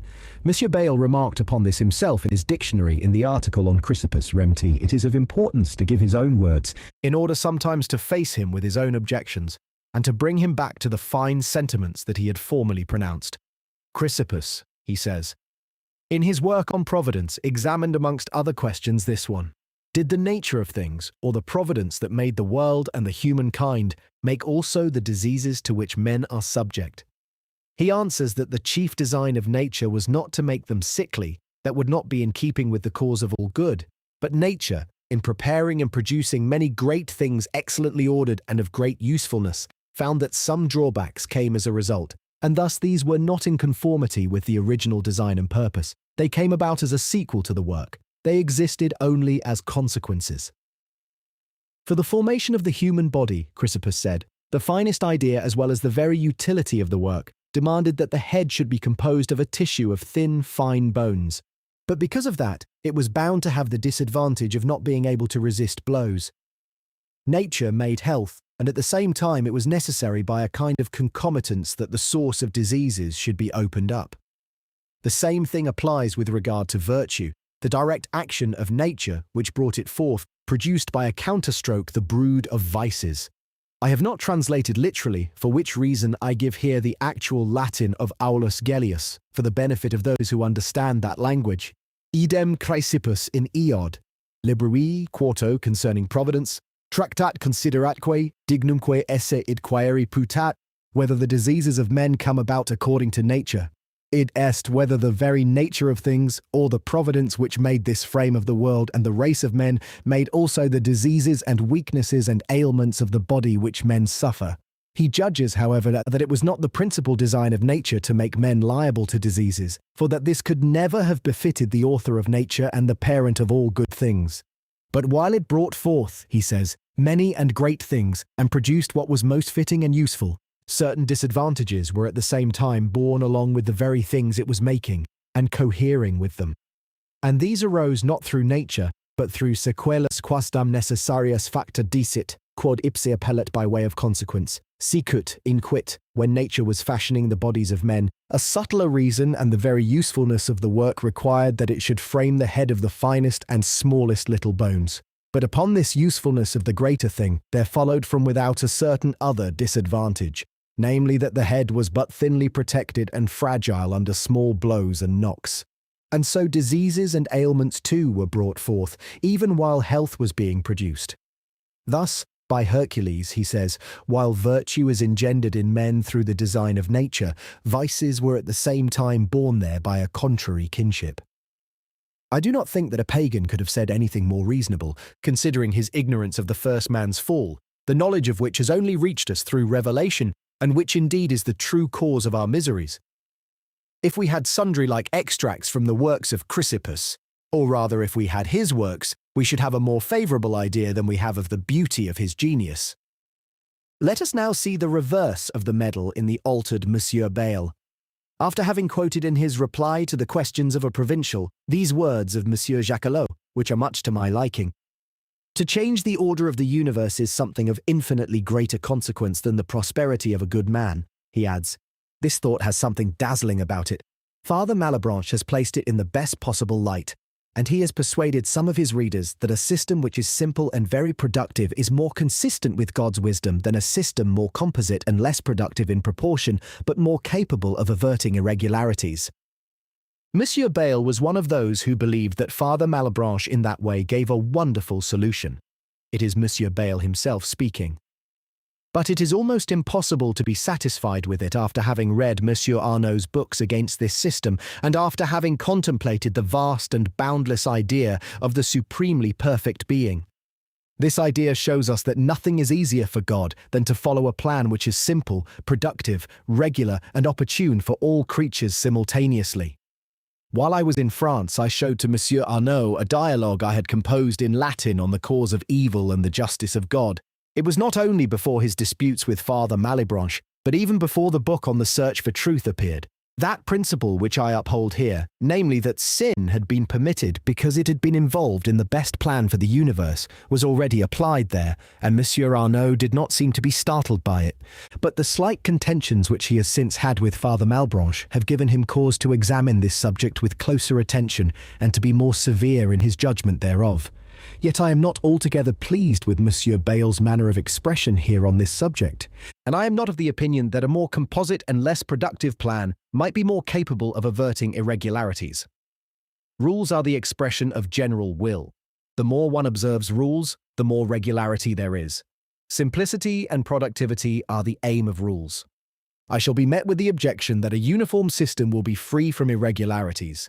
I answer that it would be an irregularity to be too uniform, that would offend against the rules of harmony, and the lyre player is laughed at who is forever blundering on the same string.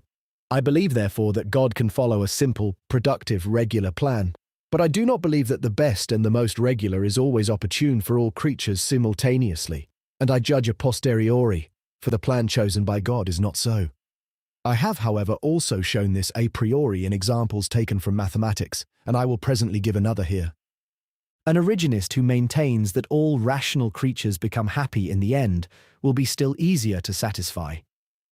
He will say, in imitation of St. Paul's saying about the sufferings of this life, that those which are finite are not worthy to be compared with eternal bliss. What is deceptive in this subject, as I have already observed, is that one feels an inclination to believe that what is the best in the whole is also the best possible in each part. One reasons thus in geometry, when it is a question of maxima and minima. If the road from A to B that one proposes to take is the shortest possible, and if this road passes by C, then the road from A to C, part of the first, must also be the shortest possible. But the inference from quantity to quality is not always right, any more than that which is drawn from equals to similars. For equals are those whose quantity is the same, and similars are those not differing according to qualities. The late Herr Sturm, a famous mathematician in Altorf, while in Holland in his youth, published there a small book under the title of The Catholic Euclid. Here he endeavoured to give exact and general rules in subjects not mathematical, being encouraged in the task by the late Herr Erhard Weigel, who had been his tutor. In this book he transfers to similars what Euclid had said of equals, and he formulates this axiom: if to like things you add like, the wholes are alike. But so many limitations were necessary to justify this new rule that it would have been better, in my opinion, to announce it at the outset with a reservation by saying, if to like you add like in like manner, the wholes are alike. Moreover, geometricians often require not only alike, but also alike in disposition. This difference between quantity and quality appears also in our case. The part of the shortest way between two extreme points is also the shortest way between the extreme points of this part. But the part of the best whole is not of necessity the best that one could have made of this part. For the part of a beautiful thing is not always beautiful, since it can be extracted from the whole, or marked out within the whole, in an irregular manner. If goodness and beauty always lay in something absolute and uniform, such as extension, matter, gold, water, and other bodies assumed to be homogeneous or similar, one must say that the part of the good and the beautiful would be beautiful and good like the whole, since it would always have resemblance to the whole. But this is not the case in things that have mutual relations. An example taken from geometry will be appropriate to explain my idea. There is a kind of geometry which Herr Jung of Hamburg, one of the most admirable men of his time, called empiric. It makes use of conclusive experiments and proves various propositions of Euclid, but especially those which concern the equality of two figures, by cutting the one in pieces and putting the pieces together again to make the other. In this manner, by cutting carefully in parts the squares on the two sides of the right-angled triangle, and arranging these parts carefully, one makes from them the square on the hypotenuse. That is demonstrating empirically the 47th proposition of the first book of Euclid. Now, supposing that some of these pieces taken from the two smaller squares are lost, something will be lacking in the large square that is to be formed from them. And this defective combination, far from pleasing, will be disagreeably ugly. If then the pieces that remained, composing the faulty combination, were taken separately without any regard to the large square to whose formation they ought to contribute, one would group them together quite differently to make a tolerably good combination.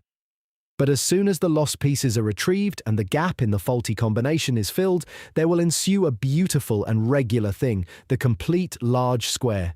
This perfect combination will be far more beautiful than the tolerably good combination which had been made from the pieces one had not mislaid alone.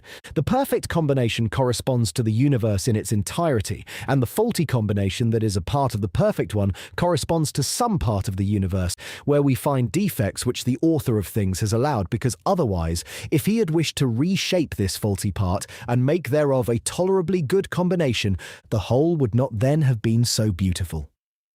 For the parts of the faulty combination, grouped better to make a tolerably good combination, could not have been used properly to form the whole and perfect combination. Thomas Aquinas had an inkling of these things when he said, "It belongs to a wise governor to overlook some defect of goodness in a part, that he may bring about an increase of goodness in the whole." Thomas Getacre, in his notes on the book of Marcus Aurelius, cites also passages from authors who say that the evil of the parts is often the good of the whole. Let us return to Monsieur Bayle's illustrations. He imagines a prince who is having a city built, and who, in bad taste, aims rather at airs of magnificence therein, and a bold and unusual style of architecture, than at the provision of conveniences of all kinds for the inhabitants. But if this prince has true magnanimity, he will prefer the convenient to the magnificent architecture. That is Monsieur Bayle's judgment. I consider, however, that there are cases where one will justifiably prefer beauty of construction in a palace to the convenience of a few domestics. But I admit that the construction would be bad, however beautiful it might be, if it were a cause of diseases to the inhabitants, provided it was possible to make one that would be better, taking into account beauty, convenience, and health altogether. It may be, indeed, that one cannot have all these advantages at once. Thus, supposing one wished to build on the northern and more bracing side of the mountain, if the castle were then bound to be of an unendurable construction, one would prefer to make it face southward. Monsieur Bayle raises the further objection that it is true that our legislators can never invent regulations such as are convenient for all individuals. Nulla lex is sufficiently advantageous to all. This only is asked whether to the greater part and in summum prodest. But the reason is that the limited condition of their knowledge compels them to cling to laws which, when all is taken into account, are more advantageous than harmful. Nothing of all that can apply to God, who is as infinite in power and understanding as in goodness and true greatness. I answer that since God chooses the best possible, one cannot tax him with any limitation of his perfections. And in the universe not only does the good exceed the evil, but also the evil serves to augment the good. He observes also that the Stoics derived a blasphemy from this principle, saying that evils must be endured with patience, or that they were necessary, not only to the well-being and completeness of the universe, but also to the felicity, perfection, and conservation of God, who directs it. The Emperor Marcus Aurelius gave expression to that in the 8th chapter of the 5th book of his Meditations. Duplici rationa, he says, diligas oporte, quidquid evenerit tibi, the one because it was born for thee and ordered together with thee and in some way disposed toward thee. The other because it is, for the governor of the universe, a part cause of procuring its prosperity and completion and indeed its very permanence, of its good progress, its completion and its permanence, ex parte causa est. This precept is not the most reasonable of those stated by that great emperor. A diligas oporte, one must be content, is of no avail. A thing does not become pleasing just because it is necessary, and because it is destined for or attached to someone. And what for me would be an evil would not cease to be such because it would be my master's good, unless this good reflected back on me. One good thing among others in the universe is that the general good becomes in reality the individual good of those who love the author of all good. But the principal error of this emperor and of the Stoics was their assumption that the good of the universe must please God himself because they imagined God as the soul of the world. This error has nothing in common with my dogma, according to which God is intelligentia extramundana, as Martianus Capella calls him, or rather supramundana. Further, he acts to do good and not to receive it. It is more blessed to give than to receive. His bliss is ever perfect and can receive no increase, either from within or from without. I come now to the principal objection Monsieur Bayle after Monsieur Arnaud brings up against me. It is complicated. They maintain that God would be under compulsion, that he would act of necessity if he were bound to create the best, or at least that he would have been lacking in power if he could not have found a better expedient for excluding sins and other evils. That is in effect denying that this universe is the best, and that God is bound to insist upon the best. I have met this objection adequately in more than one passage. I have proved that God cannot fail to produce the best, and from that assumption it follows that the evils we experience could not have been reasonably excluded from the universe, since they are there. Let us see, however, what these two excellent men bring up, or rather let us see what Monsieur Bayle's objection is, for he professes to have profited by the arguments of Monsieur Arnaud. Would it be possible, he says, reply to the questions of a provincial, Volume 3, Chapter 158, page 890, that a nature whose goodness, holiness, wisdom, knowledge and power are infinite, who loves virtue supremely and hates vice supremely, as our clear and distinct idea of him shows us, and as well nigh every page of Scripture assures us, could have found in virtue no means fitting and suited for his ends? Would it be possible that vice alone had offered him this means? One would have thought, on the contrary, that nothing beseemed this nature more than to establish virtue in his work to the exclusion of all vice. Monsieur Bayle here exaggerates things. I agree that some vice was connected with the best plan of the universe, but I do not agree with him that God could not find in virtue any means suited for his ends. This objection would have been valid if there were no virtue, if vice took its place everywhere. He will say it suffices that vice prevails and that virtue is trifling in comparison. But I am far from agreeing with him there, and I think that in reality, properly speaking, there is incomparably more moral good than moral evil in rational creatures, and of these we have knowledge of but few. This evil is not even so great in men as it is declared to be. It is only people of a malicious disposition or those who have become somewhat misanthropic through misfortunes like Lucian's Timon, who find wickedness everywhere, and who poison the best actions by the interpretations they give to them. I speak of those who do it in all seriousness, to draw thence evil conclusions by which their conduct is tainted. For there are some who only do it to show off their own acumen. People have found that fault in Tacitus, and that again is the criticism Monsieur Descartes, in one of his letters, makes of Mr. Hobbes's book On the Citizen, of which only a few copies had at that time been printed for distribution among friends, but to which some notes by the author were added in the second edition which we have. For although Monsieur Descartes acknowledges that this book is by a man of talent, he observes therein some very dangerous principles and maxims, in the assumption there made that all men are wicked, or the provision of them with motives for being so. The late Herr Jacob Thomasius said in his admirable Tables of Practical Philosophy that the fundamental error, the primary cause of errors in this book by Mr. Hobbes, was that he took a legal state in place of a natural one, that is to say that the corrupt state served him as a gauge and rule, whereas it is the state most befitting human nature which Aristotle had had in view. For according to Aristotle, that is termed natural, which conforms most closely to the perfection of the nature of the thing. But Mr. Hobbes applies the term natural state to that which has least art, perhaps not taking into account that human nature in its perfection carries art with it. But the question of name, that is to say, of what may be called natural, would not be of great importance were it not that Aristotle and Hobbes fastened upon it the notion of natural right, each one following his own signification. I have said here already that I found in the book on the falsity of human virtues the same defect as Monsieur Descartes found in Mr. Hobbes's On the Citizen. But even if we assume that vice exceeds virtue in the human kind, as it is assumed the number of the damned exceeds that of the elect, it by no means follows that vice and misery exceed virtue and happiness in the universe. One should rather believe the opposite, because the city of God must be the most perfect of all possible states, since it was formed and is perpetually governed by the greatest and best of all monarchs. This answer confirms the observation I made earlier when speaking of the conformity of faith with reason, namely, that one of the greatest sources of fallacy in the objections is the confusion of the apparent with the real. And here by the apparent I mean not simply such as would result from an exact discussion of facts, but that which has been derived from the small extent of our experiences. It would be senseless to try to bring up appearances so imperfect, and having such slight foundation in opposition to the proofs of reason and the revelations of faith.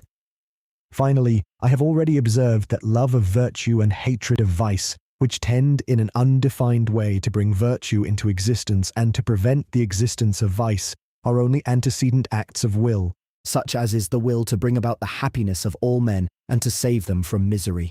These acts of antecedent will make up only a portion of all the antecedent will of God taken together, whose result forms the consequent will, or the decree to create the best.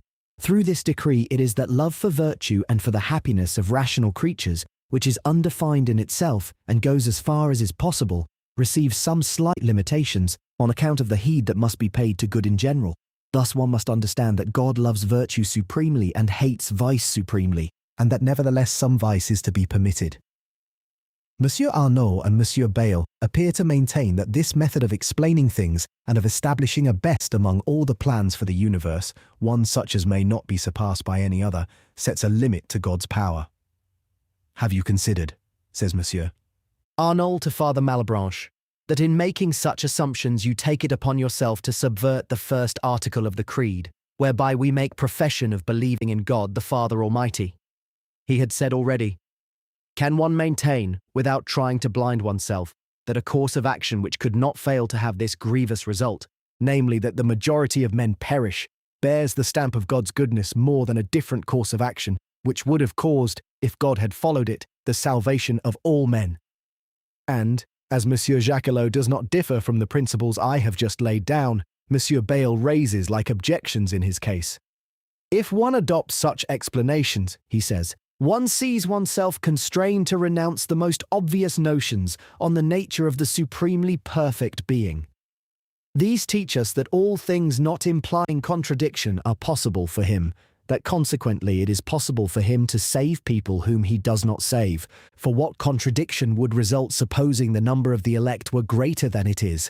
They teach us besides that since he is supremely happy, he has no will which he cannot carry out. How then shall we understand that he wills to save all men and that he cannot do so?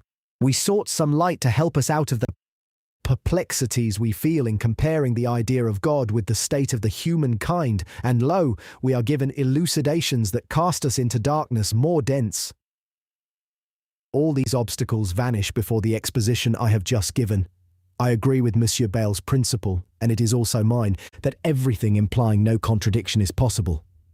But as for me, holding as I do that God did the best that was possible, or that he could not have done better than he has done, deeming also that to pass any other judgment upon his work in its entirety would be to wrong his goodness or his wisdom, I must say that to make something which surpasses in goodness the best itself, that indeed would imply contradiction.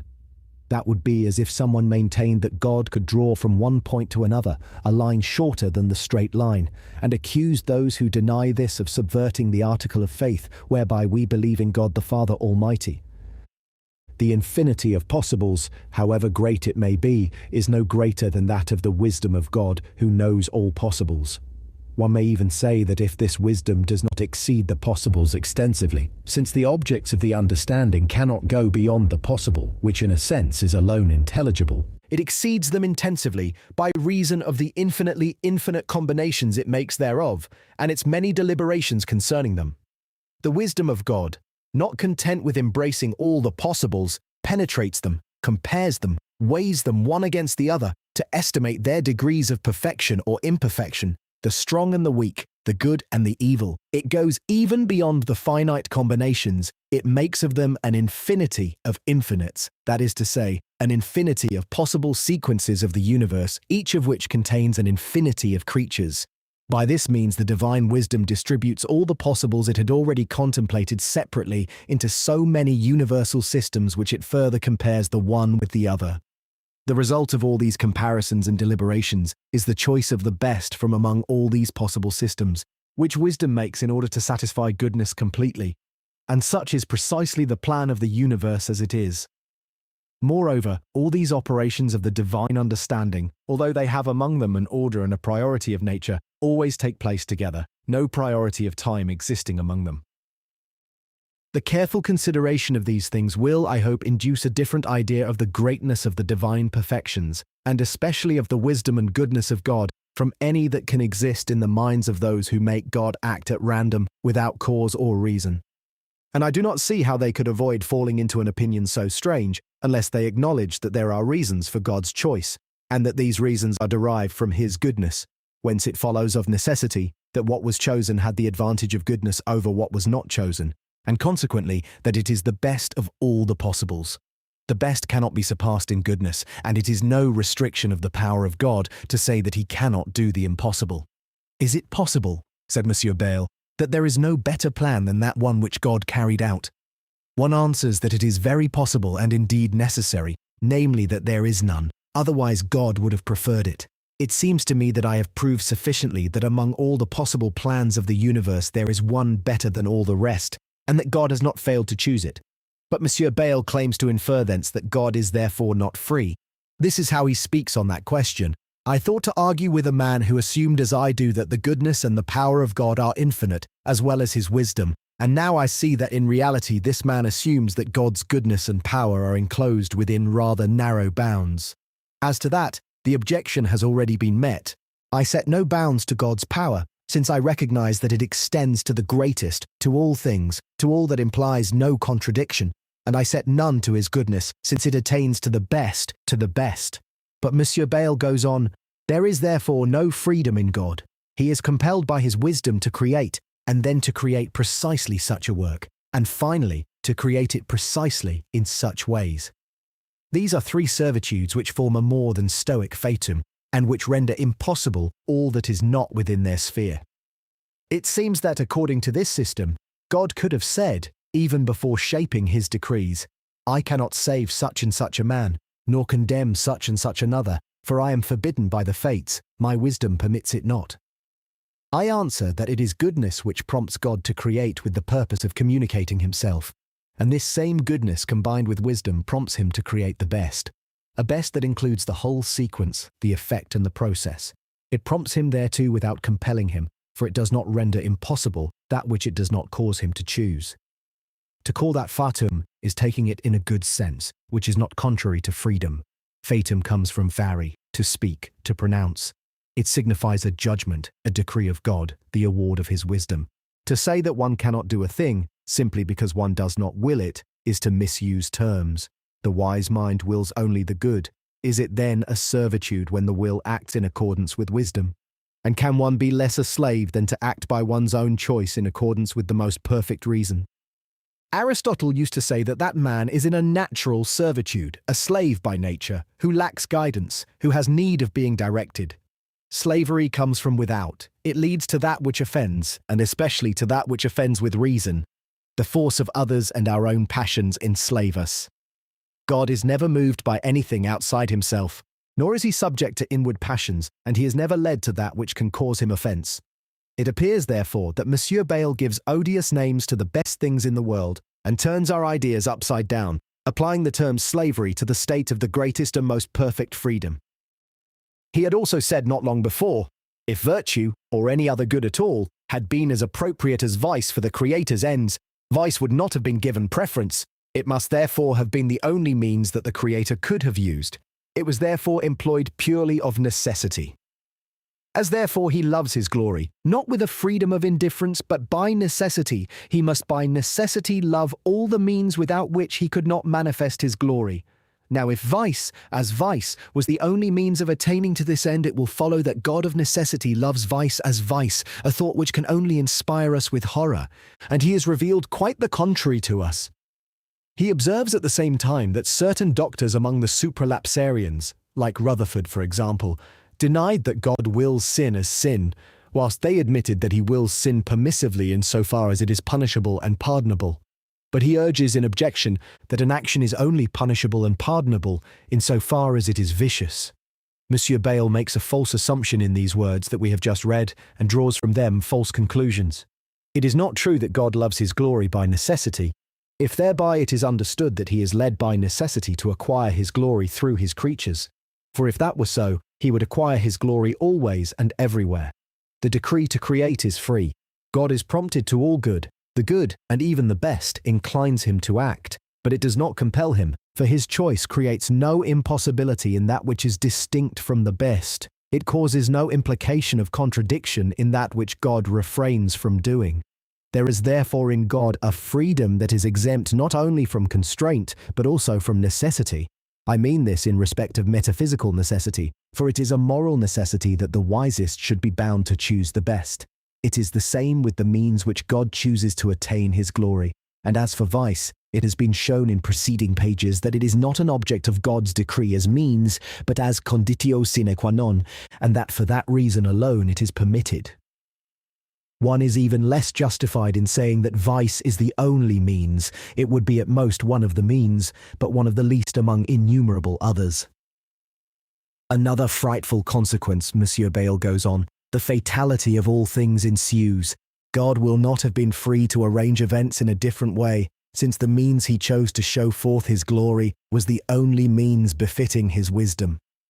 This so-called fatality or necessity is only moral, as I have just shown. It does not affect freedom. On the contrary, it assumes the best use thereof. It does not render impossible the objects set aside by God's choice.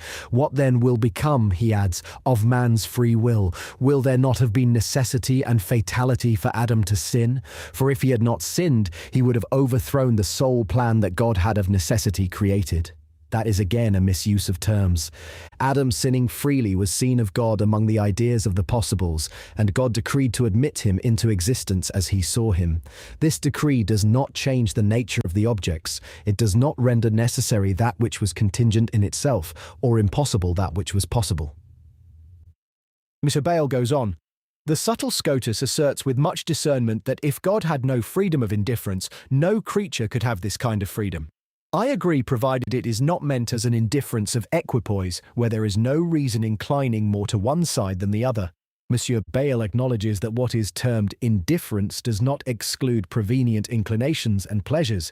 It suffices therefore that there be no metaphysical necessity in the action which is termed free. That is to say, it suffices that a choice be made between several courses possible. He goes on again in the said chapter 157, page 893. If God is not determined to create the world by a free motion of his goodness, but by the interests of his glory, which he loves by necessity, and which is the only thing he loves, for it is not different from his substance. And if the love that he has for himself has compelled him to show forth his glory through the most fitting means, and if the fall of man was this same means, it is evident that this fall happened entirely by necessity, and that the obedience of Eve and Adam to God's commands was impossible. Still the same error. The love that God bears to himself is essential to him, but the love for his glory, or the will to acquire his glory, is not so by any means. The love he has for himself did not impel him by necessity to actions without they were free, and since there were possible plans whereby the first parents should not sin, their sin was therefore not necessary. Finally, I say in effect what Monsieur Bayle acknowledges here, that God resolved to create the world by a free motion of his goodness. And I add that this same motion prompted him to the best. The same answer holds good against this statement of Monsieur Bayle's. The means most appropriate for attaining an end is of necessity one alone. That is very well said, at least for the cases where God has chosen. Therefore, if God was prompted irresistibly to employ this means, he employed it by necessity. He was certainly prompted thereto, he was determined, or rather he determined himself thereto. But that which is certain is not always necessary, or altogether irresistible. The thing might have gone otherwise, but that did not happen, and with good reason. God chose between different courses all possible. Thus, metaphysically speaking, he could have chosen or done what was not the best, but he could not, morally speaking, have done so. Let us make use of a comparison from geometry. The best way from one point to another, leaving out of account obstacles and other considerations accidental to the medium, is one alone. It is that one which passes by the shortest line, which is the straight line. Yet there are innumerable ways from one point to another. There is therefore no necessity which binds me to go by the straight line, but as soon as I choose the best, I am determined to go that way, although this is only a moral necessity in the wise. That is why the following conclusions fail. Therefore he could only do that which he did. Therefore that which has not happened or will never happen is absolutely impossible. These conclusions fail, I say, for since there are many things which have never happened and never will happen, and which nevertheless are clearly conceivable and imply no contradiction, how can one say they are altogether impossible? Monsieur Bayle has refuted that himself in a passage opposing the Spinozists, which I have already quoted here, and he has frequently acknowledged that there is nothing impossible except that which implies contradiction. Now he changes style and terminology. Therefore Adam's perseverance in innocence was always impossible. Therefore his fall was altogether inevitable, and even antecedently to God's decree, for it implied contradiction that God should be able to will a thing opposed to his wisdom. It is after all the same thing to say that it is impossible for God as to say God could do it, if he so willed, but he cannot will it.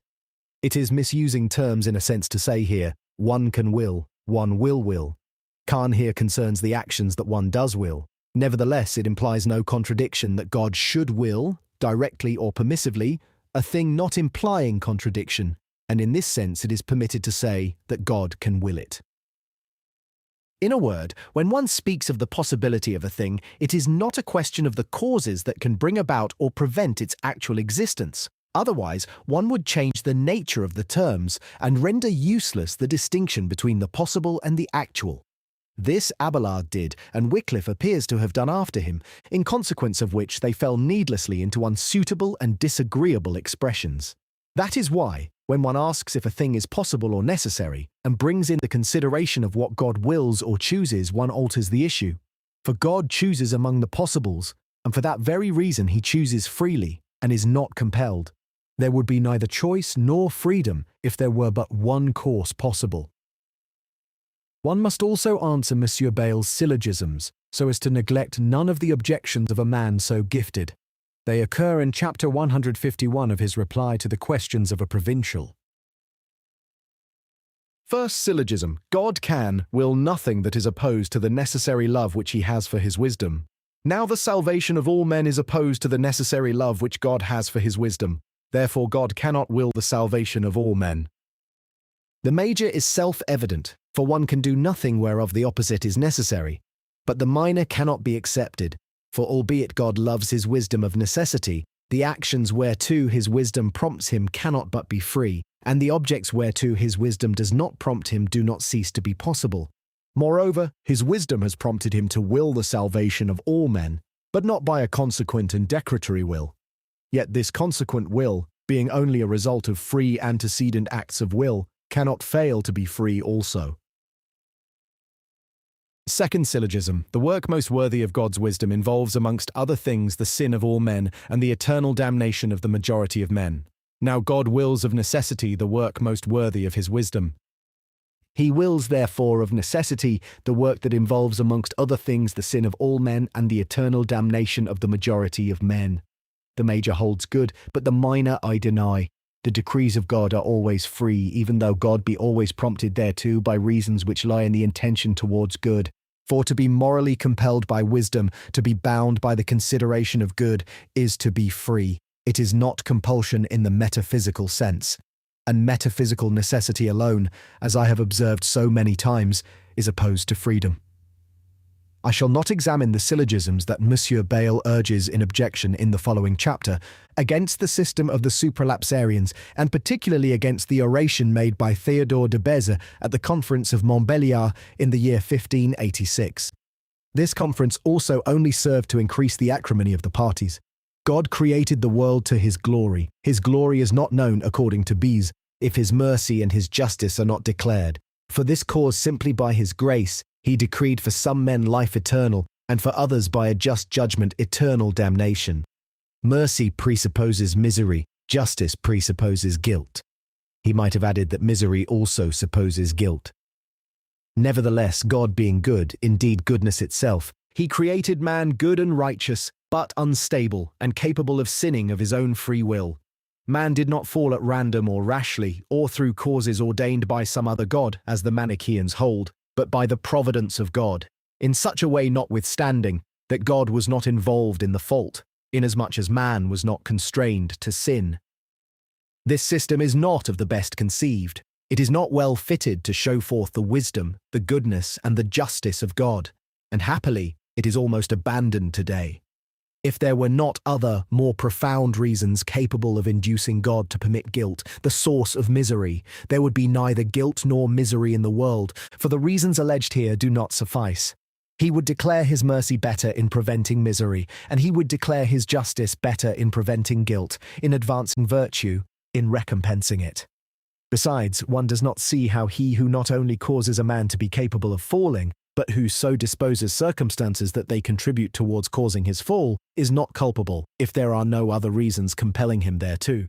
But when one considers that God, altogether good and wise, must have produced all the virtue, goodness, happiness, whereof the best plan of the universe is capable, and that often an evil in some parts may serve the greater good of the whole, one readily concludes that God may have given room for unhappiness, and even permitted guilt, as he has done, without deserving to be blamed. It is the only remedy that supplies what all systems lack, however they arrange the decrees. These thoughts have already been favoured by St. Augustine, and one may say of Eve what the poet said of the hand of Mucius Scaevola: had she not sinned, she would have done less. I find that the famous English prelate who wrote an ingenious book on the origin of evil, some passages of which were disputed by Monsieur Bayle in the second volume of his reply to the questions of a provincial, while disagreeing with some of the opinions that I have upheld here, and appearing to resort sometimes to a despotic power, as if the will of God did not follow the rules of wisdom in relation to good or evil, but decreed arbitrarily that such and such a thing must be considered good or evil, and as if even the will of the creature, in so far as it is free, did not choose because the object appears good to him, but by a purely arbitrary determination, independent of the representation of the object. This bishop, I say, in other passages nevertheless says things which seem more in favour of my doctrine than of what appears contrary thereto in his own. He says that what an infinitely wise and free cause has chosen is better than what it has not chosen. Is not that recognizing that goodness is the object and the reason of his choice? In this sense one will here aptly say, thus it pleased the gods above, to seek for more is forbidden. Now at last I have disposed of the cause of moral evil. Physical evil, that is, sorrows, sufferings, miseries, will be less troublesome to explain, since these are results of moral evil. Punishment is an evil of suffering, inflicted for an evil of action, according to Grotius. One suffers because one has acted. One suffers evil because one does evil.